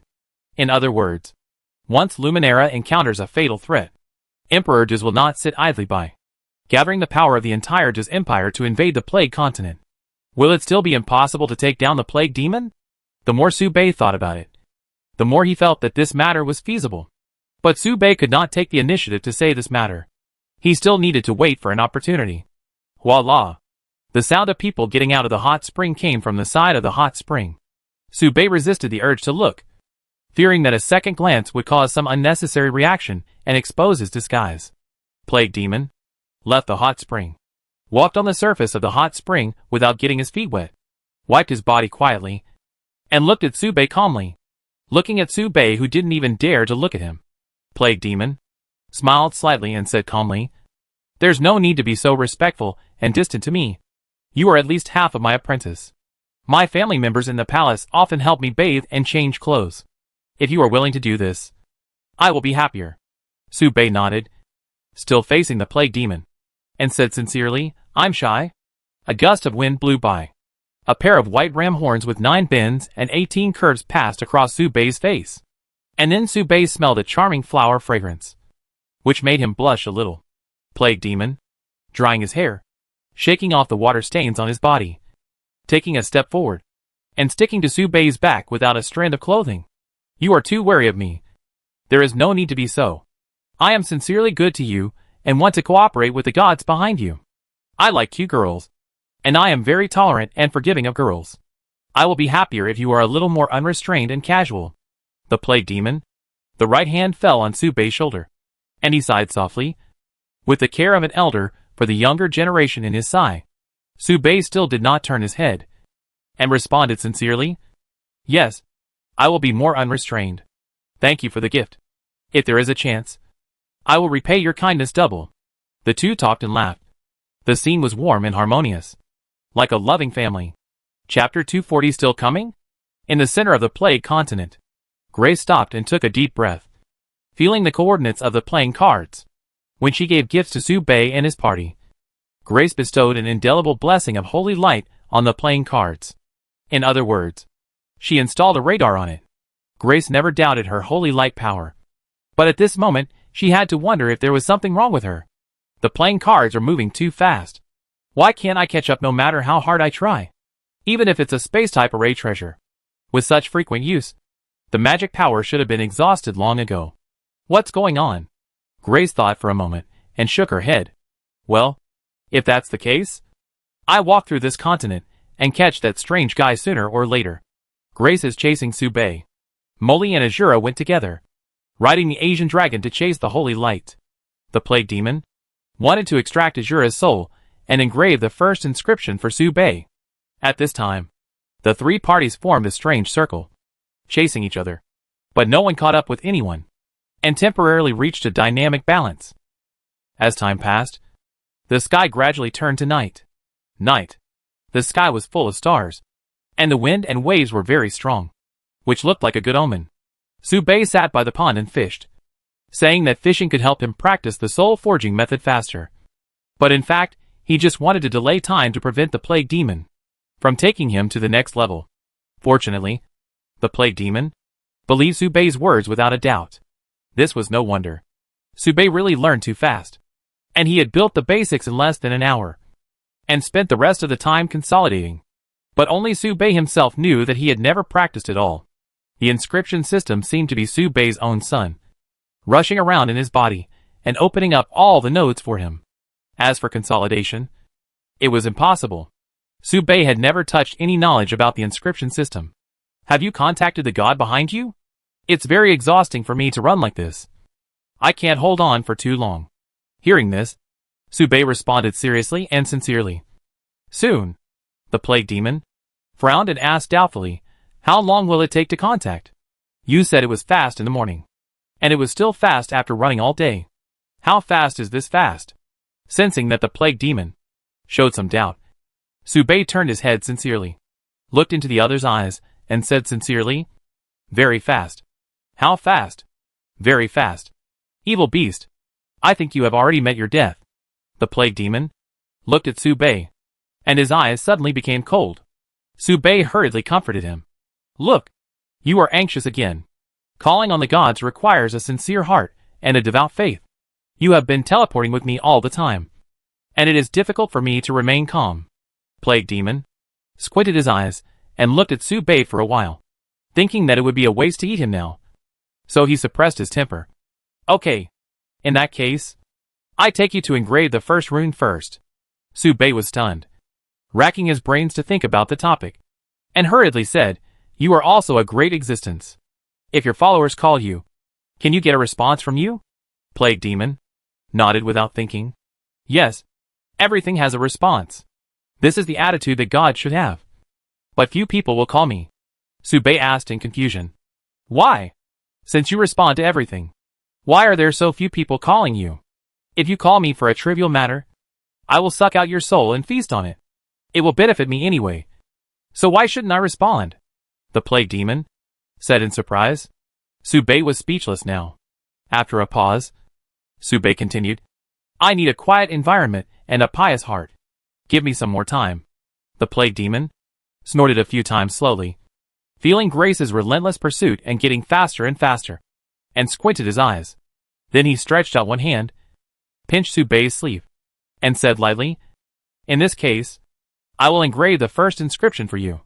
Su Bei showed a happy expression, but cold sweat broke out on his back. He asked quickly, didn't you say you were still looking for it? Will a random inscription ruin my foundation? No. No. I found it for you after careful consideration. This will greatly increase your upper limit. As he said that, the plague demon took out the special jar that he had taken out before and drew out another soul from it. This is the plague demon's soul. Su Bei was sweating profusely, and he forced a smile and said, I remember using this. The plague demon smiled in response, nodded, and said seriously, this is indeed the foundation of the inscription system. But few people know that this is also a special soul. As long as there is enough, it can be used to engrave the first rune. The one in my hand is enough for you to use. Su Bei smiled slightly in disgust. Its origin is unknown. I am not very reassured. You can rest assured. The plague demon narrowed his eyes, and with one palm, he stuffed the souls in the whole bottle into Subei's body. She changed her original idea of raising the Goot King to swallow and replenish her body. She wanted to inject 1/10 of the soul into Subei's body, leave a solid mark, and make it into her second clone. Suddenly, Subei's body swelled up, like a balloon desperately expanding and contracting, and his whole face turned liver color. Stuffed. Quite stuffed. This was the only feeling Subei had. How can an ant contain the soul of an elephant? Subei felt that his head was about to split and his breathing was about to stop. But the whole process continued, as if he was drowning in the ocean and desperately breathing air. His lungs were burning. Subei groaned deeply, and he had nowhere to vent his pain. He looked at the plague demon fiercely. The plague demon showed an unhappy expression and said calmly, "Hold on. This is your life. I am doing this for your own good. I am helping you." At this moment, a silver flash broke through the night sky. Fulian, or rather, Freedom, showed a puzzled expression and appeared in front of the two. She was obviously still a little confused about the situation. As soon as she became conscious, her body involuntarily exerted its strength, causing her to appear in this place. Freedom looked up and saw Subei in front of her, and a strong sense of uneasiness emerged in her heart. She wanted to turn around and evacuate, but she couldn't leave because of Subei's order. "Evil beast, do you want to fight to the death with me? What good will this do you?" The plague demon showed a nervous expression, looking at Freedom standing quietly in front of him, and was a little impatient. Fighting now would be a losing deal for the plague demon. She also needs to save her energy to deal with the pursuit of another guy. Zio shook her head, looked up and down at the plague demon, and then looked at Subei, who was not in a good state. Suddenly she smiled and showed a sympathetic expression. This expression was not directed at Subei, but at the plague demon. "Interesting. You are really the stupidest demon I have ever seen. She is a follower of wisdom. Are you playing tricks with wisdom? How could she not know any decision you made? Congratulations. You have found the only way to die." Hearing this, the plague demon was stunned, and the hand pressing on Subei's abdomen suddenly trembled. And then the whole person began to tremble. He fell into great panic. That blue god is actually wisdom? Chapter 241. The inscription is complete. First there was silence. There was silence for a long time.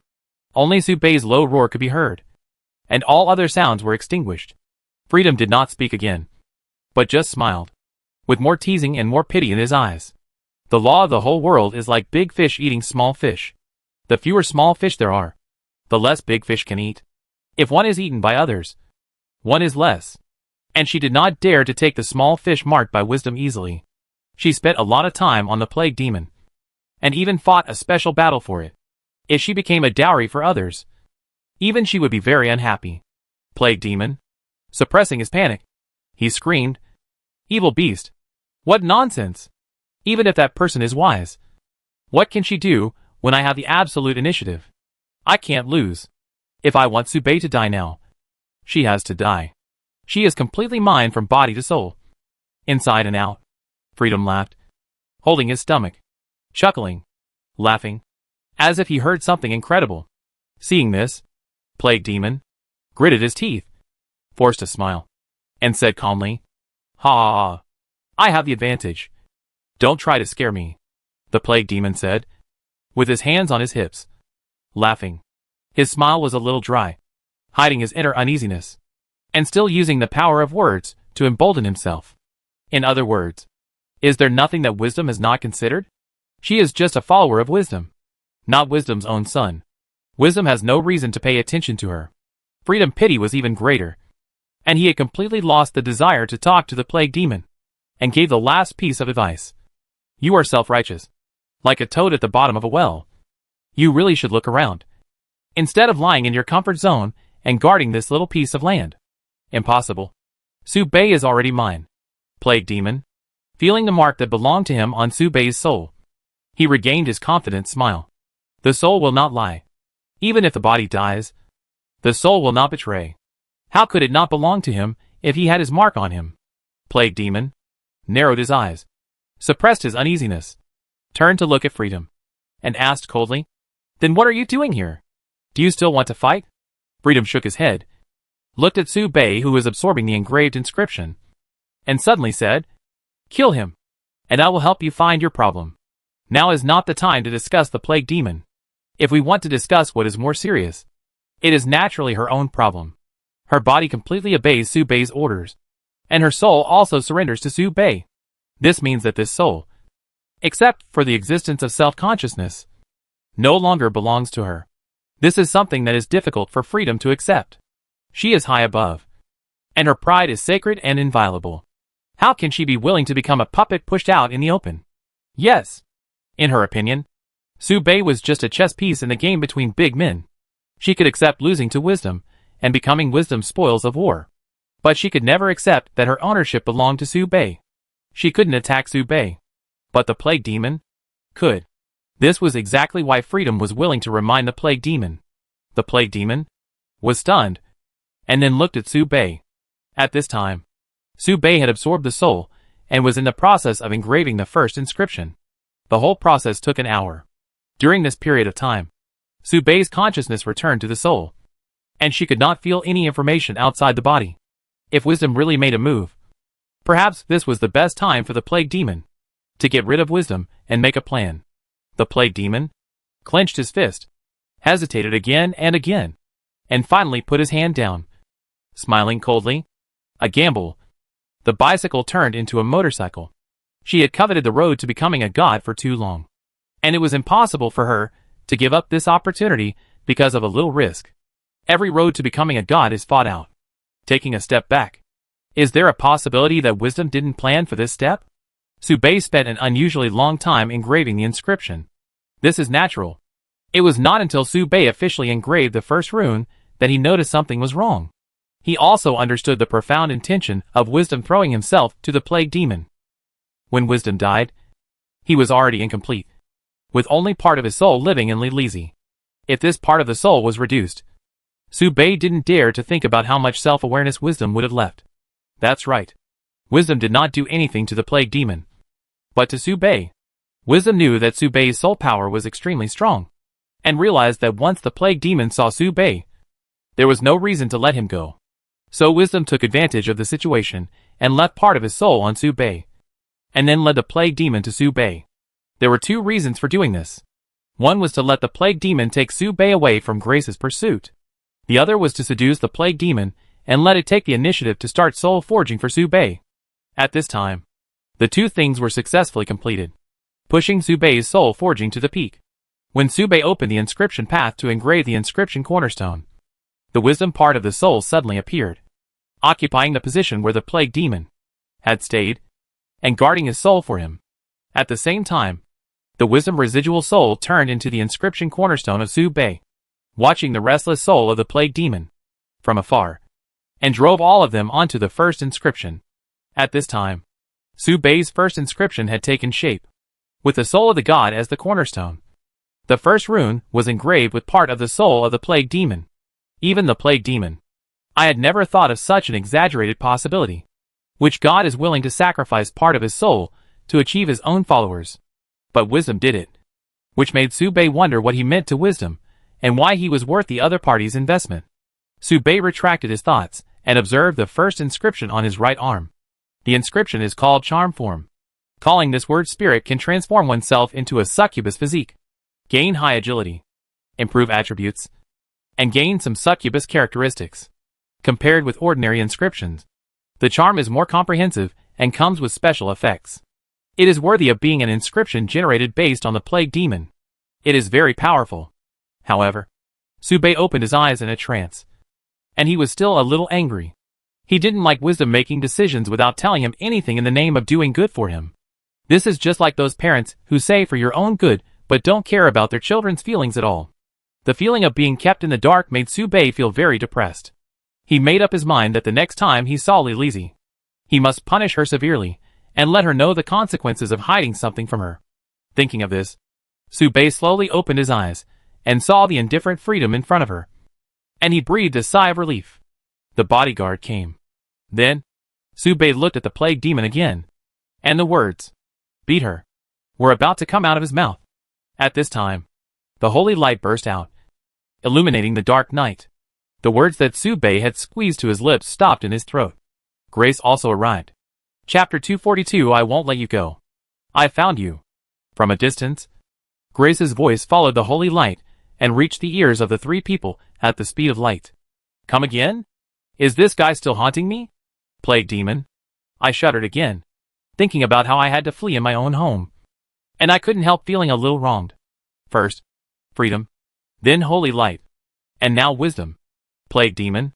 I had originally imagined going to the original continent to seek opportunities, but I didn't expect that my home would be stolen before I set out.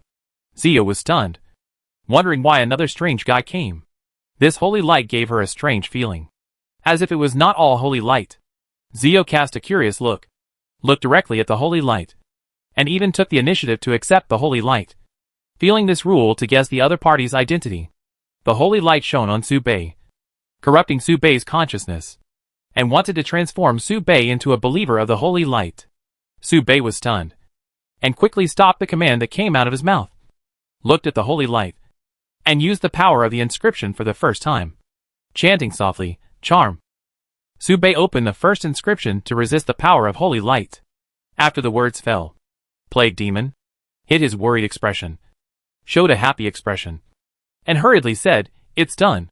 You have successfully integrated the first inscription. The starting point is very high. I am more and more looking forward to your future growth. There is a psychopath chasing me. Let's run first. You quickly contact the god behind you. I need her help." As he said, Plague demon hurriedly grabbed Subei's hand, circled the teleportation array, and was about to leave. Subei was stunned, thinking that Grace was coming for him. Why did Plague demon have any connection with Grace? If so, this moment was a good opportunity. If Plague demon and Grace also had conflicts, they could work together to solve the most difficult Grace first. This was the best solution. Subei opened Plague demon hand with his backhand and said seriously, "Now is an opportunity." Plague demon paused, revealing some doubts. Subei organized his words and recalled the current situation. At this time, the Plague demon and himself have a superficial master-disciple relationship, and freedom obeys his orders. Can the two of them join forces to take down Grace and expose Grace's true face? Subei looked at Freedom and said lightly, "You beat her together." The Plague demon looked at Freedom in doubt. Hearing this, Freedom looked calm and stretched out a finger. "Promise me one thing. If you can do it, I can try. Otherwise, I won't do my best." Subei cast a calm look. The next second, Freedom appeared next to the Plague demon and grabbed Subei's shoulder and took him away. Freedom didn't want to let the Plague demon know his current situation. This was not something worth publicizing. After doing this, Freedom looked at Subei beside him and said calmly, "After this is done, you are not allowed to give me any instructions within a month. I can take action seriously." Subei's eyelids drooped and he asked, "Why should I negotiate with you? I can directly order you to do your best to deal with Grace." Freedom's tone was calm, without showing any extra emotions. And he said calmly, "I have many ways to refuse your orders. Fake death, coma, or even self-destruct your soul. At worst, I can just do my job without putting in any effort, and just symbolically respond to your orders." Subei nodded and said lightly, "You make sense." Freedom even relaxed a little and smiled. Subei's next words completely pushed Freedom into the abyss, and his smile froze instantly. "Good night, middle school girl." Subei touched the common sense gloves in his hand and continued, "Now add new settings." Zio felt something was wrong. His brain gradually went blank, and he quickly cut off his soul consciousness and tried to make himself unconscious. "Now I order you not to fake your death, not to make yourself unconscious, not to commit suicide or hurt yourself." Zio stopped moving, revealing a little sadness and anger. Subei continued, "You must protect your life and my life, and you must not do anything to hurt yourself. You must meet all my instructions. Do it to the degree that satisfies me the most. And everything is centered on me." After he finished speaking, Subei's face turned pale. The magic power in his body could not be restored. It had already been completely exhausted. And this common sense setting had even exhausted his spirit. In other words, Subei's body was now completely clean. Like a weak little dog, even Jasmine could use force to knock him down. Zio witnessed Subei do all this, narrowed his eyes, and raised a scary outline at the corner of his mouth. He just looked at Subei, and his tone couldn't help but tremble. "You are a little bold." Subei looked neither humble nor arrogant, and met Zio gaze calmly. "You want to kill me? I won't sympathize with a guy who wants to kill me. I am very weak, and I have to do my best to survive. I don't want to guess what traps you have left in your conditions. I won't give you a chance." Zio felt a little powerless. She really wanted to recover from her injuries, through a month of recuperation, and fight against the hidden injuries left by wisdom, with all her strength to achieve freedom. It was just that Subei's vigilance cut off her last chance. Freedom's shoulders slumped slightly, and he trembled. "You can directly erase my will, and use this part of my soul to engrave the second rune." Subei looked at Freedom, smiled, and shook his head. "The rune system has no appeal to me. You are different. I won't let you go.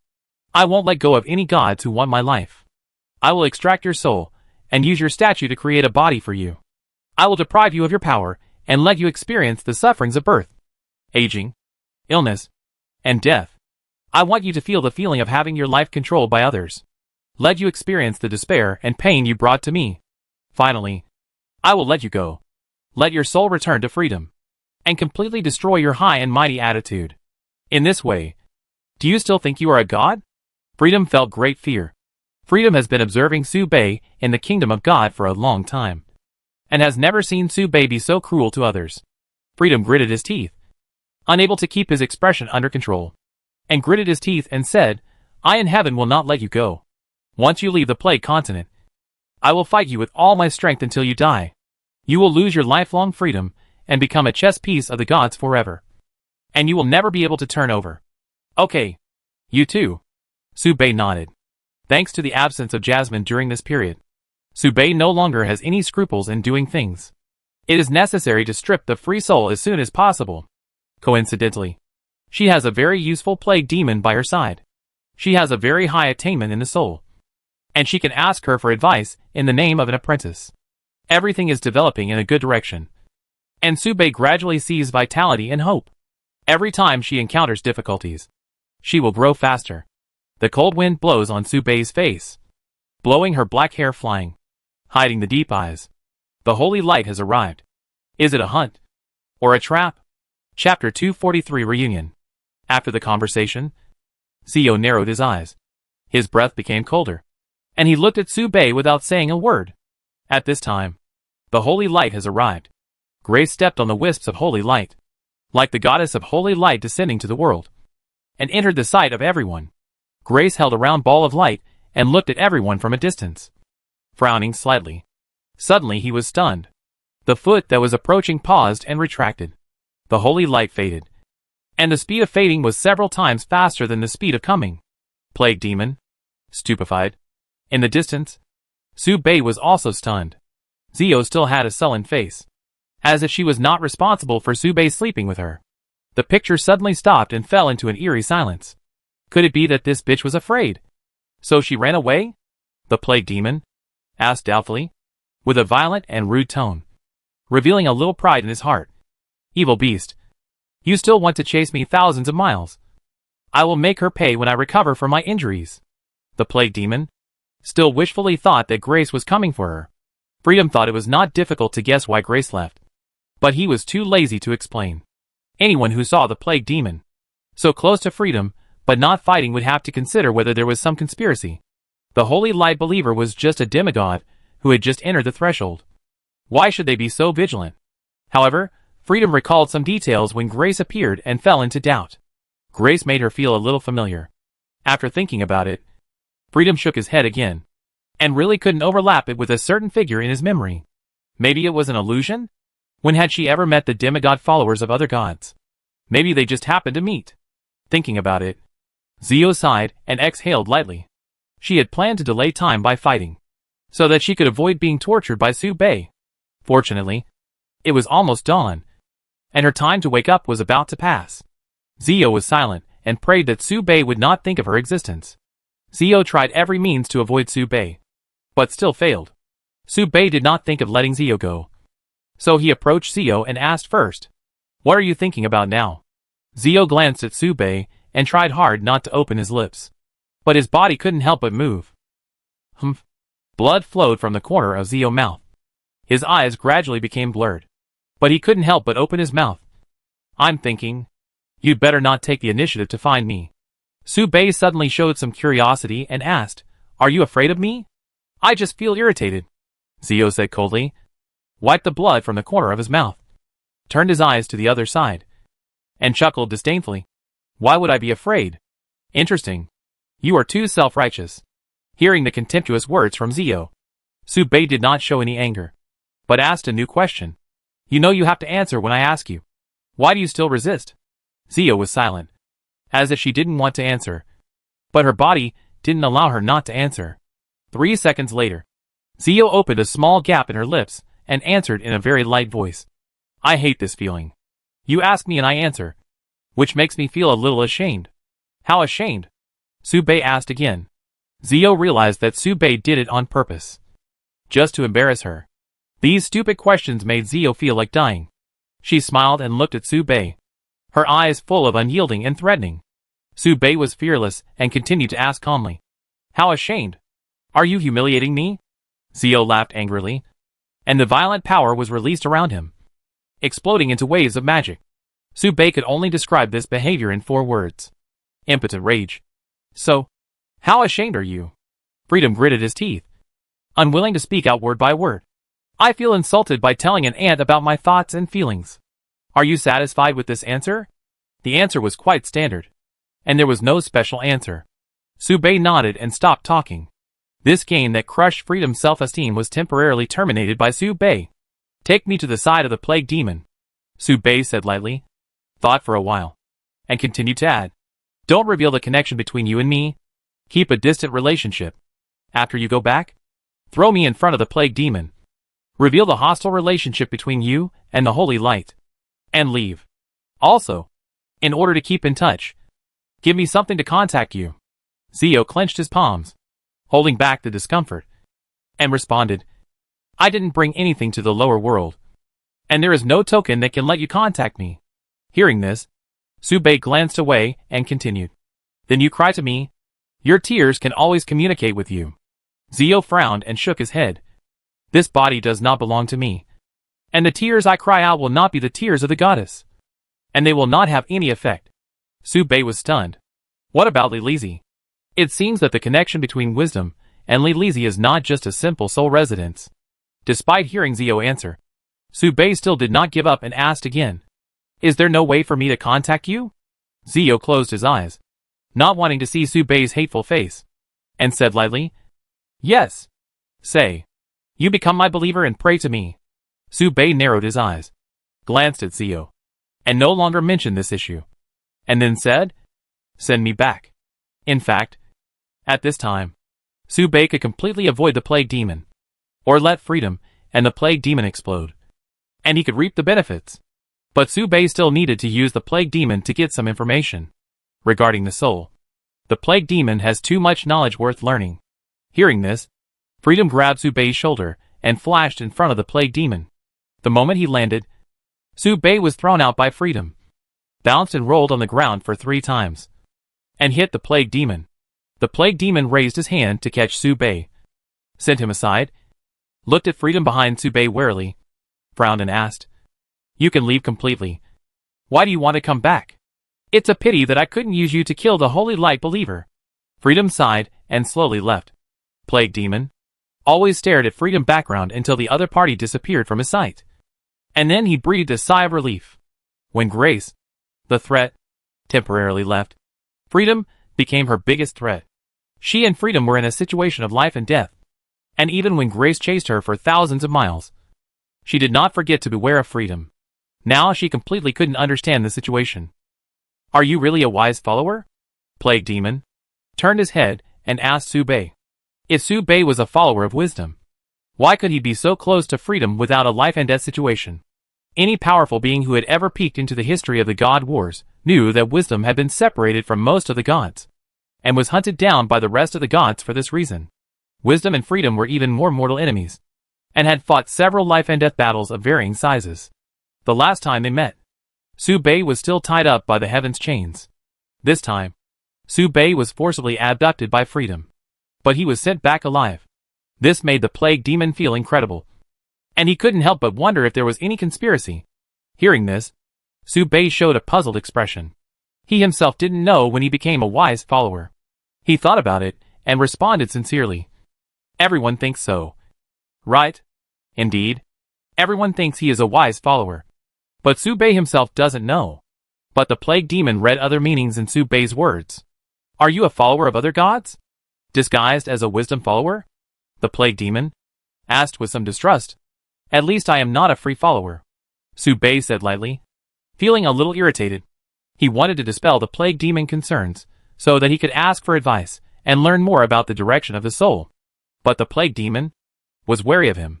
Once he began to doubt, the charge would be established. The plague demon could not easily trust him again. That was indeed the case. The plague demon could not figure out Su Bei, the complicated relationship between freedom and wisdom. And even Su Bei was on guard. Fortunately, she successfully planted a soul in Su Bei's body and opened the inscription system for him. As long as Su Bei quickly became stronger and nourished his own soul, she would be able to obtain a second incarnation with extraordinary talent. I treat you well, right? Plague demon asked. Su Bei cast a sincere look, nodded, and said, You are my master. Teach me the inscription system. I think I treat you with all my heart and soul. Plague demon said again.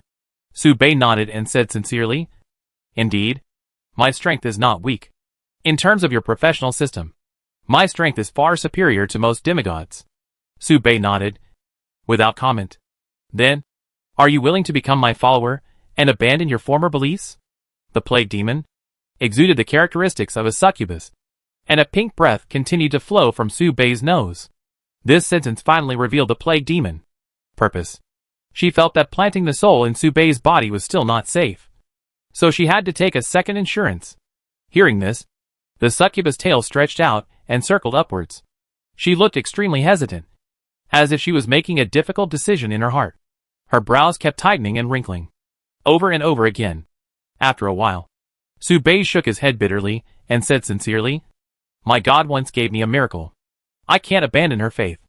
I respect you very much. You are my master. But I can't betray my God. That is my faith. The plague demon squinted his eyes, looked up and looked at Su Bei up and down, and asked again, You secretly activated the charm form to resist my succubus aura? You are hiding something from me. Su Bei smiled slightly, retracted the succubus tail, cancelled the secretly activated charm form, and responded sincerely, No, it's because your charm aura is too strong. I'm afraid I can't help but blaspheme you. The plague demon shook his head and stared at Su Bei. You don't have to resist me. If you resist my aura, I will think you have two hearts towards me. I don't hate others blaspheming me. Hearing this, Su Bei turned off the charm and immersed himself in the charm, his eyes showing a peach-colored heart. At the moment when his eyes attracted the plague demon's sight, Su Bei crossed his left and right hands behind his back, and his left hand touched his right hand. At the cost of consuming mental power, he used the common-sense gloves to fix his thoughts.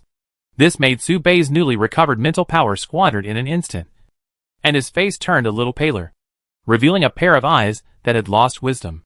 Seeing this, the plague demon thought that he had released too much of his succubus aura. So he relieved a little pressure and asked, You won't betray me and be sincere to me, right? Yes. Su Bei nodded. You didn't lie to me just now, right? The plague demon asked again. I have never lied to you, teacher, and I will never lie to you again. Su Bei nodded again. The plague demon showed a somewhat happy expression, thinking that even if it was a wise follower, it would be completely transformed into its own shape inside and out after being invaded by its succubus aura without resistance. So, the plague demon relaxed his vigilance, really put his mind at ease, and gradually recovered the succubus aura. The pink mist slowly dissipated, and the plague demon smiled, stood on tiptoe, and tried to pat Su Bei's shoulder, but his hand was still a palm away. So he pressed his right hand towards Su Bei, showing a serious expression. Su Bei made a move to come back to his senses, showing a puzzled expression, slightly bent down, and asked, Master, what happened just now? I seem to have lost consciousness. The plague demon patted Su Bei's shoulder as he wished, smiled again, and said lightly, Nothing. I just tested you. And you passed the test successfully. You are so respectful to your god. Which makes me believe that you are not a person who destroys his ancestors. In that case, you should follow me to practice the inscription system. I will do my best to train you and strive to let you engrave the 9-pattern inscription within a year. It can be seen that the plague demon has a touch of emotion on his face. Su Bei smiled back, even squeezed out 2 tears from his fingertips, stretched out his hand and wiped the corners of his eyes, and said sincerely, I won't let you down. Good apprentice. Good master. The two smiled at each other, as if they were old friends who had met too late. At this time, Jasmine and her group, who had traveled through mountains and rivers to pursue the traces of the holy light, rode on a red dragon and arrived here. Strange. The holy light has completely disappeared here. Azura glanced sideways, turned around and talked to Jasmine, and was suddenly stunned. This was an expression that Azura had never seen in the days they had been together. Using the word happy to describe Jasmine's state at this time seemed too superficial, and could not express 1/10,000th of the emotion in her expression. At this moment, Azura saw her emotions that she had never understood. From a distance, Su Bei heard an unexpected shout, which almost broke his friendly and sincere communication with the plague demon. Stupid! Damn! Mr. Su Bei, you are flirting with the little loli again. Chapter 244 I miss you very much. Su Bei, what? The plague demon was stunned for a moment, then stared at Su Bei with wide eyes, showing a puzzled expression, and faintly showing a bit of murderous intent. Su Bei was stunned. Cold sweat instantly hung down, and hurriedly looked at Jasmine, pointing at her long hair. From a distance, Jasmine's dull expression could be seen. Su Bei first, eh? Sister Su Bei? Su Bei, eh? Jasmine looked around, looking back and forth at Su Bei and the plague demon. Her eyes kept sweeping over the two of them, and finally fixed on Su Bei, and called out in confusion. Sister Su Bei? Molly misses you. With her not-so-stupid brain, she easily figured out the cause and effect. Mr. Su Bei must have been wanted as a man, so she became a girl and joined the organization. As a boy, Mr. Su Bei had a hard time. How could Molly bear the longing? She called Sister Su Bei, and her legs moved involuntarily, jogging towards Su Bei. She opened her hands and jumped up, ready to throw herself into Su Bei's arms. Su Bei was stunned, although he missed her a little. They had only been apart for less than a week, so Su Bei did not quite understand Jasmine's exaggerated behavior. Fortunately, Su Bei did not avoid her, and also reached out his hands to hug Jasmine, who was running towards him. The jasmine fragrance that spread in his face filled Su Bei's nose, and the wonderful feeling made Su Bei remove all his defenses in an instant, and his body relaxed.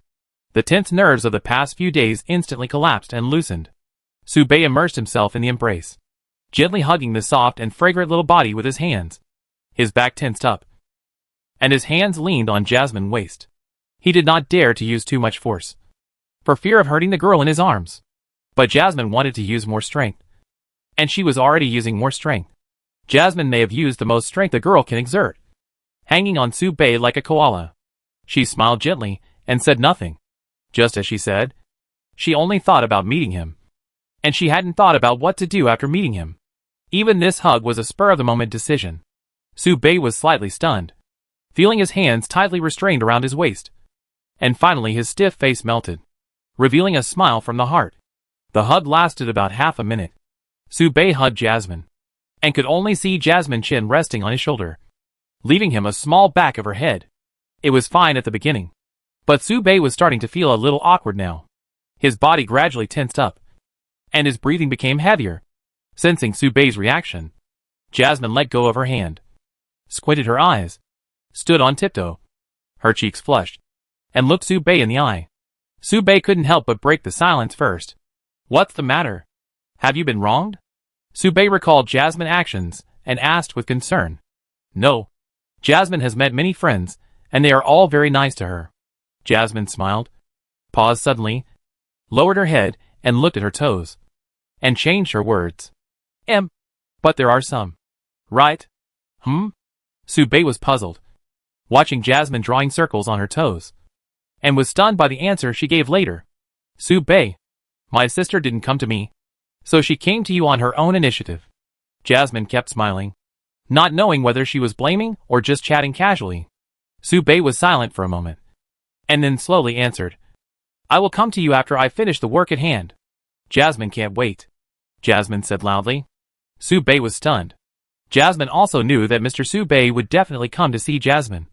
But, Jasmine couldn't help it at all, and wanted to meet Mr. Su Bei as soon as possible.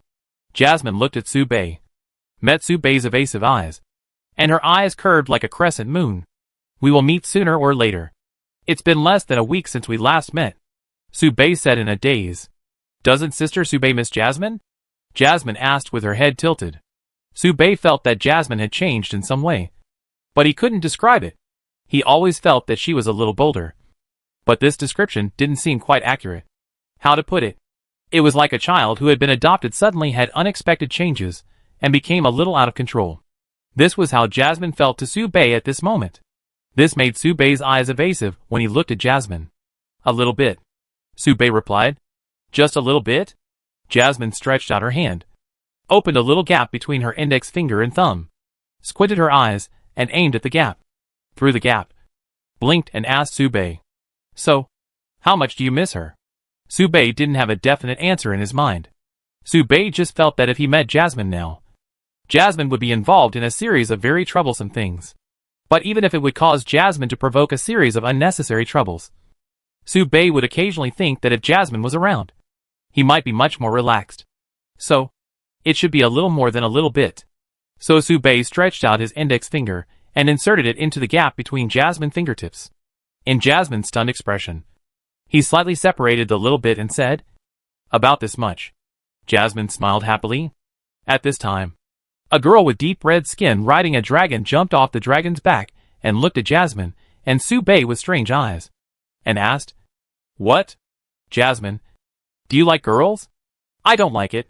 Sister Ashura, what are you talking about? You scared me. I said there was a man who was worth a girl's longing for. I couldn't even eat. Hearing this, Jasmine blushed slightly, and quickly pushed Ashura, pouting. How can it be that serious? By the way, does your sister Su Bei have a brother? Ashura suddenly asked. Jasmine looked at Su Bei, who shook his head coldly and glanced at the red girl next to him. I always felt that the other person looked familiar, but I just couldn't remember when I had seen her. Maybe it's an illusion? What about my brother? Ashura asked desperately. No, Su Bei responded coldly. On the side, Jasmine saw the slightly cold atmosphere between the two and quickly took Ashura's hand and introduced him. This is Ashura, the current princess of the Ashura clan. Her real name is Alicia. She was given the name Ashura of the Ashura clan. She is the most talented and second most powerful super beautiful girl of the young generation of the Plague continent. After that, Jasmine pointed at Su Bei and introduced him to Ashura. This is Sister Su Bei, who can cook, refine equipment, make medicine, identify. In short, she is a great sister who can do everything. After saying that, Jasmine looked at Su Bei eagerly again, and glanced at the plague demon behind Su Bei with a strange expression. What about this little sister? The plague demon was looking at Jasmine and Su Bei at this time, showing an incredible expression. These two people gave her a very strange feeling. Su Bei paused, looked at the plague demon, and briefly introduced. My master. Huh? Jasmine widened her eyes. Master? Master? Ashura sighed helplessly and said, What kind of house game? I don't have time to play with you. In her opinion, Su Bei, who can recognize a little lowly as a teacher, is probably just an ordinary character, not worth her attention. Fortunately, the other party is quite good-looking, with clear eyebrows and eyes, but a little cold. Barely can be regarded as a vase. Sister Su Bei's master. How should Jasmine call it? Jasmine asked. Plague demon stepped forward, looked at Jasmine, and suddenly said, You can also call me master. I will teach you the inscription system. Or, you can call me E. Su Bei didn't know where to start complaining. She was called Lin, but changed it to E. Was it a homophone from the word plague? Will no one doubt the identity of the plague demon? Thinking about it, Su Bei glanced at the plague demon at this time, looking at the other party's petite body. It was really difficult to equate it with the complete queen form in the game plot. It was natural that he couldn't recognize her. As for becoming a disciple, Su Bei would never agree. He couldn't let Jasmine's soul be controlled by the plague demon. Before Subei could refuse, Azura protested. Nonsense! Azura scolded him harshly and rejected him loudly. You should be the core descendant of the succubus clan among the 3 major law enforcement families. But the inscription system of my Ashura clan is the most formal and powerful in the plague continent. Jasmine doesn't need to learn from you, succubus clan. Not to mention that you are just a little thing. The plague demon showed an indignant expression, narrowed his eyes at Azura, and stretched out his hand to strangle Azura to death.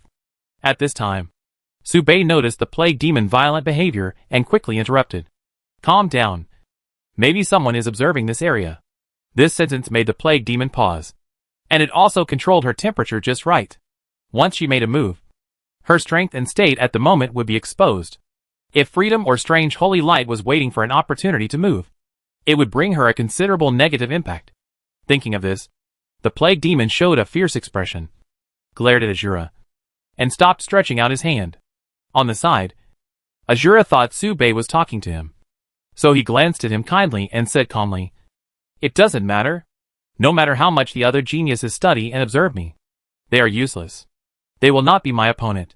Although there are 100 places on the Plague Continent inscription prodigy list, I think the last 98 are just for the numbers. Only the guy who is temporarily ranked first can be on par with me. You don't have to worry about someone spying on this area. Plague Demon. Resisting his irritability, he pointed at Azura's nose and sneered. Evil beast. Don't you forget what this continent is called?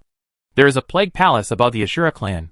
Hearing this, Azura rolled her eyes, showing a speechless expression, walked forward and rubbed the plague demon messy red hair, gently touched the succubus horns on her head, and said in a condescending tone with the attitude of an older sister, Little brat, do you think that just because you are a succubus, you can get in touch with the Plague King?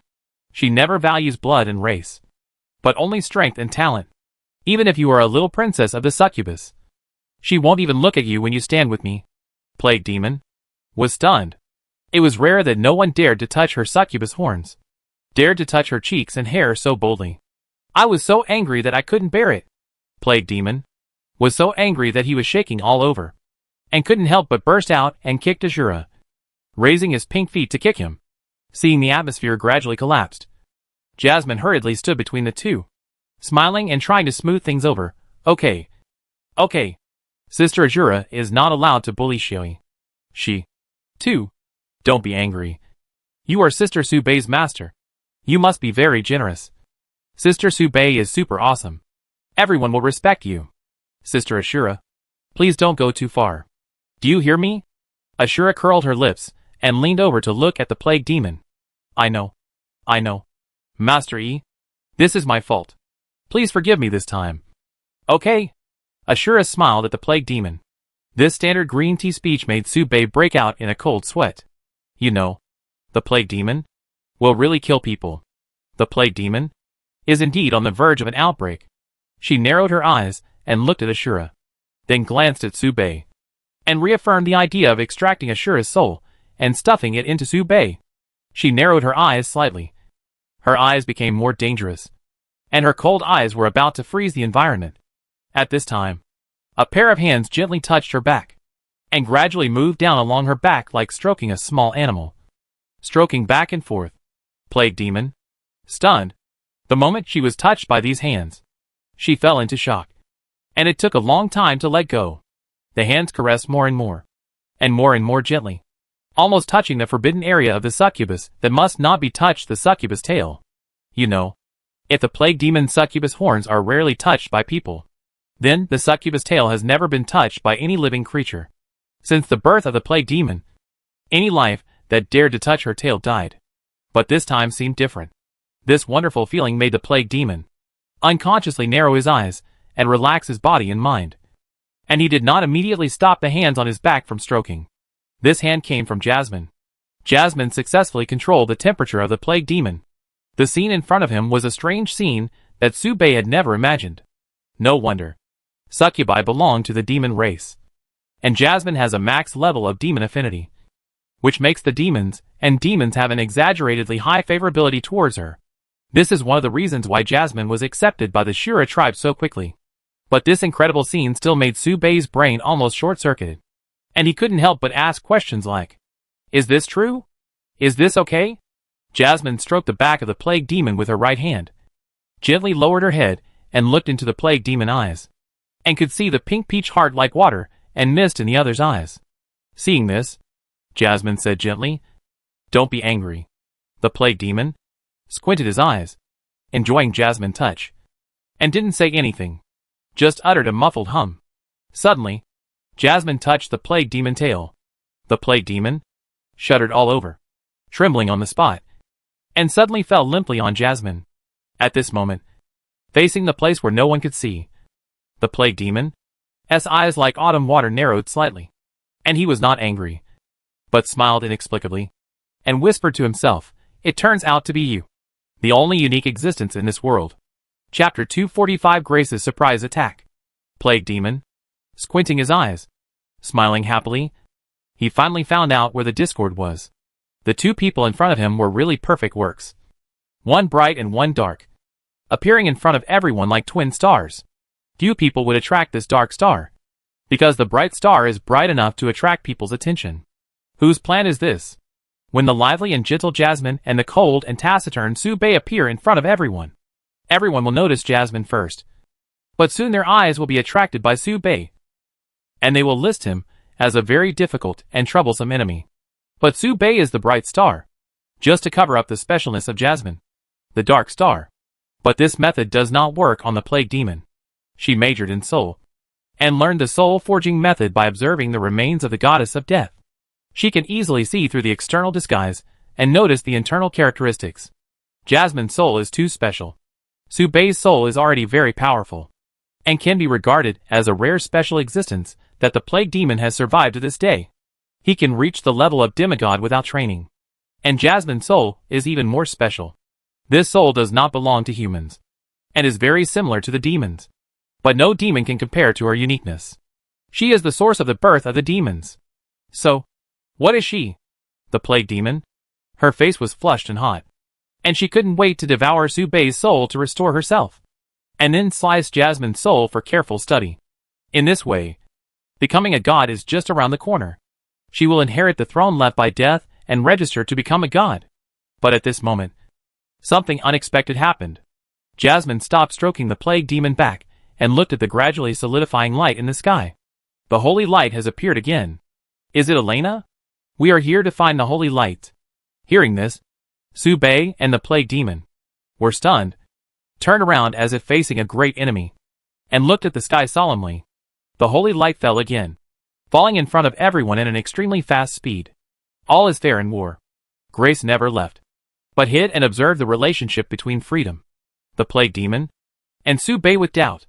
She is not afraid of freedom, but now is not the time for her to meet freedom. As for the plague demon and Su Bei, they are both her hunting targets. Seize the plague demon, the country will rebuild the holy light faith, and kill all the travelers sent from the original continent to isolate the news. These are the two things she has to do in the plague continent.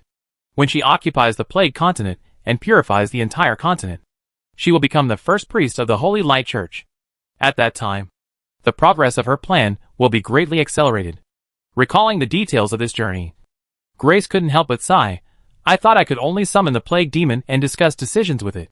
But I didn't expect it. Who sent me to the plague continent? You are really my noble man, and I am blessed to have you. Grace rushed towards the plague demon at a very fast speed. Her idea was very clear. If she killed the plague demon, the others would naturally not be able to escape. Su Bei's heart sank, and he felt something was wrong. He quickly picked up Jasmine and shouted to the plague demon, "Run!" At this point in time, he couldn't call for freedom. Plague demon had already made the move before Su Bei could speak. She drew circles with both hands, one on the left and one on the right, encircling Su Bei and Jasmine. As for Azura, she didn't care about his life or death at all. However, at this distance, how could Grace let the plague demon escape? Blockade? Grace pointed at the plague demon with one hand, and holy light descended from the sky to the top of the plague demon head. At this moment, when the plague demon was stopped, Grace bit her right finger at the corner of her lip, forming a slow mark, and uttered an obscure sentence, "Divine skill. The baptism of the goddess of holy light." After the words fell, Subei and others could not hear anything clearly. They could only see the holy light spots falling like tears under the sky. As the descending holy light became larger and larger, the long pillars of holy light contained terrifying energy. As if the goddess of holy light stretched out a finger shadow from the sky to suppress the land. Rumble, the whole land was poked with finger-shaped deep pits. And at the core, the plague demon, bleeding non-stop, looking at Grace with murderous intent in his eyes.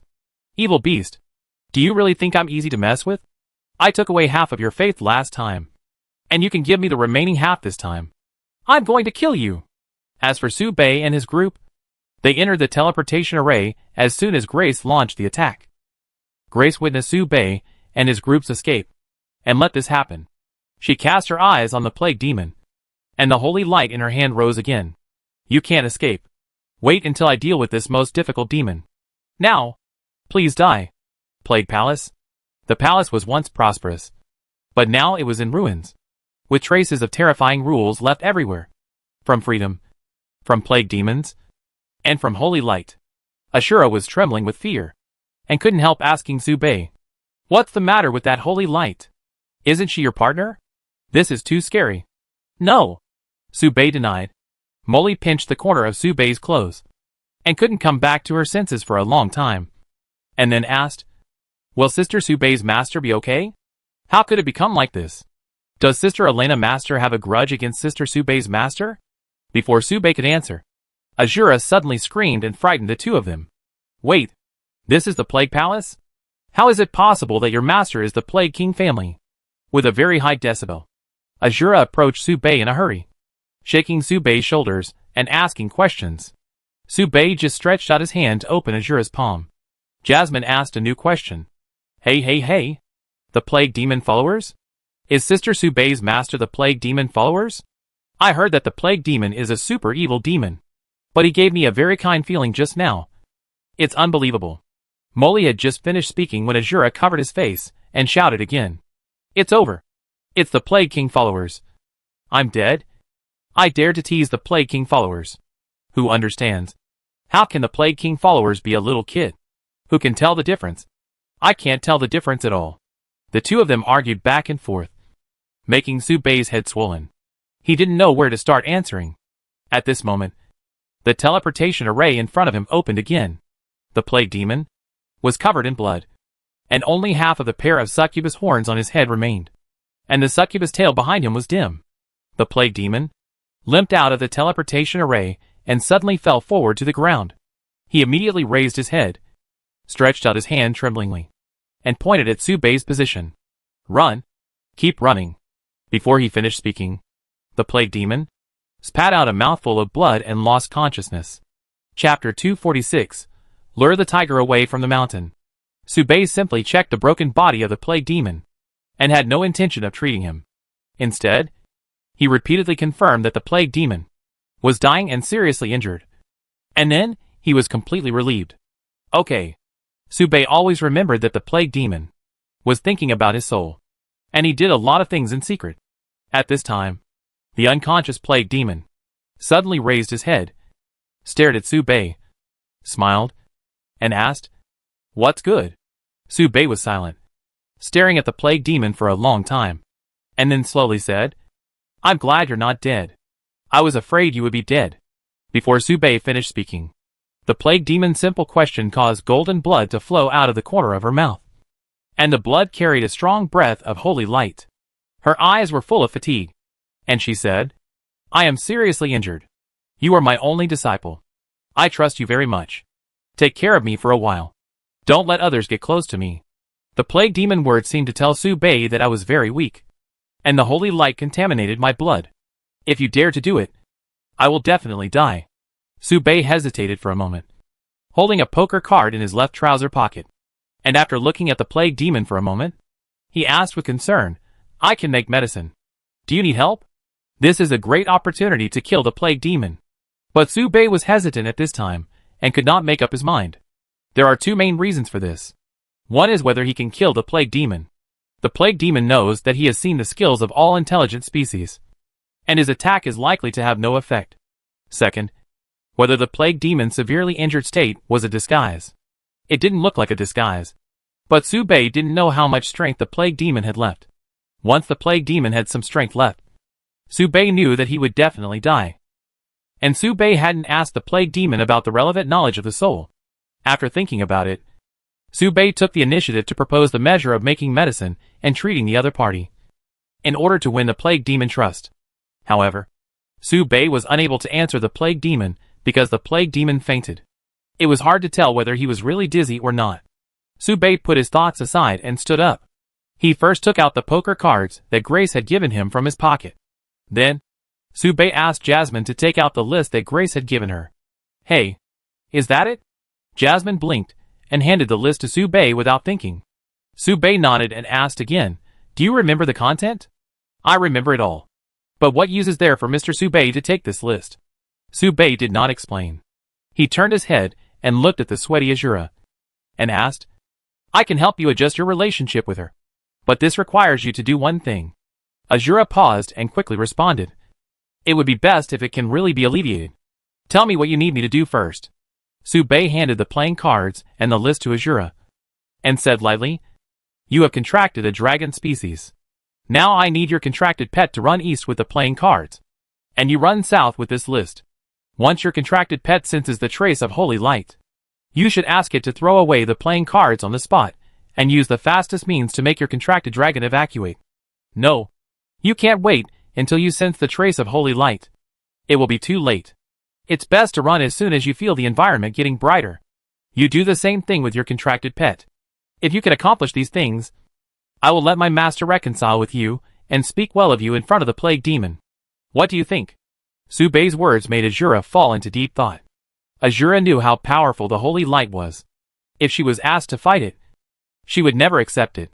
But it was not impossible to just seduce and escape.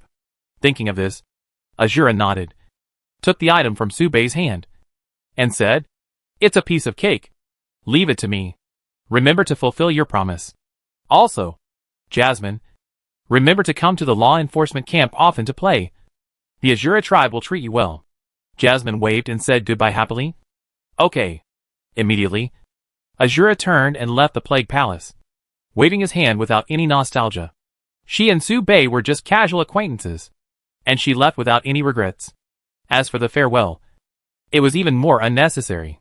Su Bei also treated Azura as a tool, without any extra emotions. At this time, the plague demon opened his eyes faintly and glanced at Su Bei. Then, he slowly closed them. Jasmine watched Su Bei arrange all this, and gradually understood the intention, and asked, "Mr. Su Bei, is there anything wrong with those things?" Su Bei nodded. Jasmine's heart skipped a beat, and she quickly asked, "Aren't Sister Elena and the others in danger?" Su Bei shook his head again and inferred, "You and I are the most dangerous. Xiaomi Zhou and Fulian will be fine tonight." "No, they should be safe. As long as we are fine, Elena will be fine. In short, we have to survive first. The plague palace is far away from the plague demon, and the place where Grace fought. But for Grace, this distance can be reached in just a few hours. If Grace set up a transmission node, she might appear in front of them in a few breaths. So, we must leave this place as soon as possible." After thinking about it, Su Bei approached the plague demon, picked up the other's broken body, carried it on his back, and then grabbed Jasmine's right hand. The two left the plague palace together and walked in a completely different direction from Grace, Azura, and her contracted pet. Su Bei lowered his head and observed the position of Xiaomi Zhou on the adventurer's ring, and the position of Elena in another place. The distance is far. There is no need to actively approach, and it is easy to alert the enemy. Then, Su Bei has only two things to do at this moment. Use the collection of the plague demon to improve the combat power as soon as possible. Drain the plague demon of all kinds of knowledge and deal with it. And these 2 points seem to be summarized as one thing. Attack the plague demon. At this time, the plague demon is seriously injured, and Jasmine has the affinity of the demon clan. It is a 1 in a million opportunity. Chapter 247 Plague Demon. Plan. 10 days later. Early October. Plague Continent. Peace District. A suburb. Temporary tent area. In a large tent. It is said that the most dangerous place is the safest place. And Su Bei did so. The Peace District, where they temporarily lived, can be said to be Grace's back garden. All residents in this area have been converted by the Holy Light, and have become the most devout believers of the Holy Light. Luckily, Grace was seduced away by Ashura, and could not come back in a short time. And Su Bei and his friends hid in a tent in the suburbs, which was sparsely populated. Therefore, although Su Bei and his group went deep into the enemy's base camp, they were still well hidden. At this time, there was a pot as tall as a person in front of Su Bei. He reached out and stirred the spoon, stirring the unknown liquid in it. Beside him, Jasmine sat obediently on the side, leaning her head against the wall, looking forward. After about 10 minutes, Jasmine couldn't help but mutter, "Mr. Su Bei." "Yeah." "Mr. Su Bei." "Yes." "Mr. Su Bei." "I am." Su Bei found something wrong, so he slowly turned around, looking at Jasmine staring at him with her mouth puffed out. Su Bei asked in confusion, "What's wrong?" Mr. Su Bei is very busy recently, and he often goes to his place." Jasmine mentioned it calmly, but her tone was a little strange. Su Bei nodded and said seriously, "Treat her injuries and ask her questions." "Hey." Jasmine sighed incomprehensibly. The chat ended. Su Bei finished adjusting the potion, boiled it into soup, and brought it to the next tent.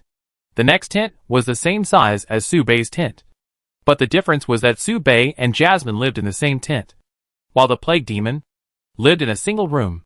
Su Bei entered the tent. The plague demon noticed the footsteps and sat up from the bed with difficulty. From a distance, it can be seen that her condition is extremely bad. Her face is pale.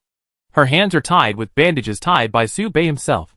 A pair of succubus horns are still broken, and her breathing is weak. "Drink the medicine." The plague demon looked up, smiled at Su Bei, and then reached out to take the potion and drank it all, looking at the beautiful jasmine pattern on the bottom of the bowl. The plague demon smiled knowingly and sighed, "You really cherish Jasmine." Then, the plague demon, speaking softly, "I have almost finished talking about the experience of the soul and some basic theoretical knowledge. You learn very quickly. I don't have much to teach you today." Su Bei nodded. "Your external injuries are almost healed, but I can only treat some of your external injuries. I can't do anything about the rest of the scars." The plague demon smiled slightly, looked at Su Bei, and said in a very satisfied expression, "You have done well enough. I was on the verge of death a few days ago. If you had any other intentions towards me, I would have died. Fortunately, you have always been loyal to me, which is why I have taught you knowledge without reservation." The plague demon inadvertently glanced at Su Bei, as if he wanted to see something from Su Bei's face. However, Su Bei's face did not show any extra expression, and he did not respond. She did not know whether the plague demon's words were true or false, and he did not take her words seriously at all. These days, she and Jasmine took turns to take care of the plague demon, which brought them closer, and it seemed that their favorability had increased a little. But Su Bei didn't think that he could conquer the plague demon in this way and make the other party be completely open to him. Therefore, Su Bei always kept a certain vigilance against the plague demon. At this time, Su Bei showed a confused expression, hesitant to speak, and sighed for a while. The plague demon was stunned, noticed Su Bei's hesitation, and said clearly, "If you have any questions, you can ask." Su Bei looked at him, and slowly raised the confusion that had been hidden for a long time. "I have a friend." Plague demon paused, slowly said, "Continue."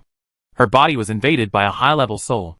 Plague demon, his face suddenly froze.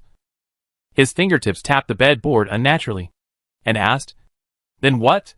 Su Bei recalled the problem with Fulian and continued. Her body was controlled by a high-dimensional soul, but she didn't know it. Plague demon, cold sweat began to appear on his back, and he narrowed his eyes, feeling a little strange. "Is Su Bei pointing at me? Did she find something wrong?" Plague demon leaned back slightly, so that Su Bei could not see his expression clearly. He smiled awkwardly and said, "What do you want to ask?" Su Bei organized his words, and did not notice Plague Demon's stiff movements. He continued, "If I can control the high-dimensional soul in her body, how can I take out the soul and separate it independently?" "Suicide." Plague Demon eyes condensed. Su Bei was stunned and asked in confusion, "It's not me. It's my friend. It's very simple. Just kill it." The Plague Demon smiled coldly. While saying this, the plague demon put his right hand behind his back, and energy began to gather. Subei repeated again, "It's my friend." The plague demon narrowed his eyes and asked again, "How did your friend find out that she was invaded by a high-dimensional soul?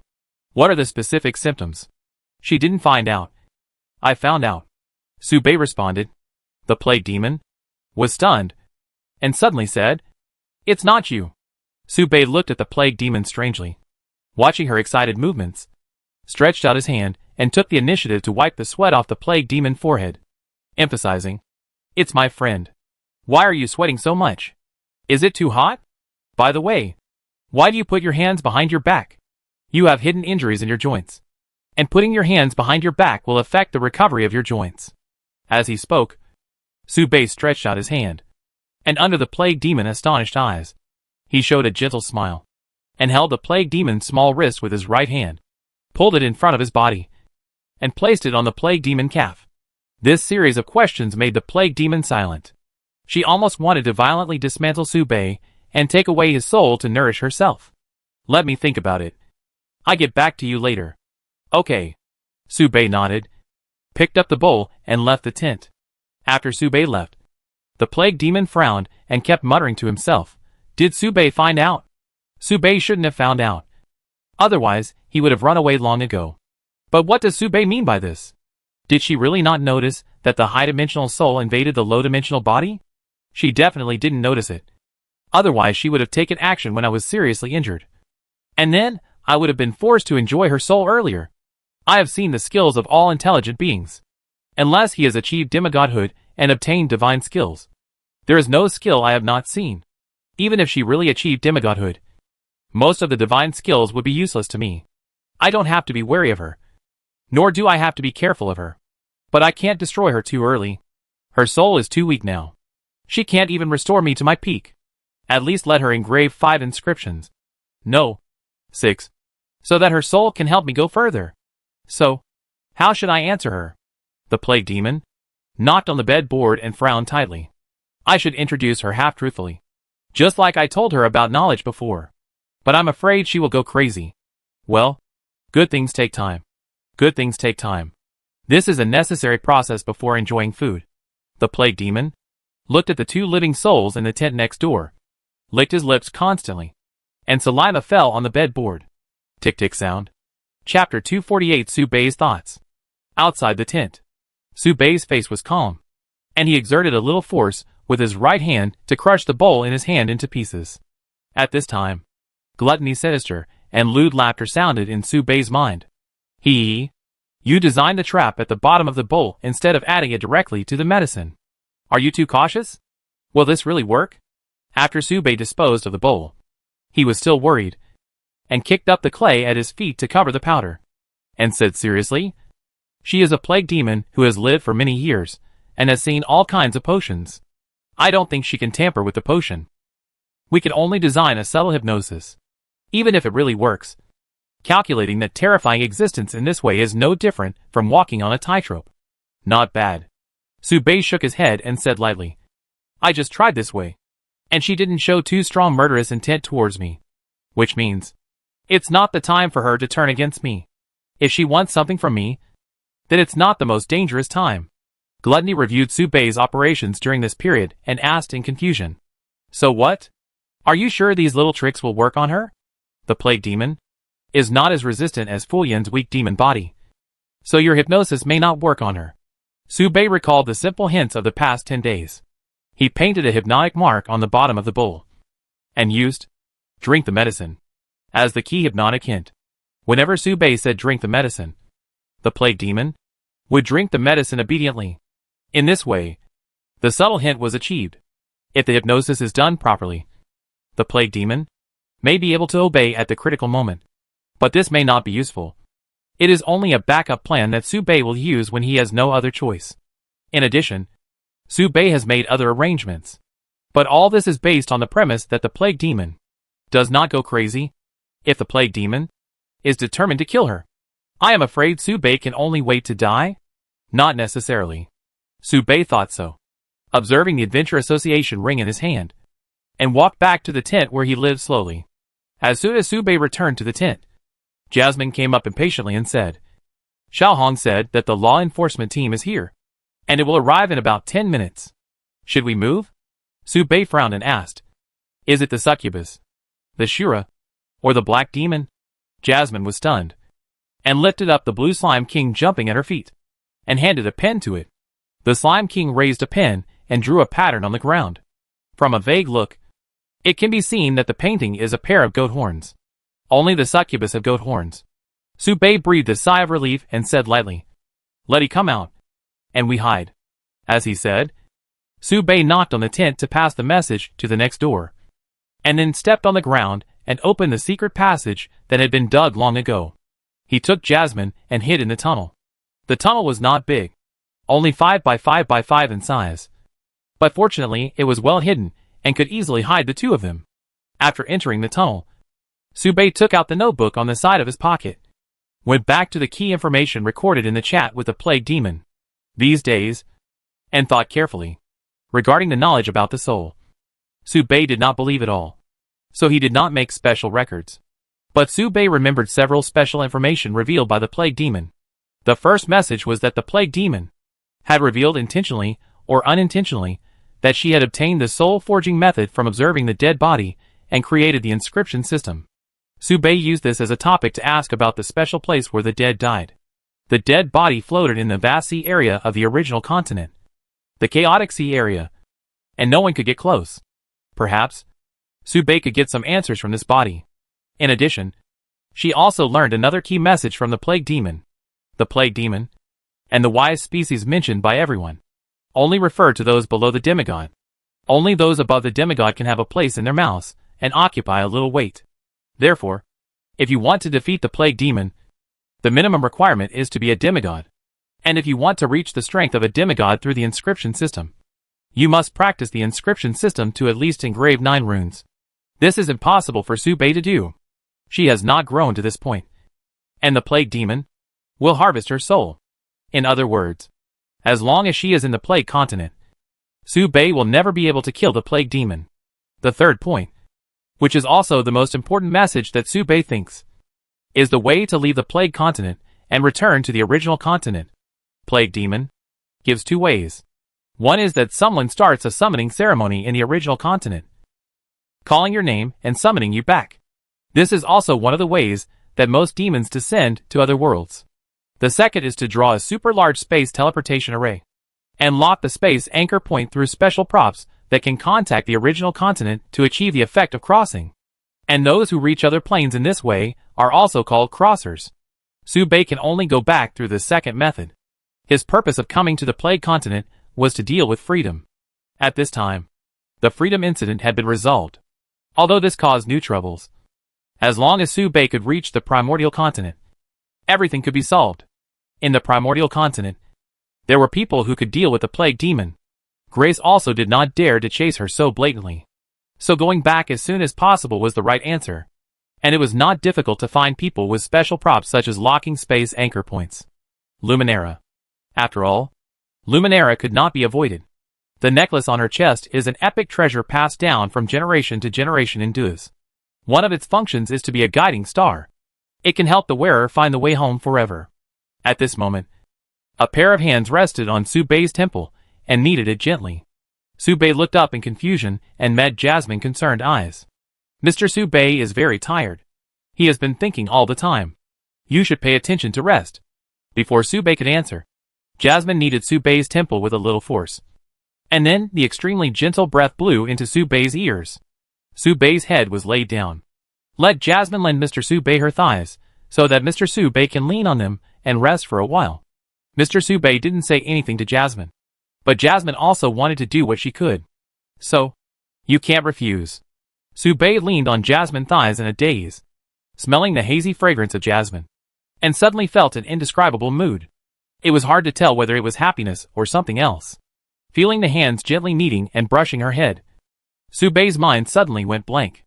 It made him feel a little sleepy unconsciously. Chapter 249 Luminara Message.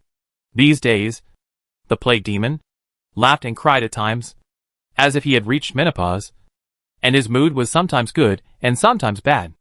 He was in a good mood because Grace had lost her, and no one knew where she had gone. This was normal. After all, retrieving 3 people in the plague continent was like finding leg hair on a little girl's legs, which was a very difficult task. But soon the plague demon could no longer laugh, because the holy light illuminated almost 3/4 of the continent, and the shining speed is getting faster and faster. At this speed, I am afraid that within half a month, the entire plague continent will be covered with holy light. This means that the plague demon territory will soon be occupied by Grace. These days, the plague demon is so angry that he can't sleep well. He often wakes up in the middle of the night and can't help shouting, "No! She is sick? Doesn't she have any followers? Why does she want to steal others?" But the plague demon did not complain, but became more silent, planning how to overthrow Grace and take back his city. In today's world, being a loser is the original sin. Now, she is the loser. October 10th. The edge of the core war zone. Su Bei followed Luminara Trail and came to this area. This area is full of word spirit warriors. On the right is the Beast Petman Passage. Most of the people walking in it are men. They are stained with blood. Their expressions are numb and dull, and their bodies are covered with various scars of all sizes.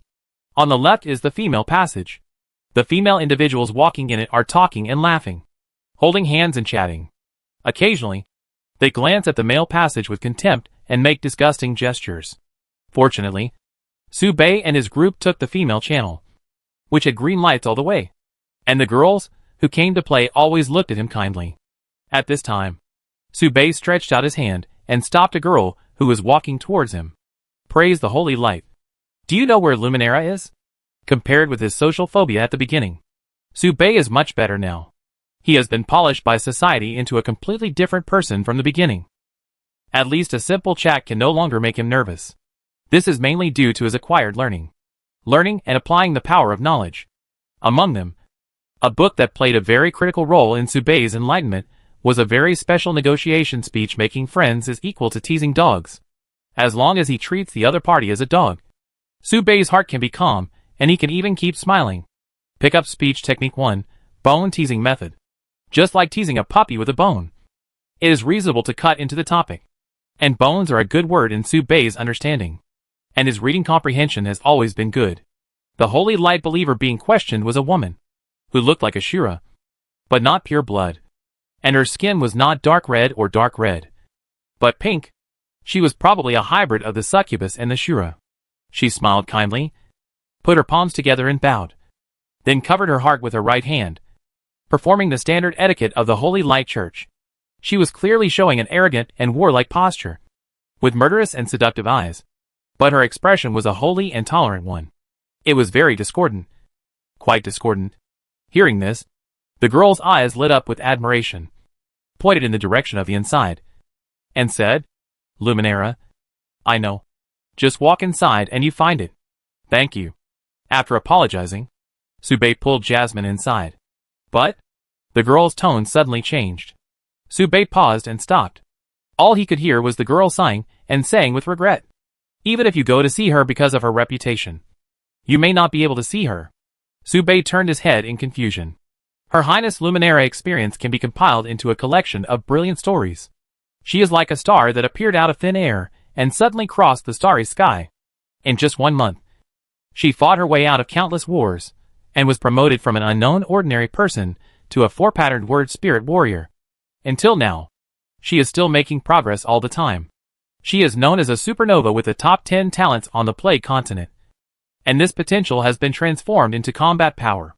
Her combat power is currently ranked 83rd on the plague continent Tinjia list, and she is one of the strongest among the young generation on the continent.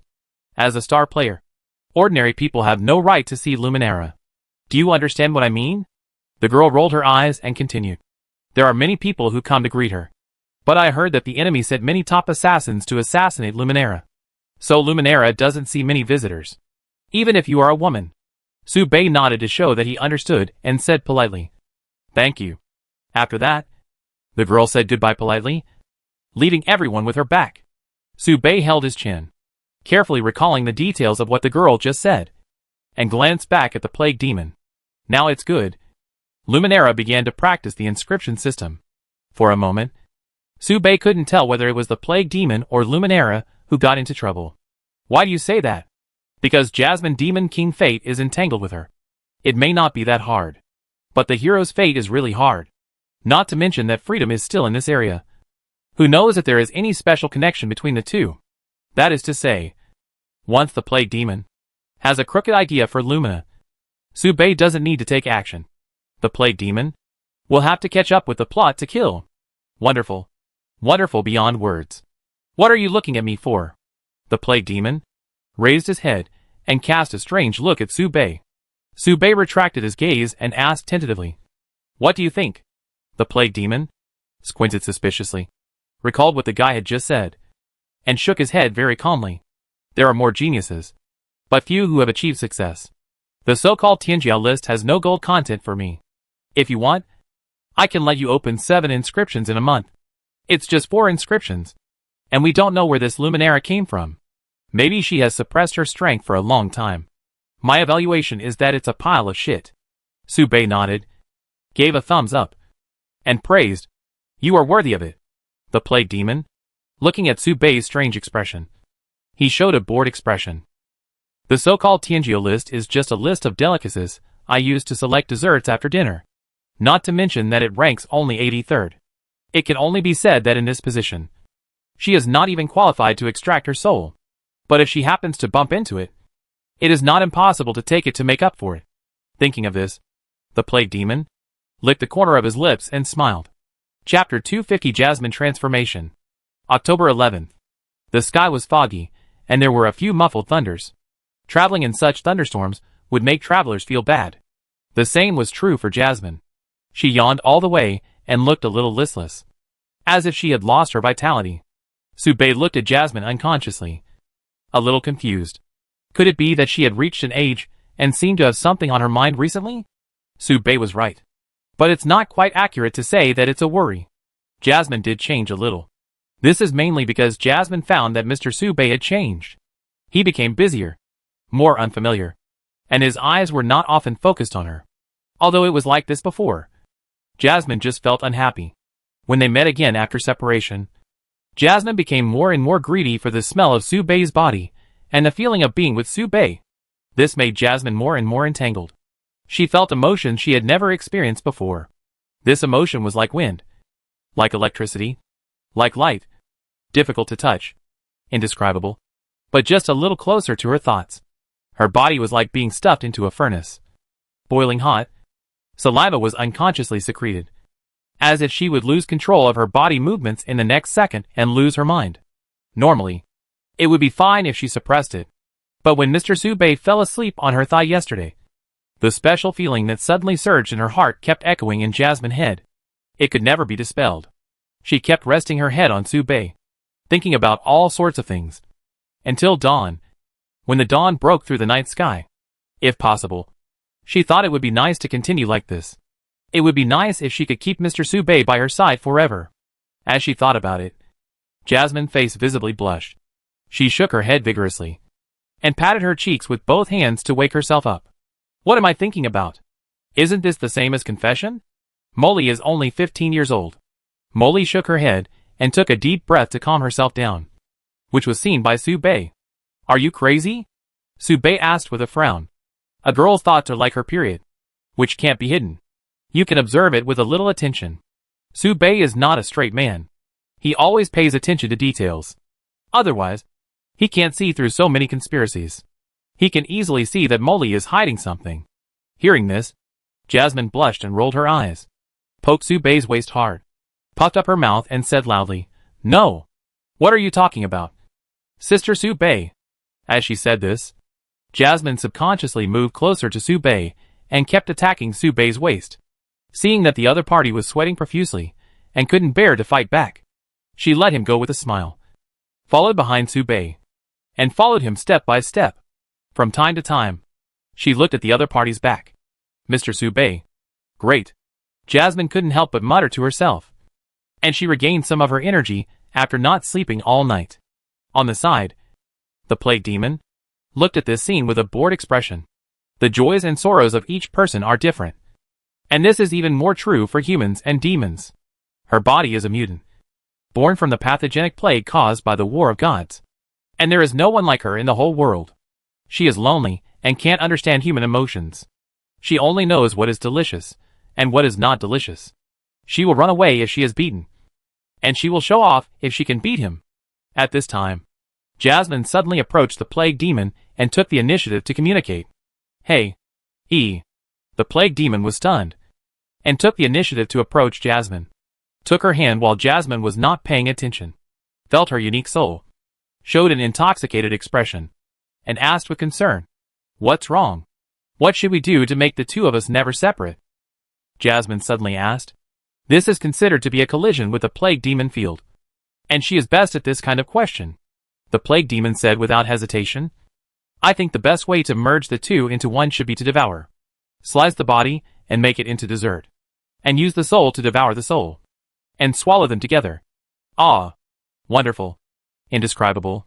From now on. You have me. I have you. And we will never be separated. The plague demon showed an intoxicated expression.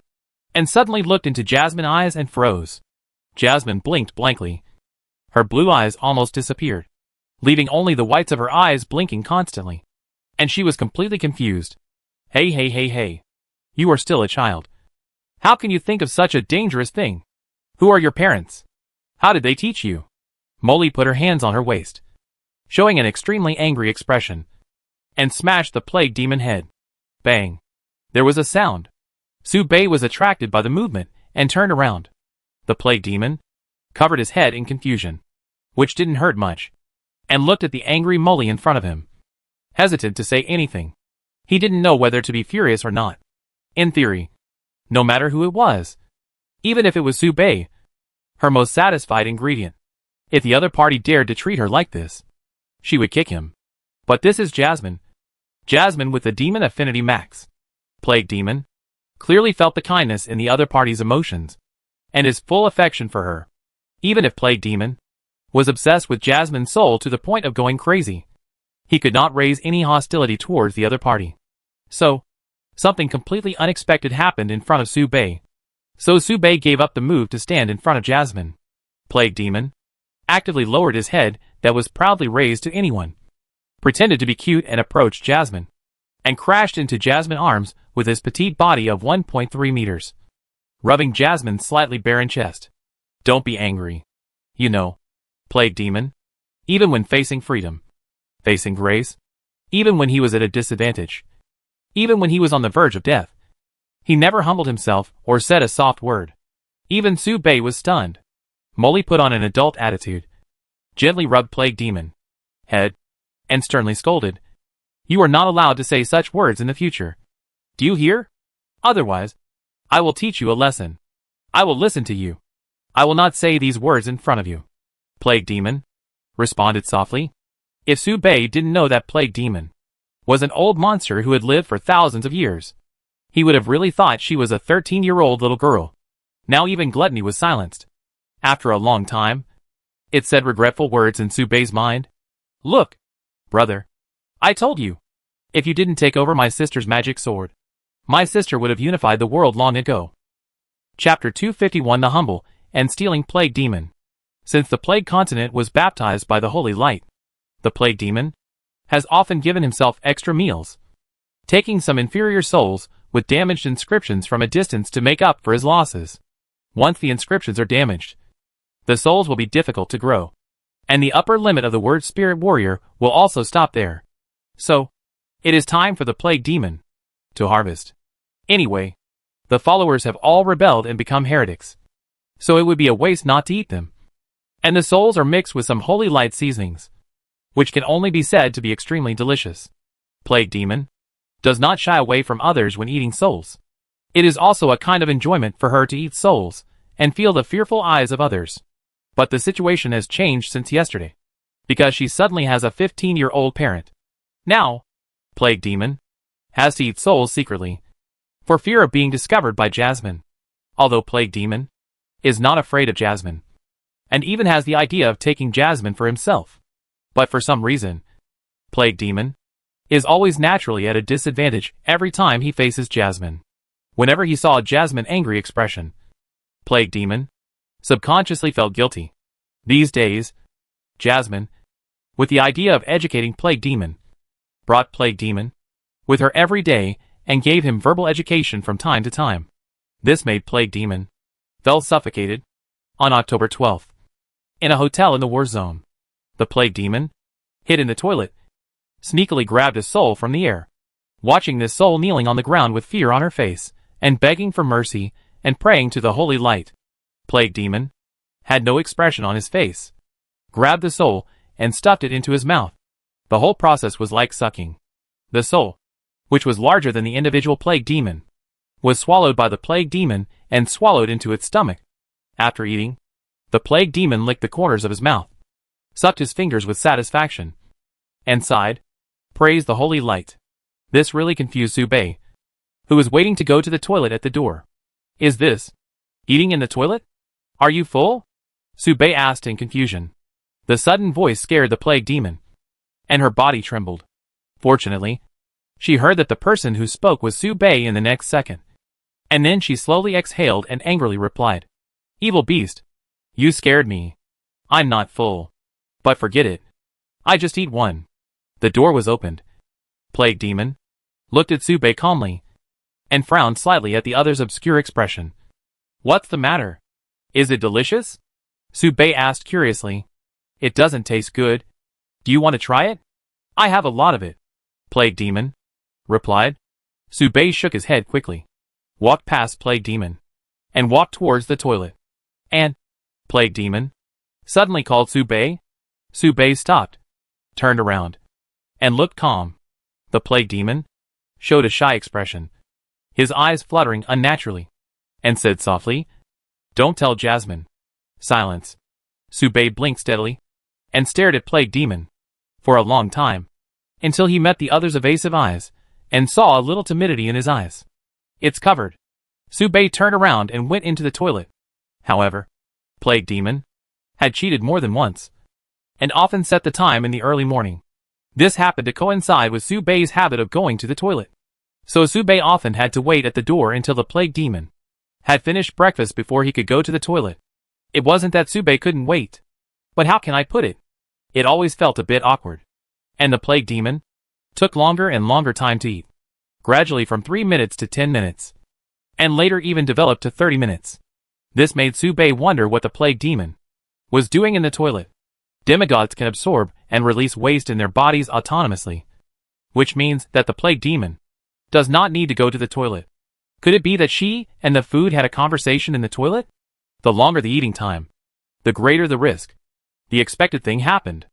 October 10th, early morning. When Sube was waiting at the door, he happened to meet the sleepy Jasmine. When their eyes met, the air suddenly froze. Jasmine turned around quickly, blushing and looking a little embarrassed, puffing her mouth and mumbling, "It's too embarrassing to be caught by Mr. Sube while going to the toilet." "What are you mumbling about?" Sube asked, raising his voice slightly, as a kind reminder to the Plague Demon. It was okay for Sube to see the Plague Demon devouring souls. After all, the survival of the fittest and the weak are the survival principles of this world. But if Jasmine saw it, she would probably have a bad sleep all night. Right? Hearing this, Jasmine immediately turned around, smiled and raised her hand to wave, barely summoning some energy, and smiled. "Nothing. Nothing. Nothing. What a coincidence. Sister Sube is also here to use the toilet. Is he in there?" Sube nodded. "Evil beast. Why don't you protect your inscriptions?" "What are you protecting?" Wait. What's that sound?" Molly blinked strangely and moved a little closer. "It should be fine. She's probably under too much pressure, so she's venting in the toilet." Sube fudged, looking for a reasonable explanation. "No." Molly moved closer, and the distance was too close, so Sube subconsciously dodged to the side, and then put his ear against the toilet. Sube was stunned inside. It seems that he can't hide it anymore, and he has to think of some remedial measures quickly. You can see that Jasmine's eyes suddenly widened, and her blue pupils suddenly shrank to a very small size, revealing a shocked expression. The corners of her lips kept trembling, and she said intermittently, She is eating in the toilet? What is she eating? This is not edible." Sube was stunned, and thought of a never-before-seen idea, and said sincerely, "Maybe she is eating shit." Jasmine opened her mouth and banged on the door. "Come open the door. Come open the door. Mr. Su Bei, why are you still standing there? She's eating. Eating. Ah, how could she eat this kind of thing? You must be hungry." Su Bei replied blankly. "Is this the right time to talk about this? Why are you still standing there? Mr. Su Bei?" It can be seen that Jasmine is really anxious. So anxious that she forgot to disguise Su Bei's gender. Seeing that Jasmine was so anxious that tears were about to flow out of her eyes, Su Bei quickly raised his foot and kicked hard towards the toilet. Bang! The door opened. Inside the door, the plague demon squatting in the corner kept making sucking sounds, and immediately turned back when he heard the movement. The screen freezes. The plague demon looked at the door in confusion, sucking his fingers, and looked into the eyes of Jasmine, who was panting anxiously. Jasmine looked around the toilet and found that the plague demon meal had come to an end without leaving any trace. She was so angry that she burst into tears and stomped her feet and shouted loudly, "You? This stupid ass!" Gurgle. The sound of the plague demon swallowing saliva rang out. Chapter 252, Warzone Frontline. Inside Jasmine's room, Jasmine's eyes were red with anxiety. She poked the plague demon head, looking at the other party's humble appearance, aggrieved and angry. "So why did you eat in the toilet?" Jasmine asked loudly. "You didn't let me," the plague demon said honestly, and there seemed to be some grievance in his tone. Su Bei was a little confused when he heard it. For a moment, he couldn't tell what they were aggrieved about. Why did they look more aggrieved than each other? "What did you eat in the toilet?" Jasmine asked sternly. The plague demon rolled his eyes and replied casually, "Dessert." Although she didn't understand human thoughts, she was not an idiot. It was impossible for her to say that she was eating shit. Of course, she didn't think eating souls was something worth hiding. She ate souls, and humans ate chickens. It was essentially the same thing. It just felt that it would be more troublesome to explain. Jasmine's eyes almost blacked out. She stared at the plague demon with a stern face and warned sternly, "Then you can't eat in the toilet. Not only is it smelly, but it's also unhygienic. How can you eat it?" Jasmine immediately moved her eyes to Su Bei, who was silently eating melon beside the two of them, and asked with her hands on her hips, "So my dear sister Su Bei, are you keeping watch for E?" "No. I'm waiting to go to the toilet." Su Bei instantly left the battle.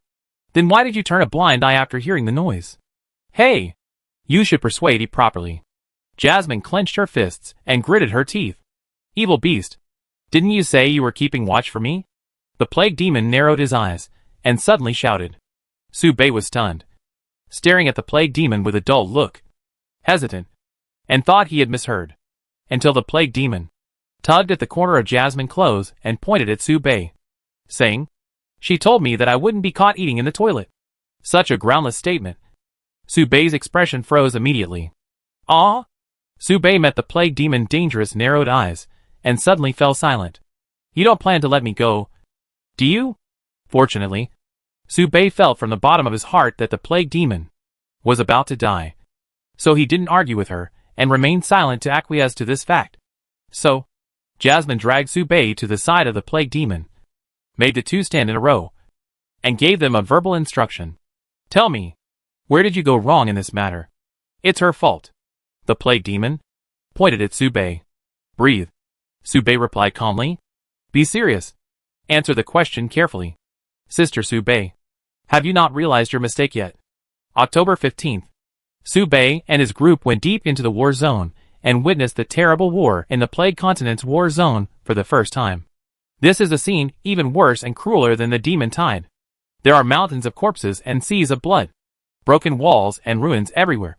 Soldiers standing dead with spears piercing their chests. Bottomless pits of corpses. And people's faces are full of numb expressions and exhausted.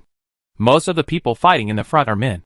And they are low-level male favorites who have violated some laws. Their strength ranges from 1 to 4 lines. And they bear the most fierce first round of the enemy's attack. The enemy on the opposite side of the war.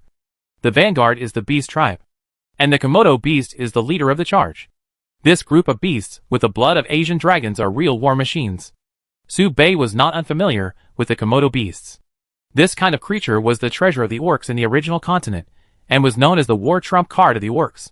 They were more than 3 meters long and 1 meter tall, with a stomach big enough to fit a human. Their defense was extremely strong, and they could defend against the fire system created by the goblins. The most terrifying thing was that the strength of an adult Komodo beast was about the same as that of a third-level elite monster. Ordinary soldiers were like paper windows that could be broken with a poke in front of them. And this was just the vanguard of the enemy. Su Bei looked along the enemy's front line, and could see countless beasts and some monsters behind the enemy camp. This was a joint force of beasts and monsters. No, that's not right. Su Bei looked at the enemy's formation, and was stunned for a moment. He recognized the species of the monsters mixed in with the beasts, and sighed in disbelief. That Blackwing Demon Bat is a gargoyle? And the Abyss Banshee? Spider Queen? Lich? These monsters are not low in level. And their grades are not low. They are all kings. And even among the king-level creatures, they are all types with great large-scale war capabilities. Su Bei saw the reason for the war with this one glance. This was a war in which the monster-slayed beast tribe invaded the Plague Continent. The invaders were not beast tribes, but demon tribes. Su Bei opened his eyes of insight, and looked into the depths of the beast tide. His eyes instantly felt extremely painful. In the center of the beast tide stood a cyclops giant that could be called the sky and the earth. It was more than 30 meters long, and its single eye was as big as a star. It sat there like a mountain. It exuded an extremely terrifying aura. Even the demon tribe did not approach it. It occupied an entire area by itself. Cyclops. It's a Cyclops. Cyclops or Sis. Mythical creature. The descendant of the ultimate divine blood of the dragon killer, unknown mythical life, mythological history. Sis was born in the recent ancient times. The offspring of 2 great giants. It appeared after the War of Gods. Learned to master the lore-related skills of many gods. And once killed and devoured a young pure-blooded dragon. Note, its mood is very unstable. You can try to solve its troubles to gain its favor. Note, its mind is not on the war, but it is trapped by some rules, and cannot leave this place. Note, its menu includes humans, monsters, and beasts. If it can defeat the plague demon, it will devour them without hesitation.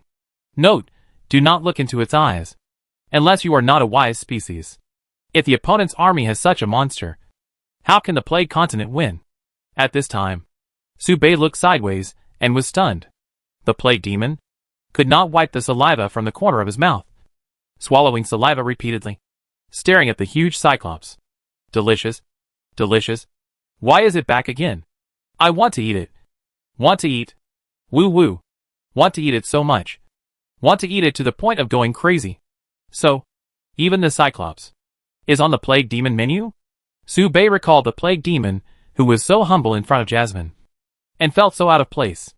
Chapter 253 Fighting in front of the battlefield. What is the reason for their invasion? Su Bei looked at the Plague Demon beside him, and suddenly asked. Soul. Female relatives. Opportunity to become a god. Land. Food. Resources.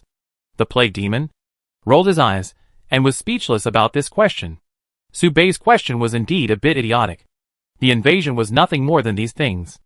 A space wormhole was opened in the east of the Plague Continent. It was originally the place where the succubus lived, more than 120 years ago. Since then, a beast tide has been set off, and then it has evolved into a natural disaster of the undead. The southern part of the Plague Continent was torn open by large and small space cracks. And from time to time, terrible monsters living in the ruins of the God War appeared. At first, they were fighting there, but later the two forces decided that the natives of the Plague Continent were soft persimmons. So they came together to bully the Plague Continent. The Plague Demon recounted this unknown past very calmly. Su Bei glanced around casually, and saw the Plague Demon kicking the stones on the ground with his feet, as if he didn't care about what he just said. Su Bei didn't know how much was hidden behind this story, but he had seen the map that Plague Demon brought out.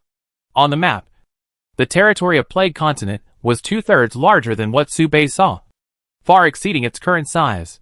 How long did the invasion last? Su Bei asked again. Plague Demon glanced at Su Bei, and after a long while, he replied, Boring. You engraved the second rune out of boredom. Your soul strength is already sufficient, isn't it? The soul I gave you comes from the 9-pattern succubus. which can provide you with very impressive properties. Su Bei nodded and replied lightly. Not even a little bit. The plague demon? Didn't want to hear such words. She stared at Su Bei with a sidelong glance. Her eyes narrowed slightly, calculating the possibility of forcing it in. The atmosphere began to become tense, and the tension was visibly increasing. At this time, a crisp call came from behind the two of them, breaking the cold atmosphere. What are you talking about? Jasmine shouted to the two of them from a distance.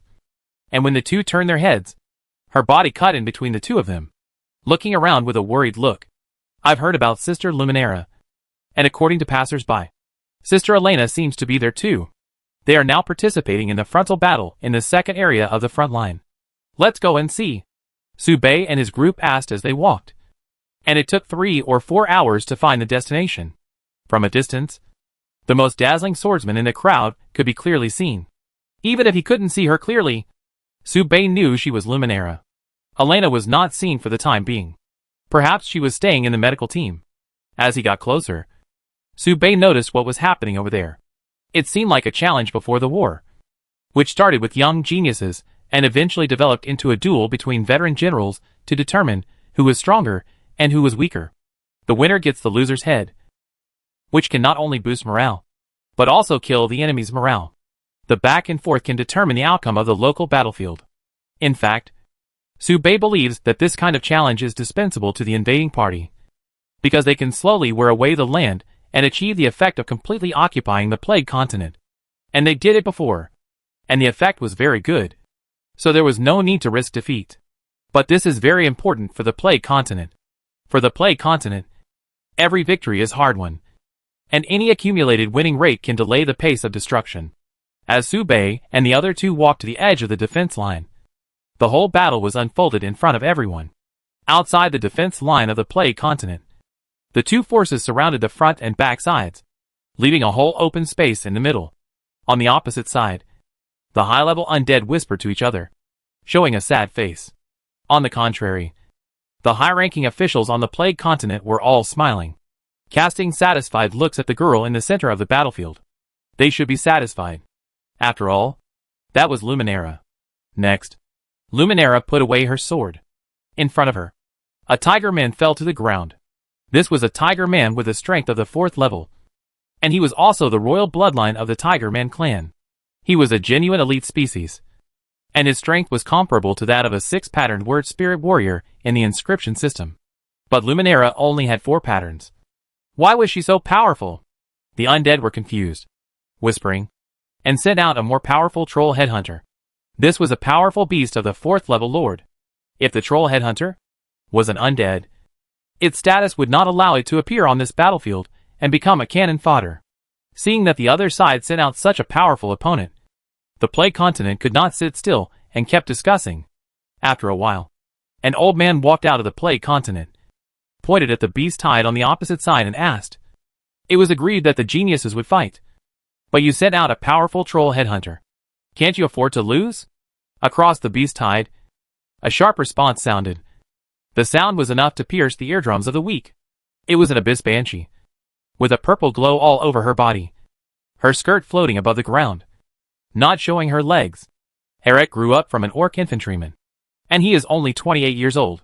Why can't he be considered a young genius? I didn't expect that the plague continent is not only weak in strength and knowledge, but also lacks the most basic vision. While the two sides were talking trash to each other, Su Bei crossed the crowd and stood at the front of the formation, observing the battlefield on the opposite side more clearly. Su Bei first opened the Eye of Insight and glanced at the troll hunter head. It was a standard introduction. A 4th level lord, the most common panel warrior, without any combat characteristics. The 4 inscriptions can pull Luminera attribute panel to the peak of the 3rd level. With Luminera combat talent, the opponent's strength is 1 level higher, which means equal strength, and the opponent's strength is 2 levels higher, which means a slight disadvantage. There should be no big problem. But at this time, Luminera's breath was not stable, so that her hand holding the sword was shaking slightly. Su Bei glanced around, looking at the more than 10 bodies lying beside Luminera, and suddenly realized, this is not a round-robin battle. This is obviously a tactic to outlast Luminera. Then, why not change people to let Luminera rest? Sister Luminera is very tired. Why not change people? Jasmine asked his doubts. Soon. Sube got the answer. All the geniuses in this battlefield of the Plague Continent have died. And there is no genius who can hold the scene and replace Luminera. The rest of the prodigies were either young prodigies still in their growth stages, or already over 30 years old. I heard that many prodigies were on their way. And they were real prodigies on the rankings. Not fake prodigies, with the title of prodigies. Everyone could only pray that Luminera could hold on until these prodigies arrived from other battlefields. From the beginning, this was an unfair battle. Chapter 254 The Fighting Power Level of the Tianju. At this time, a long and arrogant shout came from afar, Little B's tribe.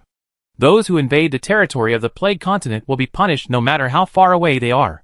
98th of the Tianju list of the Plague Continent. Ba'ir of the Black Demon Clan. I will take your fight. A cheer rang out in the Plague Continent. After many battles, Luminera ranking in the Tianjia list continued to rise. But now it has only stopped at the 73rd position. Although Ba'ir is only ranked as the 98th Tianjia, which is much lower than Luminera ranking.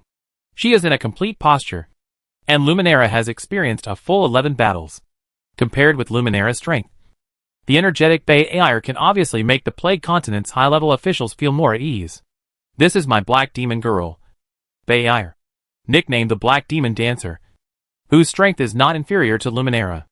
Let Ba'ir go. Let these arrogant beastmen see the strength of the true genius of my Plague Continent. This battle must be fought beautifully, won cleanly, and the battles in the second area battlefield must be completely defeated, and the decline of the second area must be reversed. Under the watchful eyes of the crowd, Belair replaced Luminera position, looked at Luminera with a proud look, and gave her a thumbs up, praising her. You are very good. Luminera smiled and did not answer. At this time, Belair pointed her thumb back to her chin and continued. But I am stronger. I will use this battle to prove this. Defeat an enemy stronger than the one you defeated. And then defeat you, and take your 73rd place on the list. Luminera smiled slightly, but did not respond immediately. Her eyes were always calm, and she smiled at Ba'ir with a sense of affinity, then lowered her head, and wiped the holy sword in her hand. The long round of fighting did not make Luminera show any signs of fatigue, and her eyes were always bright. Her pride was restrained, radiating from the inside out, and was innate, never just spoken. The current Luminera was different from when Su Bei first met her. Luminera has undergone new changes, with a deeper belief in invincibility, a deeper mind, and a little more confident. This is one of the protagonists of Fantasy World. Her growth rate is too amazing, and her strength is beyond words. This made Su Bei unconsciously look at the innocent Jasmine beside him. Looking at Jasmine's incomprehensible smile, Su Bei nodded. Of course, Jasmine is not bad either. Luminera attitude made Belair feel a little angry for no reason. And she couldn't help but ask, why don't you talk to me? Do you look down on me? Belair grabbed the hem of Luminera armor and frowned. Luminera paused, looked at the hand holding her armor, glanced at Belair, and said the first sentence gently. I need to rest and prepare to take over the next round of battle. I hope you can hold on for a while. Belair's face turned green. The meaning of this sentence is very clear, which means that she will be defeated soon. And the price of defeat is death. Just wait. Wait for me to kill that troll headhunter. Then trample your pride under my feet, and make you my slave. Ba'ir jumped up to the battlefield, pulled out a pair of daggers, and faced the troll headhunter. Send the signal for a decisive battle. Come on. You disgusting beast man. Back. Molly watched Luminera retreat to the center of the team, and said to Su Bei, I have a little girl's private matter to ask. Sister Su Bei must not come over. You have to take good care of you here. Absolutely. Absolutely not allowed to eavesdrop.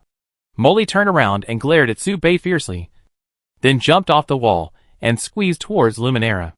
I don't know what to discuss. Watching Jasmine's actions, Su Bei suddenly thought of something and was stunned. Speaking of which, the last time Jasmine and Luminera met, Jasmine's attitude changed a little.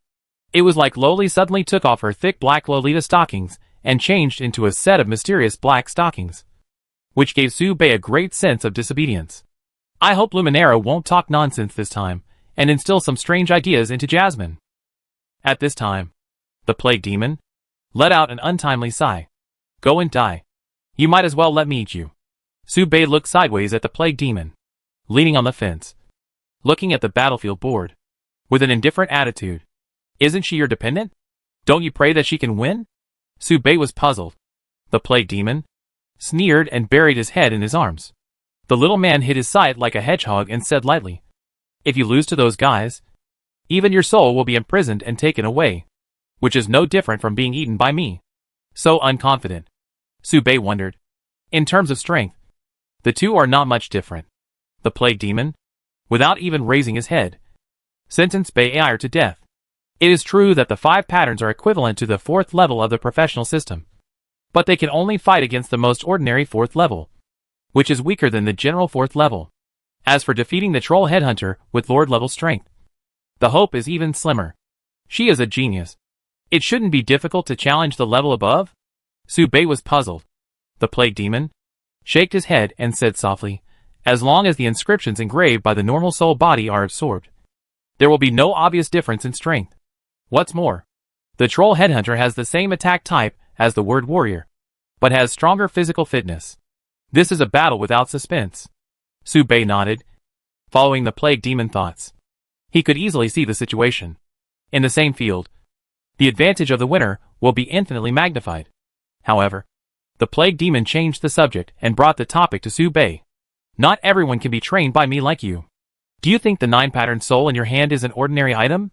After absorbing that soul, the ability unlocked in your 2nd inscription position will be related to the racial talent of the Shura clan."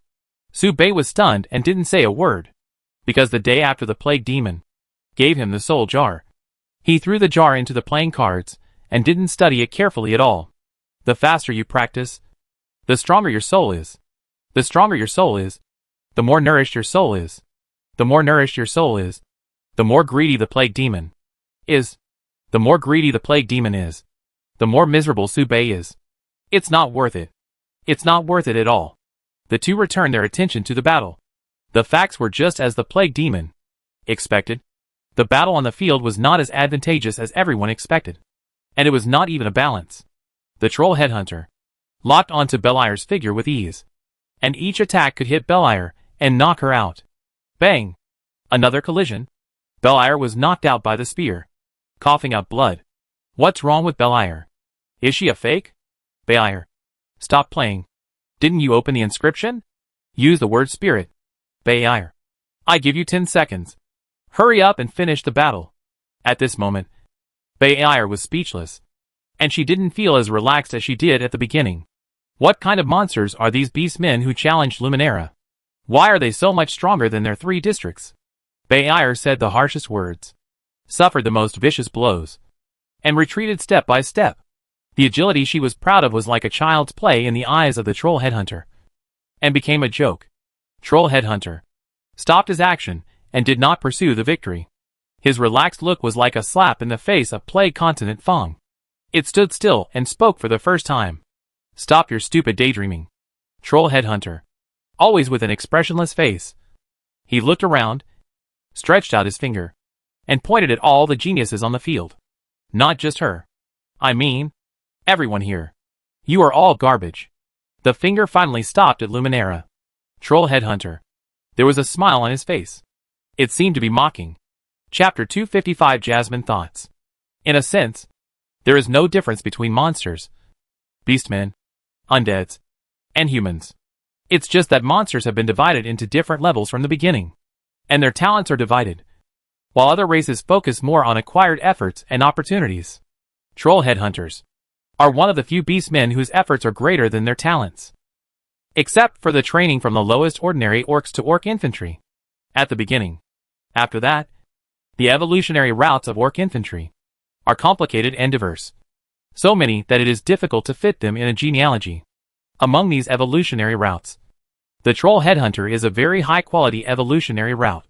It requires continuous hunting of wild beasts, training of eyesight and arm strength, and drinking a headhunter potion with a success rate of less than 30% to evolve into a troll headhunter.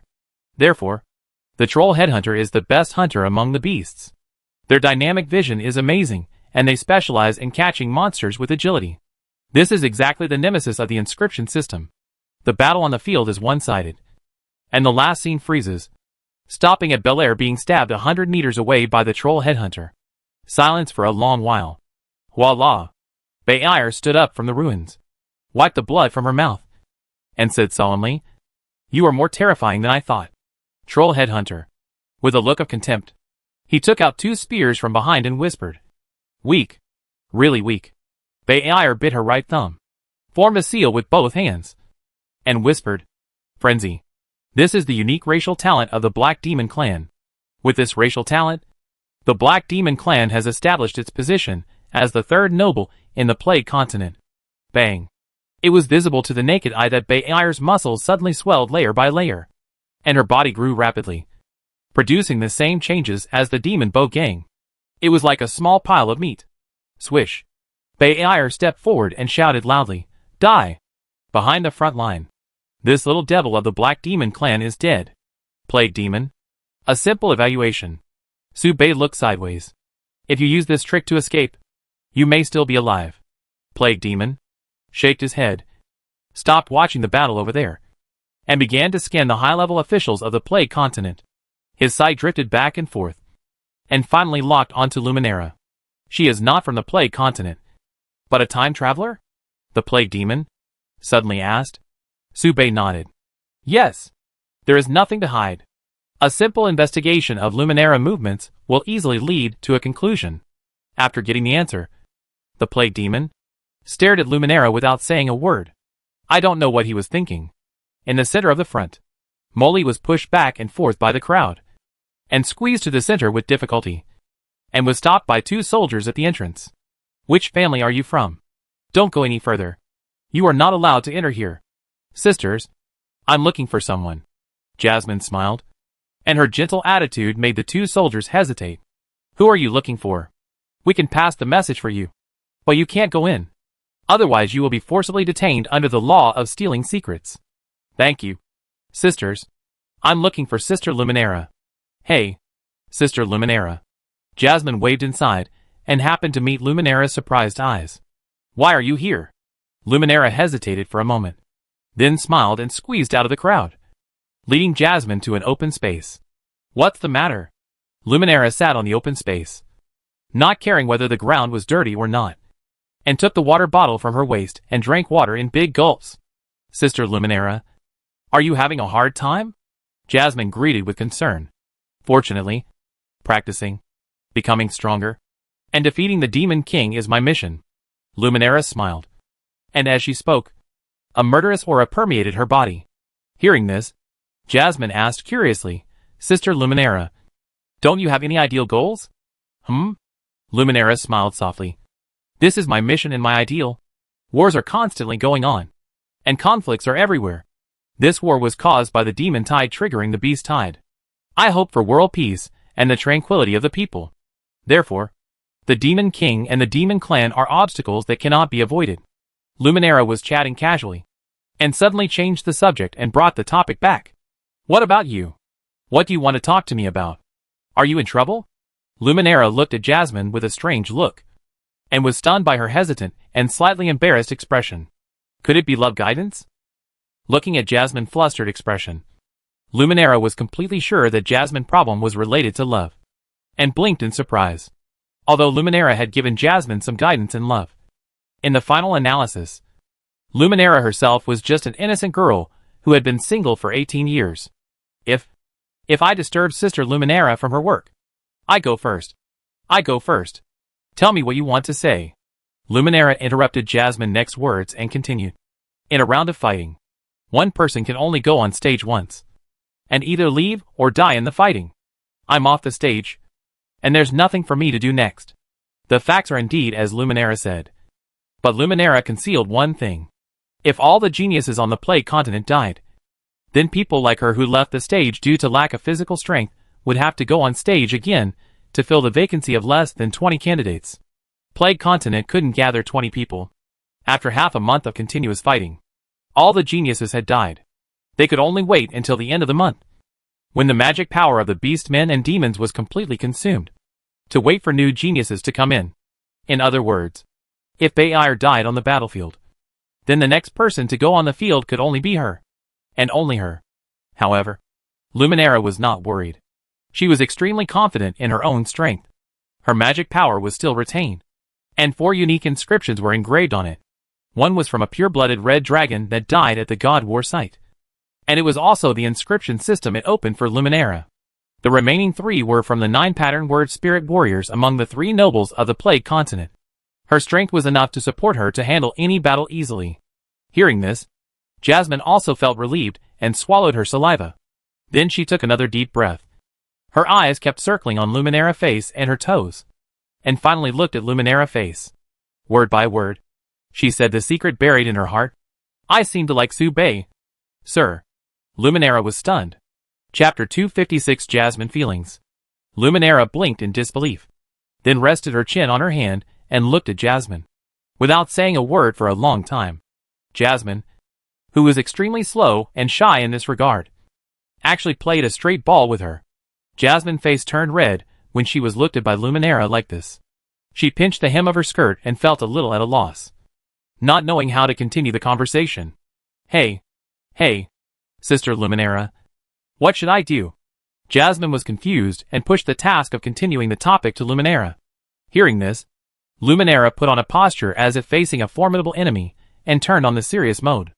Even someone as outstanding as Luminera had to admit that there were 2 things she could not do even if she tried hard. One was to kill the Demon King, and the other was to understand love.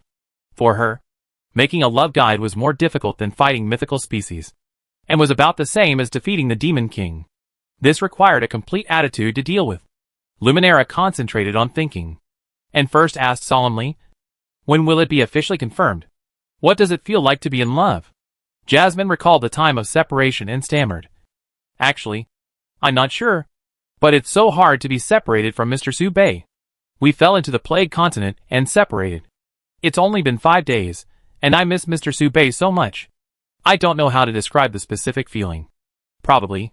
That is, I have no appetite for food, and I will be dazed from time to time. Luminera nodded, confirmed the conclusion, and began to ask Jasmine purpose. So, what do you want to do with Su Bei? Jasmine was stunned, and her hands holding her skirt tightened instantly, and she stammered, I haven't thought about how far I will go. I just want to express my feelings to others. As long as there is someone, no matter who it is, who can listen to me. Now that I can stay with Mr. Su Bei all the time, I am very happy.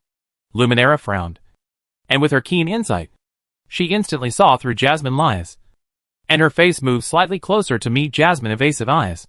Feeling the messy breath exhaled by Jasmine, Jasmine wants more than just this. Right? If the topic ends here, won't Jasmine have any regrets? You still have something on your mind. Right? This sentence made Jasmine's already messy breath even more messy, and even breathing became a little difficult. She opened her mouth and didn't know how to say this embarrassing sentence. You must face your feelings, Luminera emphasized. This sentence added a crucial confidence to Jasmine. I want Mr. Su Bei to be closer to me and more intimate. Jasmine lowered her head, clenched her fists, closed her eyes, and shouted out this text. Wow! Jasmine feels like she is going to be completely broken. Jasmine has become so strange. She feels so lonely as long as she is out of Mr. Su Bei's sight. She feels insecure as long as she can't hold Mr. Su Bei's hand. She wants to help as long as she sees Mr. Su Bei frowning. But Jasmine can't do anything. She doesn't even know what Mr. Su Bei is busy with recently, and why he is so sad. I really want to help Mr. Su Bei and get closer to him. But Jasmine is only 15 years old. Even if she wants to pretend to be an adult, she still looks like a child in Mr. Su Bei's eyes. I don't want Mr. Su Bei to treat me like a child. I want to get closer to Mr. Su Bei, as a peer and a partner. Is that all? Luminera sighed. Huh? After expressing her feelings so solemnly, she could only get such a casual response from Luminera, which made Jasmine's body stiffen, and she looked at a loss. Soon, Jasmine's uneasiness was dispelled by Luminera actions. Jasmine underestimated her importance in Su Bei's heart. Luminera stretched out her hand and hugged Jasmine, who looked dazed, and encouraged her. As long as Jasmine is with Su Bei, it may be the greatest help he needs. Besides that, try your best to become stronger. In this world, it's not wrong to become stronger. If you can be stronger than him, he will try to tell you about his troubles, not hide everything from you, and treat you as a partner in the fight. Luminera gently rubbed the back of Jasmine's head, constantly saying encouraging words. Next time, you can try to take Subei's hand. Believe me, he won't refuse. Really? Jasmine asked softly. But what excuse should I use to get close to Mr. Subei? Luminara smiled and shook her head, saying calmly, this is something you need to consider. I will not and cannot participate in the details of your life. How about taking this excuse as today's topic and thinking about it carefully? Molly was in a hazy state of mind and nodded slowly. If you just want to get closer to Subei, believe me, no one is easier than you. This was the last conversation between Luminara and Jasmine. And then Luminara got up and left the open space. Walking towards the front of the formation, Jasmine blushed, took a deep breath, smiled brightly, and waved goodbye to Luminara. Sister Luminara, you have to work hard. Don't worry. We will win. Jasmine calmed down and walked towards the front line. On the front line, Subei listened to the insults around him and looked at the battlefield below with an expressionless face. Just now, Belair and the troll headhunter decided the winner. Belair scraped hard and finally forced the troll headhunter to use its first skill, casting a net. At the moment when Belair was fixed by the solid net, 3 spears were fixed on Belair, instantly destroying her fighting power. In Subei's opinion, the difference between the two was not big, but this little difference was like the hem of a Lolita's thigh that was faintly visible. It seemed a little bit different, but no matter how hard you tried, you couldn't see the holy light under the skirt. At this moment, a hand patted Subei's shoulder. Subei slowly turned around and saw a tomboy dressed in a seductive way, and almost vomited the overnight meal. I can only say that the word manly woman is very appropriate. Why do I say that? Because manly woman is used to describe women. But it seems like they are pretending to be women. The person in front of me is like this. She is dressed very distinctively, just like an old lady who is a streetwalker who flirts with uncles in the lowest class custom street of the original continent. It's just that such a description may not seem like a big deal to others. And they may even think that Subei's description is a bit impolite and disrespectful to the elderly. But this person is Siwon. Subei looked at Siwon's suicidal behavior with his dead eyes. Hey little brat. You're living a comfortable life, aren't you? Before he finished speaking, he had already reached out his hand. He pulled his hands on the face of the plague demon, and rubbed the face of the plague demon, and asked in confusion, you are such a beast.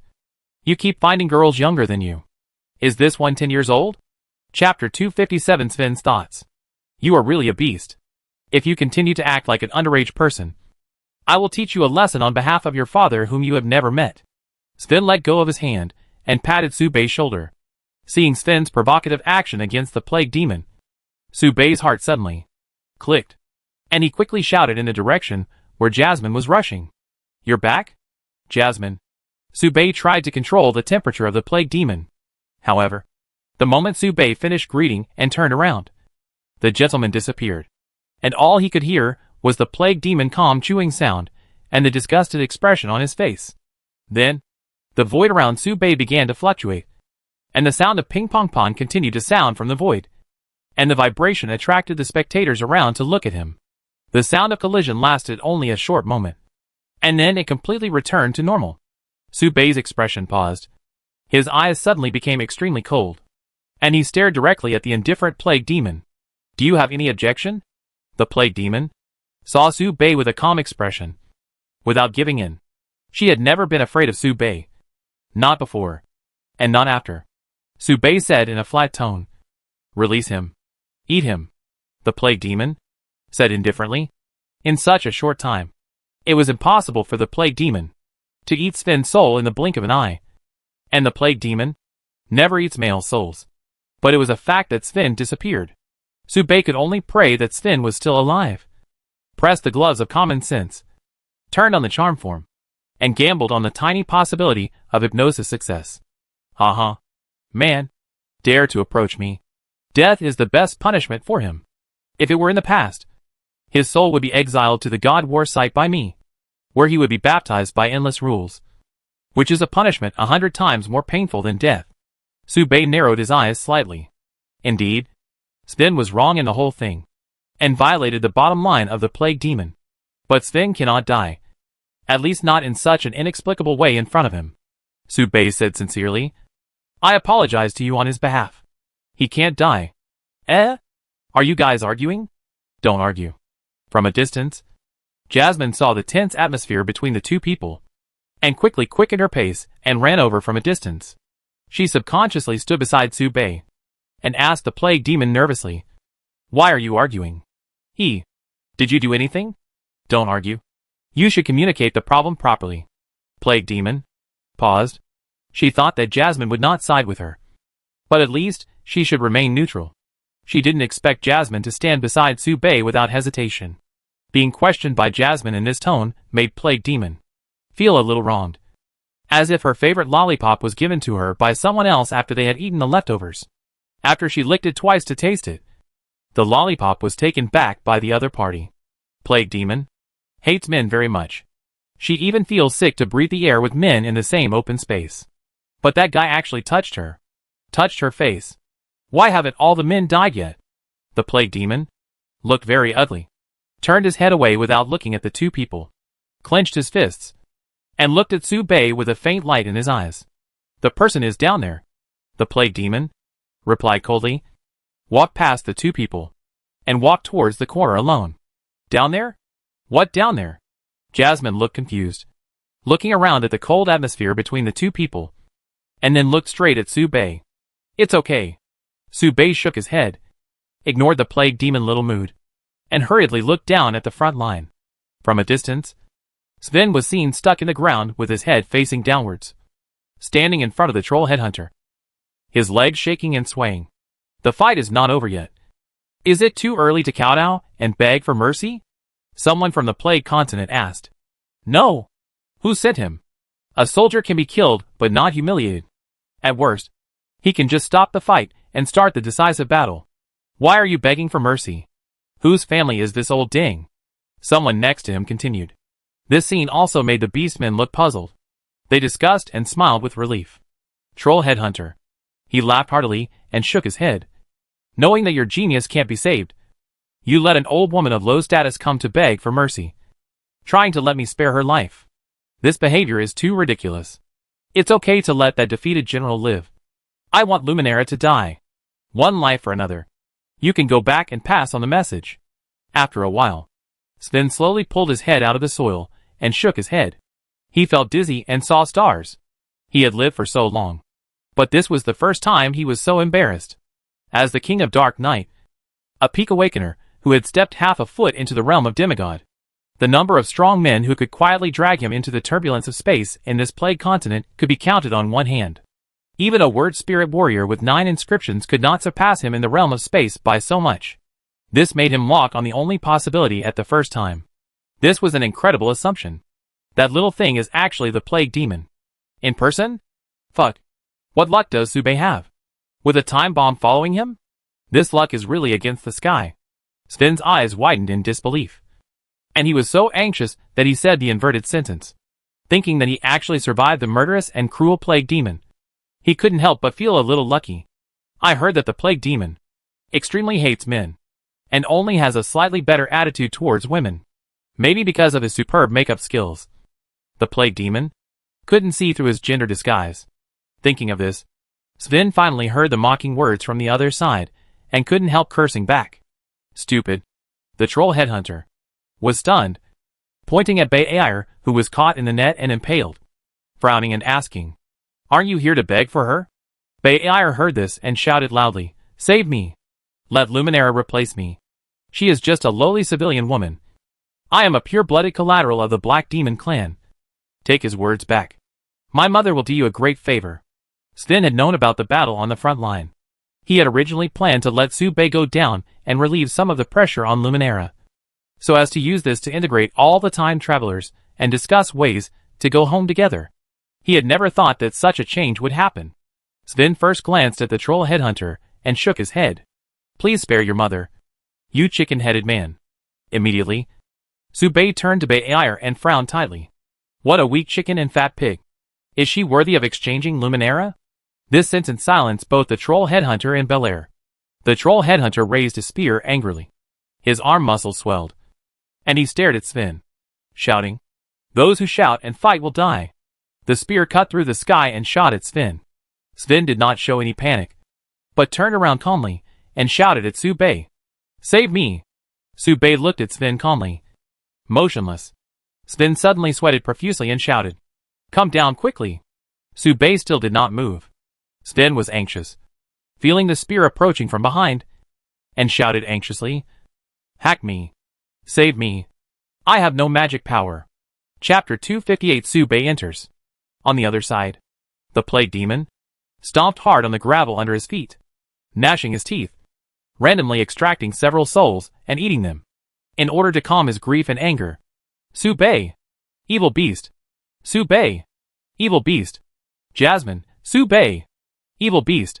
The plague demon became angrier and angrier, looking at Su Bei on the wall, and could not help but take out a very strong soul and forcefully push it towards Su Bei. "Evil disciple, I must force you to break through the realm. It is really difficult to eliminate the hatred in my heart if I don't eat you." Thinking about it, the plague demon became more and more aggrieved, squatting in the corner and sighing. "What on earth is Jasmine? Why does she fascinate me so much? I should use her soul to nourish myself. But my body is unconsciously getting close to her, and I can't help but want to get close to her. I have a feeling that if I stay with her for a long time and absorb her aura, I may be able to break through the realm smoothly and get closer to the path of becoming a god. She is the source of monsters, the beginning of the demon race. She and I have the same origin.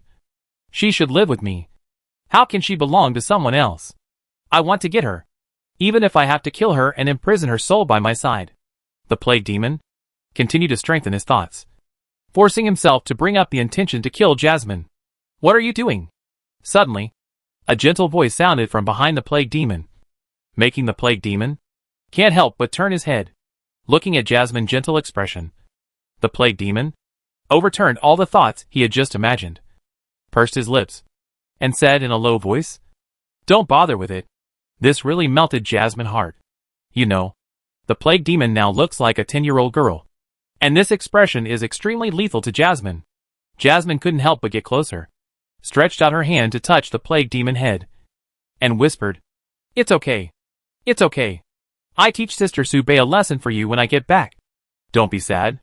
Like a spell, as soon as Jasmine touched the plague demon head, the plague demon IQ instantly approached 0, and even developed towards a negative number. At this moment, the plague demon's grievances erupted like a tide. She fell into Jasmine's arms and greedily absorbed Jasmine's aura. She dragged the two slime kings lying on Jasmine's chest directly behind her, and couldn't help complaining. "It's obviously her fault. Okay. I will teach her a lesson." The slime king trembled in the plague demon's hands. Even though the two of them had advanced to the 4th level and were infected with the magic energy, they still couldn't muster the slightest resistance against the plague demon. They were bullied again today. On the other side, Su Bei watched Sven's movements from above the front line, without any intention of attacking. Even when Sven cast his gaze, Su Bei moved lightly and hid behind everyone to avoid sight. He didn't think Sven had no backup plan, and it was not his style to attack at this time. And in the next moment, a wave of nothingness hit him. Su Bei was stunned, and his body froze instantly. At this time, Su Bei's thoughts kept surging in his mind, and his soul surged rapidly, and then the second inscription appeared on his arm. The advancement was a natural process, as easy as Jasmine taming the plague demon. The second soul was much easier to absorb than the first one, mainly for 3 reasons. First, the quality of this soul was far inferior to the residual soul of the plague demon, and its strength was slightly weaker. Second, Su Bei's soul was much stronger than before, and its capacity for accommodating was better. Third, Su Bei had already reached the edge of a breakthrough, but he had been stuck in his realm and refused to advance. In order not to advance, Su Bei secretly disposed of the 2 souls given to him by the plague demon. But he didn't expect that the plague demon would not be able to use soft tactics, and would directly use hard tactics. Su Bei took a deep breath, suppressed his hot thoughts, raised his arm, and sighed. He didn't know when the plague demon would take action after training him. But Su Bei knew that the more runes he engraved, the more dangerous he would be. Once the plague demon found that Su Bei's soul was not under her control, she would definitely tear her face off with Su Bei. At that time, the situation would be dangerous. Su Bei retracted his gaze and opened the second inscription. The inscription was called Shura, which was a special word spirit that could only be given by the soul of the 9-pattern Shura clan. Calling this name can make Su-Bei get the racial talent of the Shura clan and fight bloody battles. The more serious the injury, the clearer the mind, the higher the panel attribute, the stronger the strength, the faster the recovery of the injury, and the lighter the injury. Therefore, the more serious the injury, the lighter the injury. This is a special inscription that is very suitable for fighting on the battlefield. It is also this unique racial talent that makes the Shura clan even higher than the Succubus clan in the Plague Continent and become the most valued law enforcement team of the Plague Demon. At this time, a loud uproar came from the center of the front line. Sven was sent flying by a spear and pinned to the floor, blood gushing out of his chest. The troll headhunter keeps shaking his head in taunts. You really don't want to die. You are so weak yet you dare to be so arrogant. Watching the troll headhunter close to Bayer and raise his spear, the high-level officials of the Plague Continent showed panic. The rest of the Tianju died. But each of the top 100 Tianju is a treasure of the Plague Continent, and is a peerless genius who can definitely touch the 8 patterns. They will never allow Bayer to die on the battlefield like this. Stop it! We will send Luminera in the next round. You can fight 2 against 1 in exchange for Bayer's life. An old lady came out from the Plague Continent.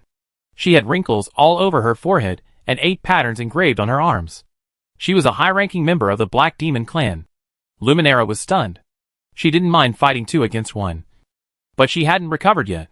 Fighting 12 rounds in a row took a lot of toll on her. As for Sven's life or death, no one seemed to care. Su-Bei was stunned. In full view of everyone, he jumped down, jumped to the center of the front line, and approached Sven as if no one was around. He immediately reached out his hand, touched the blood on Sven's chest, and was stunned. Then, Su-Bei put his hand to the tip of his nose and sniffed. Ketchup. Su-Bei showed a pair of dead fish eyes, and just looked at Sven. For a long time, the atmosphere became a little strange. Sven rolled his eyes, and suddenly his eyes turned, and he looked at Su-Bei with an embarrassed expression, hesitating to say, Your mother, whose child sees the elders die and then performs an autopsy. Chapter 259 A long talk with Sven, and participating in the battle on the battlefield. It is not an exaggeration to say that he is an elder.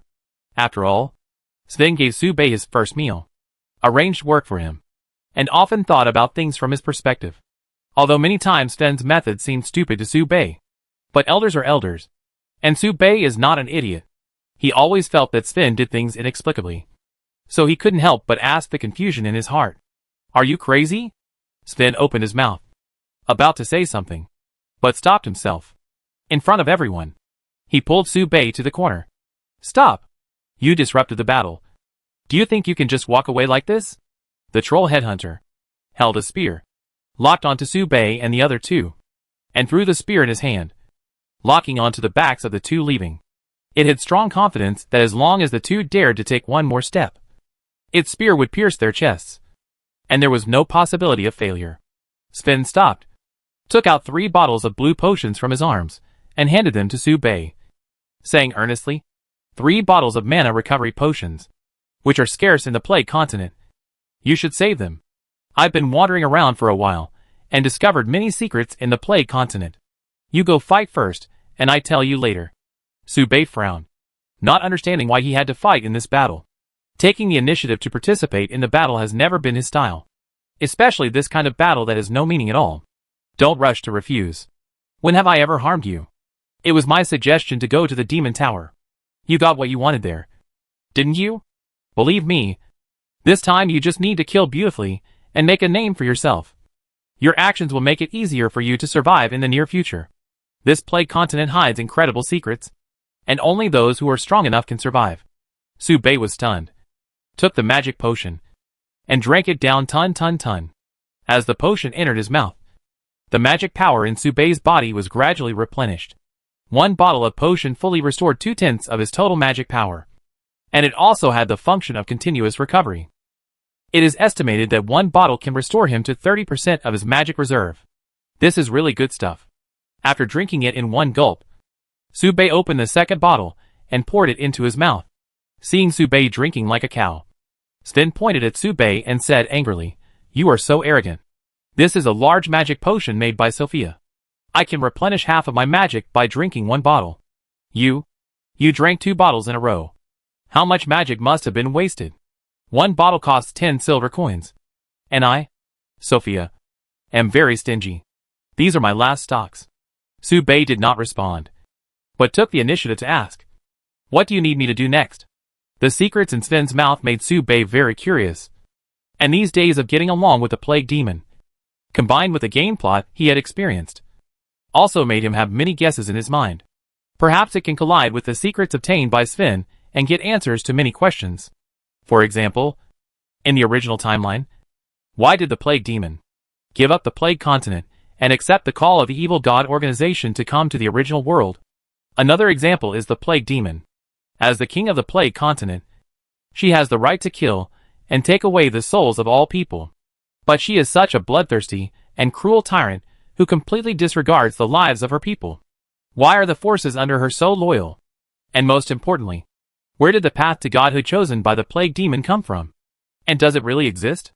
Too many doubts weighed on Su Bei's mind. And if these problems were not solved, Su Bei could not feel at ease to return to the original continent. He was worried that there would be an unexpected chain reaction, so that he would lose his life before he could respond. Therefore, Su Bei accepted Sven's proposal without hesitation. He was very interested in the secret Sven mentioned. Hearing this, Sven said without hesitation, "In the battle within 100 moves, fight the remaining 8 people in a row. Make a name for yourself, and rush to the top 100 of the Tenju list. I need to verify your current strength, and based on this, consider whether I can let you know some of the secrets I discovered. You have to know that the premise of many secrets is that you have the ability to accept the secrets. And the important secrets I know. At the very least, you need a 4th level awakener to participate." Hearing this, Su Bei nodded and said, "Okay." Seeing that Su Bei was finally persuaded, Sven smiled with relief. For this plan, he looked for Su Bei for a long time, and also looked for Luminara for a long time, in order to explore and find a way back. Every original resident who accidentally fell into the plague continent is working hard with their own abilities. Of course, except for the vampire Count Wilgard. He was still mining day and night. At this time, the troll headhunter could not help but release the spear in his hand. What's not finished? How about going to hell to talk slowly? The spear cut through the sky, attracting everyone's attention. This made the high-level officials of the plague continent look a little solemn. The battle in front of the battle is a battle between the geniuses. Once these respected elders go down, they will break the rules of the battle in front of the battle. Therefore, they can't take action easily unless they are ready to tear their faces and start a war directly. Just now, they were ready to tear each other apart. Fortunately, the appearance of Su Bei temporarily eased their plans. Although no one knew Su Bei's identity, and no one could even recognize which family she was from. Su Bei was just at the age of a genius. Although his fate caused a lot of discussion among the people, at least it was not against the rules. First, he was at this age. And second, the plague continent really couldn't afford to produce anyone. Someone was willing to die for no reason to fill the quota, which was also a good thing for them. Children below, save the life of our tribe's Bai, and I can ensure that your next inscription is perfectly engraved. No matter who you are, fight hard in front of the battlefield, and try to hold on for 100 moves to buy time for Luminara to recover. Come on, girl. Come on, pretty big sister. There are many voices coming from the front line, complex and chaotic, chirping non-stop. This makes Su Bei feel very noisy. There are abuses, slanders, ridicules, sneers, and disdain. There are also encouragement, prayers, trust, cheers, and secret expectations. In a war-torn plain like the plague continent, powerful geniuses have long made a name for themselves. Therefore, geniuses who have not made a name for themselves are naturally not powerful geniuses. Moreover, even the top 100 geniuses are not the opponents of the troll headhunter, let alone an unknown guy. Everyone is not optimistic about Su Bei, and only hopes that Su Bei can hold on for 10 or 20 moves. And it would be best if he can force the troll headhunter to use other skills. But this hope quickly disappeared with Su Bei's actions. In their opinion, even when the spear stabbed Su Bei in the back, Su Bei could not react in time. Is he dead? Waste. Is he really a waste? Let me go! Evil beast. You have disgraced the plague continent. Is this really the case? Soon, the calmness in everyone's eyes changed. Replaced by incredible silence, the noisy voices suddenly quieted down, followed by a small and weak discussion. Everyone was discussing who she was. Which rank of genius was she? Which family of the three major law enforcement families was she from? In everyone's eyes, the scene before their eyes could even be described as funny. Su Bei did not even turn his head, but stretched out his right hand, stopped at the path that the spear must pass, and gently lifted it. The stealing technique was activated. Su Bei hooked the tip of the spear with his finger, and then lifted it up. The whole spear was picked up, and then fell into Su Bei's hand, shaking constantly. The spear was like a toy in Su Bei's hand, being played with casually. Elegant. Really elegant. At this moment, the indifferent woman standing in the center of the front line finally attracted everyone's attention. Even Luminara cast a curious look. This simple action revealed Su Bei's terrible basic skills. Her eyesight was enough to react to the speed of the spear, and she could even keep up with the movement trajectory of the spear. Her magic power was at least in sync with her eyesight. When she saw the spear, her magic power had already locked onto the spear. This was a very terrifying thing. Even many 5th level awakeners and 7 patterned word spirit warriors could not do it. There are traces of magic. Is she a time traveler? Who is she? Luminara showed some curiosity. And then an idea came to her mind. She may be my teammate, and fight the Demon King with me. The whole process happened in just a moment. But this moment would take the troll headhunter a lifetime to heal. Seeing this, the troll headhunter opened his eyes in disbelief and roared angrily. Do you have the ability to take another one? As he spoke, the troll headhunter's arm swelled, his eyes became bloodshot, and he activated his second skill, Berserker.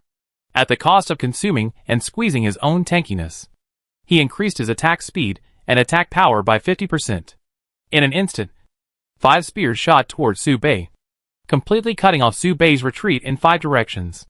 Troll headhunter. He laughed wantonly. I have made countless efforts and stayed up all night to practice throwing spears to kill monsters. Only then can I stand out among many beast tribes and be promoted to a noble troll headhunter. I am the best among the 4th level, enough to compete with the Lord level among the 4th level. I am the real Lord. Su Bei's expression was always very indifferent, because the 4th level Lord level was really nothing in her eyes. And in her opinion, the strength of the troll headhunter could not even touch the threshold of the Lord level, and the pressure was even less than that of the Slime King. Su Bei turned around, observed the attack of the troll headhunter, and gave a sincere evaluation. You work hard, but you are not a Lord level. What did you say? The troll headhunter paused, and then immediately sweated all over. Even the back exposed to the air was covered with sweat. Su Bei took all 5 spears of the troll headhunter into his hands, effortlessly and easily.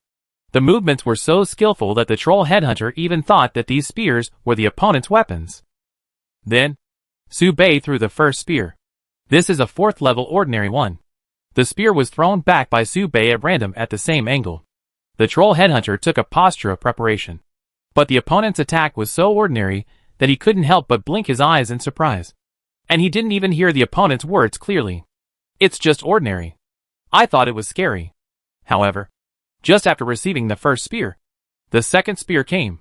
This is a 4th level elite. Su Bei used a little effort, trying to completely simulate the strength of the 4th level elite in his mind. Troll headhunter. He became a little more serious. Oh! Sneak attack? You hid the real killer move in this second move. Do you think this can stump me? Troll headhunter moved back on his heels, activated the Berserker mode, and used a spear to fight back against Su Bei's second spear, while repelling Su Bei's offensive. The spear even had enough power to shoot at Su Bei. This is a 4th level lord.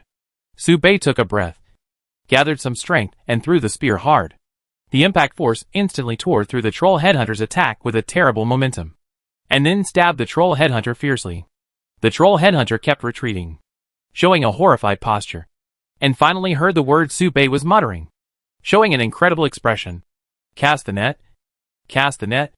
The troll headhunter kept pulling out the spear, using the net casting skill to assist the spear attack, and block Su Bei's attack with difficulty. He couldn't help but pant, showing a bit of relief for surviving the disaster. Then, Su Bei shot out the 4th spear. This is a 4th level king. Everyone was in an uproar. and even the beast tide fell into silence. The leading undead kings hiding among them hid their bodies deeper. Boom! The troll headhunter was blown into pieces, without even a drop of slag left. Everything was silent. At this moment, only the sound of the wind remained. No one could ignore the calm girl standing below. She wore plain cloth and did not wear the most popular Lolita dress in the Plague Continent. But she became a unique landscape in the eyes of everyone. Perhaps that set of plain men's cloth will become the mainstream in the future of Warzone 2.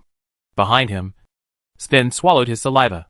Since they parted at the Magic Tower, he has not seen Subei's strength.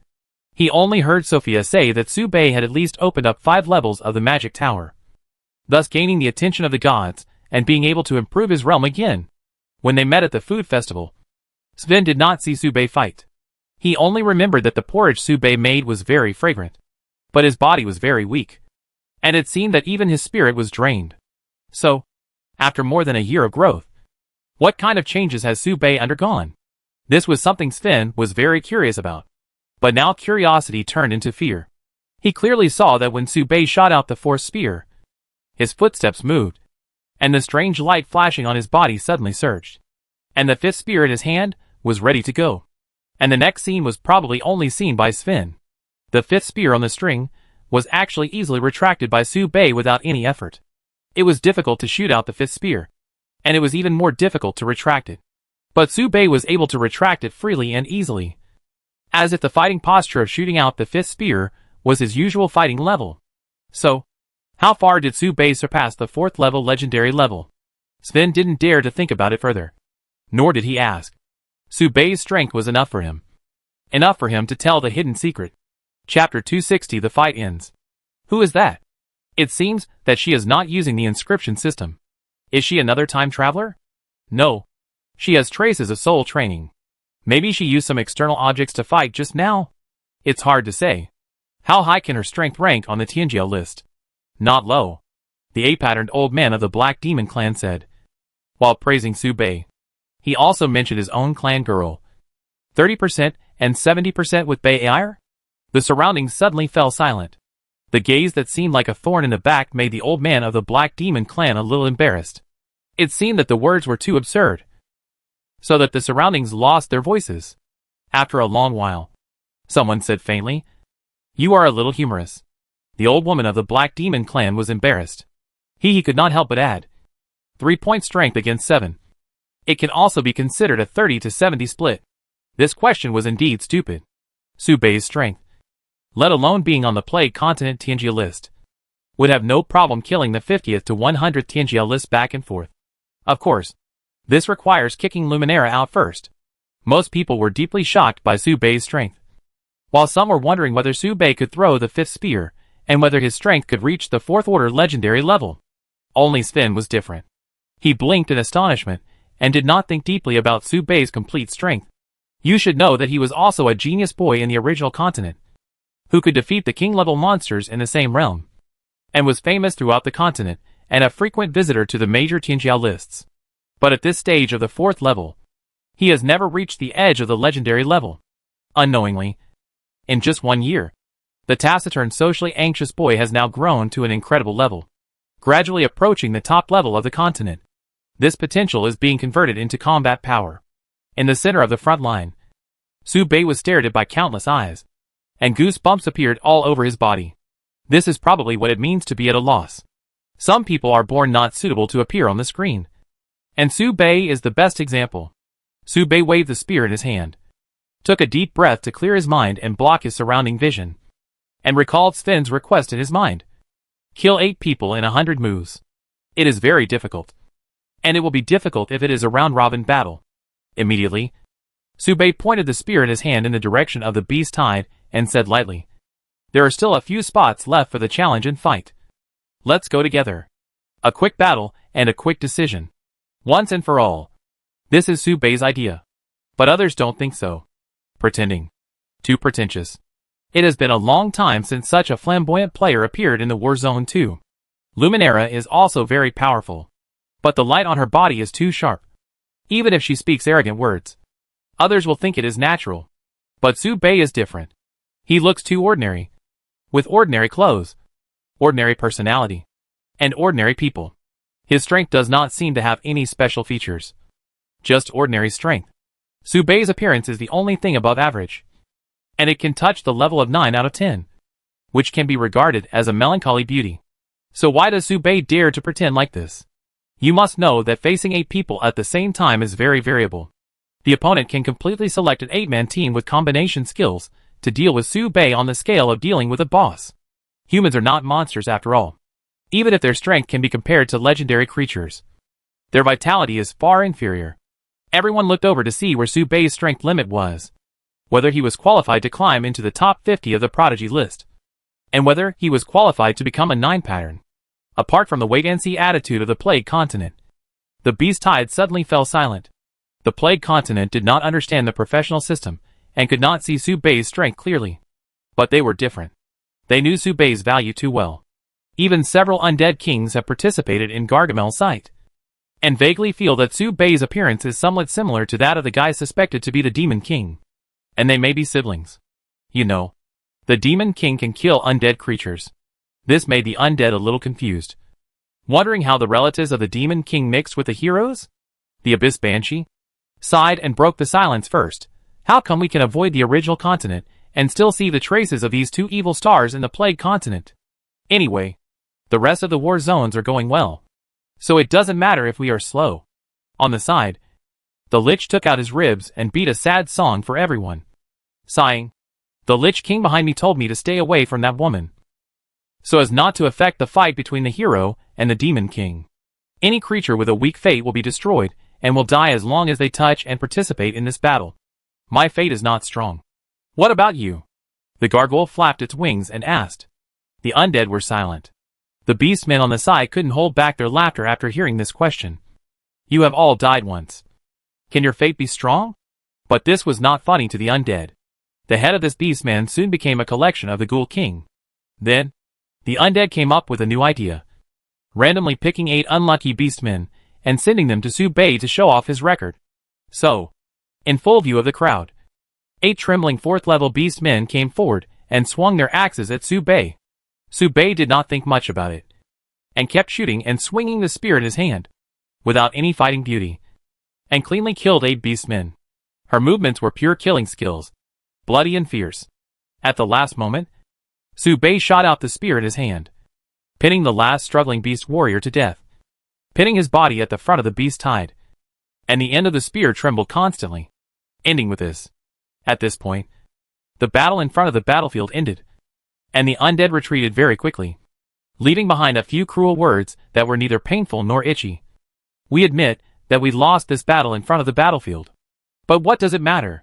You, the Plague Continent, cannot escape the fate of being invaded. I advise you to surrender quickly to avoid the pain of death. Before he finished his trash talk, Subei dusted himself off and ran towards Finn at a very fast speed, escaping from the concentrated eyes and gazes. But at this time, Subei's every move attracted everyone's attention. Many people suggested that this young hero should be commended and let her express her experience for everyone to learn from.